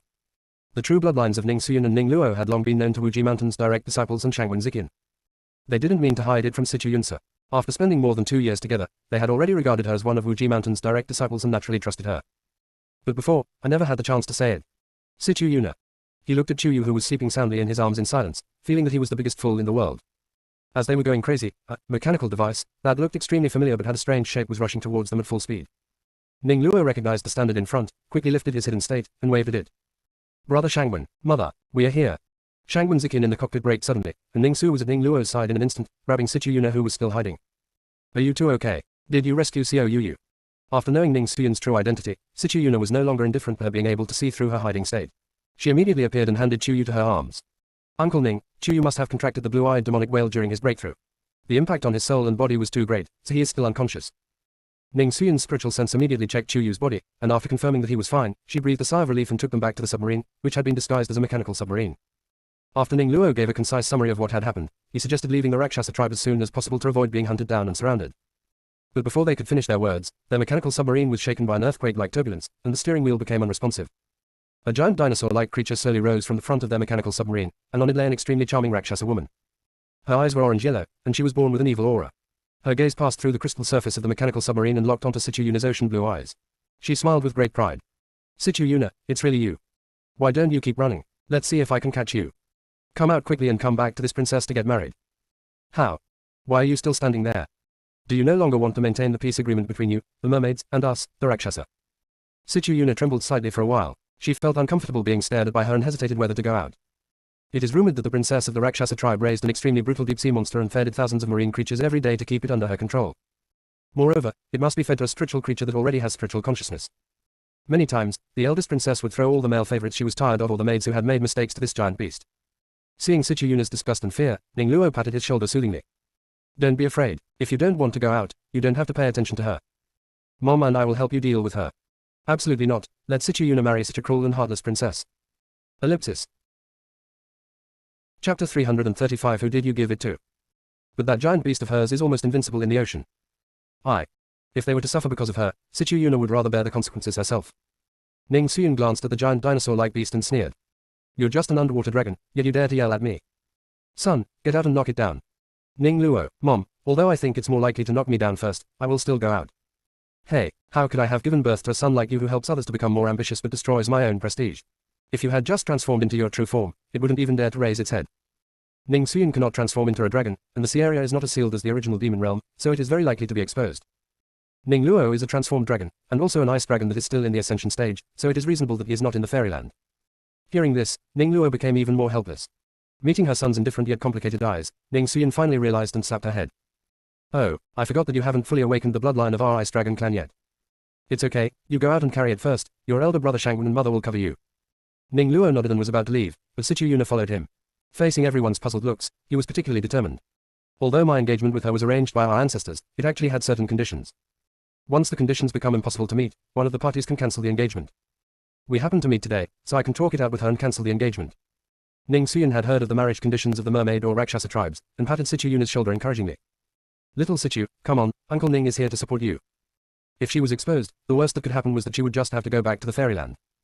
Anyway, they have already reached the Ascension realm, and it won't be long before they can ascend to the immortal realm and reunite with her. While he was thinking, his son and little Situ had already arrived outside the mechanical submarine, confronting the deep-sea dragon and the eldest princess of the Rakshasa tribe. The princess of the Luosha tribe first glanced at Situ Yuna, and then her eyes unconsciously fell on Ning Luo's consciousness.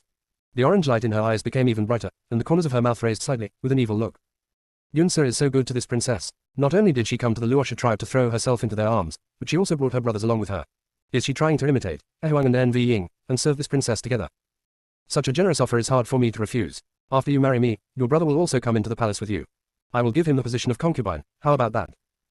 Although Ning Luo was wearing a mask, her countless experiences in dealing with men told her that this man was absolutely top-notch and should not be missed. Not to mention Ning Luo, Situ Yuna almost vomited after hearing it. Her face turned red and white, and she looked at Ning Luo with some worry. Although Ning Luo had a blank expression on his face, there was a hint of cold murderous intent surging in his indifferent eyes. Brother Ning, you don't need to pay attention to this kind of person. After saying this, Situ Yuna took a step forward and looked directly at the eldest princess of the Rakshasa tribe. Her voice was still as gentle and soft as the ocean, but with a resilient determination. Gongsun Mengli, our marriage was made by our ancestors, but the prerequisite is that we remain faithful to each other before we can become partners. Over the years, you have been a playboy and have kept many male favorites. All creatures in the ocean know about it. Our engagement should have been cancelled long ago. Yunsa, we haven't seen each other for several years. As soon as we met, you wanted to cancel the engagement with me. It really made me sad. As she spoke, Gongsun Mengli slowly sat up straight, her long dark purple tail dangling from the head of the underwater dragon. She was not truly sad as she said, but the smile on her lips grew deeper and deeper. It's a pity, our engagement is bound by our souls, I'm afraid it can't be cancelled. Who said that? Situ Yuna said coldly, her face calm. This was a little beyond Gongsun Mengli's expectations. She raised her eyebrows curiously. How could it be so difficult? Are you going to give up your royal status as a mermaid and divest yourself of your bloodline? Gee. That must be very painful, this princess will be heartbroken. After saying this, her orange-yellow eyes flashed with calculation, and were actually filled with a bit of affection. Yunsa, you know, we Rakshasa people value desires, some of which are instinctive and cannot be controlled. This princess is just playing around with those male favorites and face-to-face friends to kill time.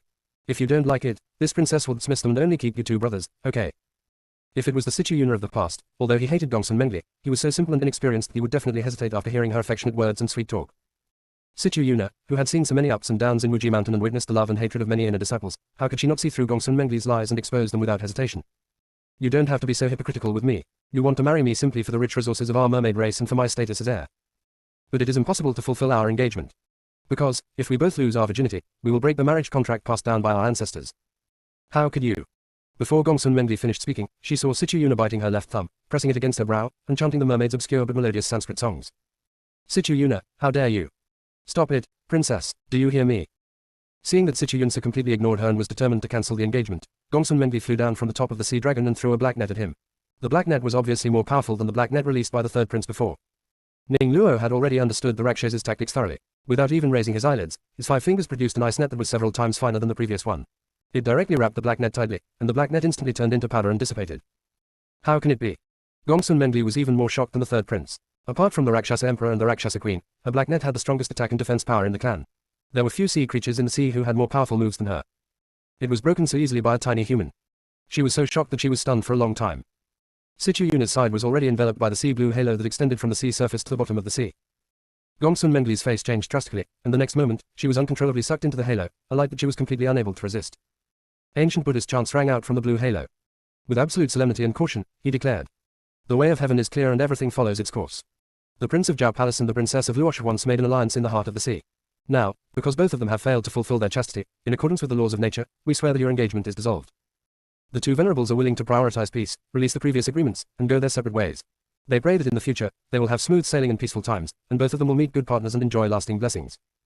Under the heavenly gaze, remember the good wishes and move forward with protection. As soon as he finished speaking, the sea blue halo split into two, as if tearing Situ Yuna and Gongsun Mengli apart. Situ Yuna's face was pale, but the smile on her lips was brighter than ever before, and the blood on her eyebrows became lively. Gongsun Mengli's face turned pale and blue, and she was shaking with anger. She roared, "Situ Yuna, how dare you, losing your virginity before marriage? Who did you give it to? Even if she had to overturn the entire sea, she would find that person and make sure she died without a burial place." Ellipsis. Chapter 336. To whom did Situ Yuna lose her virginity? Chu Yu's consciousness sneezed violently several times, not knowing why. She was also surprised that the little mermaid actually had a lover, and although she was unconscious, she was naturally excited when she saw the melon to eat. But not only did she sneeze, she also felt a dense, dull pain in her heart, which made her feel confused. Ning Xuyan was also very shocked by the melon, and couldn't help but pull Shangwen Zik in to chat. "I go. Little Situ has a lover in Wuji Mountain. Could it be that he was deceived by some bastard female cultivator? Why didn't you ever tell us?" The more Ning Xuyan talked, the more angry she became. Little Situ is so innocent and looks so attractive. That shameless female cultivator must have used some shameful means to seduce our little Situ. When I find out who it is, I'll give him a good beating. That's right, little Situ has always been very dependent on us. If there is anything he doesn't understand, he will ask us about it in detail. Shangwen Zikin was also confused and his face darkened. The female cultivator who abducted little Situ must have been extremely skilled and is definitely not a good person. Ning Xuyan was filled with righteous indignation, her eyes blazing with fire. "Better, don't let me catch her. Hey Chu, hey Chu, hey Chu." Chu Yu listened to the two of them cursing and swearing. He was originally getting more and more excited, but he kept sneezing and couldn't help but complain. "If you soak in the sea for too long, will your sprig catch a cold? This little Situ is really confused. I must ask him about it tomorrow. Since the mermaids, both male and female, attach great importance to chastity, they should not stumble around with others without thinking. I still have to encourage him to go find that female cultivator and ask for an explanation. If they really love each other, since the engagement with Gongsun Mengli from the Rakshasa clan has been cancelled, it would be a good thing to become a task partner with that female cultivator. If that female cultivator abandons me after having an affair with me, or doesn't intend to take responsibility at all, then let her know that a member of Wuji Mountain is not to be bullied." As soon as he finished complaining, Chu Yu felt a chill on his back, his consciousness trembled uncontrollably, and his body trembled as well. Ning Xuyan, who was hugging her, also noticed it and thought Chu Yu was agreeing with him, so she nodded repeatedly. "Co Yu, you also think that the female cultivator who deceived our little Situ is really hateful, right? Once this matter is settled, we will definitely interrogate her. Before you ascend to heaven, you must ask her for an explanation. If she's not a good one, we'll tear her tendons and skin her alive." Chu Yu shuddered unconsciously, and Ning Xuyan thought she was agreeing with her, so she cursed even more fiercely. Outside the mechanical submarine, Ning Luo saw that Gongsun Mengli was on the verge of going berserk. He firmly protected Situ Yuna behind him, his expression secretive. "Since our Yuna has already broken off the engagement with you, let's part ways amicably and stop entangled." "Don't bother, it's easy for you to say that, but do you know that this princess has been looking forward to marrying him for more than 20 years? Just because you say forget it, it can be forgotten." As she spoke, Gongsun Mengli's expression was fixed on Situ Yuna, and the paranoia in her eyes became more and more intense. "It's just a loss of virginity, but this princess will still marry you. It's just that the good marriage arranged by our ancestors has been cancelled, but this princess will still make love with you. Just tell me, who did you give your virginity to? This princess will forgive the past and will not embarrass the mermaids because of this, how do you think? You are simply unreasonable." Situ Yuna felt that it was impossible to communicate with Gongsun Mengli in front of her, and her expression became colder. "You don't deserve to know who she is, and I will never marry you." Good, good, good. Gongsun Mengli's expression became more and more ferocious. "You forced me to do this. I gave you a chance but you didn't cherish it. Since you don't appreciate it, then go back with me and be my male concubine. Let's see if the lover you care about so much will come to save you." Ha ha. Gongsun Mengli smiled wildly and waved at the deep-sea dragon behind him, full of murderous intent. "Kill them all except Situ Yuna. Roar." The deep-sea dragon roared and pounced towards Ning Luo. Ning Luo pushed Situ Yuna behind him. "You go to the mechanical submarine first, I'll hold it back." As he spoke, an extremely huge ice net emerged from behind the deep-sea dragon, directly binding its entire huge body. It seemed to have not expected that a tiny human could restrain it in such a short time. It became more and more manic and struggled to break free from the ice net. But as soon as it broke free, another more resilient ice net bound it again. This cycle repeated itself over and over again, making the deep-sea dragon more and more violent.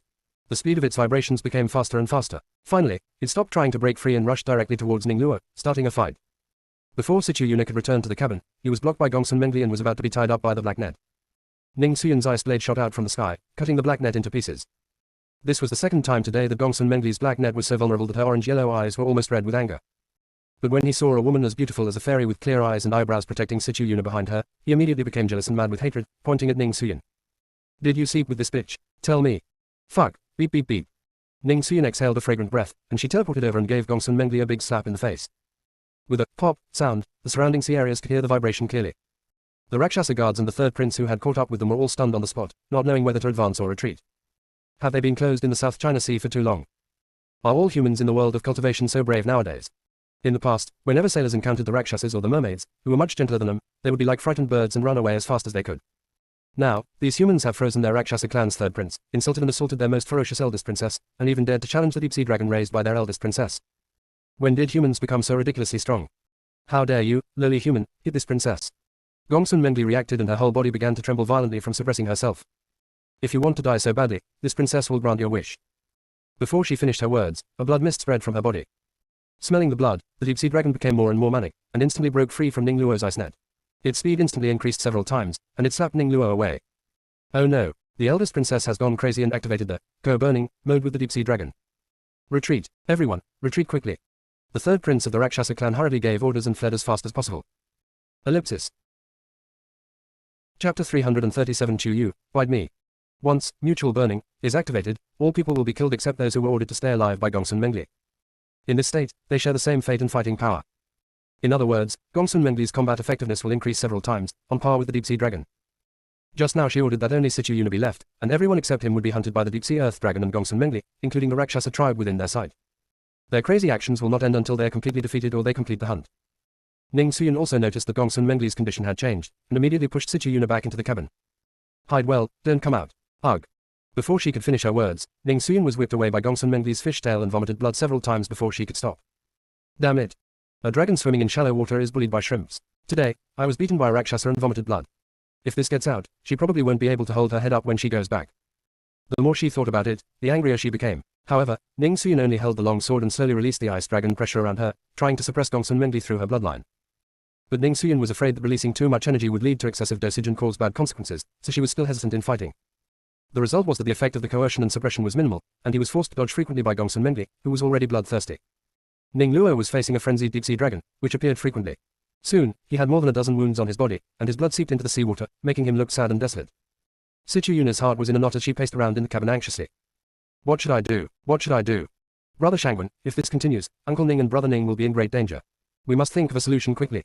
After a pause, seeing Shangwen Zikin was silent, Situ Yuna simply made up her mind and prepared to rush out. I'll go with Gongsun Mengli and see if she can let us go. And many more. Shangwen Zikin quickly grabbed him and said, if you leave now, she and her deep-sea earth dragon will not stop until Uncle Ning, his mother, and I are completely wiped out. Seeing Situ Yuna blaming herself and feeling guilty, with tears welling up in her eyes, Shangwen Zikin patted him distressfully, but his face remained calm as never before. Try to use the secret language of the mermaids to send a message and see if you can summon more mermaids to come here for support. After all, this place shouldn't be far from the sea border between the Rakshasa and mermaid tribes. Yes, that's right, I'll send a message right away. Situ Yuna was secretly annoyed at his own impatience. He had clearly asked Xiao Haixia to return to the Mermaid Royal City 3 days ago to seek reinforcements from his father and mother. If reinforcements really came, they should be not far from here. But after trying for a long time, he didn't receive any response from the secret language of the mermaids in the sea. His heart instantly sank to the bottom of the valley. With a pale face, he shook his head at Shangwen Zikin. Brother Shangwen, I'm sorry, I couldn't contact my people. Shangwen Zikin's expression darkened, especially when he saw Ning Luo almost being beaten to a bloody pulp, and Ning Suyun being beaten by Gongsun Mengli. He became even more depressed. Don't go out. If there is still no reinforcement at the last moment, Uncle Ning will never let anything happen to us, let alone Ning Luo. Only. Just what? Situ Yuna was extremely anxious. Shangwen Zikin hesitated to speak, and after a long pause, he said. Master Ning is from the immortal realm. Her true form is from the Ice Sea Ice Dragon clan. If she were to transform into a different form, or if she didn't suppress her cultivation at all, she would be unmatched in the South China Sea. But once you do this, it will definitely be noticed by the Heavenly Tao. At the very least, she could only return to the fairyland where she originally lived. In serious cases, she will most likely suffer punishment from heaven. No one knows what the consequences will be. This is not good. Senior brother Ning's arm was bitten by a deep-sea dragon. Sichu Yuna exclaimed, and without caring about anything else, rushed out of the cabin, followed closely by Shangwen Ziqian. But the two of them were not strong enough to rescue Ning Luo from the deep-sea dragon. Ning Suyin also noticed the situation here and wiped the blood from the corner of her mouth. Damn it, the earth dragon dared to hurt my son, he's courting death.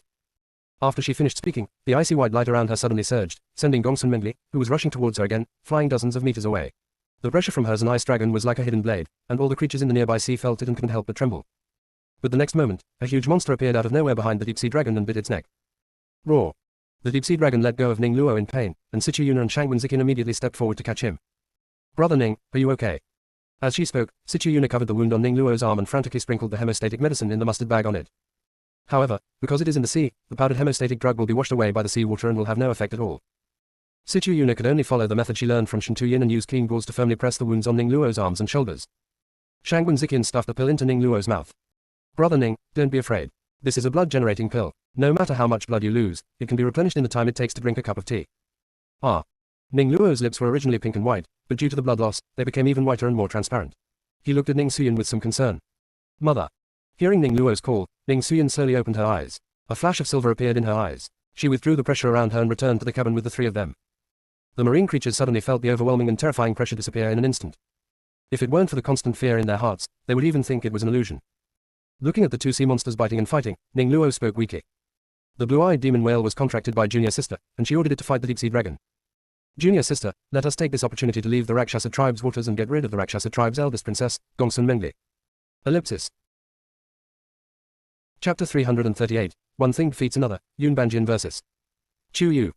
Shangwen Ziqian did not hesitate at all and drove the mechanical submarine to the fastest speed, rushing towards the sea border between the Rakshasa and mermaid tribes. Since the blue-eyed demon whale has been contracted by her younger sister, she can recall it to her strip pet space at any time. Furthermore, the deep-sea earth dragon and the blue-eyed demon whale are of similar size. Even if Gongsun Mengli is forced into the co-burning state, the blue-eyed demon whale with its thick skin and flesh can still withstand it for a while. Gongsun Mengli had just been injured by Ning Suyin's pressure, and it took her a while to fully wake up. Sichu Yuna and others were no longer in sight. There were only two deep-sea beasts fighting, becoming increasingly exhausted, and chasing him all the way to the border. Chu Yu was trying to wake himself up, and his consciousness was communicating with Hong Meng. Hong Meng, please help me, I just need a little more, I should be able to do it. When she learned that Ning Suyin was going to expose her cultivation to resolve the crisis, just like when she was in the demon world, she used her spiritual sense to forcibly break through the barrier of the spirit pet space and let the blue-eyed demon whale go out to help them. At this moment, her perception of the outside world became stronger and stronger, and she was determined to give it a try. Before Hong Meng could reply, Yun Banjian's deep and melodious voice began to echo from her consciousness. Your spiritual consciousness should first come to Hong Meng's space. I will teach you how to repair your spiritual consciousness and awaken it faster. Hong Meng, who was hiding in the corner, was stunned and almost cried for joy.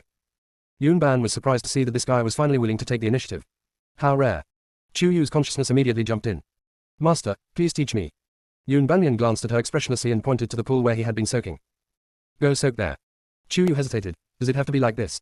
Yun Banjian, you also need to take off your clothes. This. Chu Yu became even more confused. Yun Banjian went straight to the peach tree and sat cross-legged, his back to the spring.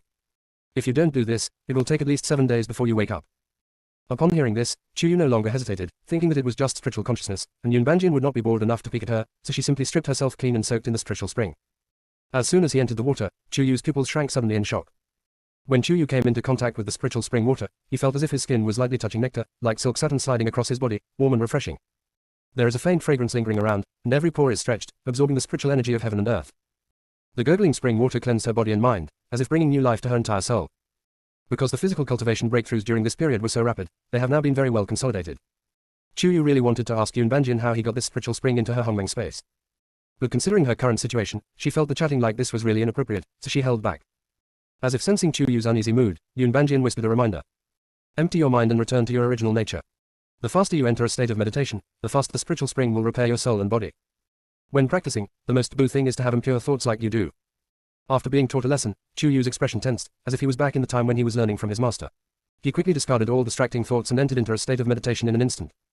The spiritual energy in the spiritual spring is several times richer than any other place Chu Yu has ever come into contact with. Even though her spiritual roots are in a sealed state, the true energy in her body is automatically running through the small and large circles. While she was trying hard to stay awake, Shangwen Ziqian had already reached the sea border between the Rakshasa and mermaid tribes at the fastest speed. Gongsun Mengli, who was in a burning together state, also chased after them, and this time she actually caught the submarine in a black net. The next moment, she went crazy, and used her fishtail and the trident in her hand to smash the mechanical submarine wildly, trying to crush it completely. What a crazy woman.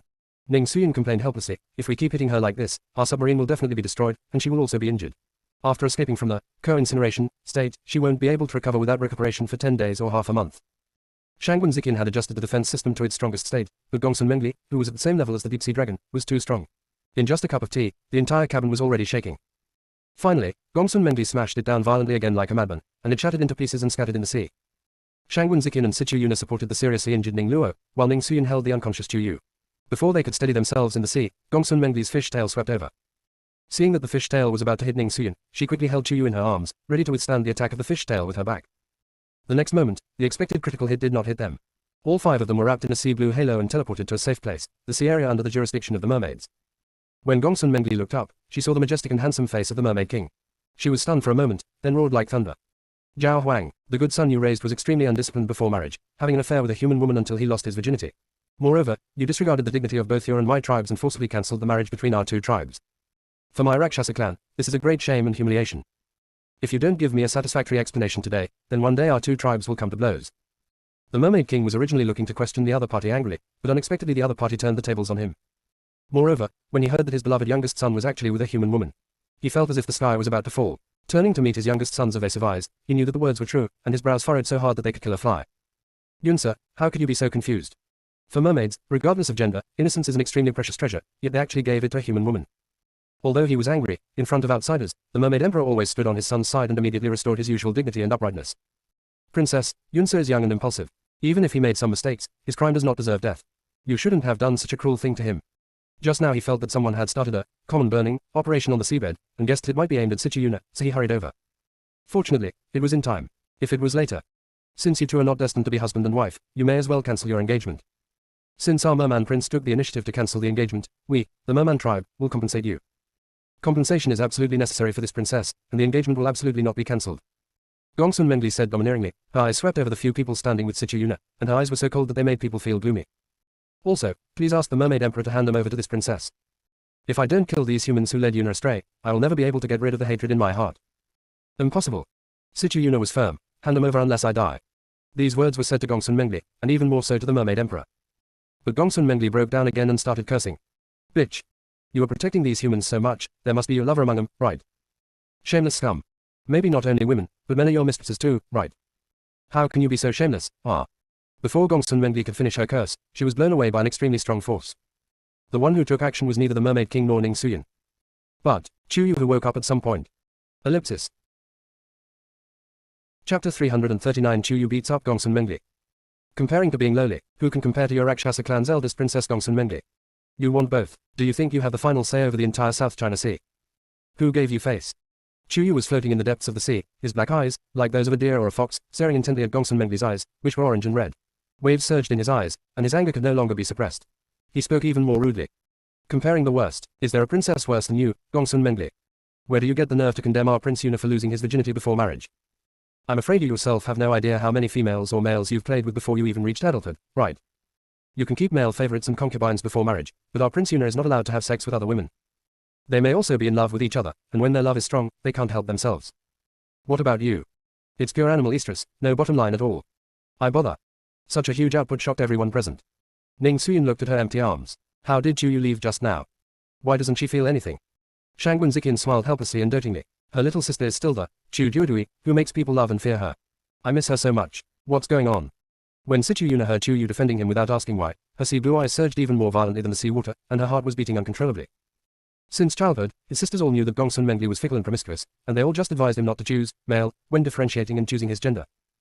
He hated Gongsun Mengli so much that he could even ignore the fact that he actually preferred to choose male rather than female, brainwashing himself day after day. Over time, he even forgot his original intention. No one had ever told him that it was the other party who was at fault first, who betrayed him and made him lose his virginity, and that he could choose to cancel the engagement. He knew that his father, mother, and sisters did not love him, but they put the peace between the two races and the lives of countless mermaids first. This was their mission, and Sichu Yuna never blamed them. But Chu Yu and the people of Wuji Mountain, even though they knew that the enemy was too strong to defeat, still stood by his side without hesitation and supported him with their lives. Sichu Yuna knew that as long as he was unwilling to marry, they would fight with him until the last moment, even if the price was their lives. Ning Luo had lost too much blood and the wound on his arm had not been properly treated, so he was a little dazed. But because she was leaning against Sichu Yuna's side, she saw every detail of his expression, and naturally did not miss the deep affection and loyalty in his eyes for Chu Yu, and the doubts in her heart continued to grow. Situ Yuna helped her junior sister overcome the difficult time, but what was the price? Gongsun Mengli was stunned by Chu Yu's yelling. From the corner of her eye, she caught a glimpse of Situ Yuna's deep gaze towards Chu Yu. Her jealousy instantly reached its peak. It's you, having an affair with Situ Yuna. Although Chu Yu was baffled, he wished to piss Gongsun Mengli off to death, so he deliberately said. Yes, that's me. Don't say, Gucci, which sounds so ugly. Situ Yuna loves me and would rather appear to me, a small and humble human being, than to you, a rotten and smelly princess of the Rakshasa tribe. Let me ask you, are you angry? Puff. Gongsun Mengli was full of true energy and spat out a mouthful of blood. However, when Situ Yuna heard Chu Yu's nonsense, her pale and almost transparent cheeks instantly turned slightly red. Fortunately, everyone's attention was on Chu Yu and Gongsun Mengli who were in confrontation. Only Ning Luo, who was closest to Situ Yuna, and Zhao Wang, who had been paying attention to his son, noticed it. Their faces changed slightly, and their expressions were a little complicated. Gongsun Mengli also saw it, her eyes were as red as blood, she picked up the trident and rushed towards Chu Yu. This princess will tear you into pieces. Ah. Roar. The deep-sea dragon sensed its master's rage and rushed the scene. The blue-eyed demon whale also rushed behind Chu Yu. The two men and two beasts confronted each other and started fighting in an instant. Father. Situ Yuna wanted to ask the mermaid for help, but Ning Suyun stopped her. Yunsa, there's no need to bother His Majesty the mermaid.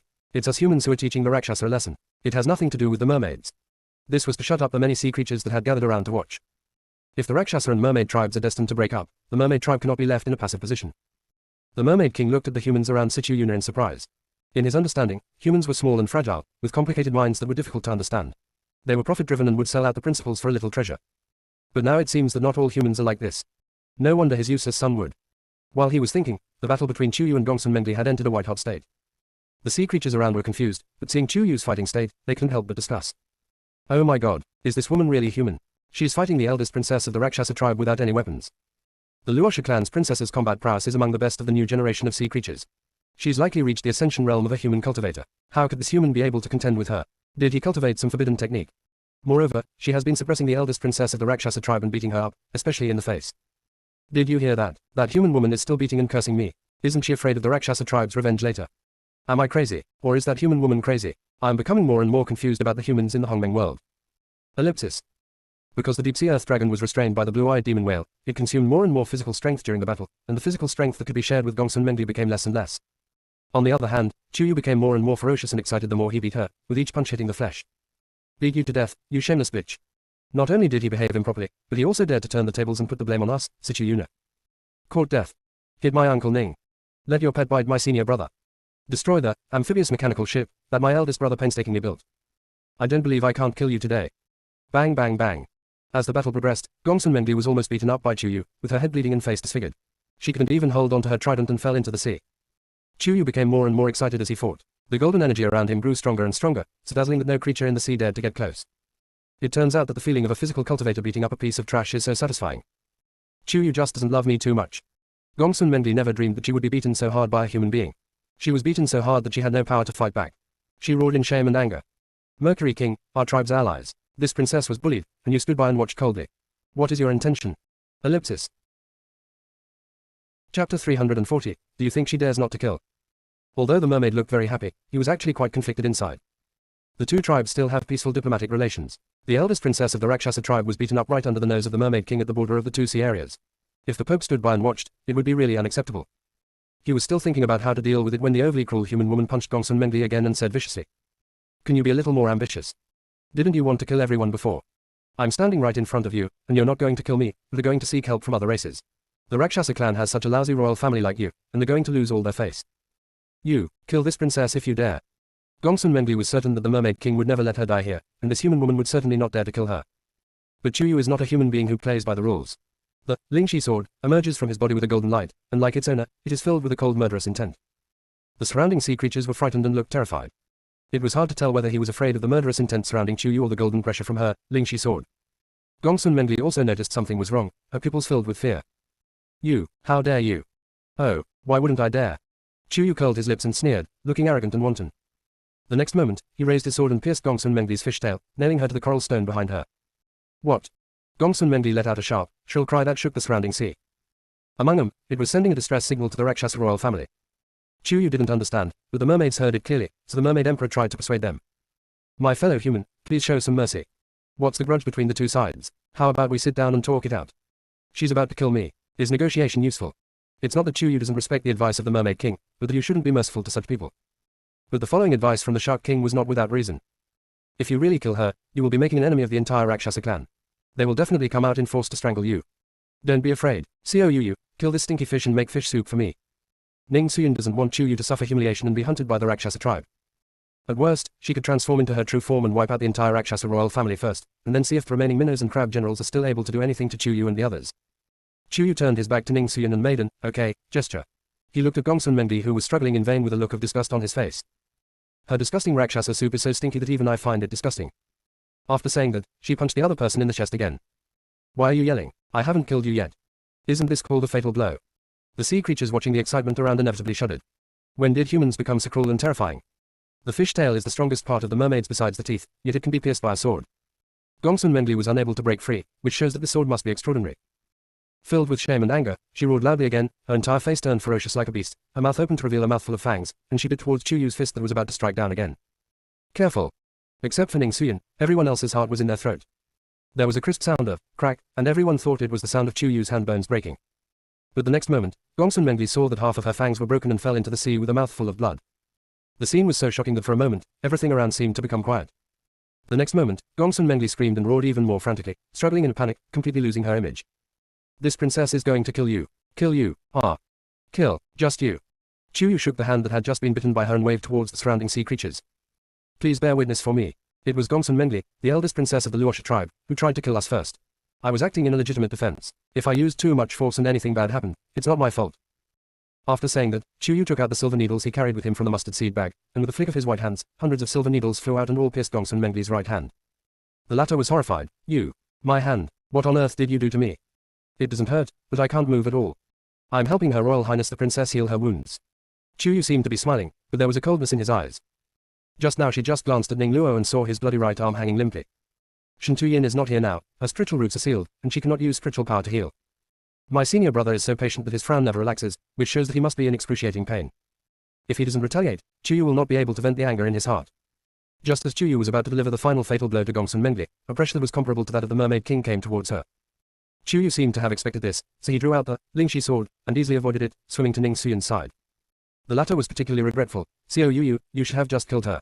Now that her reinforcements have arrived, it is probably impossible to kill her. How can the Rakshasa be so easy to kill? I heard from Little Situ that the royal families of the Mermaid and Rakshasa tribes have the birth souls in the immortal realm. Even if they are killed, they can be resurrected infinitely, unless the birth souls in the immortal realm are also killed. Chu Yu whispered. Ning Suyin was stunned. So, you just let her go like that? The smile on Chu Yu's lips grew even more sinister. Let them think that her injuries can be healed. It's better to let her hang on half dead than to let her be reborn. Ning Suyin was pleased, and raised her eyebrows to Chu Yu with a wicked smile. Why didn't I realize you had such a sinister side before? Well done. On the other hand, when the Rakshasa Emperor saw his most beloved eldest daughter being abused and injured in this state, he confronted the Mermaid Emperor. Shangwen Zikin took the opportunity to throw out the photo stone, revealing all the evil deeds and disgusting words that Gongsun Mengli had done to hunt him down. With so many sea creatures watching, even if the Rakshasa Emperor was angry, he knew that his daughter was not in the right. In the end, I could only say harsh words. Zhao Huang, are you really going to break off with my Rakshasa clan for a completely unrelated human? This time, the Shark King also stood up hard. How can these humans, who are so dedicated to protecting my son, be completely unrelated? Your daughter has insulted my son like this, it would be better to call off the marriage between the two tribes. As for the split between the two tribes, if you, the Rakshasa tribe, really want to start a war, we, the mermaids, will fight to the end. Because of the image just left on the stone, if the two tribes really fight, the other sea tribes will probably just stand in a neutral position and will not listen to the Rakshasa tribe's one-sided words. Therefore, the Rakshasa Emperor became even more angry and could only hold Gongsun Mengli, who was unable to move, and prepare to leave. And many more. Gongsun Mengli used up her last bit of strength and stared at Chu Yu. Who are you? All the sea creatures thought that Chu Yu was protecting himself and concealing his true identity. But Chu Yu was not afraid at all, and was even more rebellious. As for me, I can't change my name or surname. Wuji Mountain, Chu Yu. Chapter 341, Big Brother, you have a fever. It is good. This princess will remember you. Just wait for me, princess. After saying this harsh word, Gongsun Mengli could no longer withstand the exhaustion and fainted. The Rakshasa and Mermaid tribes, led by the Rakshasa Emperor and the Mermaid Emperor, each returned to their respective imperial cities. Chu Yu and others were also invited to the imperial city by the Mermaid Emperor. There was no way. His youngest son was like being bound to them. If he didn't invite these humans, his youngest son probably wouldn't go back with him. Along the way, Chu Yu felt that there was something wrong with the way the Mermaid King looked at her. It's not the kind of hostility, it's more like a father-in-law looking at his daughter-in-law feeling. Wrong. More like, father-in-law sees son-in-law. Chu Yu realized that he had been really outspoken just to anger Gongsun Mengli, and ashamed, he slipped over to Ning Suyin to discuss countermeasures. Uncle Ning, what I said just now were just words to anger Gongsun Mengli. The Mermaid Emperor wouldn't take it seriously. Does he think that little Situ and I are having an affair? Ning Suyin had already noticed it and whispered back. Need I say that? This must be a misunderstanding. Chu Yu was shocked. What should I do? Ning Suyin, don't worry, when we get to the Mermaid Palace, you can explain it to her. Anyway, there's nothing between Xiao Situ and you, and he certainly wouldn't do anything to harass you to protect his secret lover. That's true. Chu Yu nodded approvingly, then became a little worried. But what if he's in love and insists on protecting his secret lover? We can force him when the time comes. We will always find a way. At this time, Ning Suyin still thought that this matter was easy to solve, but she was more curious about another thing. What do you mean by being able to keep that evil Rakshasa woman alive and half dead? Chu Yu smiled proudly. Her pet injured the eldest brother's arm, so I crippled her arm. Isn't that too much? Don't worry, my golden needles are coated with third brother's special medicine, which was also improved by second brother. Once it enters her body and explodes, it can instantly destroy all the meridians and vitality in her right arm, and it's irreversible. After a pause, Chu Yu saw Ning Suyin's face full of surprise and pulled her closer. Uncle Ning, please be careful with your expression. Don't be too obvious. There may be disguised Rakshasas among the mermaids. Don't let them know. Aha. Ning Suyin immediately regained her cold and arrogant appearance, and her aura was instantly fully released. The mermaids who were secretly glancing at her suddenly dared not look at her. Ning Suyin continued. It's just her right arm that's broken. She's not completely broken. She can't be weak for that long, right? How could I let her have it so easy?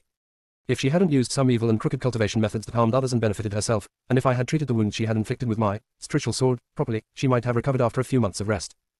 Otherwise, not only will the wound never heal, but it will also suppress her cultivation. For the mermaids or the Rakshasas, the fishtail is one of their most powerful means of attack and a necessary means of survival. If you lose your vitality, your whole body will be useless. Unless Gongsun Mengli has the courage to end her own life, she can wait for the right opportunity to be reborn. Facts have proved that Chu Yu's inference was correct. After Gongsun Mengli was brought back to the Luosha Palace, she tried various treatments but to no avail, and she still did not dare to take the step of rebirth. However, her constant anxiety and inability to leave the house saved the weak, innocent, and beautiful male from disaster. These are all things for later.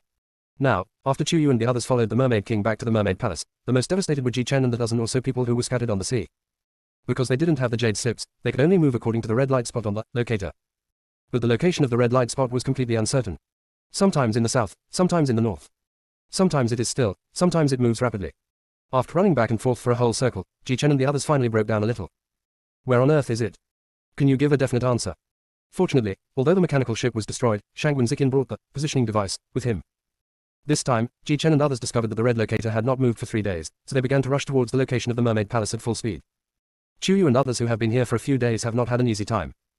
Ning Luo's arm was injured by a deep-sea dragon. Not only was it extremely corrosive, causing blood and flesh to become blurred and difficult to heal, it was also extremely toxic. The mermaid doctors could only relieve his pain but could not completely cure it, which was very worrying. Ning Suyin is usually carefree. When she was practicing physical training, she would beat Ning Luo when she needed to, without any mercy. But at this moment, he was so heartbroken that he kept cursing all day long, especially unable to bear to see Ning Luo's wound. Chu Yu was afraid that Ning Suyin would lose control of her emotions, so she always took the initiative to take on the task of changing Ning Luo's medicine, and asked Shangwen Zikin to take Ning Suyin out for a walk. Although Chu Yu had been a doctor, she felt a little distressed because the person she was treating was her senior brother. Big brother, if you're really in so much pain, it's okay to scream a few times. Or, you could just bite something, right? Ning Luo slowly shook his head. It doesn't matter. Meeting Chu Yu's worried gaze, Ning Luo's lips slightly raised for a moment, his voice as soft and ethereal as whispers. It's really not as painful as it looks. The medicine from the mermaid doctor can still relieve most of the pain, but the wound looks a little hideous. If you're scared, little apprentice sister, I'll go next time. How can I be afraid of this? I'm just afraid that you can't help it. Chu Yu quickly interrupted Ning Luo's wild thoughts. She knew that he didn't like to trouble others, and was even more averse to being touched by strangers. Otherwise, when Ning Luo was being treated by the mermaid doctor, he wouldn't have had such a cold face, scaring the doctor so much that he lost control of his hands and used too much force, causing Ning Luo to frown frequently. So afterwards, Chu Yu changed the bandages and wounds himself. Seeing that Chu Yu could really handle it with ease, Ning Luo's expression relaxed for a moment. He could endure it because during the years when Ning Suyin was in a daze and his spiritual roots were deliberately destroyed, the pain that the Ning family brought to his body was no less painful than this. At that time, he had no spiritual roots, so it actually hurt more. Now, he quietly glanced at Chu Yu who was concentrating on treating his wounds, and was stunned for a moment. When he came to his senses, he found that he had been staring at his junior sister for a long time. Ning Luo quickly withdrew his gaze, but a suspicious blush appeared at his ears. Chu Yu looked up and saw that his senior brother Bing Bai's ears had turned red, and a trace of pink began to appear on his cold and white face. Big brother, are you feeling a little unwell? After saying this, Chu Yu thought that if the wound didn't heal for a long time, it would cause inflammation and then fever. Instinctively, he reached out to touch his forehead and was immediately shocked. Big brother, you have a fever. Ellipsis. Chapter 342 I treated you as my best friend, but you wanted to seduce my son. Ning Luo was stunned, but shook his head. The doctor came before and didn't find anything wrong with my body. Perhaps it's because I felt a little pain just now that my temperature has risen. That can't be that much higher, right? Chu Yu probed again, naturally getting closer to Ning Luo, and found that not only was his temperature higher, but his heartbeat was also getting faster and faster, and his brows were furrowed tighter and tighter. Something's wrong. I'll go get some anti-inflammatory and fever-reducing medicine. Junior sister, don't go. Ning Luo was anxious and wanted to use his intact left hand to grab Chu Yu's sleeve. But because Chu Yu stood up too quickly, Ning Luo grabbed her hand. When their skin touched, a slight electric current spread from their palms, as if it hit their hearts at once, and their hearts couldn't help but tremble slightly. Son, have you changed the medicine? Yu, I just heard a lot of gossip over there. What are you two doing? Before Ning Suyin could finish her words, she was shocked by the picture of her son and Chu Yu holding hands. It feels like my brain has been hit by billions of critical hits. The two of them quickly jumped away as if they had been electrocuted. Ning Luo's face turned even redder. Before he could explain, Chu Yu was even more nervous than him. Uncle Ning, don't get me wrong. I was just changing the medicine for senior brother. I didn't do anything else. We didn't do anything, but you two were holding hands. Ning Suyin's face was full of, I don't believe it. If they really did something, wouldn't it be to the point where I can't stand it? Mother, don't talk nonsense. My junior sister thought I had a fever and wanted to find a mermaid doctor. I didn't think I had a fever, so I tried to hold my junior sister back, but I accidentally grabbed her hand. After saying this, Ning Luo glanced at Chu Yu inconspicuously. Seeing that she was not angry and did not look too strange, he breathed a sigh of relief, but at the same time, a sense of loss arose in his heart that he had not yet noticed. Ning Suyin glanced suspiciously at Chu Yu and Ning Luo for a while. She first walked over to Ning Luo and felt his forehead to confirm that he really didn't have a fever. Her doubts about Chu Yu grew even greater. Yu, come out, I have something to tell you. Oh, okay. Chu Yu was a little uncomfortable with Ning Suyin's sudden serious expression, but he still followed her out the door obediently. Ning Luo looked at the two people's disappearing backs, as if thinking about something, but a faint cloud of sadness unconsciously shrouded his brows. After swimming a long distance, Ning Suyin stopped, looked back, and after confirming that Ning Luo had not caught up with her, she breathed a sigh of relief. Then, she saw her hands dancing rapidly, and rays of light flew out from her hands, quickly sinking into the surrounding void. In the blink of an eye, she had set up an exquisite barrier. After doing all this, Ning Suyin turned around, and her eyes shot straight at Chu Yu like two sharp arrows. Her eyes were so sharp that it seemed as if they were equipped with the most advanced radar system, which could see through the other person's most secret thoughts deep in his heart. Yu, please don't play tricks on me, answer my questions honestly. Tell me the truth, are you also attracted to that brat of mine? Ning Suyin had a half smile on her face, making it difficult to guess her true emotions at the moment. Hearing this, Chu Yu was slightly stunned at first, obviously not expecting Ning Suyin to suddenly ask such a question. Then, like a cat whose tail was stepped on, she trembled all over and her face changed drastically. How is this possible? Uncle Ning, stop joking. He is the eldest senior brother. Chu Yu stuttered, his voice trembling with nervousness. However, Ning Suyin didn't seem satisfied with Chu Yu's reaction. She raised an eyebrow and continued slowly, how is it impossible? Count them, you have 4 senior brothers, right? But now, 3 of them have become your beloved husbands. Are you really planning to take them all in? Ning Suyin's words hit Chu Yu's heart like a heavy hammer, making her break out in a cold sweat. While wiping the sweat from her forehead with a handkerchief, she feigned composure and retorted, Uncle Ning, your joke is really too much. How can you talk about such things so casually? It's not funny at all. Ning Suyin snorted, you can't hide it from my eyes. In fact, sometimes the way you look at Luosa is different, and what happened today is even more strange. Chu Yu bit her lip, her heart in a mess. She did have special feelings for Ning Luo, but it shouldn't be a love between a man and a woman. Uncle Ning, I swear, I have absolutely no such thoughts towards my senior brother. Everything that happened before was just a coincidence. Chu Yu said firmly. Ning Suyin stared at her for a long time and sighed. I treat you as my best friend, but you're trying to pick me up. Isn't that a bit unfair? God. Chu Yu felt a sense of helplessness that no matter how he explained, he just couldn't make sense of it. In the end, he just gave up. Uncle Ning, if you think there is one, then there is one. Wow, I finally caught you red-handed, so you admitted it, right? Chu Yu. I was speechless and rolled my eyes. She denied it. Can she be trusted? Ning Suyin was still talking to herself. Forget it, I can't interfere too much in the affairs of you young people. But I was very worried. Last time I was planning to arrange a blind date for him, he, who had always been obedient to me, refused so decisively, saying that he wanted to ascend to the fairyland as soon as possible to find his biological father. He wants to find out the truth about his father, but he doesn't want to have any romantic feelings. I wonder if he's hiding someone else in his heart. As she spoke, Ning Suyin's eyes vaguely swept over Chu Yu. If his son really has someone hidden in his heart, it is most likely this little Yu. But her son's gentle and silent nature, coupled with Chu Yu's insensitivity to emotions, made him feel like a world of difference when trying to get them together. Also, Chu Yu now has 4 husbands, and each one is more clever than the other in vying for favor. If my son really joins them in the future, how can I win his favor? Thinking of this, Ning Suyin fell into anxiety. Ellipsis. Chapter 343 Situ Yuna is very determined. Chu Yu saw Ning Suyin suddenly quiet down, turned around and saw her face was solemn, so he wanted to cheer her up and repeatedly assured her. Uncle Ning, I am your teacher and friend, so I will never attack your own son. Can you rest assured about this? Ning Suyin's expression was complicated, and she didn't seem to be relieved at all. You are really into my beautiful daughter, who is as pure as a fairy. You don't have that kind of intention. No. Chu Yu shook her head. She didn't dare to be interested and decided to change the subject. Uncle Ning, didn't you just say you heard some interesting gossip? Tell me about it. When it came to gossip, Ning Suyun really got excited, putting her son's affairs aside and started talking freely. Although you were unconscious at the time, you were actually aware of the situation around you. You knew that little Situ had committed himself to someone else, so you successfully broke off the engagement with that female Rakshasa, right? Correct. I heard that mermaids are different from humans. In addition to losing their virginity through moaning and groaning like humans, they can also experience spiritual fusion. It's said that the Mermaid Emperor and Mermaid Empress have been trying to figure out little Situ's behavior these past few days, and they've discovered that he's still incredibly unfamiliar with certain areas. They've guessed he might have been merging with someone else's spirit, sacrificing his own chastity unilaterally. What do you mean?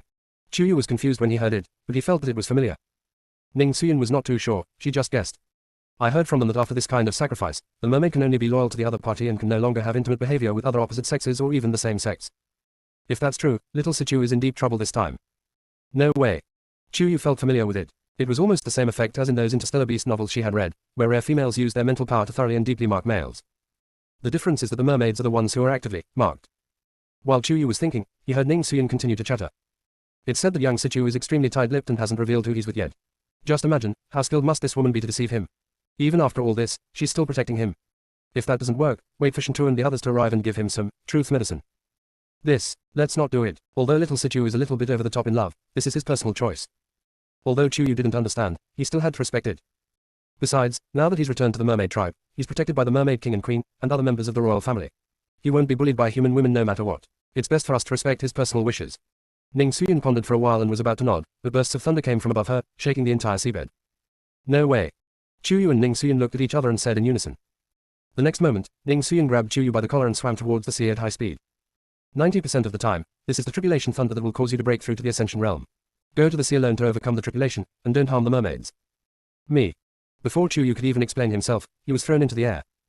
Just like last time, he was almost thrown into the center of the dark cloud of disaster. Before the first thunderbolt came down, Chuyu was still wondering, she had just broken through the tribulation period not long ago, and hadn't practiced much recently, so how could she break through again? In fact, when she was practicing spiritual cultivation, she had breakthroughs without much practice, but they basically happened after she had her first marriage with her husbands, or after they met again after a long separation. But she hasn't seen him recently, how come? In a flash, something flashed through Chuyu's mind. When she wanted to capture it carefully, the first thunderbolt had already struck her head, shattering her thoughts, which were not very clear to begin with. She could no longer think of anything and had to concentrate on overcoming the tribulation. Ji Chen saw the calamity clouds towering into the sky from afar, and guessed that it was most likely his junior sister undergoing the calamity. Although he was also impressed by how fast she broke through, he felt at least half relieved and rushed over there at full speed. Ellipsis. In the Mermaid King's palace at the bottom of the sea, the Mermaid Queen once again came to her youngest son's palace and gave him earnest advice. Yunsa, according to the tradition of our mermaid tribe, after reaching adulthood and becoming a different gender, before getting married, we must enter a secret realm to receive inheritance from our ancestors and undergo a second awakening.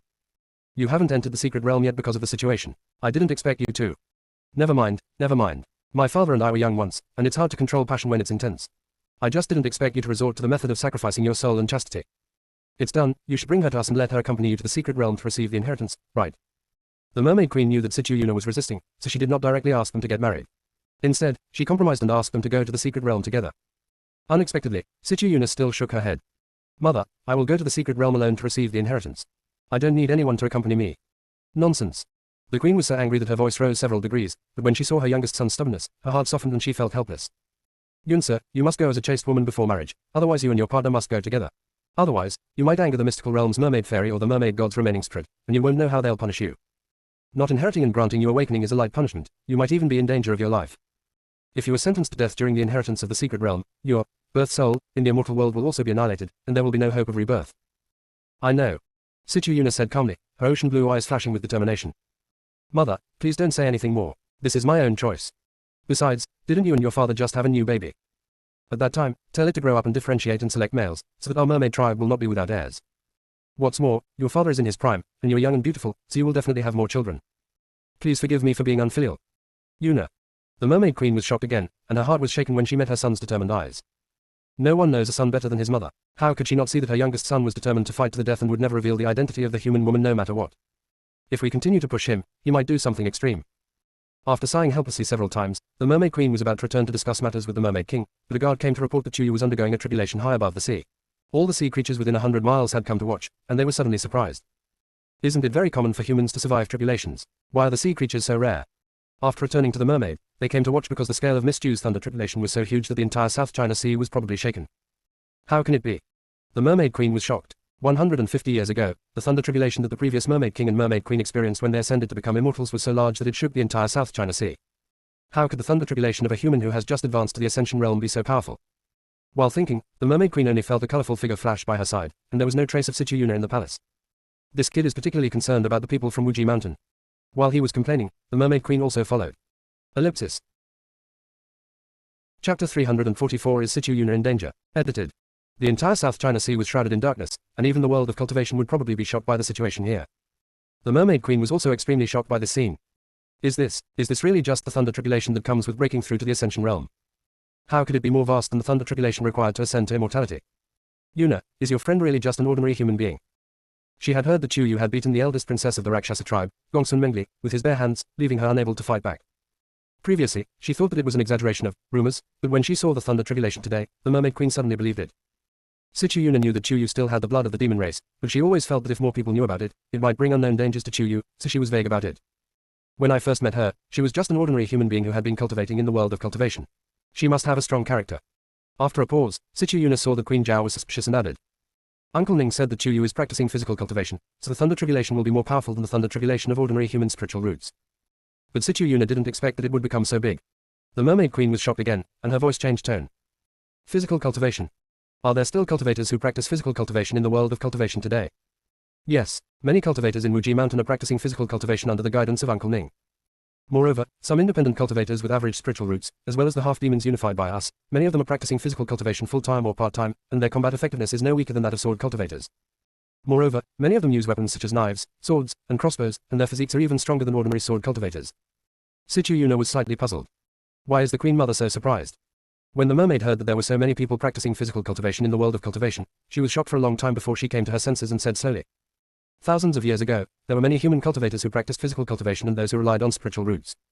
However, physical cultivation is too tiring and difficult, and the power of thunder tribulation is much greater than that of ordinary spiritual root cultivation. When ascending to become an immortal, there is a high probability that the soul will be struck to pieces. My friend, why do you want to cultivate your body? Is it true that the spiritual roots cannot be cultivated? Hearing the words, soul flying and scattering, the blood color on Situ Yuna's face instantly faded away, and her voice began to tremble. Will my soul fly away? Is there a way to crack it? How can there be any solution to this problem? It has come to this point. Could she really give up on the path to becoming an immortal?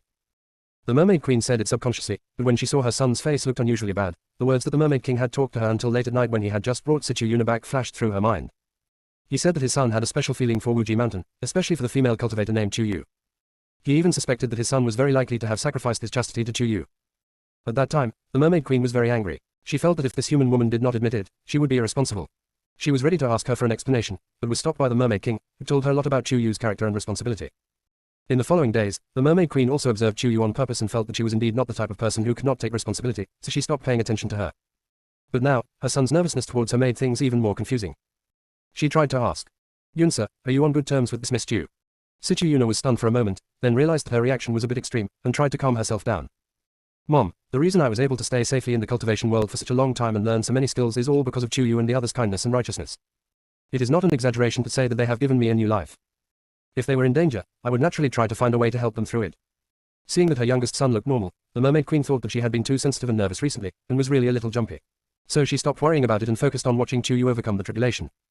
Thunderbolts, stronger than the last, struck from the sky, lighting up the entire sea area, sometimes bright and sometimes dark, making people panic. I originally thought that since this tribulation was so severe, it should take a slightly shorter time than the thunder tribulation that usually occurs when breaking through the Ascension realm.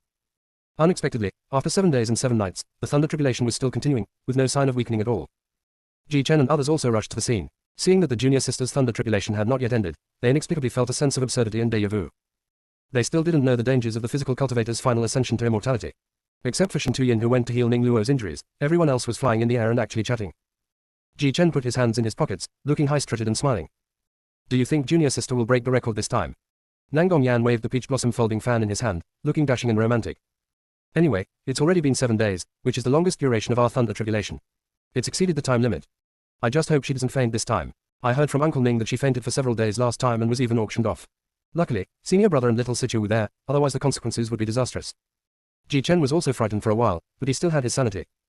However, junior sister has Yun Banjin's divine power, and the Rakshasa have demon blood, so I'm afraid they can't get close to junior sister. However, we still have to keep a close eye on her and not let our junior sister get lost again. Don't worry, it won't be lost this time, so don't be too nervous. Yelang appeared from nowhere, still eating the sea street fruit he had taken from the mermaid tribe, and he was eating it with gusto. Look at her in the center of the thunderstorm. She's so comfortable that you'd think she was sleeping. It was Chu Yu's expression with his eyes tightly closed and his head nodding that made him look like he was sleeping. As it turned out, after Chu Yu was struck by the thunder, she was actually numb and felt no pain.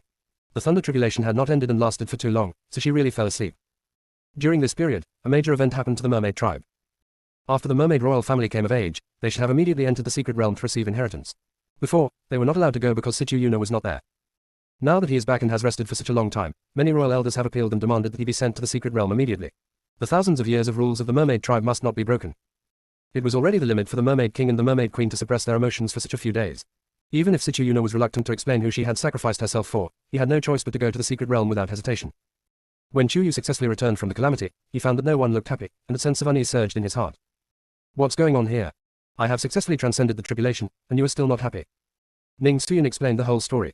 Chu Yu seemed to understand, but he also realized the seriousness of the matter. How long has little Situ been in there?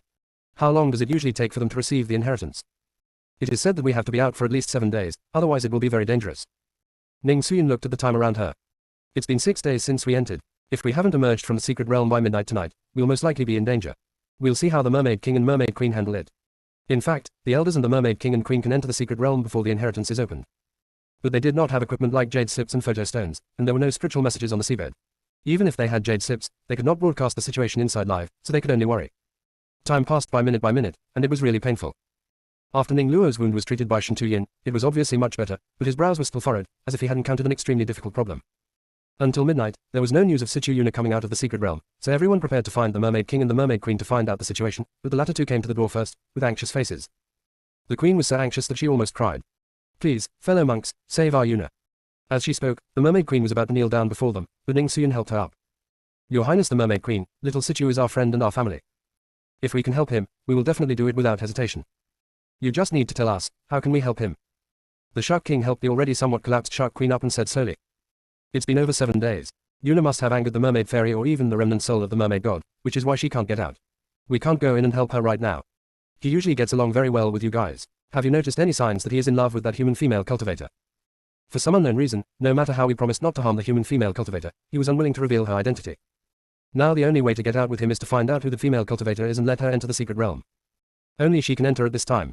This is tricky. Because, they don't know either.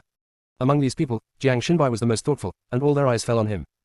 He remained calm and composed, and after only a moment's hesitation, he began to unravel the mystery. Your Majesty, do the mermaids have any signs that indicate they haven't married or consummated a marriage? Just like in the mortal world, before a woman gets married, she will have a mark on her arm like the toad's blood. Have. The mermaid king quickly said, after the mermaids differentiated, both males and females, before they married and consummated their marriage, had patterns on their wrists that looked like ocean tears, in different colors. Males usually appear on the left wrist, while females appear on the right wrist. After he separated, he followed you to the human world, and we don't know the color of his mark. We've seen it. It's ocean blue. Ji Chen and others said almost in unison. Ji Chen was the first to become confused. I remember when little Situ boarded the ship with us and went out to sea, the mark on his left wrist was still there. Could it be that I remembered it wrongly? You're not mistaken, I saw it too.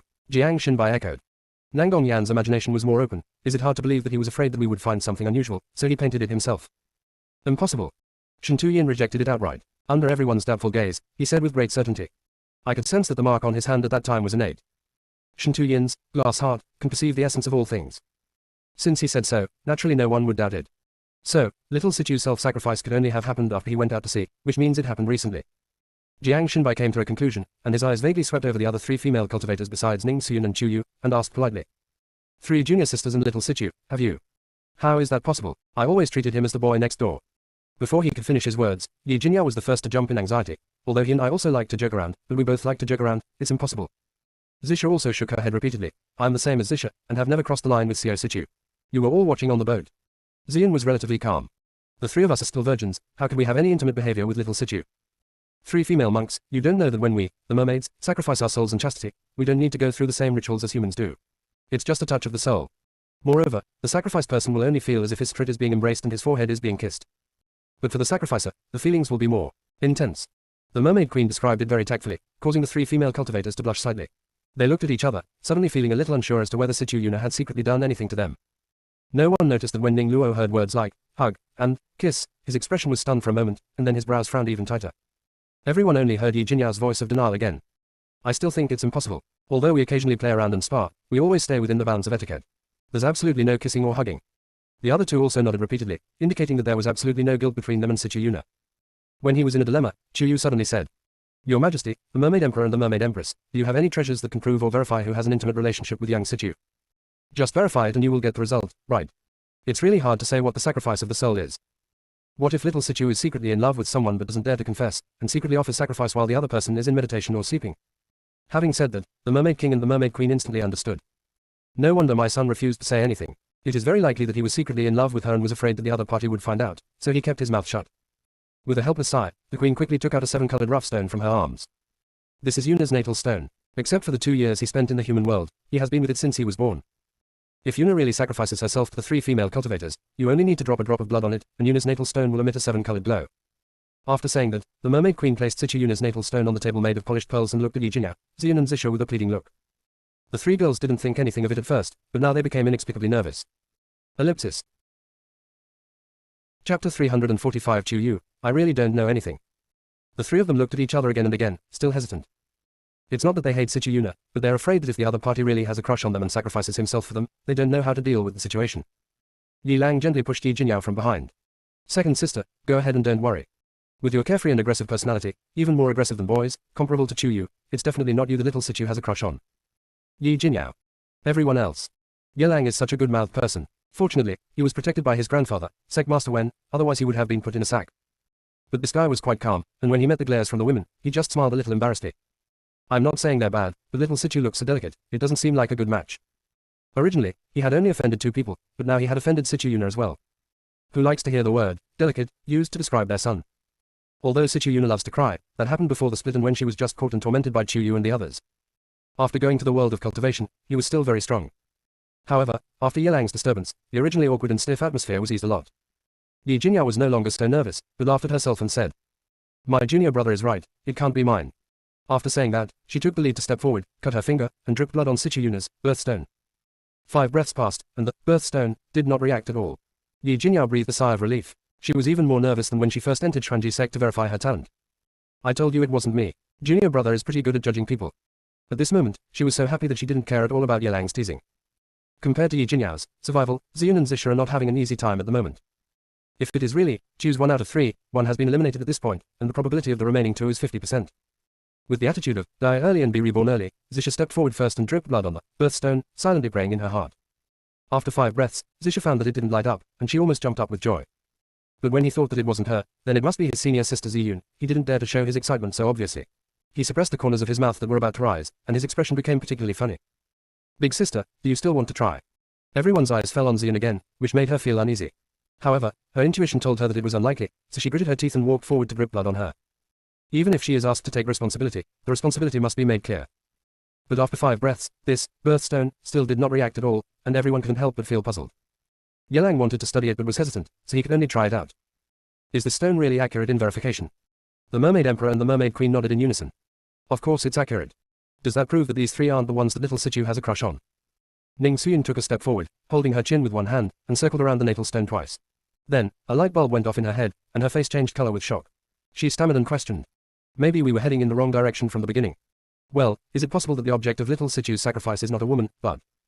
As soon as these words were spoken, the faces of the Mermaid King and the Mermaid Queen changed drastically. They remembered that in order to prevent their son from marrying out, they had told him since he was a child about the various advantages of being a female. It seemed that he was determined to choose a female when differentiation occurred. Could it be that my son accidentally chose a male, and in the end his psychology was still that of a female, so? Yi Jinyao and the other 2 breathed a sigh of relief again, but all the other men looked tense, with all kinds of expressions, as if they had swallowed a fly alive. Chuyu was also frightened by Ning Xuyin's unbridled speculation. If it was any other man, it would be fine, but what if the little Sichu fell in love with her 4 husbands? Doesn't that mean she and little Sichu are love rivals? Thinking of the strange scene of himself and Xiao Sichu, competing for favor, with Ji Chen or the other 3, Chuyu felt sick and shook his head vigorously. Can't. This call shifted everyone's attention to Chuyu himself. Her heart tightened, and she said with great determination. "That's impossible. Although little Sichu is weak, he looks very straight. He doesn't even need to take Chinese medicine to look straight." Everyone. Ning Xuyin laughed out loud. "Xiao Yu, I'm just guessing. Aren't you too nervous about your 4 husbands?" "Ha ha ha. Of course I was nervous," Chuyu said without hesitation, and stepped forward to hold the colorful birthstone. However, in order to save little Sichu, it is still necessary to let everyone verify it.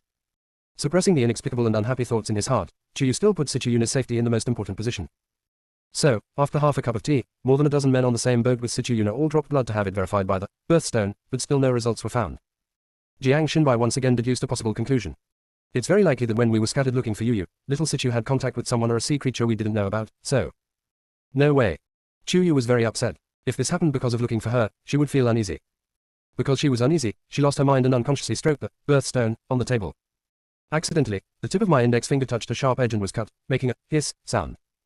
Shen Tuyin hurried over to treat her wound, but before he could bandage it, the birthstone burst out with colorful rays of light, illuminating the entire room. You could hear a pin drop all around, and time and space seemed to have frozen at this moment. After an unknown amount of silence, Yelang was the first to burst into an almost ear-piercing scream. Ah. Chu Yu, it's actually you. I was the first one to exclude you. You're hiding it too deeply, too scheming, aren't you? What nonsense are you talking about? How could it be me? Chu Yu was several times more shocked than anyone else. When Situ Yuna was first captured by her, she and Ji Chen were so cruel and bullied him badly. Who would have a crush on someone who bullies him like that? Masochism. But the way little Situ always cried before, he does look a bit like her, right? Chu Yu was startled by his own irrational thoughts. He woke up with a start and met a group of dark and inexplicable eyes. He was extremely panicked. Little Situ, I really don't know anything. Ellipsis. Chapter 346 I think there is at most one. Ji Chen and others just looked at her without saying a word, but the air was filled with awkwardness and oppression. Chu Yu felt that the force on Shen Tuyin's wrist was gradually tightening. It didn't hurt, so she didn't say anything to stop him. She just asked in a low voice. Is this birthstone really reliable? Don't try to trick her. The mermaid also recovered from his shock and said cautiously. Miss Chu, our mermaid's natal stones accompany us throughout our lives. They will never lie and will never make mistakes. The queen also forced herself to calm down. Miss Chu, you really don't know anything. If I knew, why would I not admit it and go through so much trouble for so long? Chu Yu smiled bitterly, although he also felt that the credibility of his words was not very high. Just as she was racking her brains, Ning Luo, who had been sitting quietly in the corner, slowly walked over. His entire right arm was wrapped in gauze and held in place with a triangular bandage around his neck. His face was still cold, pale and clear, and every move he made was as ethereal as an immortal who had fallen into the mortal world. His somewhat complicated gaze paused for a moment on Chu Yu. Junior sister, do you still remember when you were unconscious and taken to auction by the Rakshasa clan, and you were soaked in the 9 netherworld ecstasy milk? How could I not remember? Chu Yu was halfway through his words when the previously fragmented images in his mind suddenly came together and he froze as if struck by lightning. After a long while, she finally heard herself speak with difficulty. No way. Ning Luo nodded lightly. That should be it. No way. Chu Yu still didn't believe it.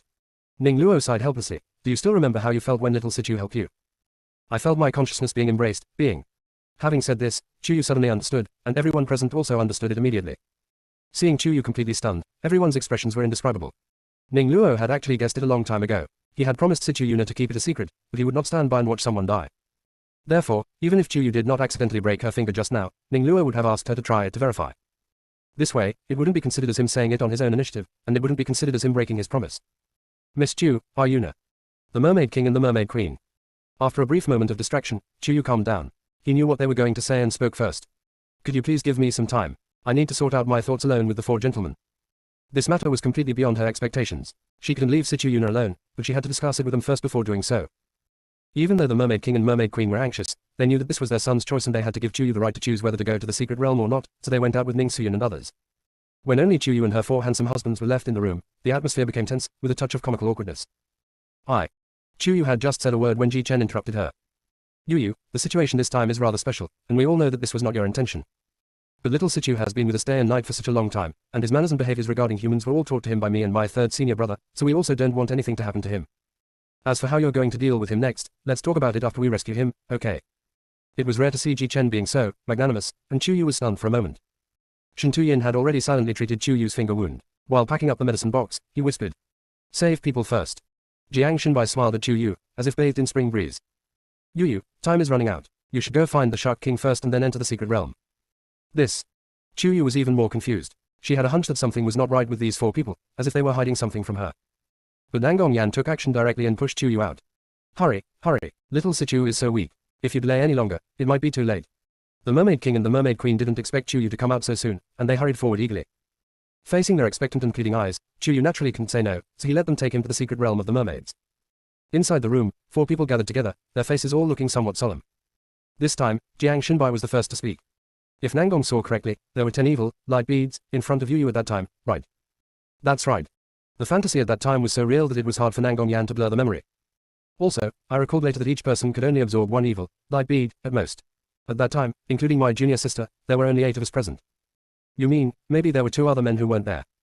Ji Chen guessed. Besides, they're also very likely the husbands of my junior sister in that life. Nangongyan nodded, then shook her head. I can't be sure. After a long pause, Jiang Xinbai spoke calmly. If we are destined to return, perhaps many things have already been predetermined and we cannot control them. For example, in the case of Xiao Situ, if he had not been willing to sacrifice himself to save Yu would have had to either rely on him or Brother Ning to avoid harm. Otherwise, you will suffer irreversible damage. None of us intends to blame little Situ. Shen Tuyin whispered that he was actually relieved to know that Situ Yuna could still be saved, but he also felt bitter in his heart. Jiang Xinbai also nodded. What I mean is, we don't have to worry too much about whether the person Yu chooses in the future is among the 7 of us. Perhaps God will have his own arrangements. Otherwise, last time in Huacheng in the human world, Yu was possessed by the demon of lust, and even in that seduced state, she was able to break free and not have any lustful thoughts about Yi Xincheng. Hearing this, the 3 of them felt inexplicably relieved. They knew best what the process between them and Chu Yu was like. Although she is passionate, she is never promiscuous. So, 9 people at most. Ji Chen felt that this number was almost the limit of what he could accept. Nangongyan suddenly said, I think there are at most 10. Facing the puzzled looks of the other 3, he slowly waved his folding fan. Have you ever considered that anyone who is Yu's husband or admirer would definitely not bear to see her absorb those evil, light beads? So it is very likely that there were exactly 10 people, and each of them absorbed 1. Anyway, it's just a guess. If such a person really appeared, we wouldn't be so flustered as we are now. If not, that would be a bonus, right? You're so insightful this time. Ji Chen looked at Nangongyan in surprise, and they both raised their eyebrows arrogantly, snorted coldly and looked away. Chapter 347 Protecting Each Other. At the entrance to the secret realm of the mermaid royal family, Chu Yu held Situ Yuna's birthstone, that no longer glowed in his hand, took a deep breath, and stepped into the barrier like sea waves. After a gentle energy rippled through him, Chu Yu felt his body lighten and raised his eyebrows slightly. The secret place of the mermaids in the seabed, there is no sea water around. In the center of the secret realm, a palace cleverly constructed of coral and pearl shells stands tall, emitting a soft and mysterious light. Around the palace, exotic land plants coexist with exotic flowers and plants in the sea. They absorb the unique spiritual power of the secret realm and bloom with colors rarely seen in the world. Chu Yushuang walked into the palace and found that the gemstones on the ground gave off a warm luster. The walls were carved with stories of the royal family of the mermaids from past dynasties. Each of them revealed the weight and glory of history. In the center of the hall, an ancient crystal throne stands, carrying the deepest secrets and power of the mermaid clan. But Chu Yu didn't see Situ Yuna. Chu Yu just heard from the mermaid king and mermaid queen that when a mermaid reaches adulthood, they will be led here, sit in front of the crystal seed with their eyes closed, and have a soul dialogue and awakening. What about the little Situ Ren?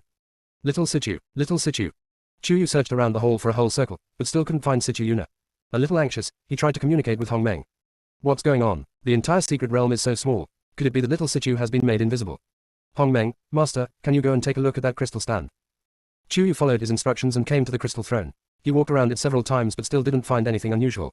When he was about to leave, he saw a faint flash of colorful light on the seat of the throne. Chu Yu thought he was dazzled, so he rubbed his eyes, but found nothing. He reached out and touched it suspiciously. As soon as he touched it, he was sucked in directly. With a loud bang, Chu Yu was smashed heavily onto the white jade floor that looked like an altar. Fortunately, her physical cultivation had reached the ascension realm, so she didn't get hurt. But this posture of lying face down and with legs spread out really damaged her image. She was praying not to be seen when a familiar yet uncertain voice reached her ears. Chu Yu.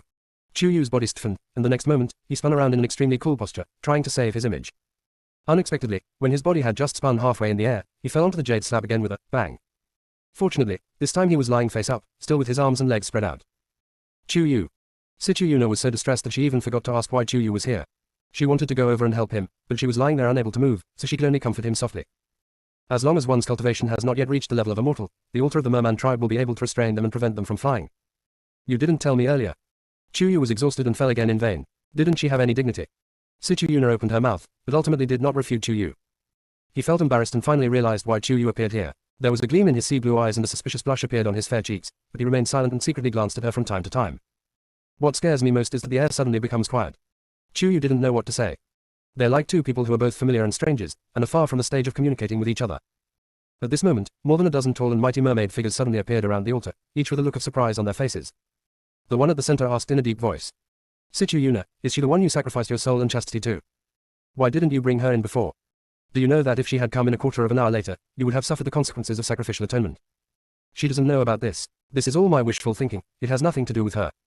Situ Yuna was afraid that Chu Yu would receive the same punishment, so she quickly took all the responsibility on herself. In return, he got a cold snort from the shadow. My mermaid royal family is so noble, yet we have someone like you who willingly offered sacrifice, and even secretly. What's the point of keeping you? And many more. Although Chu Yu couldn't move, his voice was full of energy and he quickly spoke out to stop him. The situation was critical and he was trying to save me. Saving a life is better than building a 7-story pagoda. You mermaid royals, don't you understand this? The leading mermaid phantom became even more angry. You knew he saved you, yet you waited until now to enter the secret realm. It's clear you're not a responsible person. They should all be punished. Before he finished speaking, the shadows were unwilling to give Chuyu and Sichuyuna any chance to explain. In an instant, dozens of dark blue halos shot out from their hands like lightning, bombarding Chuyu and Sichuyuna directly. Careful! Sichuyuna didn't know where such a huge force suddenly burst out from. She broke free from the restraints on her body in an instant, jumped up without hesitation, and rushed in front of Chuyu at an extremely fast speed, using her body to protect Chuyu tightly under her. Because this series of actions happened so quickly, the postures of the two people at this moment looked extremely ambiguous. Chuyu couldn't help but blush with shyness a second ago, but just a second later, her brows were furrowed tightly. Because she suddenly smelled an extremely strong and pungent smell of blood.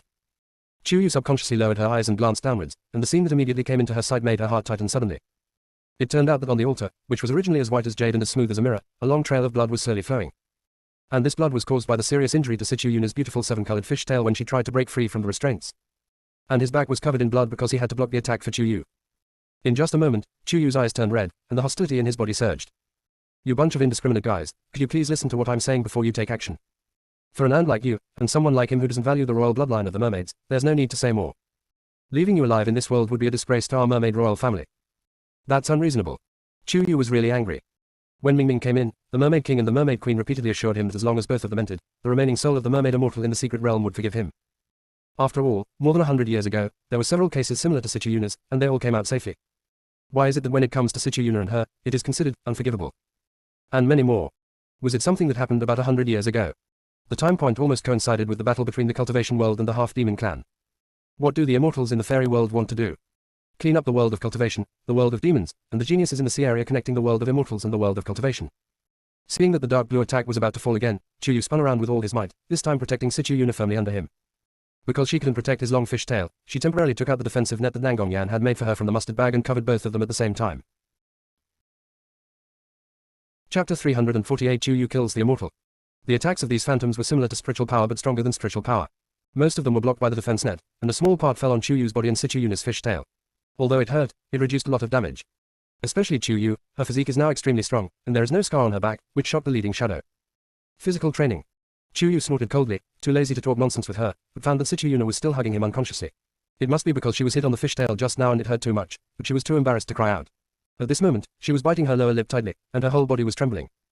Little Sichu, don't be afraid, I'll take you out right now. Although Chuyu's voice was soft, it seemed to carry a magical power to soothe trauma. Sichuyuna's panicked heart instantly calmed down a lot. Only then did she realize that she was still holding Chuyu, and quickly let him go. Ha. Before he could finish his words, a pill that melted in his mouth was stuffed into Sichuyuna's mouth. The pain all over his body was relieved and his wounds healed quickly. Chuyu quickly stuffed one into his own mouth, raised his fist, and smashed it with all his strength on the white jade altar. With a loud boom, the entire altar shook. You, stop it. The giant mermaid shadows surrounding him roared, but to no avail. Chuyu kept smashing, bang bang bang, non-stop, his speed getting faster and faster, his force getting stronger and stronger, with an overwhelming force. The altar restrains their behavior, forcing them to just take beatings. Then just destroy it. Anyway, Chuyu is now full of doubts about everything in the upper realm and doesn't care about offending a group of immortals. What a vulgar person, how shameless. Sichuyuna, do you see clearly? This is the person to whom you sacrificed your soul and chastity.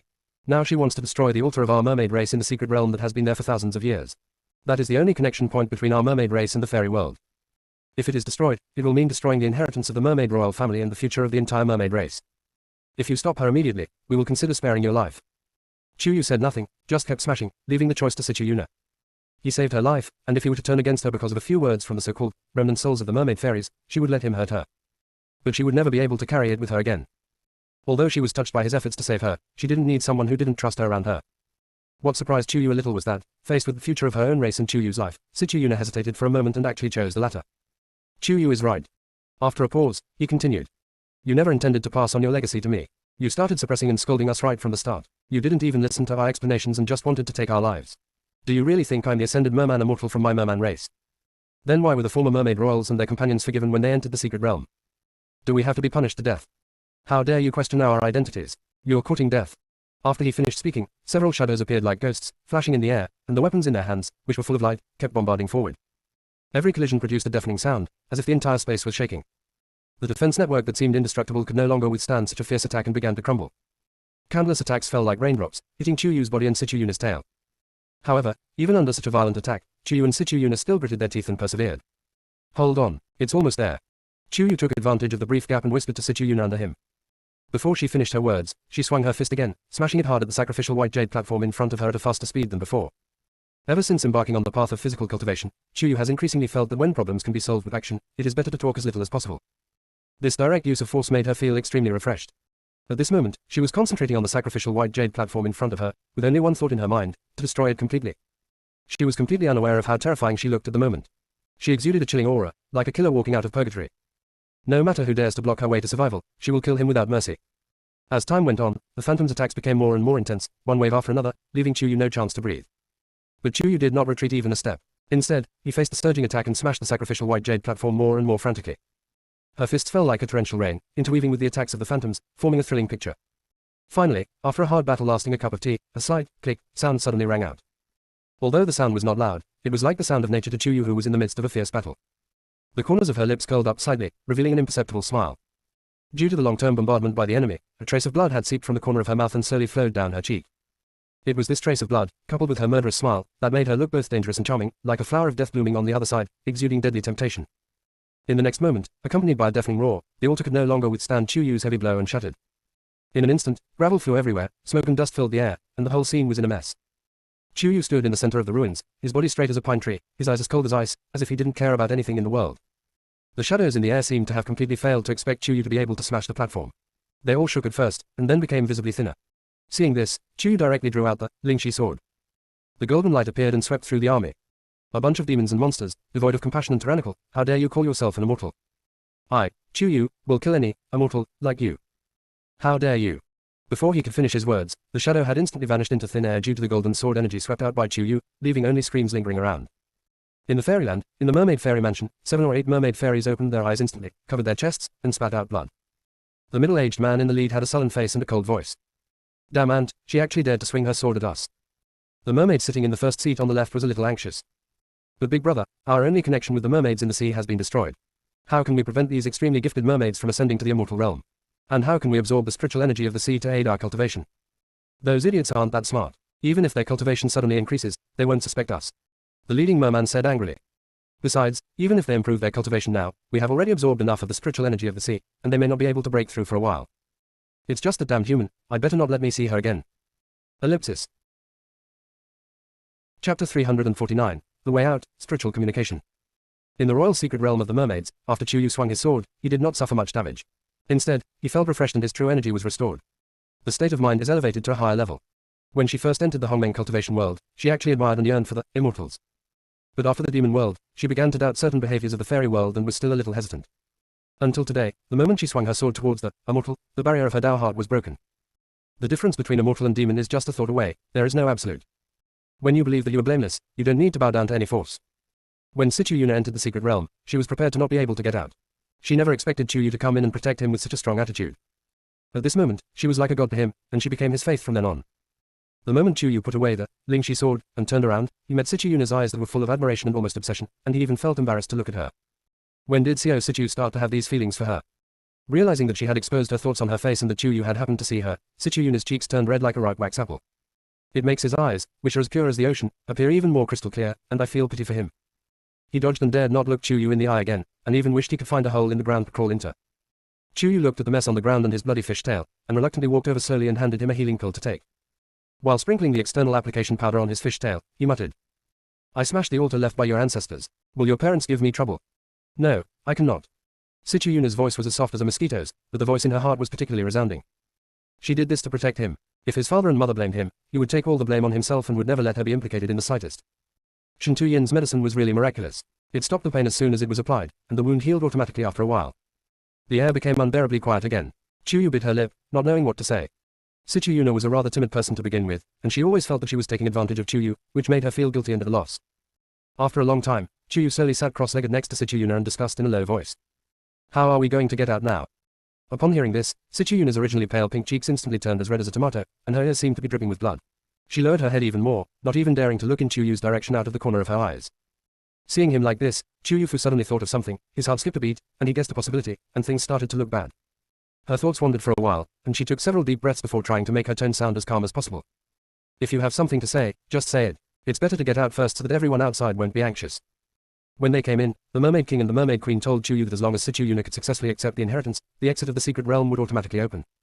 The problem is that the inheritance hasn't even started yet. The sacrificial platform was smashed by Chu Yu, and even the residual souls of the gods responsible for the inheritance were beheaded by her. It is impossible to accept the inheritance, so I can only see if there is any other way to get out. Chu Yu has said this. If Sichu Yuna continues to be shy, it will only make people annoyed. He could only muster up the courage to say. The reason why the mermaid royal family needs two people to enter the secret realm at the same time before marriage is that after accepting the inheritance, they also need to have sex before they can leave the secret realm. Chu Yu's brain froze for a moment. The next moment, a shocking cry of disbelief erupted. Here. If I hadn't killed the remaining souls of those mermaid fairies, wouldn't that have meant they were watching a live pornographic scene? Isn't this too perverted? No, it's not. Sichu Yuna was so afraid that Chu Yu would misunderstand her as vulgar that she was trembling with anxiety. However, the tone was much smoother. Most mermaids cannot accept the rituals of marriage here. Therefore, basically all of them use the soul communication. It's similar to the feeling when I was offering sacrifice. Chu Yu was stunned for 2 seconds, then understood and tilted his head to look at him. Hold me too. After saying that, Sichu Yuna's slender and slightly trembling hand slowly stretched out towards Chu Yu as if being pulled by an invisible force. Every subtle movement seems to carry endless courage and expectations. However, the uncontrollable trembling ruthlessly exposed the fear and anxiety deep in his heart. At this time, Sichu Yuna's face was as pale as paper, without any blood. A layer of fine sweat even seeped out of his forehead, slid down his cheeks, and dripped onto the ground with a slight sound. This was the first time that Sichu Yuna made such a move that seemed like seeking favor, while Chu Yu was fully awake. For him, at this moment, it seemed as if time had frozen, and the only person left in the world was Chu Yu. He felt like he was standing on the edge of a cliff, and if he wasn't careful he would fall into the abyss. Sichu Yuna's breathing also became unusually slow, as if she was afraid that her rapid breathing would disturb Chu Yu and affect her most independent decision from the heart. Chu Yu felt Sichu Yuna's nervousness and felt a sense of pity for her for no reason. She reached out and gently held Sichu Yuna's trembling hands, her eyes as gentle as the warm spring sun. Little Sichu, don't be afraid. Her voice was as light as the spring breeze blowing through the catkins, but it seemed to have a magical power to calm people's hearts. Sichu Yuna's body shook violently, and a glimmer of hope rekindled in her eyes. He wanted to take advantage of the situation and hug Chu Yu tightly in his arms, but Chu Yu took the lead and leaned into his arms. The warmth instantly spread throughout Sichu Yuna's body, dispelling all his fear and anxiety. After the two hugged each other for a moment, Chu Yu raised his head and looked at Sichu Yuna with a firm gaze. Let's start. Although, Chu Yu really couldn't develop any strong feelings for Sichu Yuna for the time being. But just because he firmly stood with her and was willing to fight against the group of afterimages who were worshipped as mermaid fairies but were unreasonable, Chu Yu decided to keep him. As for what happens next, let's take it one step at a time. Sichu Yuna knew that Chu Yu did this in order to get out as quickly as possible, but she couldn't resist the throbbing in her heart. The pink and plump red lips slowly approached Chu Yu's forehead almost devoutly and kissed it very lightly. In an instant, a sea blue halo enveloped the two of them. Both of them felt dizzy. The feeling this time is obviously worse than the last time. Chapter 350 Otherwise, I will carry you out. Chu Yu was fine, as he felt his consciousness became more real as he was hugged and kissed.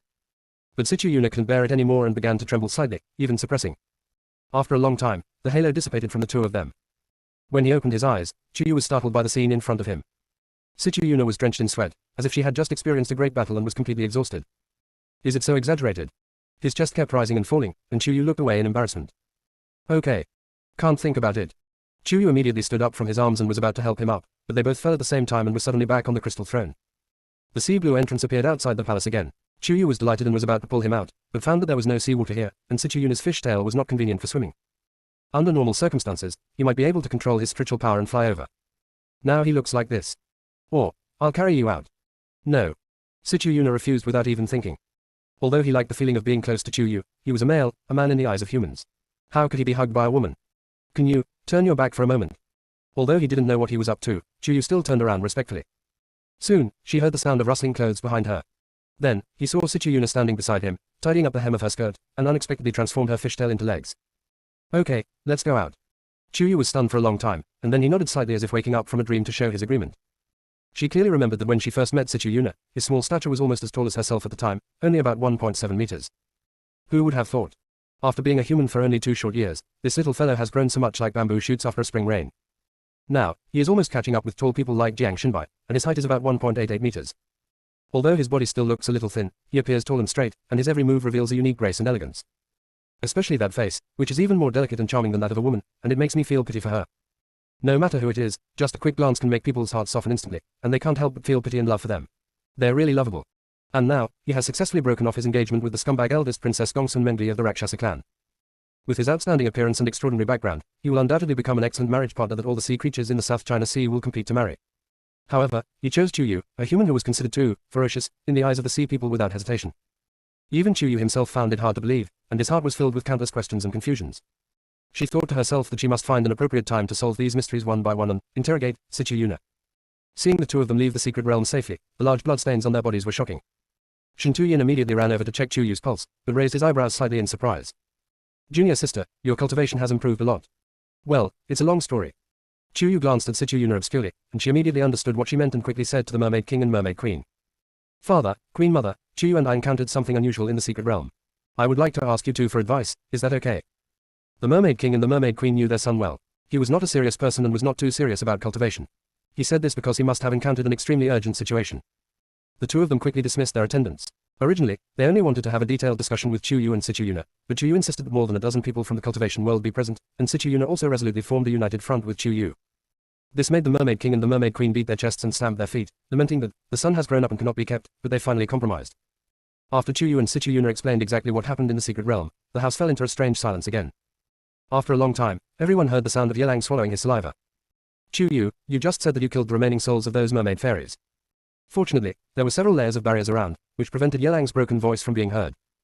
Chu Yu nodded firmly, thought for a while, and then continued. I always feel that they are not residual souls, but some mermaid immortals who used some method to project afterimages in the secret realm. If that's the case, why did they have to kill you and Yuna? The Mermaid Queen could never figure it out. Upon hearing this, Chu Yu's eyes darkened and pointed. If my speculation is correct, they probably saw that little Situ was extremely talented and that it was highly likely they would be unable to stop him from ascending to immortality, so they planned to kill him in the cradle. This guess shocked everyone present except those from Wuji Mountain, and they found it unbelievable. Chu Yu then took out a pen and paper and listed all the things he had encountered in the demon world, as well as the coincidences of the time when the human race and the half-demon race clashed. He deduced everything and finally asked the Mermaid King and Mermaid Queen. Your Highnesses, may I ask, in the past 100 years, has there never been a sea creature in the South China Sea that has achieved immortality? Ask yourselves, compared to the mermaids who once ascended to the immortal realm, is there really no one among the geniuses of the past 100 years who has the talent to surpass them? The Mermaid King and the Mermaid Queen fell into deep thought again, their expressions becoming increasingly worse. Because in the past 100 years, no one from all the sea creatures in the South China Sea, including the mermaids, has broken through and ascended to become an immortal. The mermaid royal family, who originally had amazing talents, received the inheritance of the secret realm when they reached adulthood, but their subsequent cultivation was not as easy as before. Thinking hard. Why is it so? The Mermaid Queen looked solemn. In the past, anyone who dared to question the immortals from the upper realm would be considered a blasphemy against their ancestors and would be subject to divine punishment. However, the coincidences of so many things in the world of cultivation, the half-demon clan, the demon world, the South China Sea, etc., forced everyone to face this problem. Everything is not a coincidence, but there are traces to follow. Chapter 351. They're definitely hiding something from her.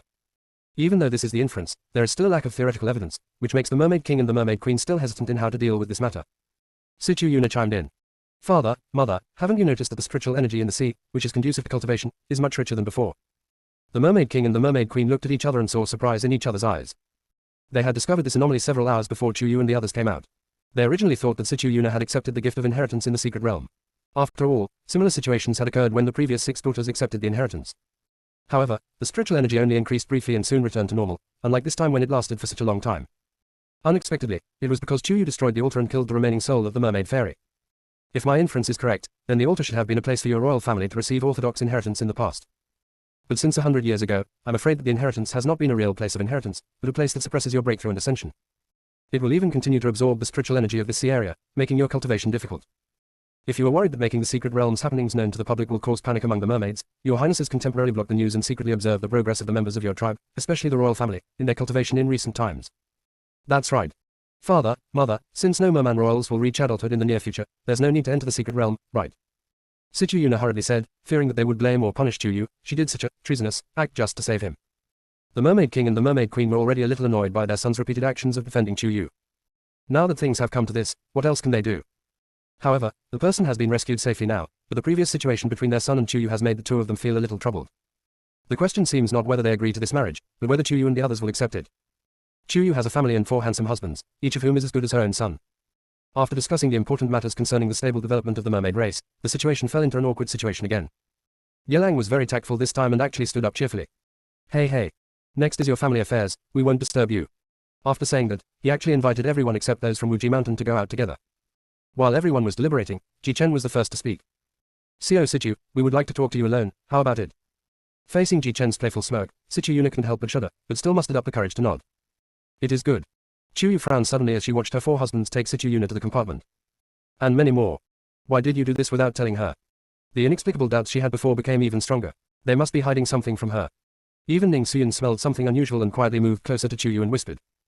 Yu, Tao Men Bu Hui Zai Ni Jen Kion Biao Shaon Der Hen Da Du, Ron Hao Jiang Si Tu Yun Yi Dun Bao Zo, Bai Po Ta Bu Jun Yu Ni Sheng Han Ba. Probably, not right. Chu Yu was actually a little unsure. And, get married. She is a bit overwhelmed. Ning Suyun was even more uncertain. Then why do they want to talk to little Situ alone? How could I know? Chu Yu shook her head again. She, the real boss, was still here. What on earth were they trying to do behind her back? The Mermaid King and the Mermaid Queen were equally worried. They paced back and forth, looking forward to the compartment where they had released the barrier, fearing that their little son would be bullied. In the compartment, Situ Yuna became more nervous and felt more guilty. He was prepared to be beaten up. After all, he was the one who took advantage of the situation first. But the expected beating did not come. Instead, Jiang Shenbai patted his shoulder soothingly and whispered. Little Situ, don't be so nervous. We asked you to come here to prove some of our guesses. Situ Yuna was stunned, looking particularly confused. What, guess? Facing Jiang Shenbai's half-smile, Situ Yuna felt even more unsure. Don't keep smiling like that. Little Situ is so scared that his eyes are red. When we go out later, don't let his parents misunderstand that we are bullying him.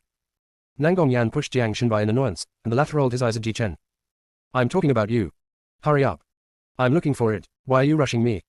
After saying this, Ji Chen took out a fan-like object as thin as a cicada's wing from his arms and handed it to Situ Yuna. Little Situ, can you try to pick up this fan and successfully contract it? This. At just one glance, Situ Yuna was stunned beyond words. The fan is made of the finest mermaid silk, which is as thin as a cicada's wing yet extremely tough. It is a deep, pure aqua blue, the color of the deepest ocean heart. On the fan, there are faint silver silk threads interwoven, and these threads are like flowing seawater patterns. If you look closely, you will find that the silk threads form exquisite water ripple patterns, as if the waves of the sea are frozen on the fan.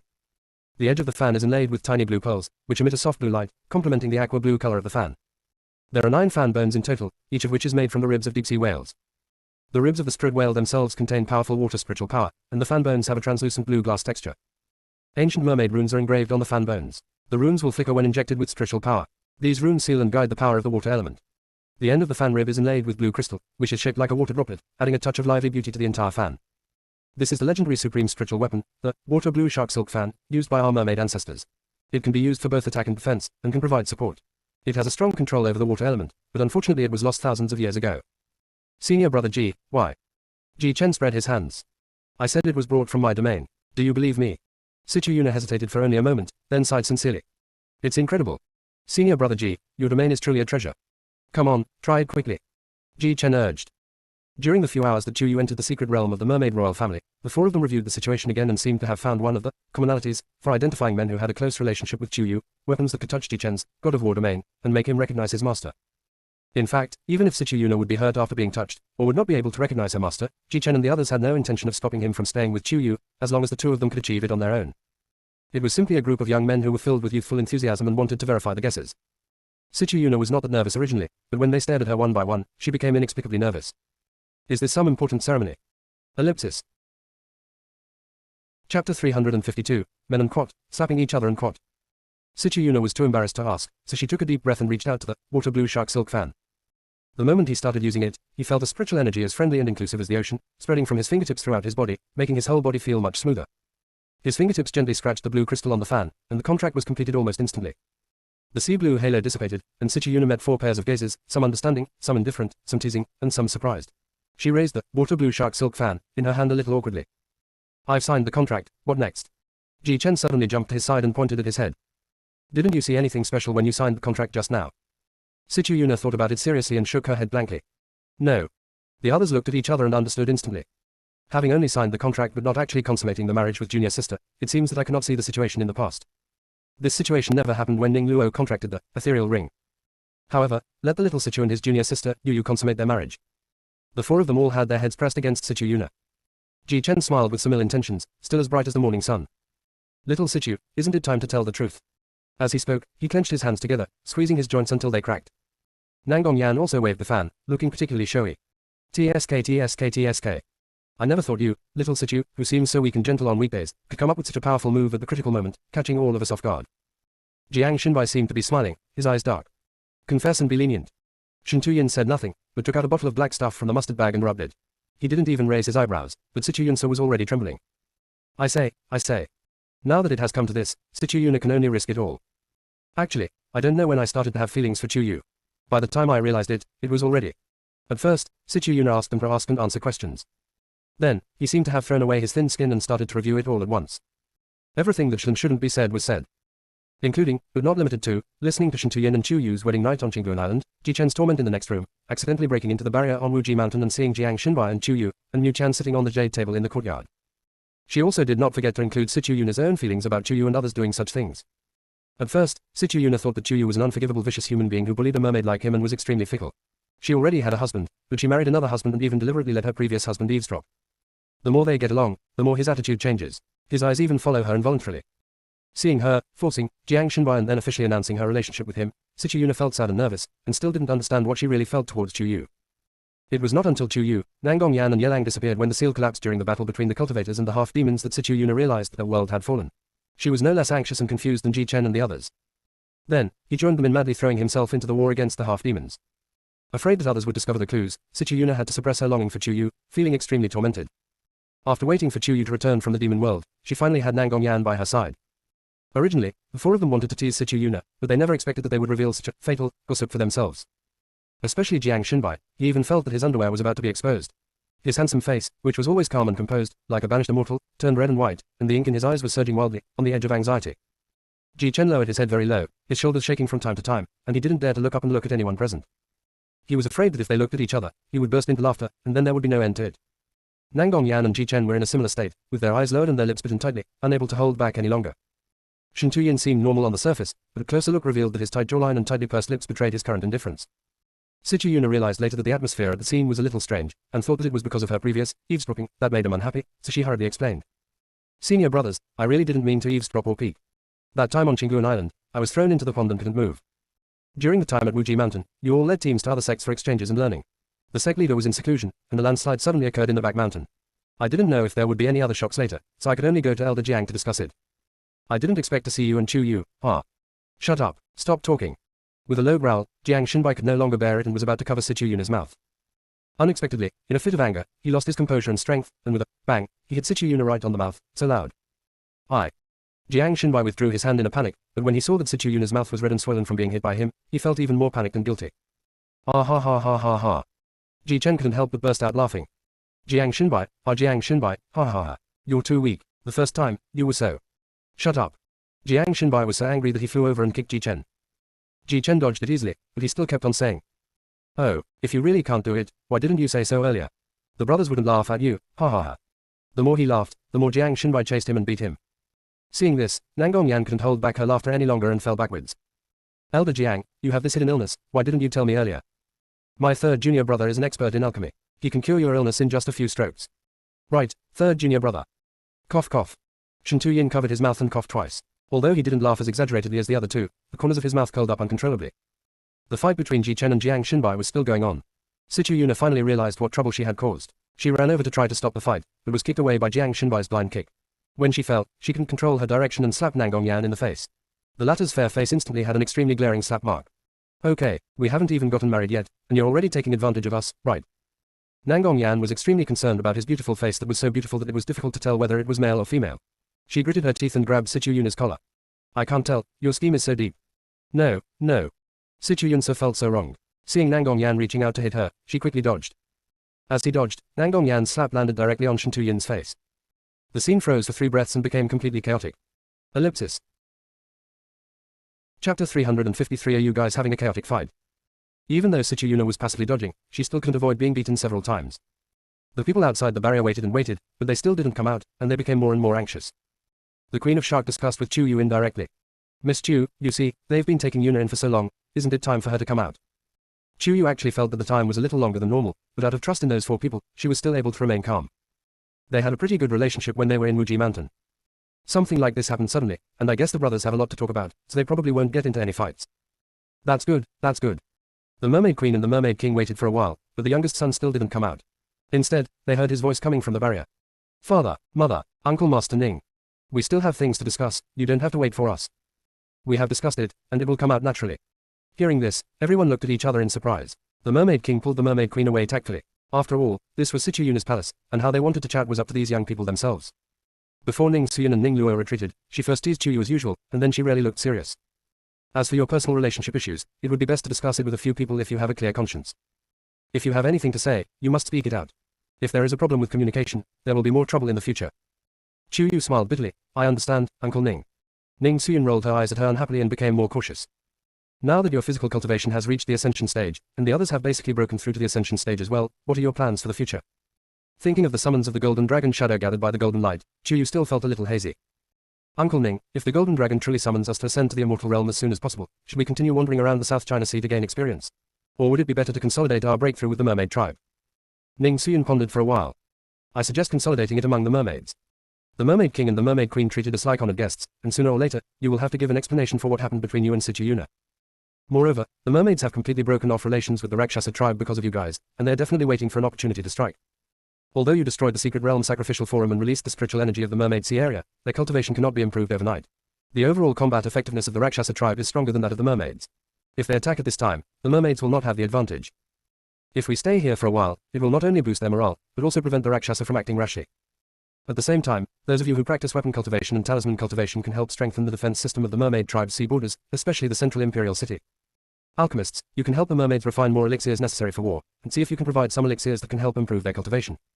Master Fang Tai, who is practicing Zen, can help to liberate the resentful spirits in this sea area and further optimize the environment for the mermaids to practice.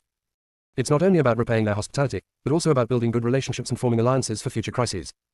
A future crisis. Chuyu was puzzled for a moment, then understood. Uncle Ning, are you referring to the immortal realm? You haven't even ascended yet, but you've already offended quite a few immortals in the immortal world. If you ascend to the immortal world, I'm afraid the number of enemies I'll find for you will be no less than the number I have found for me. Ning Suyin seemed to be smiling, but her smile was not reflected in her eyes. When the time comes, be prepared for a big battle. This. For a moment, Chuyu didn't even want to ascend. After all, her current level of cultivation is at the ceiling in the world of cultivation, and there are hardly many who can threaten her existence. But when he thought about the bizarre actions of some immortals in the fairy world, Chuyu became rebellious again. Don't want them to ascend to become immortals. They just want to ascend up and see what is in the fairyland. Thinking of this, Chuyu's smile deepened, and he was bold and unruly, not afraid at all. Isn't it just a fight? I might fight now. Hearing this, Ning Xuyin's face was filled with relief and excitement, but Ning Luo beside her was almost frowning. There are so many unknown crises in the fairy world, but my own mother and junior sister are still so excited. Is this reasonable? It seems that my junior sister has been letting herself go more and more. What should I do if she causes trouble again in the fairyland? Also, what were Elder Jiang and several of his fellow disciples talking about with Sichiyuna? It's been almost 6 hours. I hope he didn't really beat him up. Everyone was in high spirits, except Ning Luo, who was worried and felt something was wrong. However, he didn't feel comfortable staying here all the time. Before leaving with Ning Suyin, he asked Chuyu to keep an eye on the situation inside the barrier. Chuyu wanted to pay attention, but she didn't have the ability of the mermaids to freely enter and exit any barrier. She was so bored that she fell asleep on the table. It formed a sharp contrast with the raging war within the barrier. Early the next morning, Chuyu was awakened by a few sudden bangs. Looking intently at Sichiyuna, Nangong Yan and Jiang Xinbai who were lying or falling on the ground, Chuyu's expression suddenly changed. You guys, really fought? Not only did they fight, but they specifically hit people in the face. No. Sichiyuna immediately whispered that although he was injured the most, it was all because he was trying to stop the fight and was beaten. He really didn't fight. Nangong Yan covered the painful side of her face, snorted coldly in a very arrogant manner, but said nothing. Compare Ji Chen and Shen Tuyin who walked out of the barrier slowly, and then look at Jiang Xinbai whose face was the darkest. Chuyu could roughly guess who was the biggest victim in this fight where no spiritual power was used and fists were used. Cough cough. Chuyu coughed twice in a pretentious manner. Didn't we agree beforehand that we would discuss it properly after we got out? Why are you already doing it? Moreover, it wasn't just a group fight between them and Sichiyuna, but a big melee. Someone come and tell me, what happened to you? Hearing this, everyone looked towards Jiang Xinbai. The latter's face turned ashen as he glanced coldly at the other 4 people. If anyone dares to mention this, he will definitely do it for real. Chapter 354, Little Sichu, Let's Get Married. The others immediately turned their attention to each other, pretending not to hear Chuyu's words at all. She was left out all night, and finally waited for them to come out, but they were all acting like they were worth a fortune. Chuyu laughed in anger. That's too much. I waited outside for a whole day and night, and you just. You should think about how to deal with Seo Sichu. Jiang Xinbai said this, turned around and left. It can be heard that it was not said in anger, but he really wanted Chuyu to think about it carefully. Ji Chen flexed his wrist and followed closely. Whether the relationship is deep or not, let's get married first and then we can tell. It's not too much to repay the favor of saving my life with my own body. Nangong Yan was originally going to fan herself surely, but the wound on her face hurt, so she had to give up, but she kept talking. Besides, the entire South China Sea knows about Little Sichu's affairs. If he doesn't give an explanation, many sea creatures will probably criticize him behind his back. Okay. Shen Tuyin's simple yet pertinent tone represents his attitude. No. Weren't these people jealous of each other because of her and had a fight inside the barrier? How come we become so harmonious when discussing this issue? So, what did you guys talk about? When this matter was mentioned, several people's eyes began to wander again, and Shen Tuyin even walked out directly. I'm going to check on the elixir in the alchemy furnace. I need to control the temperature of the underwater ghost fire that senior brother gave me. I also want to try using the seabed ghost fire to refine the weapon. Nangong Yan chased after Shen Tu-yin. Third junior brother, wait for me. Ji Chen looked around, then suddenly came over and hugged Chu Yu, taking a deep breath greedily. Junior sister, our opinions are just our opinions. Just follow your heart, okay? After saying that, without waiting for Chu Yu's reaction, he strode away, leaving the space for Chu Yu and Sichu Yuna. After a long silence, Chu Yu saw that Sichu Yuna was still standing far away, as if she was afraid that she would be eaten by him the next moment. She waved at him helplessly. Come over. Sichu Yuna froze slightly for a moment, overcoming the complicated thoughts in her heart, and slowly walked up to Chu Yu. Seeing how reserved he was, Chu Yu pulled him over and sat him down in front of him. He took out medicinal wine and an ice pack from his mustard seed bag and applied an ice compress to him. Look at you, you were quite courageous when you saved me, but why are you being so timid now? Realizing the nature of the rescue matter, Sichu Yuna's face instantly turned red to her ears, and she was so shy that she almost dripped water. He straightened his back awkwardly, at a loss, as if the whole world was left with only the sound of his own panicked heartbeat. Are you so funny? Chu Yu smiled and asked him to hold the ice pack himself. She wanted to look him in the eye, but he kept his eyebrows lowered, trying to hide the shyness in his eyes with his long eyelashes.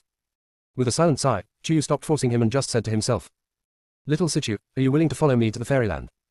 Hearing this, Sichu Yuna was stunned for a moment, and then nodded without hesitation. I do. After a pause, he whispered. As long as you don't despise me. Ah. Chu Yu chuckled softly, like a breeze blowing across a silver bell. Sichu Yuna's heart was melted, and her whole state became a little inexplicable. Feeling drowsy and very weak. But he still tried his best to hold it in, not letting himself reveal anything unusual. Chu Yu only felt that the person in front of him was too lovely. Although there were evil factors in his heart, he felt that their relationship did not seem to have reached that point yet, so he forced himself to be serious. When did I ever dislike you? But cultivation cannot be neglected. I have suppressed the spiritual root breakthrough once. If my physical cultivation is about to ascend, I will not be able to suppress it again. Little Sichu, do you understand what I mean? Sichu Yuna then slowly raised her head, but only looked at Chu Yu for a moment, then immediately lowered her head again. I understand. I will try my best to catch up. His voice was soft, but it contained a resounding determination. He has been working hard and following.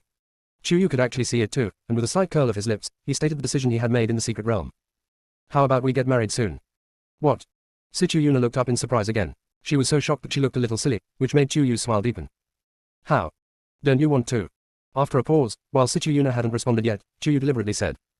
Or did you have a crush on someone before, and saving me like that was just an act of helplessness? No, no. Sichu Yuna denied it repeatedly, fearing that Chu Yu would misunderstand, and hurriedly said it more clearly. I don't have anyone else I love. I was able to save you. Actually, I was secretly happy for a long time. Secretly happy. Tilda. Chu Yu deliberately slowed down his tone, and his voice seemed to have a hook. Just one tone made Sichu Yuna feel like she was walking on clouds. She held onto the edge of the coffee table tightly to prevent herself from falling down. Chu Yu naturally noticed his abnormality. While being surprised at his sensitivity, his eyes became more profound. She was actually a little surprised. A man as delicate and attractive as him is actually the same as Yi Xincheng whom I met in the human world. But she has no feelings for Yi Xincheng at all, but has an inexplicable possessiveness towards Sichu Yuna. Taking a deep breath to suppress this inexplicable feeling, Chu Yu's rationality prevailed and he stopped teasing him. Just tell me, okay. However, there are some things I may need to make clear up front. To prevent me from suddenly ascending to the fairyland ahead of time, I may not be able to consummate the marriage with you on the wedding day. If you mind. I do not mind. At this moment, Sichu Yuna dared to look directly into Chu Yu's eyes and speak. Can I ask, are you willing to marry me because I saved you, or do you also have feelings for me? I'm telling you, it's because of your current situation. Out of responsibility, I can't just sit back and watch.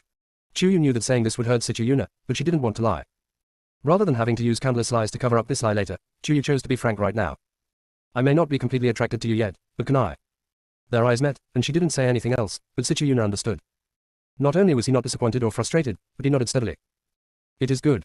Let's get married. Just because you don't feel it now doesn't mean you won't feel it in the future. He tried harder, was better, loved her more. She could always slowly fall in love with him. He is not greedy, a little bit is enough. Ellipsis.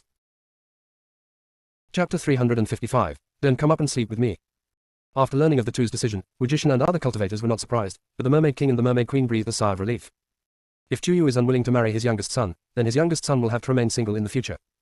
Therefore, they set the time for 7 days later, and the entire mermaid tribe was busy preparing. During this time, Chu Yu was very curious about the reason why they fought in the barrier. He knew that if he asked them in front of all of them, they would definitely pretend to be deaf and dumb like last time, so he decided to defeat them one by one. But it was as if the four of them had agreed in advance that whenever she was asked, they would change the subject and simply refuse to tell her the truth. She even thought about using special means to force them, but unexpectedly, they went straight to the serious business. Shen Tu-yin went to study medicinal foods and elixirs that would be more beneficial to the physique cultivation of mermaids. Nangong Yan, Yelang and others went to help the mermaids defend the border and the imperial city. The spiritual power in the area ruled by the mermaids surged, and sword practitioners and spiritual practitioners such as Ji Chen and Jiang Shenbai continued to spar with the geniuses of the mermaids. In short, Chuyu can't find anyone. In the past few days, Sichiyuna's 6 sisters surrounded Chuyu every day, asking about her well-being and stuffing all kinds of treasures into her arms, as if they wanted to empty out their own palaces. Sister Sichu, Yu, my disappointing brother is not very good at anything, and can't compare to your 4 handsome and charming husbands, but he is kind-hearted and devoted to you. He loves you deeply. If he follows you in the future, just give him enough food to eat. As she spoke, Sister Sichu kept stuffing the jewelry shells into Chuyu's mustard seed bag. It is said that our South China Sea is the closest to the immortal realm, and many things are interchangeable. You may be able to break through to the immortal realm soon. It is better to bring more with you to avoid being looked down upon by those immortals. Okay, big sister, there's no more room, that's enough. No problem, I'll ask them to prepare a few dozen more mustard seed bags. Sister Sichu waved her hand, and suddenly more than a dozen mustard seed bags appeared in front of Chuyu. She continued to fill them tirelessly. Second Sister Sichu collected the most beautiful clothing materials from the entire sea area so that Chuyu could choose one that he was satisfied with. Sister Sichu Sanji collected all kinds of jewelry. Fourth Sister Sichu. Surrounded by the 6 sisters, although Chuyu's head was buzzing, the smile on his face never faded. No wonder Sichiyuna is so innocent and crybaby. She has been raised like a treasure by her parents and 6 sisters since she was a child. It would be strange if she is not spoiled. It is estimated that the biggest disaster that Sichiyuna has encountered so far is Chuyu. 7 days passed in a flash. On the wedding day, the square of the palace was covered with sparkling pearls and fine golden sand. The mermaid attendants around held pearl lanterns, emitting soft light, making the entire venue look like a dream. The melodious music flows slowly in the sea water. It is the wonderful melody played by the unique musical instrument of the mermaids, as if telling the legend of this love. Although the original intention of this wedding was a bit funny, there was still a lot of singing and laughter. Chuyu was wearing a gorgeous silk wedding dress, which was as gorgeous as the clouds in the sky, and was embroidered with exquisite mermaid totems and intricate patterns. Her face was extremely beautiful, and there was not much shyness between her eyebrows, but a lot of joy. Her long black hair fell behind her like a waterfall, dotted with luminous pearls presented by the mermaids, emitting a charming glow.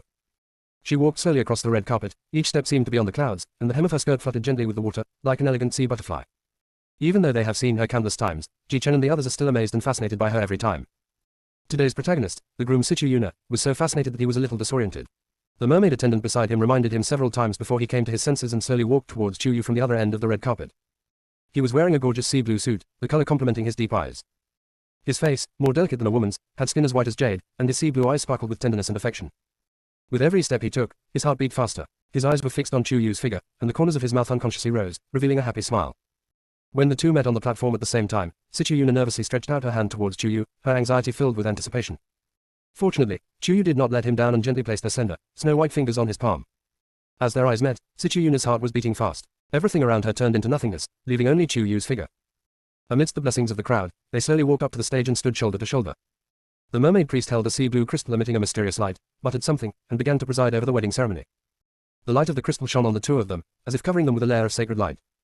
The priest's voice echoed in the sea, reciting the ancient oath and blessing of the mermaids. May your love be as deep and eternal as this endless ocean. May your life be as bright as these stars, shining forever. From now on, we will be together through life and death, and never leave each other. Chuyu and Sichiyuna smiled at each other. The former's eyes were filled with calm determination, while the latter's eyes were filled with determination and deep affection. They solemnly made vows to each other facing the ocean crystal. Chuyu said softly, "Little mermaid, from now on, no matter what the weather, I will always be by your side, and face the joys and sorrows of the world with you." Sichiyuna held Chuyu's hand tightly. "Chuyu, you are also the most beautiful encounter in my life. I am willing to use all of me to protect you for the rest of my life and never let you down." After the oath was completed, the priest held up the ocean crystal high, and the crystal burst into dazzling light, illuminating the entire palace. In the light, Chuyu and Sichiyuna's souls were closely connected at this moment, and they were directly teleported to the new house. The surrounding mermaid attendants and guests cheered and applauded, and the sounds of blessings echoed in the sea water, stretching endlessly. It's time to celebrate. Compared to the carnival in the main hall, Chuyu and Sichiyuna's new home seemed unusually quiet. The mermaids were born and raised in the sea. All their decorations are the color of the ocean, which is inclusive and warm. Seeing that he didn't move for a long time, Chuyu stood up, undressed, and lay down on the outside of the bed. It turns out that no matter what race a wedding is, it's always quite complicated. After a pause, fearing that Sichiyuna might think wrongly, Chuyu quickly added, "But I'm very happy." "Well, just be happy." Sichiyuna also whispered, still lying motionless at the head of the bed. Chuyu was a little puzzled. Even though they had agreed not to consummate the marriage tonight, they were already married. Sleeping in the same bed shouldn't be considered an infraction, right? Thinking of this, Chuyu patted the inner bed. "Don't you want to sleep with me?" Ellipsis. Chapter 356 Teasing the Little Mermaid. Sichiyuna remained motionless, but Chuyu keenly felt that his body seemed to be getting stiffer and stiffer. Suddenly finding it funny, he slowly moved closer. "What, don't want to?" Chuyu didn't say anything, but instead glanced at the bed with a look that was full of teasing.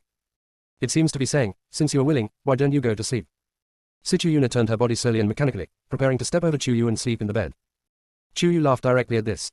"You should at least take off your coat before going to bed, right?" No need." After saying that, Sichu Yuna didn't wait for Chuyu to ask any more questions.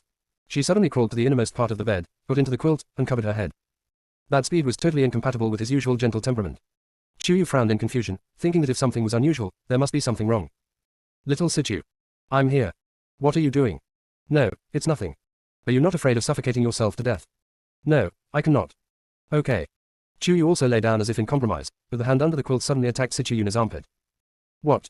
Following Sichu Yuna's exclamation, a gold-rimmed picture album appeared in Chuyu's hand. Do not look.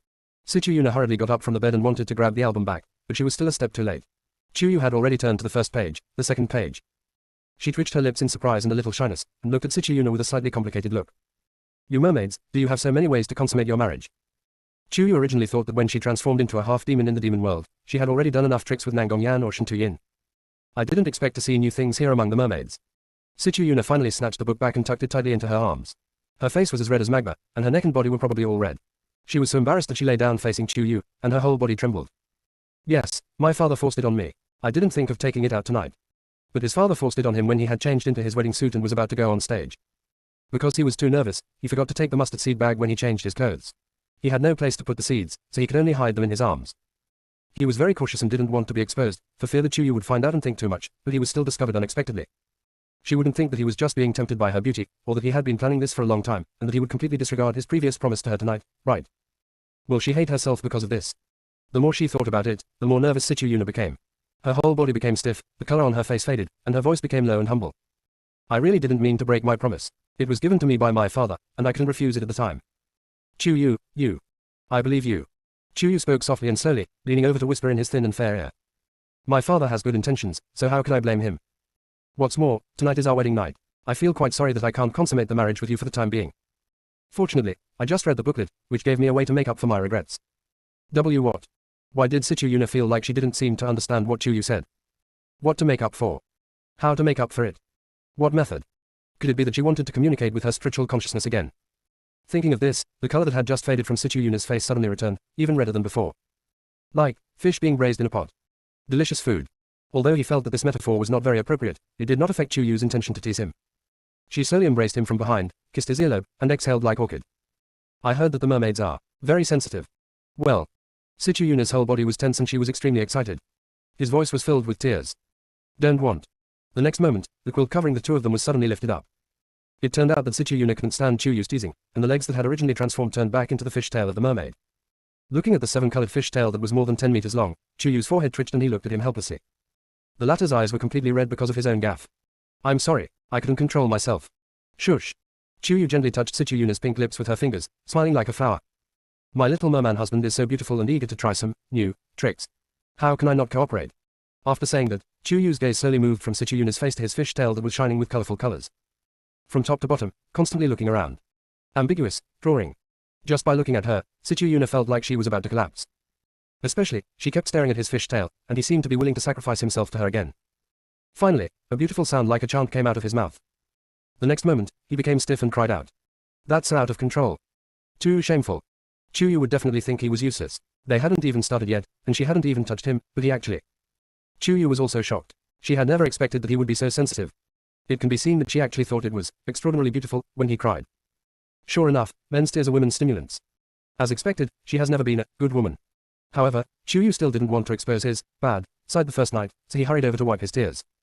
What's there to cry about? I'm so happy, how could I look down on you? Really, really. Sichu Yuna sobbed softly. Seeing Chuyu nod in assurance, she still had some doubts. But my father and my brothers-in-law all said that females or human women prefer males or men. Sichu Yuna didn't utter the last few words at all, but Chuyu still understood the meaning from her lip reading. You're still asking about this? Chuyu didn't know whether to laugh or cry. She rubbed his beautiful earlobes that had transformed into a mermaid. Sure enough, she saw him tremble again. She leaned over and hugged him. It doesn't matter. The fact that you're like this proves that you've never had any ambiguous or intimate relationships with other females before. You've only been with me from the beginning to the end. Why should I be unhappy? Hearing this, Sichu Yuna was stunned and a blush crept up her face again. When she said this, did she really not care about her previous loss of composure? Thinking of this, Sichu Yuna was moved again, and the tears that had just stopped flowed out again. There was another drop, like a pearl, hanging in the corner of his eye. Chuyu saw this and felt itchy again. Ellipsis. Chapter 357 What is coming finally comes. But fortunately, Chuyu still had her sanity. If she really feasted today, she would probably ascend to the fairyland alone tomorrow, so she endured it. She didn't dare tease Situ Yuna again, for fear of making him cry or something like that. She didn't know if it was him or herself who made the final move. She lay flat beside him and gently held his hand from under the quilt. Go to sleep, little Situ. Well, Mom. Situ Yuna called out the last two words very softly, but Chuyu still heard them. The corners of his mouth curled up and his heart felt slightly sweet. Situ Yuna is sweeter. Although he was distracted just now, he still remembers every word Chuyu said clearly. She just called him, Little Mermaid husband. How could her voice be so beautiful, so seductive, as if it had a hook? Thinking of the gap between herself and her, Situ Yuna slowly calmed her mind and absorbed the increasingly rich spiritual energy in the sea into her danshan. He actually practiced day and night. In fact, Chuyu didn't tell him that if she was about to break through and ascend, and Situ Yunsa was still a little short, then she would consummate the marriage with him first, so as to push his cultivation to a high level and strive to ascend with her. Although this method seems a bit unconventional, when it comes to an emergency, we can't care less about it. Now, of course he needs to consolidate his practice. Situ Yuna did not disappoint Chuyu. He knew that his cultivation level was the farthest from ascension, so he worked harder than anyone else. Except for sleeping in the same bed with Chuyu on the wedding night, he took the initiative to fight with Ji Chen, Jiang Xinbai, Jun Mohan and others day and night. Chuyu's physical training made it difficult for him to find someone to fight with, so he simply brought out the blue-eyed demon whale to fight with him, and each time he fought, he was extremely excited. Shangwen Ziqian even had a sudden idea and wanted to improve the spiritual communication problem in the South China Sea and the seabed. He pulled Nangong Yan to continuously design and improve the spiritual communication tower that could float on the sea surface, as well as the spiritual communication tower that could dive deep into the seabed. When they encountered a bottleneck that was really difficult to break through, the two of them would pull Chuyu over and ask her to recall the principles of building satellites, space stations, etc. in her previous life. Day after day, fulfilling and busy. Half a year had passed in the blink of an eye. With the joint efforts of the disciples and the mermaids, the sea area and the imperial city of the mermaids were built to be impregnable. The cultivation level of the mermaids also improved faster and faster due to the continuous increase of spiritual energy, even faster than the speed of improvement in the past 100 years combined. The Mermaid King and the Mermaid Queen knew the truth, but in order to avoid panic, they did not make their speculation public. The Lingshan towers on the sea surface and the seabed were finally completed, but the range of Lingshan was limited. It was temporarily restricted to jade slip communications within the South China Sea, and it was unable to achieve spiritual communication resonance with the world of cultivation. As for the mermaids, they no longer worry about the Rakshasa tribe initiating a war, because the latter has almost stagnated in the past 6 months and has also experienced a lot of internal strife. However, recently, Chuyu and others have vaguely realized that they have reached a bottleneck. They're just one step away from success, but they have been unable to find an opportunity. Originally, Ning Suyin was still considering whether to fight them with a big force. But she was also worried that she would be exposed, and Chuyu and the others would not be able to successfully break through the bottleneck. While they were struggling, the Mermaid King and the Mermaid Queen gave a suggestion: should they fight the sea beasts in the forbidden area of their mermaid tribe? In fact, it was the Mermaid King who first came up with this suggestion, but the Mermaid Queen thought it was too dangerous and always disagreed. But seeing that his youngest son was struggling with them day and night in order to break through the bottleneck, and that the risk factor was probably almost higher than fighting a forbidden sea beast, he agreed. I thought Chuyu and the others would discuss it carefully, but they didn't even think about it. Not only did they agree at lightning speed, they didn't even take the time to prepare and push them straight to the forbidden area. Looking at the high-spirited figures of the dozen or so people, the mermaid felt a surge of emotion. With a group of people like them around, it's no wonder the world of cultivation has changed so much, even the demon realm has been unified by them. If they could really go to the fairyland, I'm afraid the fairyland would also change. Thinking of the scam that the mermaid royal family had been carrying out in their secret realm for 100 years, the mermaid emperor's face darkened slightly. I hope they can be as unstoppable and unstoppable in the immortal world. The queen of mermaids was more sentimental. Her ocean blue eyes, which were very similar to Situ Yuna's, were already wet as she sighed deeply. If they all break through, will we never see Yuna again in this life? The Mermaid King also felt a little emotional, and gently hugged the Mermaid Queen's waist to comfort her. If my son can truly ascend to the immortal realm, that is his good fortune. As for whether the fairyland is dangerous or not, they should experience it for themselves. Yuna has good talent, but she neglected it in the past few years because she was busy having fun with her sisters. After 2 years in the world of cultivation, he has come back and his cultivation level is actually almost the same as yours and mine. He's been training really hard over the past 6 months, and has made tremendous progress. I'm afraid even if you and I join forces, we might not be able to defeat him easily. What do you have to worry about? That being said, a mother worries when her son travels 1,000 miles. Even if he possesses the power to reach the sky, I can't help but worry. As she spoke, the mermaid sighed again. Never mind, they have so many people, so united, and with the assistance of a remarkable person like Uncle Ning, no matter what difficulties they encounter, they can always overcome them. Thinking of this, the mermaid was no longer so anxious and waited quietly. I thought it would take Chuyu and his team at least 10 days or half a month to make any progress in their battle against the sea beasts in the forbidden area. Unexpectedly, after only 3 days of fighting, calamity clouds began to gather over the sea area where the mermaids lived. Not only are there more and more of them, but the speed of convergence is also getting faster and faster. In less than half a day, almost the entire sea area visible to the naked eye was covered in darkness. The sea creatures wanted to go out to the surface to see what was going on, but they were forced by the unprecedented terrifying pressure and could only hide in the waters below the sea and observe quietly. Boom! 17 thunderclaps sounded simultaneously, shaking not only the entire South China Sea, but also the big-name sea creatures emerged one after another. Even those in seclusion could not help but come out, just to witness the victory that had not been seen in 100 years. Even the cultivation world sensed it and flocked to the official website of the South China Sea border. Bigwigs like the leaders of the 6 major sects who have already reached the ascension stage have even let their spiritual consciousness penetrate into the vicinity of the sea calamity clouds to observe them closely. Ling Xiao sect master Jiang smiled, but his eyes were a little wet. What was supposed to come finally came. I didn't expect that in just half a year, these bastards would reach this level. It is true that every generation has its own talents. Sect Master Wen of Xuanji sect was already secretly wiping away tears. Why, you ask, is there a no-fly zone in the South China Sea and within 30 miles of the coast? What would happen if our real bodies flew over to take a look? He hasn't seen his unreliable grandson for half a year, and he really misses him terribly. Ellipsis. Chapter 358, Collective Thunder Tribulation, Ascension. Or Death, edited. Sect Master Lu of Wuji Mountain couldn't stand seeing Sect Master Wen crying all the time, so he pushed him away in disgust. If you really want to see it, just fly over and take a look. I don't know who made this rule, and I don't know what the consequences will be if I break it, but someone has to try, right? Sect Leader Wen stumbled and steadied his steps, then turned back to glare at Sect Leader Lu. So, you're going to let this sect leader be your experimental subject? You can't say that. Cultivation requires a spirit of righteousness and leading by example. How come you're not even as courageous as your grandson Yelang? Oh, am I not as good as you? Sect Master Wen was so angry that he laughed and retorted. All your own disciples have gone to the sea area, why don't you fly over there first to take a look? Who said I don't dare? If I really fly over, old man, what benefits will you give me? Sect Leader Lu seemed a little impulsive in the argument, but there was a gleam in his little eyes. However, Sect Master Wen, who was quite emotional, did not notice it. He just felt that no one with a clear mind would break the rules of the past 100 years, so he vowed. If you really dare to fly over there, I will fly over with you. Not only that, no matter what you do in the future, I will follow you and follow your lead. Not only that, my Xuanji sect will also follow you in Wuji Mountain's actions from now on. Master Wen, don't be impulsive. Sect Master Wang of the Jishi sect quickly advised, we 6 major sects have always been on equal footing. If you become attached to Wuji Mountain, then the balance between us will be destroyed. How are we, the other 4 major sects, supposed to cope with this? Sect Leader Lu laughed provocatively. Forget it, since you are so hesitant, just forget it. Who said that? A man's words are as good as his words. Sect Leader Wen was so confident because he felt that Sect Leader Lu would never fly over there. On the other hand, he hoped that Sect Leader Lu would fly over so that he could follow and see if he could see his grandson again. All in all, very contradictory. Sect Leader Lu then said, okay, readily. Ignoring Sect Leader Jiang's worried objections, he took off to the astonished eyes of everyone and instantly flew over the South China Sea. He turned to Sect Leader Wen and raised his white eyebrows. Old man Wen, you finally caught up. It's too late, your grandson might have already ascended to the immortal realm. After saying this, Sect Leader Lu seemed to transform into a breeze and flew rapidly towards the sky above the sea area of the mermaids. It seems that he did not encounter the rumored, divine punishment. Sect Master Wen was stunned for only a moment before he really flew after him. Old man Lu, wait for me. You. Seeing that he couldn't stop him, Sect Leader Jiang gritted his teeth and chased after him. The other 3 sect leaders also wanted to see their own disciples again, so they all followed. There were already many cultivators gathered on the coast of the South China Sea to watch the fun. When they saw that the leaders of the 6 major sects were taking the lead in flying over the South China Sea, they were all itching to try it out. They also wanted to observe up close the process of transcending tribulations and ascending to become immortals. Unfortunately, the spiritual messages in the South China Sea and the world of cultivation have not yet been communicated with each other. Even if the sect leaders used Jade Sips, they would not be able to broadcast live. The discussion on the Jade Sip forum became lively. So, should we go and take a look? Isn't it said that flying in this sea area will bring divine punishment? But the sect leaders all flew over there just now, and didn't see any divine punishment happen. If a divine punishment occurs, they can still escape even if they're at the ascension stage, but how can we escape? After the monk made this statement, the forum remained silent for a full cup of tea before someone tentatively posted.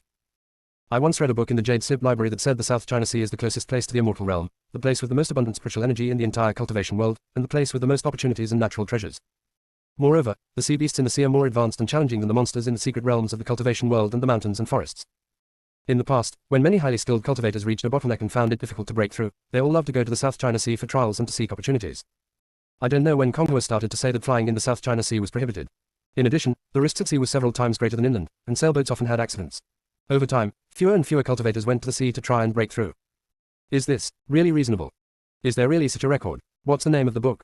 I want to take a look too. Map of the South China Sea. That's really what's recorded. I suddenly have a bold guess. The ones who are issuing the prohibition against flying in the South China Sea aren't actually cultivators from our cultivation world. They're most likely former half-demons or evil cultivators. They just don't want us to break through. The half-demons have never spread such rumors. We are allies now, and we shouldn't lie to our own people. Then it could be an evil cultivator. Can you believe the words of an evil cultivator? I'll follow the 6 sect masters and take a look. If there really is a divine punishment, I will accept it. Wait for me. I'm going too. Chuyu and the others have been waiting for half a year to break through and ascend to the immortal realm. I don't believe they haven't flown in this half year. Yes, I'll go too. Ellipsis. Soon, a strange sight appeared in the entire South China Sea. The vast number of cultivators in the world of cultivation, some flying swords, some using hard magic weapons, some riding flying boats. All flocked to the sky above the sea area of the mermaid tribe, just to witness the grand spectacle of ascension that is rarely seen in 100 or even 1,000 years. Although over the past thousands of years, there have been many cultivators who have ascended to the highest realms in the world of cultivation. But 17 people ascending at the same time is a rare occurrence in the past 1,000 years. Being able to observe will be of great benefit to their cultivation and breakthroughs.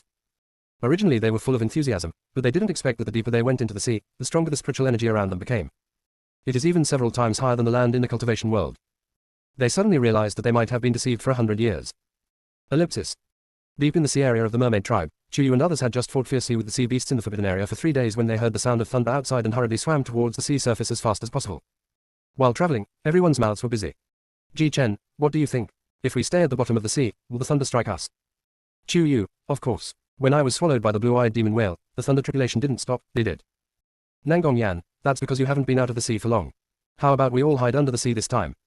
Jiang Xinbai, you'd better behave yourself. Seawater conducts electricity. The power of the thunder tribulation that leads to immortality is extraordinary. It will be magnified several times when it comes into contact with water. By the time we have completed the tribulation, will there still be living creatures within 100 miles?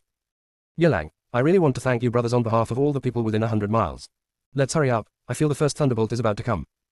Upon hearing this, the disciples increased their speed again, until it couldn't be any faster, and only their after images were left in the sea. At this moment, a black net was cast from all directions, covering the sky and the earth, and a familiar sinister voice sounded. Humph, want to go to the sea to survive the tribulation? Dream on. Gongsun Mengli.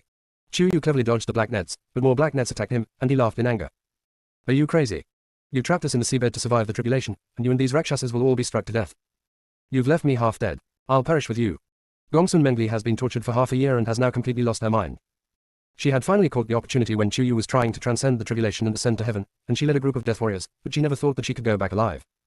For the 17 of them to overcome the tribulation, Gongsun Mengli felt it was worth it as long as they could drag at least one person down with them. Because it can make Chuyu sad. Ellipsis.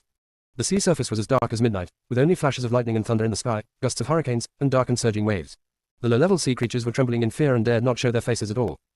Seeing that Chuyu and others had not come out yet, the Mermaid King, the Mermaid Queen and other sea creatures were also very worried. Your Majesty, Ayuna and the others trapped in the forbidden area and unable to escape. The Mermaid Queen became more and more anxious the more she thought about it. If they survived the calamity at the bottom of the sea, it would be a disaster for the entire mermaid race. Boom.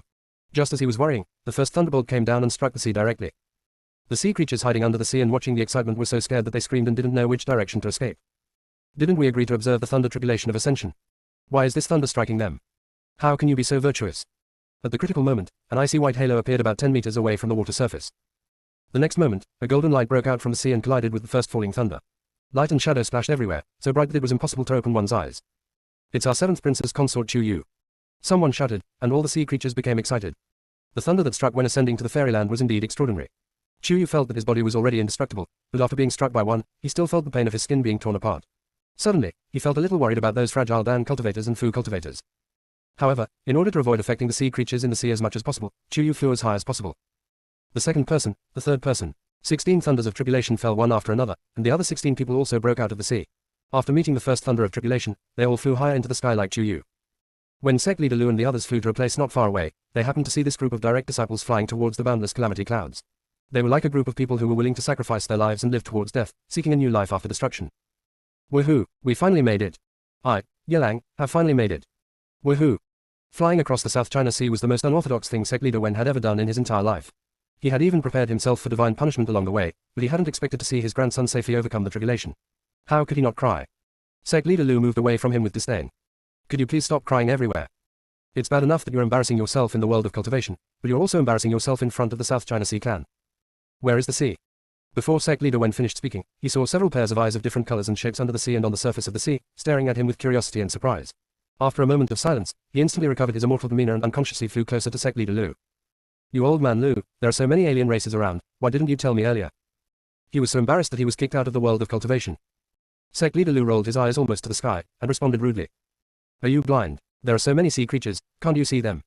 Alright, stop arguing and focus on watching the children overcome their tribulation. Sect Master Jiang, who arrived from behind, habitually acted as a peacemaker. I heard you arguing from a long way off. Do you really want the sea tribe to laugh at us humans? The two old men really shut up and looked towards the center of the thunder tribulation. A large number of cultivators from the world of cultivation followed behind and all took out their photo stones silently. The thunder tribulation of the ascension period. If one time of contemplation is not enough, take it back and read it repeatedly, and you will eventually be able to comprehend it thoroughly. Because 17 people were going through the tribulation together, one person took over and another took the stage, and the whole process was so intense that it never stopped. There were lightning and thunder all around, heavy rain, strong winds and tsunamis, which were more terrifying than any other extreme weather conditions combined. This situation lasted for 10 days without any improvement. Most people knew that this was the case with the thunder tribulations that occurred during the ascension to immortality, but sect leader Lu and the others frowned more and more. It has reached this point, and the power of the thunder tribulation has not only not weakened, but has become stronger and stronger. Every time a thunderbolt strikes, its power is double that of the previous one. Can they handle it? Sect leader Wen nervously pinched the corner of his clothes. Sect leader Lu said nothing, his expression growing increasingly gloomy as he looked up at the sky. Or, is it impossible to break the constraints of the upper realm? Chuyu and the others at the center of the thunder tribulation also discovered something amiss. This thunder tribulation didn't seem to be helping them cleanse their marrow and reshape their bones. Instead, it seemed to be striking their souls to pieces. It seemed that the weaker ones among them, such as Yi Jinyao, Ziyan, Zisha and Yang Yue, were already at the end of their strength and were on the verge of collapse. Chuyu vaguely felt that the sealed spiritual root in his body had loosened. She remembered that Sect Master Lu had said that when she ascended to become an immortal, the seal on her spiritual roots would be automatically lifted. Now that the seal has been lifted, the thunder tribulation has not yet ended. Instead, it is getting stronger and stronger. There is clearly something fishy going on. This thunder tribulation is abnormal. Everyone, quickly take out all your defensive magical weapons and resist with all your might. Before he finished speaking, Chuyu had already covered everyone with a collective defense spell. Nangong Yan, Yelang and other weapon cultivators simultaneously sacrificed their own defensive spiritual weapons. Ji Chen activated all the straight swords in the field, forming a defensive sword formation. Jun Mohan and Zhao Ming also activated the defensive sword formation. Ning Luo used the ice net he had just copied to cover these several layers of defense, trying to resist some of the power of the thunder. This gave the weaker disciples some time to catch their breath.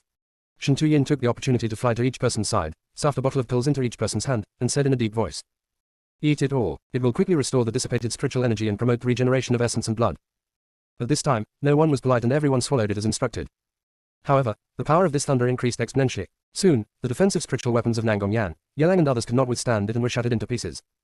The stride swords of the Ji Chen sword formation also let out bursts of wailing, struggling to hold on. Ellipsis. Chapter 359. If you survive a catastrophe, you will be blessed later. But the golden light surrounding the stride sword had dissipated until almost nothing remained. The defensive power of the sword formation is also gradually dissipating. The cracks in Ning Luo ice net became more and more serious and it was on the verge of collapse. Noticing that Ning Luo was about to use his spiritual power to launch a new defensive ice net, Chuyu repeatedly stopped him. "Big brother, please conserve your spiritual energy to protect yourself, and let me do it." After a pause, worried that Ning Luo would think she was forcing herself, Chuyu quickly explained. "Don't worry, this is the thunder tribulation of my physical cultivation, and the seal on my spiritual roots has been automatically released, which proves that I actually have the strength of an immortal. Now, spiritual energy is pouring in continuously. I can set up defenses for you, and it won't affect my ability to survive the thunder tribulation with my physical training." Hearing this, Ning Luo withdrew his hand and allowed Chuyu to continue casting defensive and healing spells on everyone. Even so, the power of the thunder tribulation increased exponentially, and it still made it increasingly difficult for them to bear. Damn it, when will this thunder tribulation end? Yelang couldn't help but roar. Seeing that his second senior sister Yi Jinyao was already at the end of her strength, Yelang was extremely anxious and asked for help from everyone. "Chuyu, brother Ji, can you think of another solution? Second senior sister is almost dying. Ziyan and Zisha are almost dying." Zhao Ming added that he himself was not much better. Chuyu looked at her former companions. Many of them had pale faces and were covered in blood. Her expression became increasingly gloomy. After exchanging a glance with Shen Tuyin and Nangong Yan, the three of them pressed their hearts at the same time in perfect tacit understanding. "Stop." Ning Tsuyin's furious voice suddenly entered the consciousness of the three of them. "I'm still here, there's no need for you to expose your true form as a demon to protect us from the thunderstorm. This is your secret weapon for ascending to the immortal realm. You cannot reveal it during your ascension." Roar. The next moment, a dragon roar that shook the heavens and the earth erupted from the depths of the South China Sea. The sea creatures in the entire sea area and the monks in the sky were all trembling in the depths of their souls, with fear on their faces. How is it possible that there is a dragon? Was it the sheer power of the thunder or the sheer volume of the sound that caused them to hallucinate? Until an extremely huge ice dragon broke out of the water, making most of the cultivators and sea creatures feel an invisible and powerful pressure coming towards them, making them feel chest tightness, shortness of breath, and weak legs. It was as if an invisible mountain was pressing on their hearts, and they couldn't even think of resisting. The ice dragon's body is covered with a layer of crystal clear ice armor, and each scale sparkles with a cold light, as if it were carved from the purest ice and snow in the world. Its dragon whiskers are like flexible ice silk, dancing freely in the sea water. Its huge dragon horns are sharp and slender, exuding a chilling aura. His eyes were like two azure moons, deep and cold, revealing endless majesty and dominance. The ice dragon stood proudly between the sea and the sky with its head held high, overlooking the panicked cultivators and sea creatures below, as if it were the master of this world. But when he opened his mouth, he had the flavor of a street urchin. "Let me fight this damn sky-breaking thunder." After saying this, the ice dragon didn't care at all about the stunned cultivators and sea creatures. It roared and rushed straight to the center of the thunder tribulation. It was not until they heard the deafening dragon roars resounding through the sky, carrying with them the vicissitudes of ancient times and a biting chill, that the leaders of the 6 major sects slowly came to their senses and looked at sect leader Lu in disbelief. Sect leader Wen swallowed several times, and even though he tried to calm down, he still stuttered. Isn't this the voice of Elder Ning from your Wuji mountain? Okay. Sect Leader Lu was the only one here who looked normal, his expression even less solemn than before. Junior Sister Ning has transformed into her true form and is shielding the children from the thunder. Grass. Sect Leader Wen couldn't help cursing any longer, and rushed over to grab Sect Leader Lu by the collar and roared. Is this what I'm asking? You knew Ning Suyun was an ice dragon, but you never told us. You didn't even ask me. Sect Leader Lu slapped Sect Leader Wen's claws away in disdain. Stop talking nonsense and look over there. With her help, these 17 people will definitely be able to successfully break through this time. This is not nonsense. Dragon Clan. Or the Ice Dragon Clan whose defense and attack power are abnormally strong. In the fairy world, they are all supreme immortals who can walk sideways.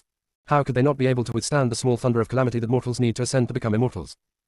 As for why Ning Suyun had been staying in Wuji Mountain for such a long time, and had been diligently serving as their physical cultivation elder, and had trained so many physical cultivation disciples.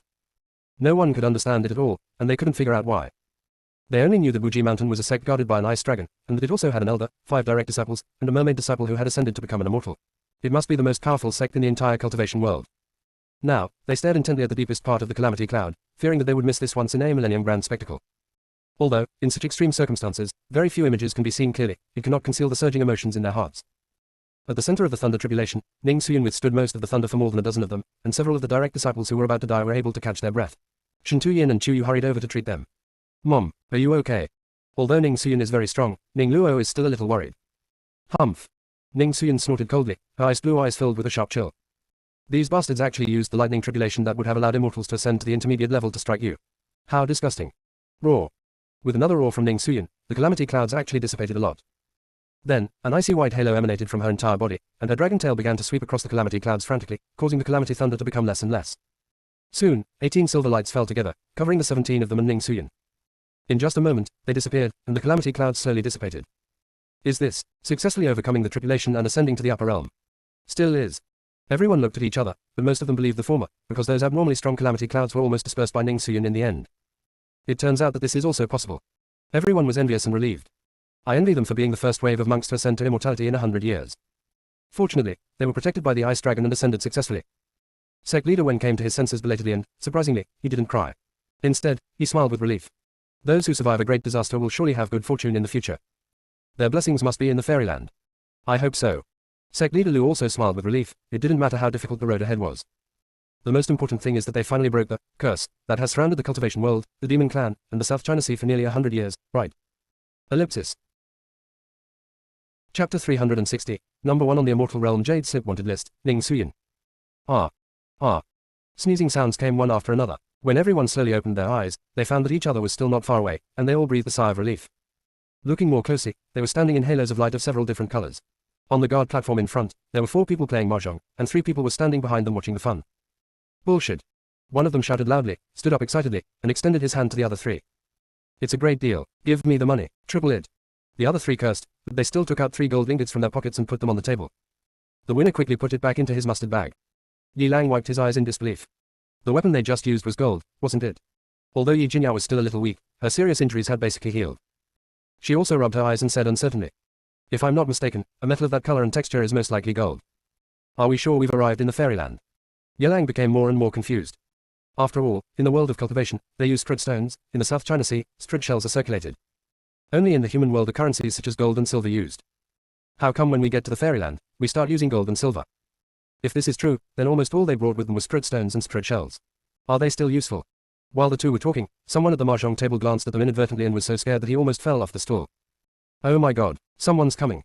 What? A ghost. The other man looked over and screamed in fear. It seemed as if a crow flew over the heads of Chu Yu and others, croaking a few times and leaving a row of ellipsis marks. If this place is really the fairyland, it seems to be quite different from what they imagined. Cough cough. Jiang Shinbai cleared his throat and bowed politely to them, his voice as sweet as running water splashing on jade. I am Jiang Shinbai from Wuji Mountain in the cultivation world. I just experienced the thunder tribulation that caused me to break through to the ascension stage in the cultivation world. May I ask if this place is the immortal realm? Hearing this, the 7 energetic young men were confused again. The young man who just won the game suddenly realized what was happening and became even more surprised. What did you say? Did you ascend from the world of cultivation? Seeing Jiang Shinbai nod, the 7 people jumped up at the same time and flew towards the dozen or so people. As if they were looking at some new and interesting thing, they began to circle around them and discuss. Oh my god, I've been guarding this place for 100 years. I thought no one in the cultivation world would be able to ascend to immortality, but I never thought I'd actually be able to do it. That's right, 100 years ago, people were still ascending from time to time, but these past 100 years, I've been so idle that I'm almost at the end of my rope. Isn't it said that the cultivation world is now conservative, afraid of perishing during the ascension, and would rather remain in the tribulation crossing stage or the ascension stage, surviving for 1,000 years? How did these dozen people dare to break through? I heard that the cultivation world was severely damaged by the war with the demons, so they rested for 100 years and there were no cultivators with high cultivation levels. That's why there haven't been many people who have achieved breakthroughs and ascension in the past 100 years. Hey, whatever, we finally have some work to do. Let's register their information first. 3 sword cultivators, 3 alchemy cultivators, 3 spiritual cultivators, 1 talisman cultivator, 1 zen cultivator, 4 weapon cultivators, 1 mermaid, and 2 more body cultivators. Am I seeing things? The 18 of them were naturally assigned to different halos according to the different Taoist techniques they practiced. When the 7 people guarding the entrance to the immortal path discovered that 2 of them were assigned to the halo of physical cultivation, they were more surprised in discovering that someone had successfully ascended to heaven in the past 100 years. What? Physical cultivators can't ascend? Ning Suyin sneered with a frown, looking unbelievably cold and arrogant. She knew that the Thunder Tribulation had nothing to do with the lower immortals who were in charge of guarding it, and they were not even aware of it. But Ning Suyin was so angry that it was hard for her to look happy at the moment. Chu Yu also raised his eyebrows. Body cultivator, is there any problem? The 7 people couldn't help swallowing. Oh my god. Physical cultivation requires one to endure pain that is beyond the reach of ordinary people, the mental training is comparable to abnormality, and the Thunder Tribulation of Ascension is even more dangerous. Rumor has it that in the past 1,000 years, almost no physical cultivators have ascended to the upper realms. Now, 2 physical cultivators have ascended to the immortal realm at once, and they're such stunning beauties. I am afraid that this will cause a sensation in the immortal world. Although the beauty was beautiful, she was a physical cultivator, so the 7 of them did not dare to provoke her easily. The leader only nodded politely. No, it's okay. May I ask your names, both of you cultivators, so that I can apply for identity badges for you too? This attitude was much more respectful than when he was counting the spiritual practitioners and alchemy practitioners before. Chu Yu quietly exchanged glances with Ning Suyin. Uncle Ning, you didn't tell me before that physical cultivation is highly respected in the fairy world. Ning Suyin tilted her head in confusion. Didn't I say that? I remember I said that. Chu Yu, absolutely not. Look at the looks in the brothers' eyes. If they had known that physical cultivators would receive special treatment, they would probably have chosen physical cultivators for their breakthrough. Ning Suyin, oh, I guess I forgot.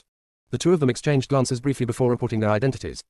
After Ning Suyin reported her name, the man was stunned for a moment, then shook his head and asked the 2 of them to wait for a while. Then he returned to the hall not far away with the others who had collected information on the other 16 people. One of them asked the person who recorded Chu Yu and others' information with some doubt. Why were you stunned for so long just now? Were you stunned by these 2 beauties?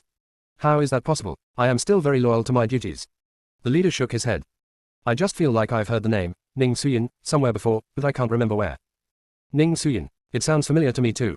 Another person also joined the conversation, pondered for a while, and then said suddenly. I remember now. The wanted criminal with the highest bounty on the immortal realm Jade Sip wanted list seems to be called Ning Suyin. As he spoke, he was about to take out his Jade Sip and show it to everyone. Chapter 361 The world has collapsed for the disciples. But he was stopped by the leader. More than a dozen of them need to input their information and produce and issue ID cards.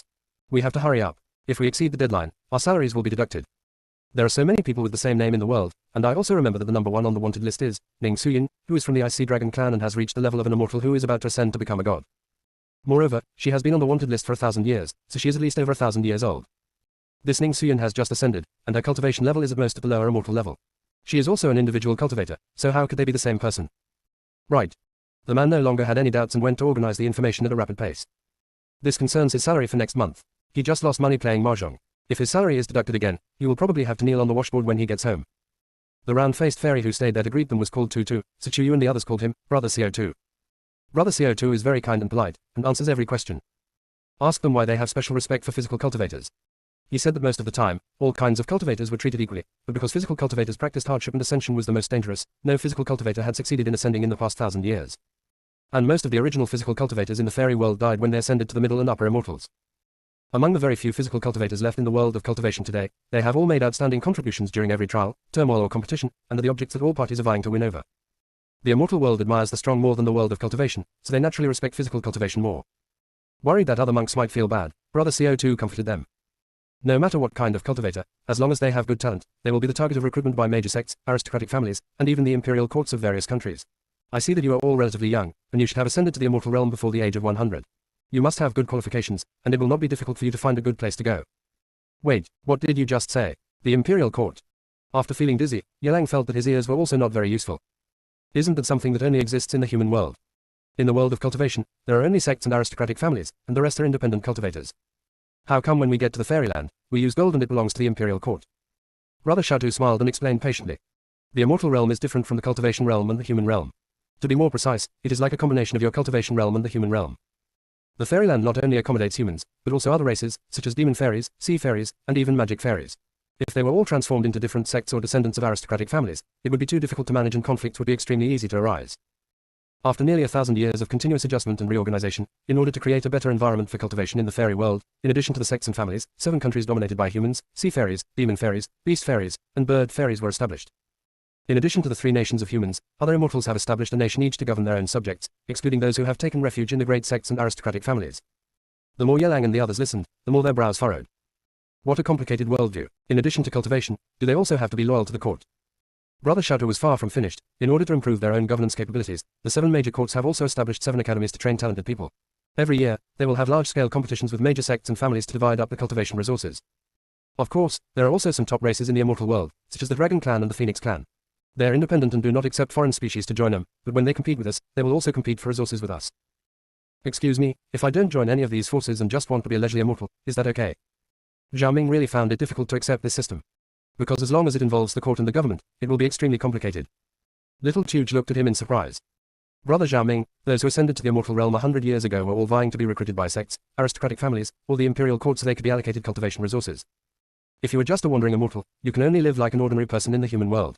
No court will give you a salary, and you may not have enough food to eat and your life may be in danger from day to day. The environment in the fairy world has changed. It is not like the world of cultivation. You can stop eating when you reach the golden core stage. If you don't eat here, you'll starve to death. All the disciples. All right. My heart, which had been hanging in the air, finally settled down. Brother Shoutu, can you send me back to the world of cultivation? Zhao Ming was in tears. If he had known this, he would not have ascended so quickly. What is this? You have to work to earn a salary, otherwise you will starve to death. Except for Wajishan's direct disciples, the other dozen or so direct disciples felt like the sky had fallen. After enduring a near-death thunder tribulation, what awaits them is actually such a challenge. Why haven't I seen any records of this in the immortal world before in the Sutra library? Yi Jinyao was also a little overwhelmed. She didn't know anything except refining weapons. Because our immortal world has been in great turmoil over the past 1,000 years, we haven't had time to pass this news on to the cultivation world. I'm sorry. Brother CO2 scratched his head a little embarrassedly. They were the first group of ascenders he had received in 100 years. He naturally hoped that they could adapt to the fairyland better and faster. Chuyu looked at Ning Suyin and quietly wrote on her hand. Uncle Ning, you didn't tell us this before. Ning Suyin, I wasn't like this back then. Chuyu, you weren't like this then. Could it be that you were asleep for 1,000 years? And you just gave birth to your eldest brother? Ning Suyin was stunned for a moment, blinking twice in confusion. I said I don't know either, do you believe me? Chuyu. After being speechless for a long time, she turned to Xiao Chuj and asked a bold question. Brother Shoutu, can we set up our own sect? This question shocked him more than any previous one. He looked at Chuyu back and forth for a long time before shaking his head helplessly. Miss Chu, you have just arrived in the immortal realm, and you don't know how complicated it is to apply to establish a sect in the immortal realm. At least one immortal must be in charge before an application can be submitted to establish a sect. Moreover, even the extremely desolate and barren land has long been divided up by the 7 countries and major forces. If you want to establish a sect in that area, you must obtain official approval documents from the governing force. Otherwise, it will be regarded as a provocation and disrespect to them. Destroying them is the least of their worries. If they encounter a more brutal force, their entire family will probably be wiped out. If you really want to establish a new sect, why not first attach yourself to one of the factions and constantly strive for cultivation resources to improve your cultivation? At least wait until someone reaches the level of a supreme immortal before applying, right? Okay, thank you, Brother Shoutu.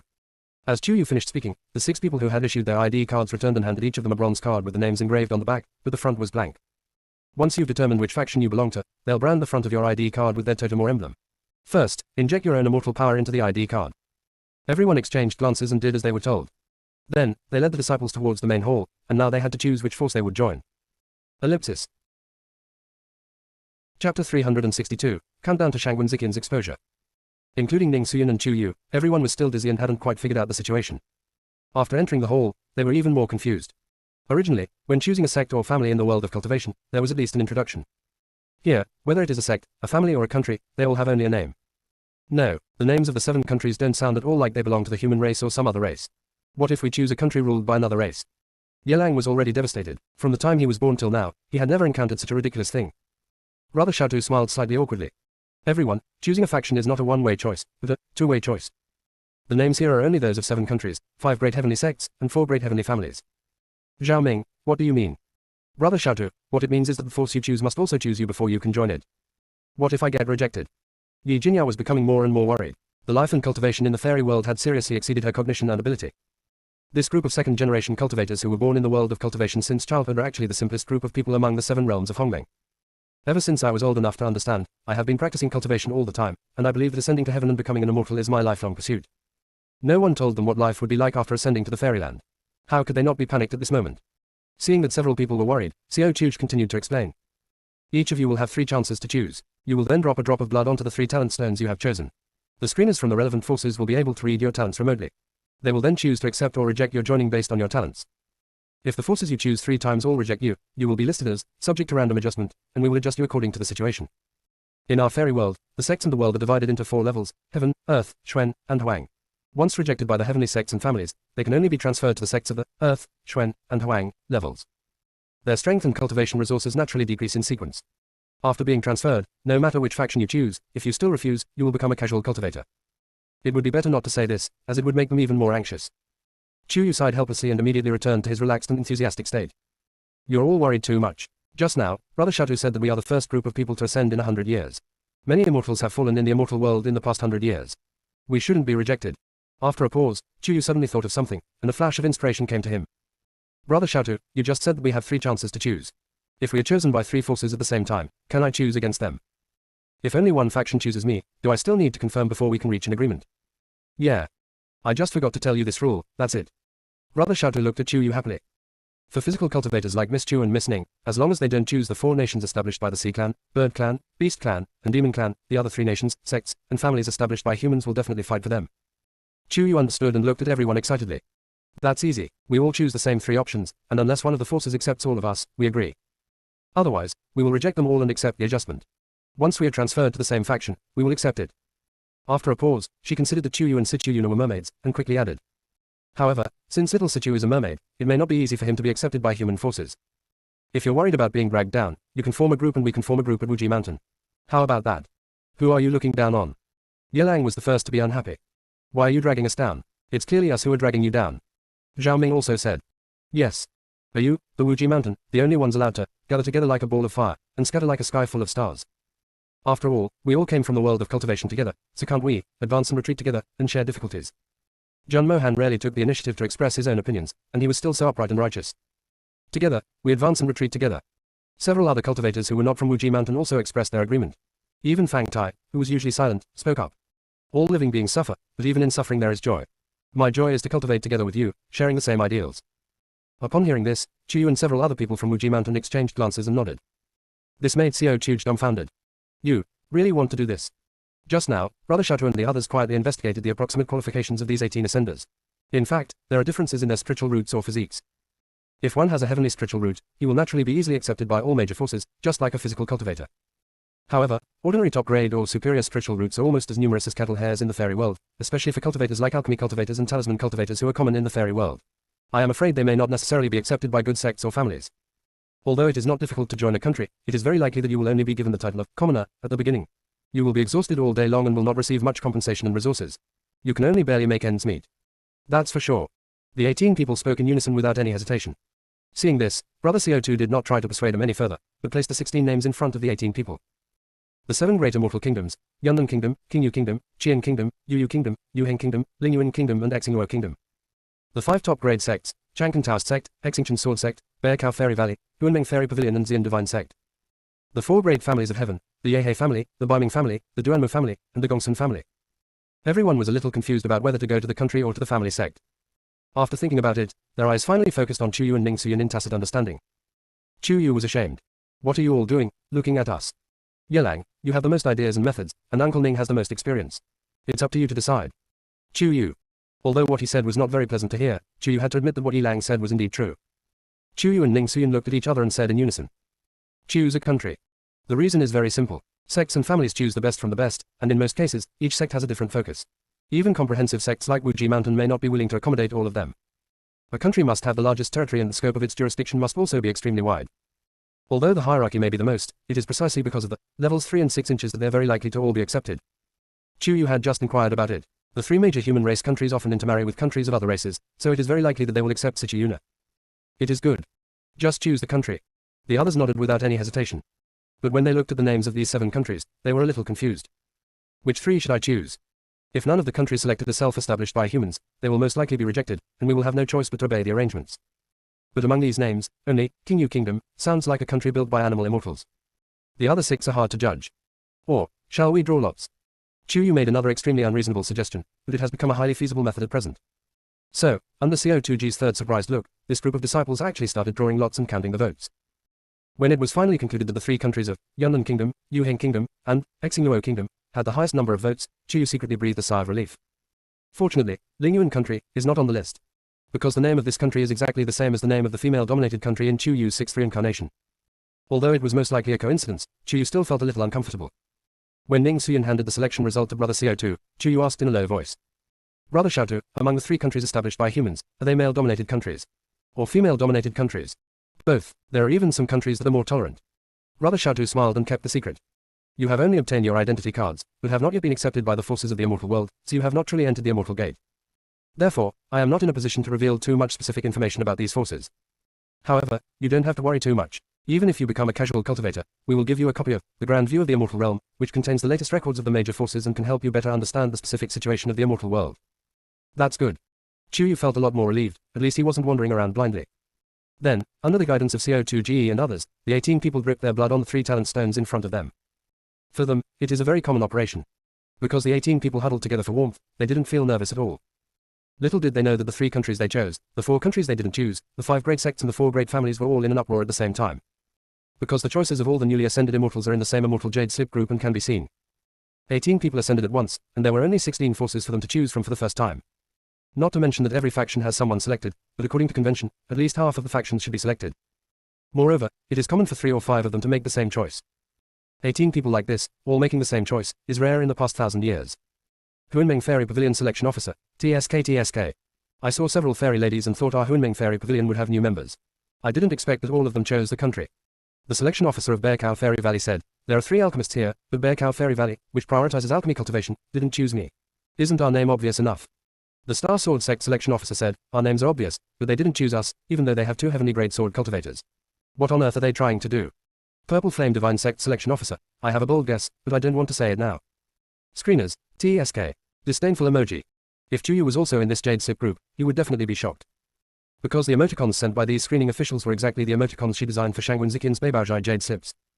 Now, there is also a fierce dispute among the internal screening officials of the 3 countries they chose.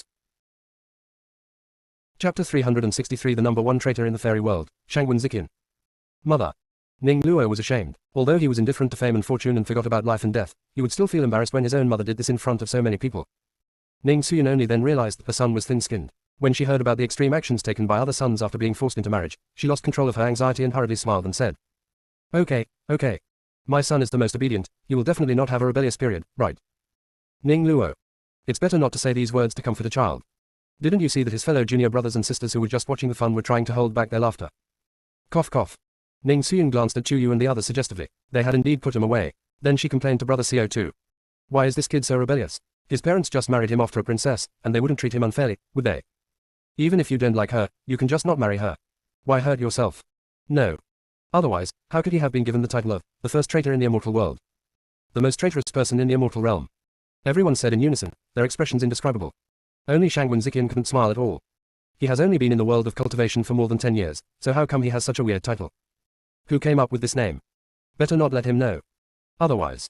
My fellow immortals, we have arrived at the territory of Xingluo country. We must prepare to disembark the flying boat. Including Ning Suyan and Shangwen Ziqian, 2 people who had been to the fairyland, couldn't help but take a deep breath, unable to suppress their inner excitement and nervousness. Fairyland, they're back. Perhaps infected by their emotions, Brother CO2 also became nervous. He took a deep breath to adjust his state. When he saw the flying boat and the hatch opened, he said loudly, 2 and 18 newly promoted immortals have arrived at Xingluo country to report. We asked the screening officers to open the gate and let them in. As soon as he finished speaking, not only was the surroundings quiet, but even the tall and majestic bronze city gates were tightly closed. This. 2 suspected that his voice was not loud enough or that he did not shout clearly enough, so he shouted twice in succession, but he could still hear a pin drop. Just when everyone was secretly speculating and felt that they were very likely to be treated indifferently. Suddenly, there was a clear and pleasant, whoosh, sound that pierced the sky and rushed straight into the high clouds.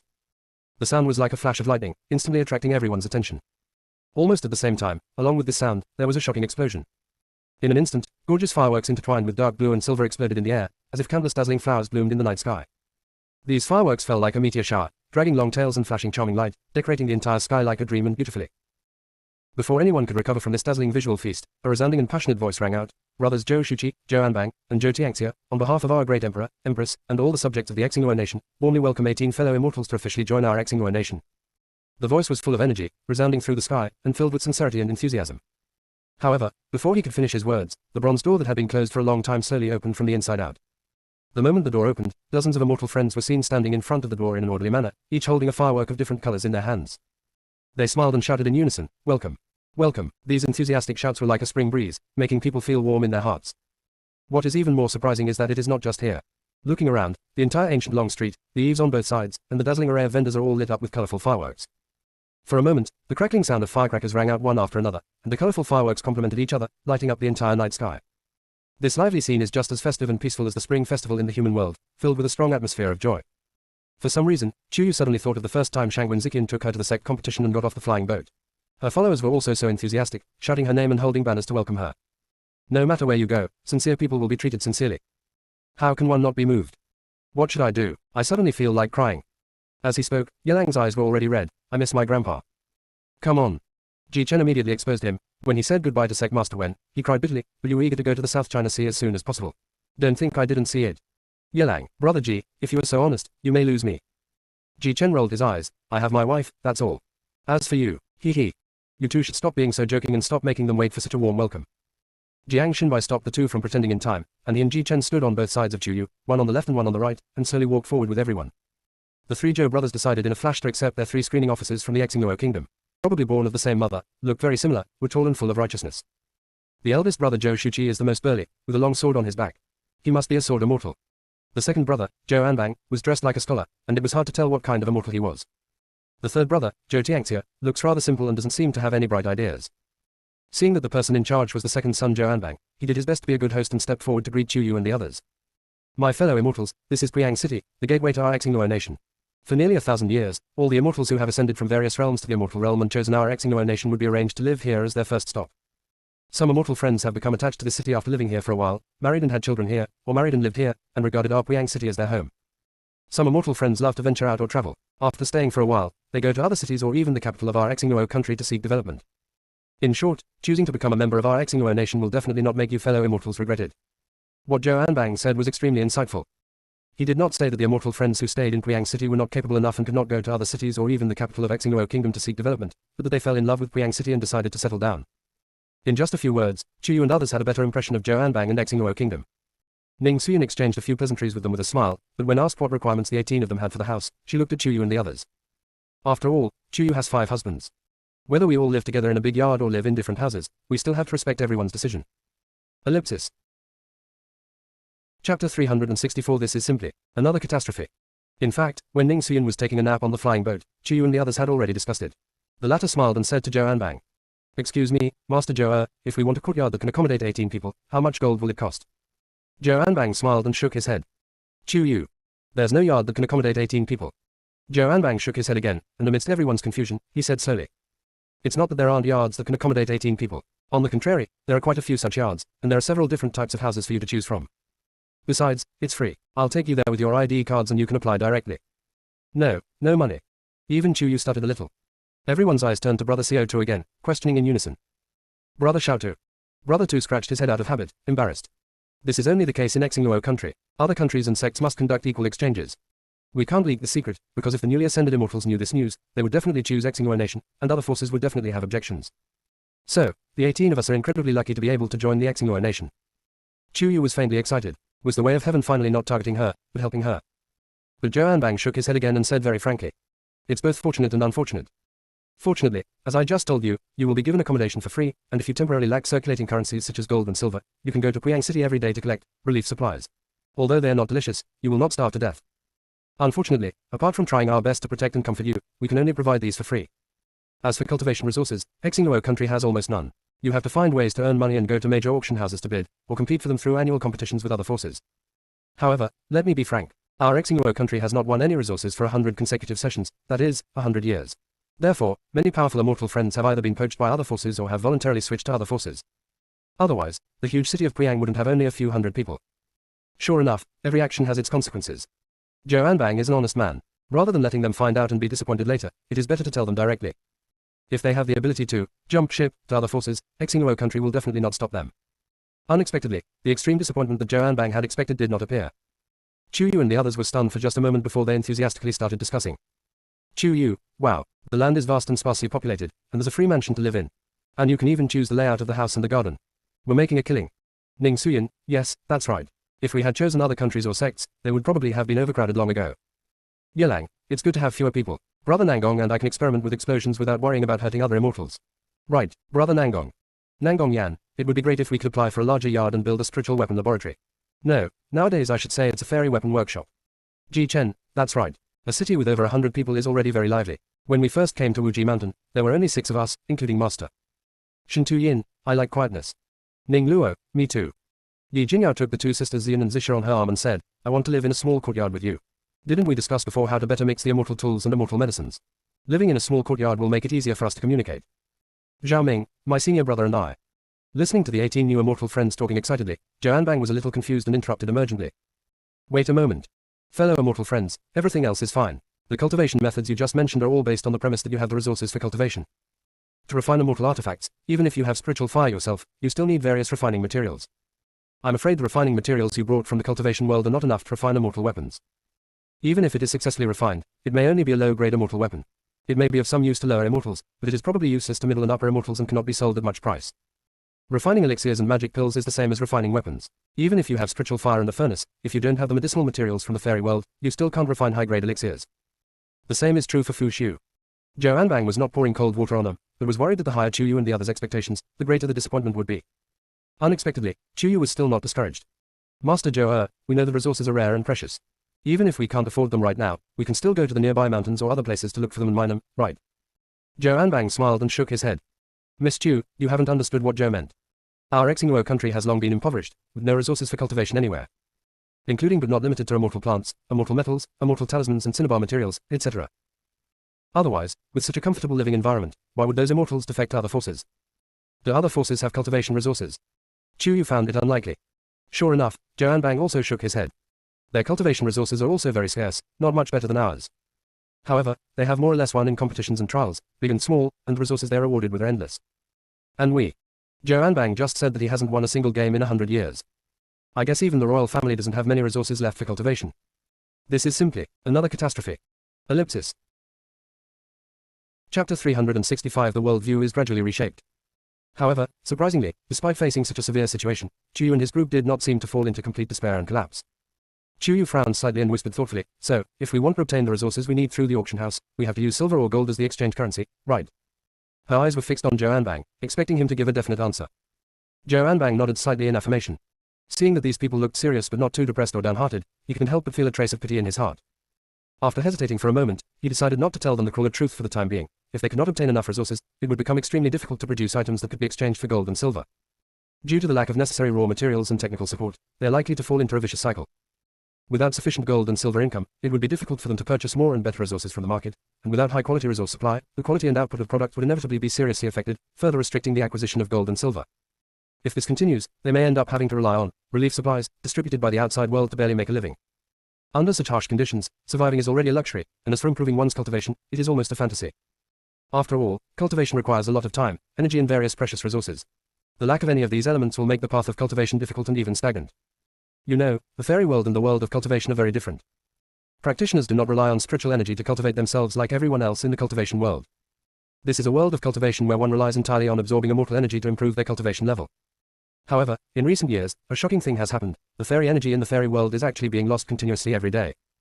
At first, the change was not obvious, but as time went on, the situation became more and more serious. Today, the immortal energy that was once abundant and within reach has become extremely thin, to the point that many immortals are almost unable to sense its existence. So far, they have not found the reason for the loss of spiritual energy. As a result, the originally smooth path of cultivation suddenly became rugged and difficult. The immortal energy that could be easily absorbed in the past has now become a luxury. The immortals had to rack their brains to find other possible ways to maintain their cultivation growth, otherwise they could only watch their strength stagnate or even gradually decline. Just like the immortals in Priang City at this moment, they almost forgot that they are immortals, and their lives are almost the same as those of ordinary people in the human world. Otherwise, there would be no phenomenon of starving to death, and it would be impossible to always rely on resources to improve cultivation. Of course, there are exceptions. For example, physical cultivators and some sword cultivators can improve their cultivation by relying on their physique. This is another reason why physical cultivators and sword cultivators with better talents are scrambled for by all major forces. Under the leadership of Zhou Anbang and his 3 brothers, Chu Yu and others chose the largest, most comfortable and best structured courtyard. After CO2GE and the 3 Zhou brothers sent him to the hospital, they stayed for a short while and then the 4 of them prepared to leave. But Chu Yu felt that they were too busy, so he warmly tried to keep them and receive them. They actually didn't want to stay, not because they disliked Chu Yu and the others, but because they felt that they simply couldn't provide decent resources to entertain them. We can't just let them collect the relief supplies and then gather together to eat them, right? But it was hard to refuse the kind invitation, so the three Zhou brothers and little 2GE still went on the journey. When they thought that they could just sit there politely and be done with it, Chu Yu actually asked a few of them to take the identity cards of 18 people to collect relief supplies, and he was really preparing to treat them like this.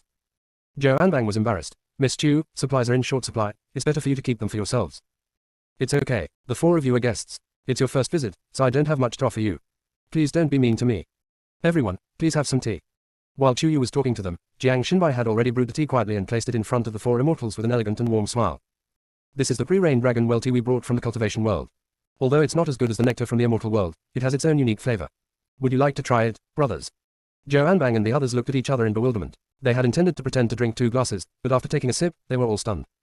Little Chuch was the first to speak out excitedly. Brother Jiang, this tea is amazing. Did you bring much? Jiang Xinbai's eyebrows twitched slightly. Because I don't know if I can successfully overcome the tribulation, I didn't bring much.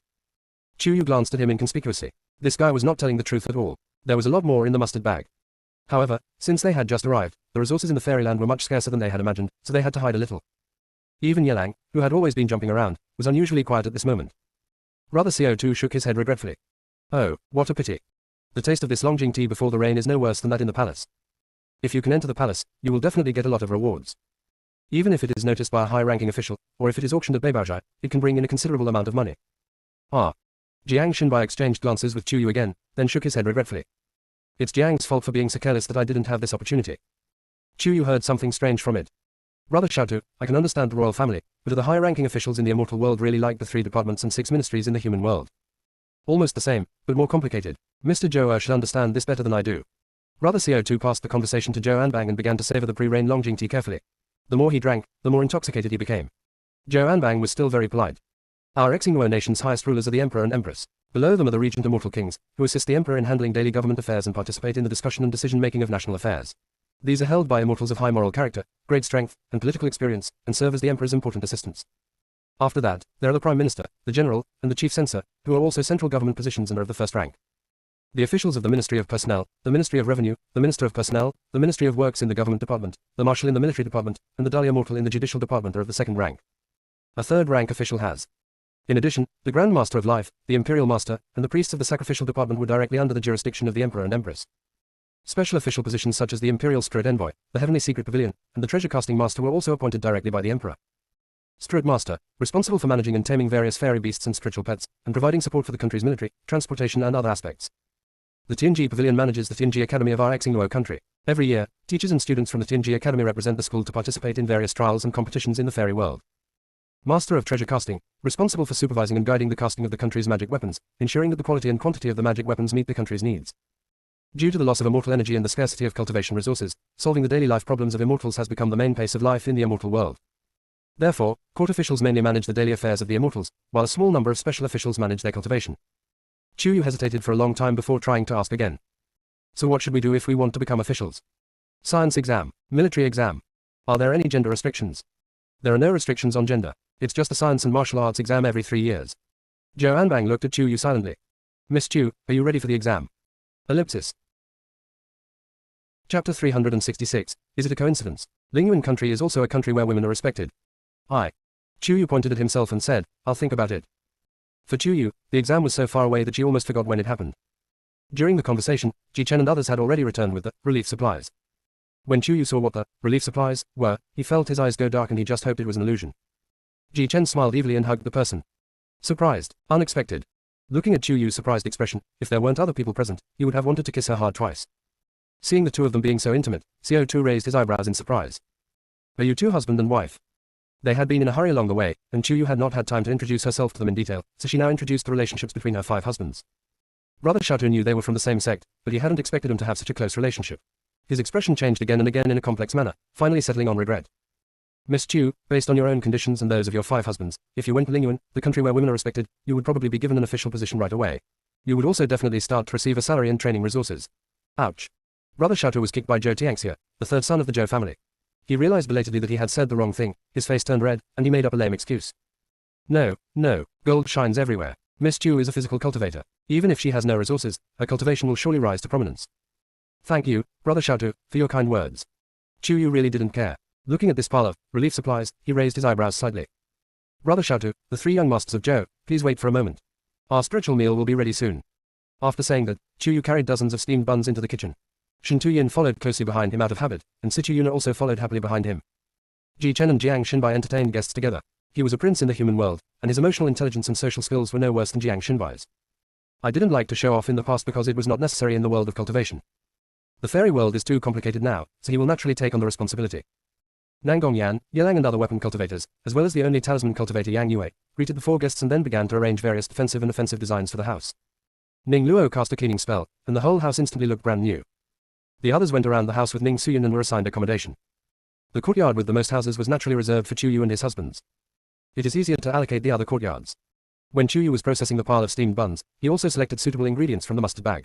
Although these ingredients could not improve their cultivation at all, they were at least delicious. Chu Yu was still thinking about the Lingyuan kingdom, and accidentally cut his finger.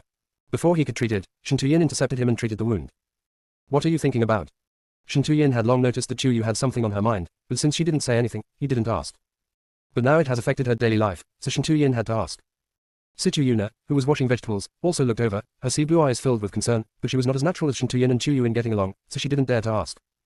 Chu Yu felt that he was a little too sensitive and was afraid that speaking out would make them worry. But if I don't say it, they might get even more worried, so I just said. I heard some information, so I had some doubts. I will tell you more about it after I have entertained the guests. It is good. Shen Tuyin kissed Chu Yu's healed fingertips with a hint of smile in his eyes. At least, if she is willing to talk about it, we can find a way to solve it together.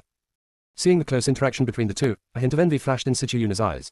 She lowered her eyes and continued to concentrate on processing the ingredients in her hands. Fortunately, he was still of some use to Chu Yu when they were in the South China Sea, so he was able to marry her. Otherwise, even if he had put all his energy into following the world of immortal cultivation, he would be unable to cultivate without immortal energy, which would only make him seem more useless. With a silent sigh, he should be satisfied. At least, he can still be with her in the name of her husband. I can also help her cook and entertain guests. Seeing that Chu Yu could design and make so many spiritual dishes using the simplest, steamed buns, Sichu Yuna admired her even more.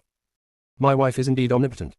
The three Zhou brothers and little Two were all stunned when they saw the steamed bun banquet served by Chu Yu and others. Miss Chu, how did you come up with this? Just using steamed buns, I made 12 dishes. Not only are there no repetitions, but the varieties are surprisingly varied. Not only them, but also Yelang, Yi Jinyao and others who came later were full of praise, swallowing their saliva silently, and their stomachs began to rumble. So this is what hunger feels like. Many of his direct disciples have reached the foundation building stage since they were old enough to understand, and they have almost never experienced this feeling in their memories.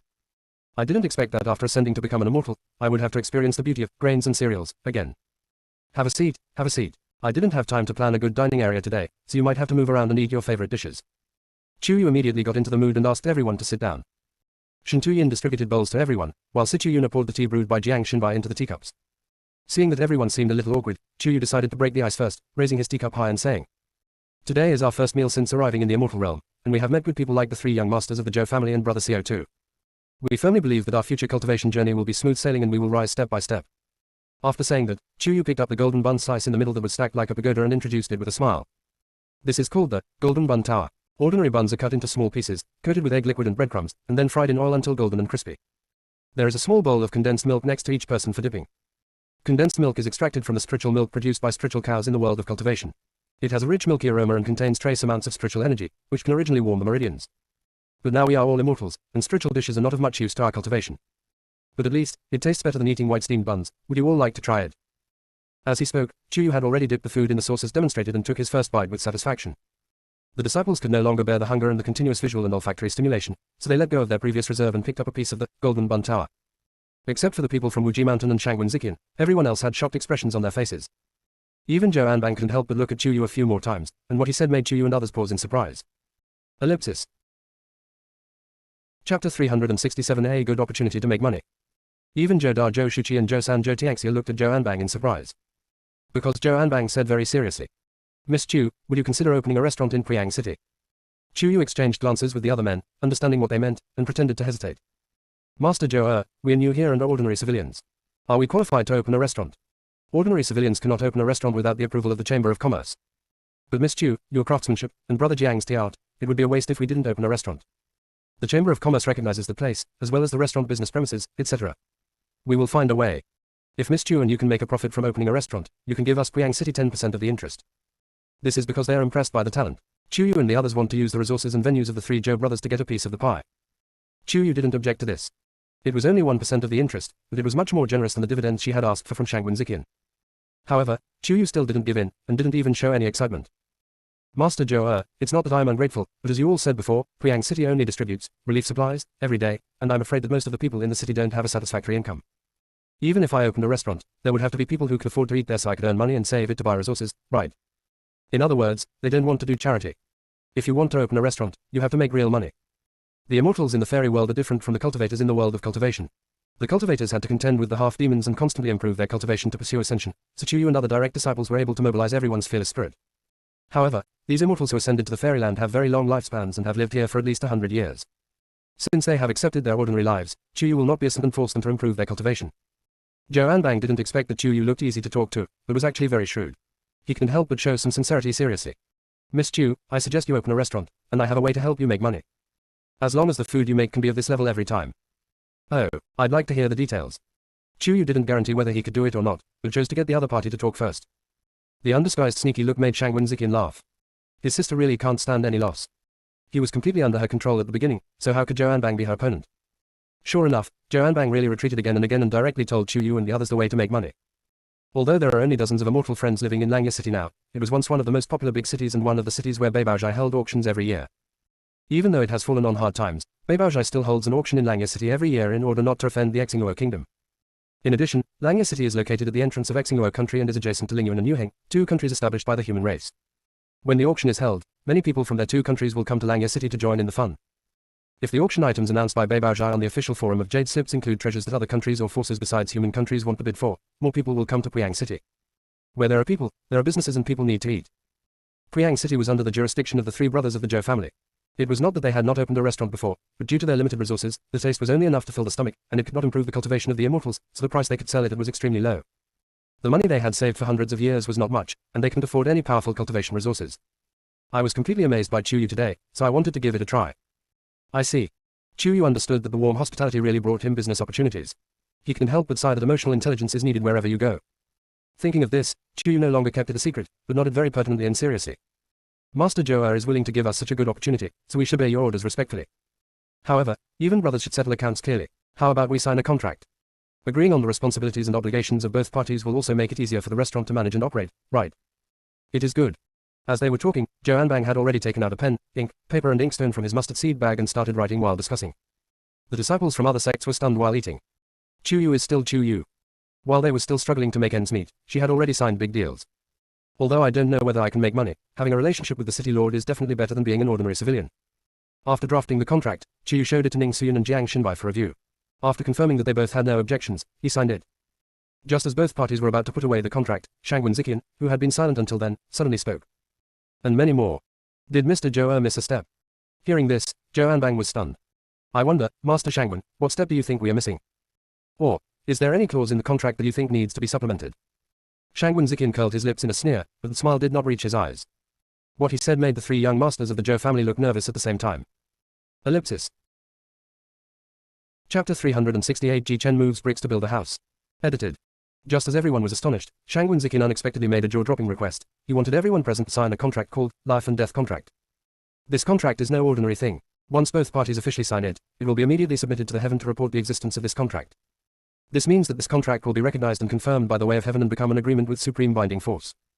It can be imagined that if one party dares to violate this contract and attempts to cancel it in the future, the defaulter will be faced with severe punishment from heaven, divine punishment. The power of this divine punishment is extremely great, and its consequences are so serious that they are beyond the imagination of ordinary people. Perhaps it is lightning and thunder, fire from heaven, or floods, landslides and earthquakes. In short, any kind of divine punishment is enough to make a person, even an immortal, shattered into pieces and doomed. It's not that Shangwen Ziqian is too mercenary. It's just that after so many years of experience in the business world, he has always believed in the old saying, there is no business without fraud. He has always been known for his honesty and trustworthiness, especially when it comes to Chu. But this does not mean that everyone in the world can stick to the way of integrity like him. Nowadays, the reason why Zhou Anbang turned his attention to the superb craftsmanship of Chu and others and wanted to coax them to open a restaurant to make money is actually human nature. After all, this way they themselves can also get a piece of the pie. However, if Chu's business prospers in the future, his reputation spreads far and wide, and his abilities continue to improve and become stronger, then who can guarantee that Zhou Anbang and the other two brothers will not become jealous and envious? By then, I'm afraid all kinds of unexpected incidents will follow. Even though a powerful being like Ning Suyun was in charge, they were actually not afraid of the three brothers of the Zhou family at all. However, they knew nothing about the ins and outs of Ning Suyun's past experiences. In this situation, if you act rashly and expose your strength too early, it will undoubtedly bring you huge risks and troubles. After careful consideration, everyone finally decided to adopt a mysterious method called life and death immortal contract to effectively restrain the three brothers of the Zhou family. After a brief moment of unconsciousness, Zhou Anbang finally came back to his senses. He looked at Shangwen Ziqian for a while before saying, "Excuse me, Master Shangwen, where did you hear about the existence of a contract called life and death contract in the immortal realm?" He had never mentioned this kind of contract method that only the upper class knew about just now. Shangwen Ziqian raised the grand map of the immortal world in his hand. "I just happened to see it when I was free, so I brought it up. When it comes to buying and selling, both parties naturally need to be sincere. We all sign, Mr. Zhou, how about you?" Zhou Anbang previously thought that this group of new immortals had outstanding temperaments, especially those who came from Wuji Mountain. After getting in touch with them, I found that none of them seemed to be a good person and they were not as easy to fool as before. But for hundreds of years, the three brothers have been trapped in Priang City, and they have had enough of the days without any gains. Zhou Anbang felt a little regretful when he thought about the fact that they only asked for 10% profit in the contract. He was too embarrassed to suggest making any changes, as he thought the other party would be even more wary. If you have to suffer a little loss, then so be it. Thinking of this, Zhou Anbang regained his original harmless smile. Brother Shangwen is right, there is no business without trust. If we want to sign a life and death contract, let's sign it together. After that, everyone had a copy of the contract in their hands. The contents were almost identical, but the paper edge was gleaming with a silver light. Shangwen Ziqian and Chu Yu glanced at each other inconspicuously, and the corners of their mouths almost couldn't be suppressed. Suddenly, they had the illusion that they were in cahoots. After signing the contract, everyone started to enjoy the meal again. The more they ate, the more hope appeared in the eyes of the three Zhou brothers, so much so that before they finished eating, they invited everyone to go to the previous restaurant to check it out and ask Chu Yu and others to redesign and improve it. Thinking about making money in the future, the disciples all put all their efforts into it. Chu Yu gave a general design idea and handed it over to Nangong Yan and other instrument cultivators and talisman cultivators to carry out the actual implementation. Shen Tuyin and other alchemy practitioners assisted Chu Yu in developing spiritual meals. Although they did not have ingredients from the fairyland for the time being, they had to ensure that the food was delicious and spread its reputation. Shangwen Ziqian and Jiang Xinbai hit it off immediately, with one responsible for formulating the overall marketing and promotion plan, and the other responsible for planning the overall direction. Ning Suyin brought Ning Luo and Fang Tai with her, and was mainly responsible for purchasing and decorating their new house after their own house was roughly rearranged. Although Xiao Sichu's 6 sisters gave them a lot of gold, silver and jewelry, they all kept it within a reasonable range and always adhered to the principle of, don't show off your wealth. As for sword cultivators like Ji Chen and Jun Mohan, they're responsible for moving bricks. It's really like moving bricks and laying tiles. Because the citizens of Priang City had already given up, and did not believe that the three Zhou brothers and the new immortal could be paid, and were unwilling to help their restaurant, they had to do everything themselves. Oh my god, does this corner have to be built like this? Nangong, can you not make it so complicated? Zhao Ming had already built and dismantled the building for the third time, and he was on the verge of collapse. Ji Chen, how are you? I'm almost better. Ji Chen wiped his sweaty face, but accidentally got some cement on his forehead. In addition, because he was working conveniently, half of his arm was exposed. Beads of sweat rolled down his face, and his whole body was filled with primitive wildness and tension, which made the female fairies passing by look at him sideways and blush.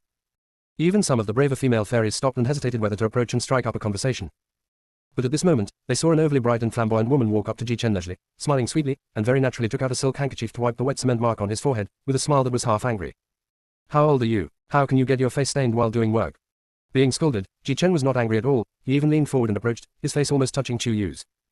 I have a wife to clean it, so why should I be afraid of getting it dirty? It's already wiped. Chu Yu wanted to push him away in disgust, but he grabbed her waist and put his arm around her. Dust got on her clothes. She was about to slap his hand away when she heard his youthful voice say aggrievedly. Wife, I'm the only one showing up, and you see how fierce they are, like wolves and tigers. If you don't declare your sovereignty, they'll take me away. Chu Yu. He is over 1.9 meters tall, who can carry him away? However, when Chu Yu met Ji Chen's star-like eyes, his heart skipped a beat. He could no longer resist his intention and quickly pecked him on the cheek. Almost done. Hearing the regretful sighs of the female fairies and the envy of the male fairies around him, Ji Chen's mouth almost stretched to his ears. He stared at Chu Yu's sparkling red lips, his dark eyes growing deeper and deeper. Even the voice is a little hoarse. Just a kiss, how can that be enough? This person always takes more and more love. Chu Yu rolled his eyes at him unhappily, then took out a steaming hot bun from the food box and stuffed it directly into his mouth. Eating can't stop you from talking, right? Sizzle, hot. Ji Chen deliberately shouted loudly, but was reluctant to spit out the bun. Chu Yu really felt sorry for the bun, so he took it down, blew it to cool it down a little, and fed it to him bite by bite. Zhao Ming on the opposite side almost rolled his eyes to the sky. He doesn't work as well as others, and his wife doesn't love him as much as she does. He's also fed with dog food from time to time every day. I can't get through even a single day these days. Seeing this attractive couple in love, most of the female fairies who had originally had feelings for Ji Chen gave up. There were still a few who had not given up. After asking around, they found out that Chu Yu was actually a physical cultivator and Ji Chen was just one of her 5 husbands, so they lost interest in her. Such a woman would never allow her husband to have an affair with another female fairy. Moreover, physical cultivation is not restricted by mortal energy, and one can advance with or without resources. It is possible to be granted a title of nobility or prime minister in the future. They cannot compete at all, so it is better for them to give up early. Chu Yu's identity as a physical cultivator has dissuaded many female immortals from leaving, and in turn attracted many male immortals. It caused her husbands a lot of headaches. Ellipsis. Chapter 369. Everyone loves to bully little Situ. Hee hee. It was as if they were back to the time when they were imprisoned in the Federation of Cultivators, and there was an endless stream of male cultivators expressing their love to Chu Yu in various ways. The male immortals in Priang City in the Fairyland are even more difficult to guard against. Ever since the news that Chu Yu was a physical cultivator spread, the restaurant, which had originally been unable to recruit construction workers, was almost overcrowded. It's because Chu Yu would deliver meals every morning, noon and evening. Although it is impossible for her to feed him personally, it is still pleasing to the eye even just watching him from afar. Some of the bolder and more restless ones have already started to use some tricks to seduce. Chu Yu had just approached the restaurant and hadn't even walked in when male immortal number 1 came forward to show his diligence. Sister Yu, your husband is so lucky to have a wife like you. You come to deliver spiritual food to them every day, and you send so much at once. Let me help you carry it. At first, Chu Yu thought it was just an employee being polite to the boss, and handed over one of the large food boxes distributed to the waiters without much concern. But then the male immortal number 1 said, Sister Yu must be very tired from making so many spiritual meals every day, right? If I could have such a capable wife, I wouldn't have the heart to make her so tired. As he was speaking, the male immortal number 1 took the opportunity to take the big food box and wanted to touch Chu Yu's hand. Chu Yu dodged away without leaving a trace, and was even too lazy to give her the lunchbox. You want to sell this little bit of tea art in front of her? Sister Yu. My friend, please respect yourself. We are not related, so you should not address me like that. Chu Yu looked at the scheming man and felt nothing but annoyance. But the other party had no self-awareness at all. Instead he smiled extraordinarily charmingly, and even threw an extremely greasy wink in a self-proclaimed handsome way. Sister Yu, why don't you be so formal? You and I built this restaurant together, which is another way of saying we're living and eating together. Isn't that another kind of fate? In the corner, Ji Chen's brick was crushed to powder, but Nangong Yan held him firmly, whispering. Let's see how junior sister handles it first. We can't just beat up a man if he tries to seduce her, right? It's mainly because of what that man said. It's really disgusting. That's fine. I'll have third junior brother secretly put some medicine in his food later. Nangong Yan's peach blossom eyes were curved like crescent moons, but her eyes were cold. We're new here, so we shouldn't be too loud. We can't let anyone know when we're dealing with them. Shen Tuyin came out from somewhere and nodded firmly. It is colorless, tasteless, and leaves no trace. It was a nonsensical sentence, and Ji Chen and Nangong Yan smiled at each other, feeling refreshed. Chu Yu's face also turned cold, and he said to male immortal number 1 in a deep voice. My fellow immortal, you are just working here to earn money, and I am one of the future owners of this restaurant. Logically, you should call me Shopkeeper Chu, or Boss Chu. We are a restaurant, not a brothel, and we can't afford to hire such a waiter who doesn't know etiquette. Do you understand what I mean? Male immortal number 1 didn't expect Chu Yu to be so disrespectful to him. Although he can compare to the looks of Chu Yu's 5 husbands, he was still quite handsome, and there were many female immortals pursuing him. Moreover, in his impression, women who practice polyandry are often promiscuous and accept anyone who comes their way. Even if they were picky, a man with his looks should have far exceeded their standards, but they didn't expect him to be rejected so decisively and mercilessly. For a moment, the expressions of male immortal number 1 varied, and the male immortals who had wanted to get close to him before began to consider one by one. Chu Yu achieved his goal and handed over the big food box. Hey, could you please distribute the spiritual food? Seeing male immortal number 1 standing there motionless, Chu Yu's smile gradually faded. What, as the boss, I can't even give orders to my servants. Or do you want to breach the contract? Zhou Anbang was no pushover on Tuesday. He knew that most of these male immortals were here for Chu Yu, so he signed the contract when he promised them that they could join the restaurant to work. If there is a breach of contract, there will be huge penalties. These male immortals were so focused on hooking up with Chu Yu that they didn't care about the penalty for breach of contract, so they signed the contract without thinking. Now that Chu Yu had given him a wake-up call, he felt very disappointed. How could he dare to break the contract? No matter how unhappy he was, he had no choice but to do what Chu Yu ordered. The 3 people in the dark looked at each other, all satisfied. Since their wives took action, the men of Chaoyan Chaoyu had no chance at all and there was no need for them to take action at all. What are you guys doing hiding here? Situ Yuna was learning to keep accounts when she turned the corner and saw 3 people standing neatly in the corner. She was startled for a moment and wanted to say something when Ji Chen grabbed her by the neck and grabbed her. Be quiet, don't let junior sister find out. Situ Yuna's face turned red all of a sudden and she nodded quickly. Ji Chen then let him go and glanced at the place he had just been in, his eyes still somewhat dangerous. There's always a bunch of self-righteous flies who love to circle around our junior sister. I really don't know where they get their confidence from. They actually think that junior sister will coax them. Situ Yuna touched her neck, still looking confused. But why are you peeking? Why do you want to hide it from Yu? After getting married, Situ Yuna stopped calling him Chu Yu.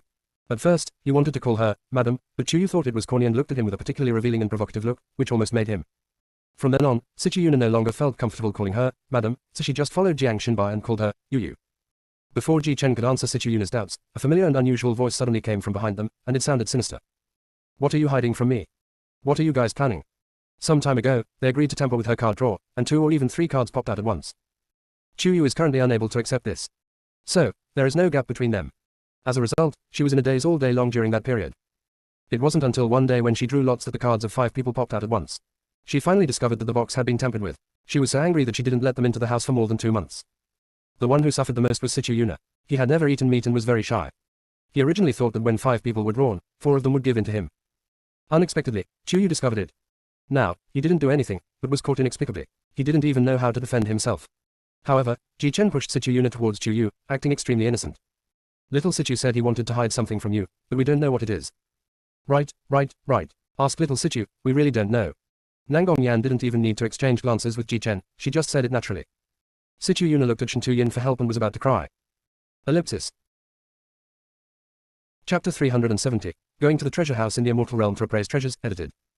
Shen Tuyin calmly looked away without saying a word. Situ Yuna is in trouble. What happened to helping him promote his relationship with Yuyu? Isn't this a deliberate provocation? Yuyu, I really don't know anything. Do you believe it? Do you think you should believe it? Chuyu smiled, why don't you go and calculate the budget quickly? I'll settle the bill with you later. After a pause, Chuyu glanced at the 3 people behind Situ Yuna with a sharp gaze and snorted coldly. The auction is about to begin in less than 3 months, and our restaurant is barely in its infancy. Have you finished all the work you need to do?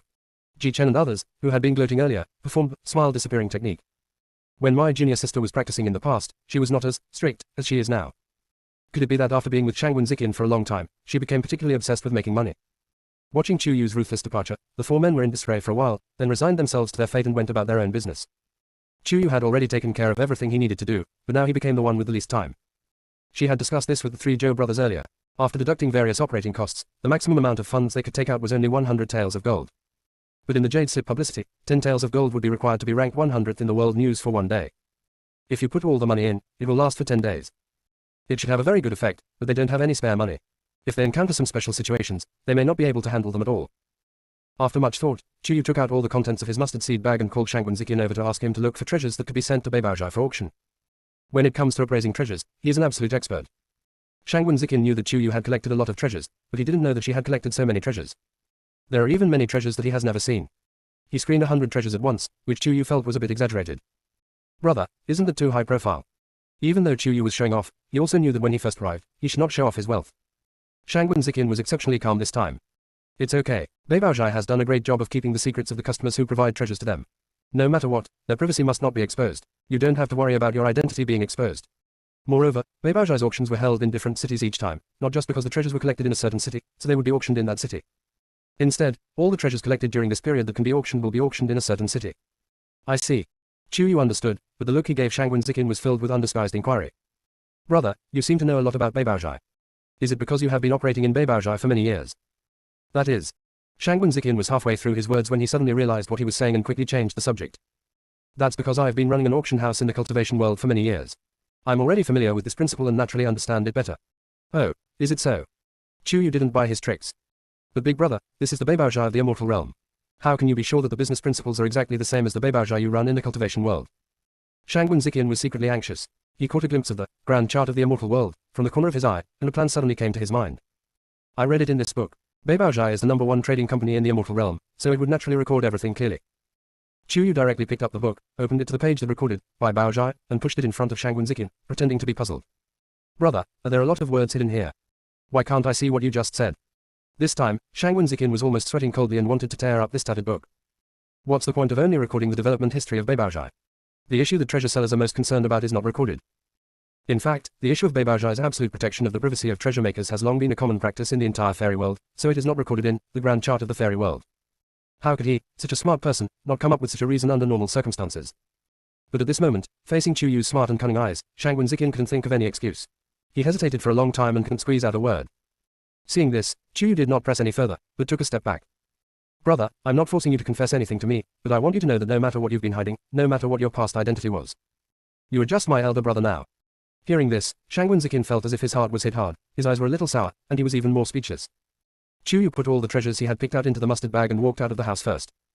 Let's go, big brother. I'm not familiar with the auction process, so it's better for you to go along. Otherwise, what if I get hurt? Taking a deep breath, Shangwen Ziqian suppressed the strange feeling in his heart and quickly followed. Little sister, wait for me. It's better to wear a mask when you go out, otherwise you'll be exposing your true identity. Don't be so excited. Ellipsis. The Quyang City branch of Beibaozhai has been a busy scene in recent days, as they are busy preparing for an auction of unprecedented scale that will cover the entire fairy world. There are still 3 months before the official event, but the preparations have already kept all the staff busy. As the person in charge of the Puyang City branch of Beibaozhai, the experienced and capable housekeeper was extremely busy. Just when he was in a state of panic, he suddenly heard his subordinates report that someone wanted to appraise and inspect the treasures he owned. This really gave the housekeeper a headache. After all, there were too many and too complicated things to do at hand. The butler frowned slightly, rubbed his temple, and said, "You have to first clarify for me whether this person brought any truly valuable treasures. You can't just bring everything to me for inspection. First, make a preliminary assessment. If it's indeed possible that it's rare treasure or something of great value, it won't be too late to ask me to personally assess it." After saying that, he buried his head and continued to deal with the pile of tasks in front of him. "Butler, they brought 100 treasures with them, and I've never seen more than half of them before. I don't know how to estimate their value." 100 kinds. The housekeeper was surprised. "Isn't it all just scrap metal?" "It shouldn't be, because among the treasures I recognize are the South Sea mermaid's tears and the blue loon feather. Moreover, there are more than 100 blue phoenix feathers alone. There are also hundreds of mermaid tears." Hearing this, the shopkeeper did not stop, but trotted non-stop to where the VIP was waiting. Even though he was mentally prepared, he was still surprised when he saw the room full of treasures piled up like mountains. What surprised him even more was the face of the man who delivered the treasure. You're not." The butler was so shocked that he stuttered, but he didn't dare to say Shangwen Zikin's name. "Butler, my name is Shangwen Zikin. I've heard that Beibaozhai is known for its honesty. My sister and I, by chance, found some treasures in the cultivation world. Since we're short of money in the immortal world, we'd like to see if we can catch Beibaozhai's eye."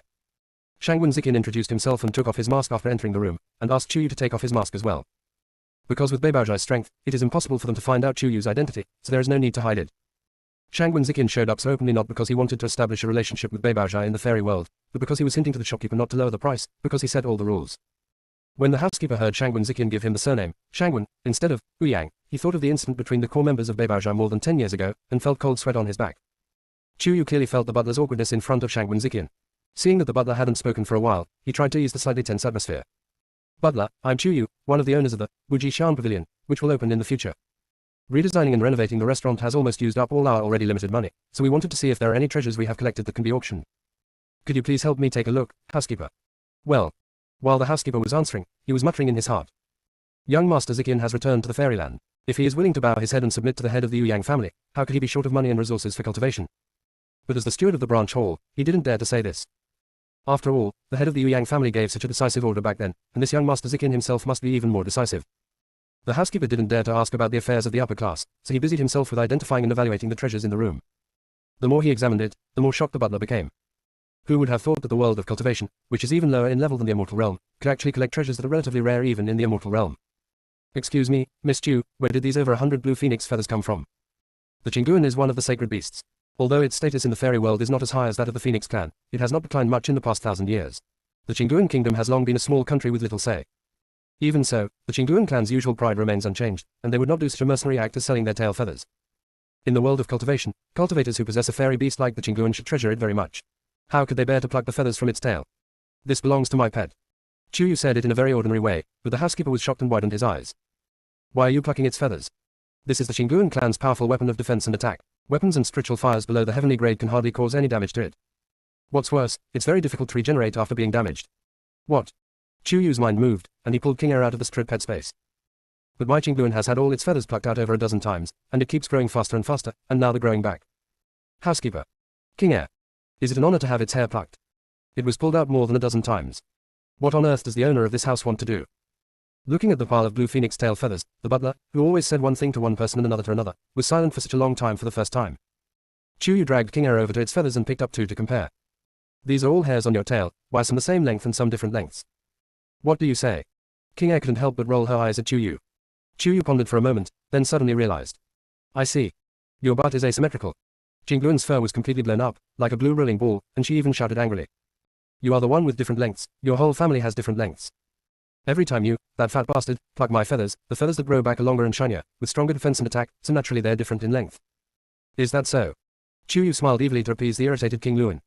"That's not good, you must be much more powerful now than those blue phoenixes that have never shed their fur." "That's not the case." King Air proudly lifted the hem of her skirt, gracefully swinging her long tail, which was sparkling and very charming. The housekeeper stared with his eyes wide open. The Chinguan in front of him was even more majestic than the incarnation of the Emperor of Chinguan Kingdom that he had seen before. Even the feathers on its tail are more than 1/3 longer. The VIP reception hall is so large that its tail feathers have to be curled up to accommodate it. The butler calmed himself down and tried to regain his sanity. "Miss Chu, according to convention, a blue phoenix feather can usually be auctioned for 10 to 50 taels of gold. The quality of your blue phoenix feathers is increasing, so the price you can get from them should be higher. Some weapon refining masters might even want to buy them back to make advanced weapons, and they might even buy a lot of them at once. Making a magical weapon. Chu Yu suddenly had an idea. If we make it into a magical artifact, will the price be higher than a single feather? The housekeeper was stunned. Having said that, if the immortal weapon produced is lower than the earth level, it would be a bit of a waste of natural resources, and the price would not be much higher than selling it alone. Immortal weapons, like those of sects and aristocratic families, are also divided into 4 levels: heaven, earth, profound, and yellow.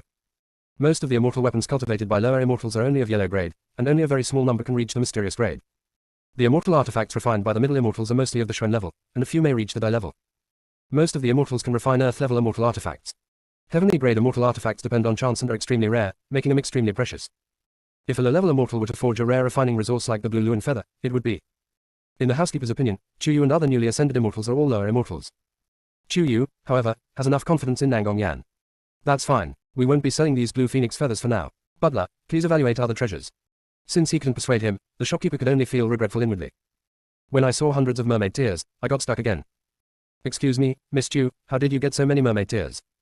No matter which world of Hongmeng, mermaid tears are priceless treasures. Not only because mermaids are rare, but also because they are extremely paranoid.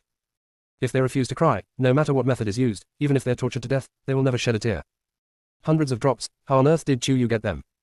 Ellipsis. Chapter 371 Nangong Yan wants to eat alone.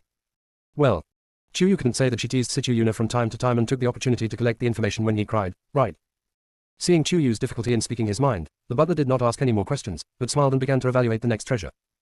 After one round, there is almost no waste.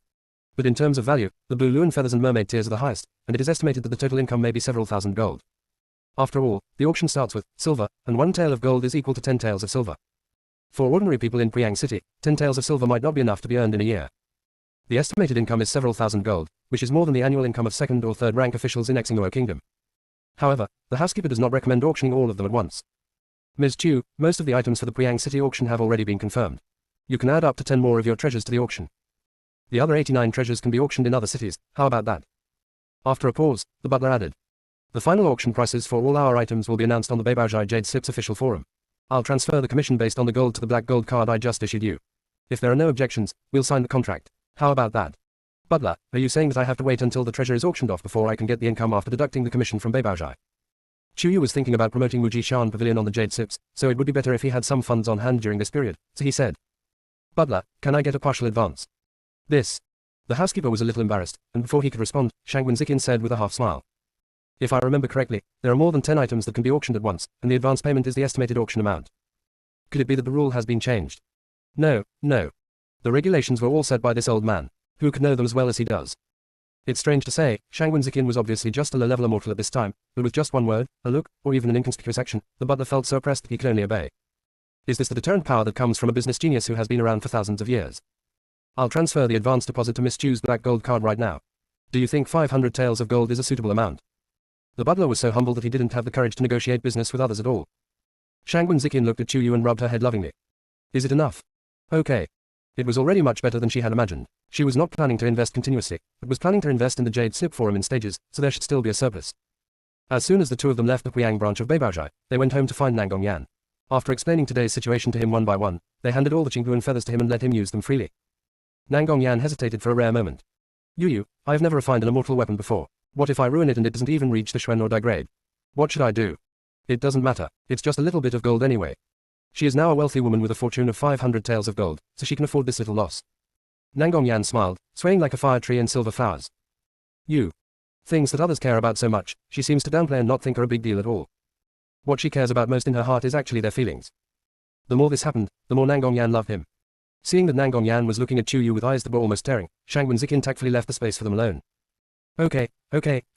You guys discuss what kind of magical artifact to make. I'll ask the 3 Zhou brothers to plan the distribution of Jade Slip investment and costs and benefits. As soon as Shangwen Zikin stepped out of the door, Nangong Yan kissed Chu Yu fiercely. After a while, she reluctantly let go. Tomorrow I will go into seclusion to refine the immortal weapon, so why don't you reward me more tonight? It's been over 2 months, are you still angry? Fortunately, everyone has been very busy for the past 2 months, otherwise Nangong Yan would not know how she would have gotten through it. Chu Yu was a little uncomfortable with his constant nudging, but when he thought about who else could have modified his card box, he pushed him away. If I say 100 days, it means 100 days. Not a single day less. Chu Yu was so angry at that time that he said this. She couldn't slap herself in the face just because she was teased a few times. Otherwise, this kind of thing will happen again next time. Nangong Yan's petal-like eyes instantly turned redder, and she held Chu Yu's hand in a flattering manner. Junior sister, don't you want to? This is burning fox. Really are. Chu Yu gritted his teeth and said frankly. So what? Nangong Yan was confused. So, we can be considered to have achieved mutual success, and we are not going back on our word. They say that there's no overnight hatred between husband and wife, but your night has been a bit long. This is, and he is still scolding her.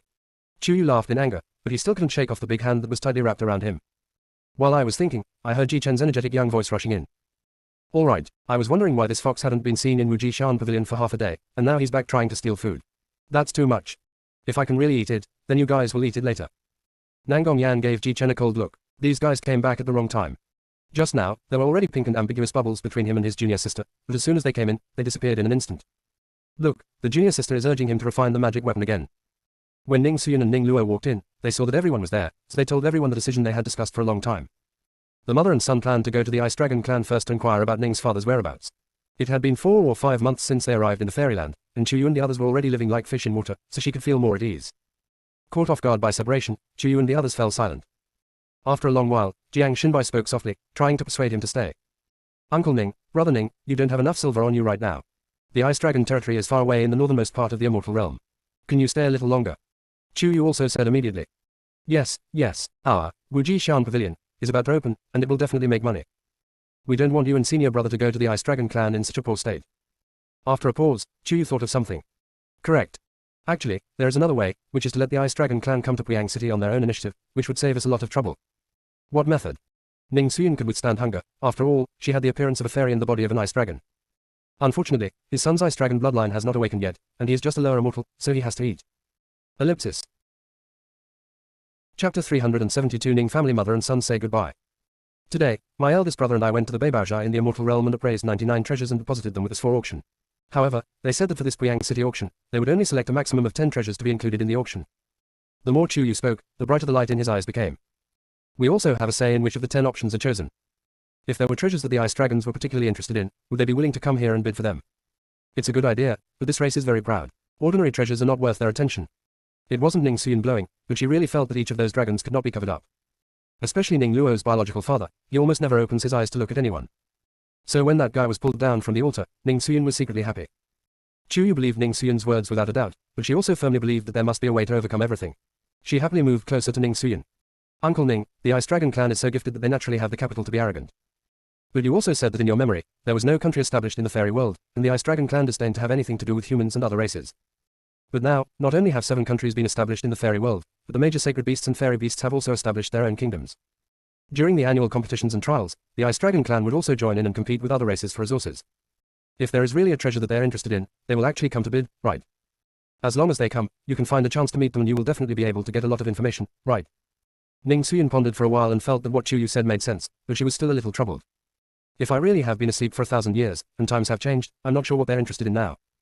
Everyone looked at each other in confusion. Even Ning Suyun, an ice dragon, couldn't be controlled, so how could they control her? Jiang Xinbai frowned slightly and moved his lips slightly, as if he wanted to say something, but he hesitated when the words came to his lips. He took a deep breath and finally said, Uncle Ning, Xinbai has an idea in mind, but I don't know whether to express it. Perhaps this suggestion may seem a bit rash and rude. Ning Suyun smiled slightly, waved her hand gently, and responded gently, just say it. Don't worry. Hearing this, Jiang Xinbai relaxed a little and continued, no matter how the world changes, the origin of race will never change. Just as every race has its own unique characteristics, they also have their own inevitable weaknesses. Even the extremely powerful Ice Dragon clan is no exception. Having said that, Jiang Xinbai paused and carefully observed the expressions and reactions of Ning Suyun and Ning Luo. Seeing that the two of them looked calm, without showing any dissatisfaction or displeasure, he felt a little relieved and continued to explain. If there is a magical weapon or magic weapon that can effectively restrain the weaknesses of the Ice Dragon clan, then even if they don't flock to it like moths to a flame, they will surely be more or less interested, right? After all, such treasures are extremely attractive to any race. For example, what is the opposite of ice and water? Fire. Now that you mention it, it really reminds me. Ning Suyun was not angry because the other party mentioned the Ice Dragon clan's fear of fire. On the contrary, her eyes flashed with excitement. She raised her chin slightly and said confidently, yes, the Ice Dragon clan does have an innate aversion to fire. However, ordinary flames are like child's play to us and are not worth mentioning. They cannot hurt us at all. However, if we encounter a powerful enemy possessing heavenly grade fairy fire, or face off against fire dragons with aptitude comparable to our own, the situation will be very different. In such fierce battles, we often feel tremendous pressure and a strong sense of restraint. So, if there truly existed a magical artifact or magical treasure that could help the ice dragons defend themselves against these powerful fire elements and the blazing flames, I'm sure countless ice dragons would flock to it upon hearing the news. Something that can withstand attacks from flames or fire elements. Chu Yu's gaze unconsciously fell on the pile of blue phoenix feathers, and he raised his eyebrows and laughed out loud. Second brother, the owner of Beibaozhai, said that the Qingguan feathers, even in their loose state, can withstand attacks from flames and immortal artifacts below the heavenly grade. Can you try to refine a defensive immortal artifact that can withstand attacks from flames above the heavenly grade? Little junior sister. Nangong Yan's smile was a little bitter. She really praised him too much. However, for the trust of his junior sister, and the family affairs of his senior brother and Uncle Ning, he will definitely try his best. I'll try it. After saying this, Nangong Yan carefully put the pile of blue phoenix feathers into the mustard seed bag. When he was about to go to the special refining room in the yard, Shangwen Ziqian, who had returned, suddenly called him. Nangong, if you need any auxiliary materials, just tell me. I'll see if I have any in my mustard bag. How could he have a mustard seed bag? He was planning to go directly to Beibaozhai to buy it on credit. Breaking up with his father is one thing, but Beibaozhai has also poured countless efforts into him, so why not take advantage of it? It turns out that Shangwen Ziqian's face is really useful. When he went to Beibaozhai again, the steward was no longer so shocked. Even when he proposed buying on credit, he only hesitated for a moment, then immediately handed over what the other party needed and only signed a credit contract. However, after Shangwen Ziqian had already taken away dozens of treasures with a total value of nearly 10,000 taels of gold on credit, and wanted to buy more on credit, the housekeeper was a little overwhelmed. Master Ziqian, this is really all the authority I have. If you want to buy on credit again, you have to ask your superiors for permission. Then go and ask for instructions. Shangwen Ziqian sat on a high seat, slowly turning the lid of the teacup, and he looked more like the owner of this place than the butler. Seeing that the butler was hesitant to move, his beautiful eyes narrowed slightly, and his voice was inarticulate. What? Beibaozhai's high-potential customers should be fully supportive and cooperative in applying for advance payments. The process is clear, and you're planning to implement it in a shady way. No. The housekeeper was getting anxious. Master Ziqian, you don't know that you haven't been in the fairyland for these years. Aha. Shangwen Ziqian hummed in a different tone, and the butler understood immediately and changed his words. No. Since the young master of our Beibaozhai left more than 10 years ago, the performance of our Beibaozhai has not been as prosperous as before. But we still have to manage our relationships with various forces, so the head of the family made some minor adjustments to the rules regarding advance payments. If the amount exceeds 10,000 gold, it must be submitted to the head of the family for personal approval. Ellipsis. Chapter 373, The Prelude to the Popularity of Quat, Wuji Shan Pavilion and Quat. Mother. Ning Luo was also very troubled by his mother, who was always out of tune at that time. Our original intention in making this armor was to attract the Ice Dragon clan to participate in this auction. Now that you, mother, are interested, it proves that second junior brother and little junior sister's plan will succeed. Seeing Ning Xuyan still staring at the fairy spread reluctantly, Ning Luo sighed again and had to increase his persuasiveness. Mother, if the fairyland you were in was really very different from the fairyland we have today, you might have been sleeping for 1,000 years. That dad, he might have disappeared for 1,000 years. 1,000 years. That was quite a while. Ning Luo finally awakened his mother's uncertain love for his father. When they saw that she finally agreed to send it to Beibaozhai for auction, everyone secretly breathed a sigh of relief. At this time, the official forum of Beibaozhai was in an uproar. Am I seeing correctly? Beibaozhai hasn't launched her finale auction program in at least 10 years. And they're actually launching it in the desolate city of Priang. And they're keeping it so secretive, only talking about its functions but not even revealing its true appearance. Mysterious. Given Beibaozhai's reputation and status, it shouldn't be that serious. So do you think the news about Beibaozhai auctioning off all the armor that can withstand attacks from heavenly grade spiritual fire is true? Whether it's true or not, let's go and take a look. What are you going to do? You can't afford to buy anything there. You might as well stay tuned to the real-time news on the Jade Slip forum. That's at least a top-grade defensive weapon. I wonder which high-ranking weapon cultivator made it. I haven't heard of any high-ranking weapon cultivator forging a top-grade weapon recently. Ellipsis. The live broadcast function of the Jade Slips in the fairy world has not yet been opened, so everyone can only read the latest news in the forum to keep abreast of the latest developments. The Jade Slip system was controlled by Beibaozhai. The advent of the heavenly grade immortal artifact brought Priang City to a new level of popularity, with more than 3 times the number of immortals flocking to subscribe to the restaurant. Fortunately, Chuyu and others had only released 20% of the reserved rooms before, so they would not be unable to accommodate this incredible wealth. They recovered their capital just by paying the deposit for booking the restaurant. The 3 Zhou brothers were so impressed with Chuyu that they couldn't help but make a special trip to Lingyun Cottage, which was Chuyu's residence in Priang City. As soon as he saw Chuyu, Zhou Anbang smiled more sincerely than the previous times. Miss Chu is indeed very foresighted. When you said you wanted to build 5,000 rooms, we brothers thought it was exaggerated. We thought we shouldn't invest so much money, and land might also be in short supply. I didn't expect that nearly 4,000 rooms have already been reserved, and reservations for Jade Slips are still being processed. Chuyu did not become arrogant because his prediction came true. He remained as calm and composed as before. In this case, we must provide better services before and after the auction. Especially during the 3 days before and after the auction, all the guys were encouraged to be more alert and the daily wages were tripled. On the day of the auction, the daily salary will be increased 5-fold. Everyone must devote themselves to the daily operation of the Wuji Shan Pavilion, perform the duties diligently and conscientiously. In case of any emergency, handle it according to the emergency plan previously practiced. If any of our employees make a mistake during this period due to personal reasons, the money they withheld will be tripled or even quintupled. Is this too harsh? Zhou Anbang hesitated. After all, we have hired all the residents of Priang City. If this happens just because they made a mistake, they will most likely not want to work in our restaurant. That's when the restaurant is busiest, and without waiters, operations would be even more problematic. That's not a problem, because we've invested a lot of mechanical guys, no. They can understand simple commands and monitor the entire restaurant to prevent anyone from trying to pass themselves off as the real thing. Shangwen Zikin walked over with a smile on his face, and he highly praised Chu Yu's decision. Previously, the natives of Priang City relied on relief supplies to survive, but now they have finally found a chance to earn money. The food they eat every day at the Buyushan Pavilion is several times better than before.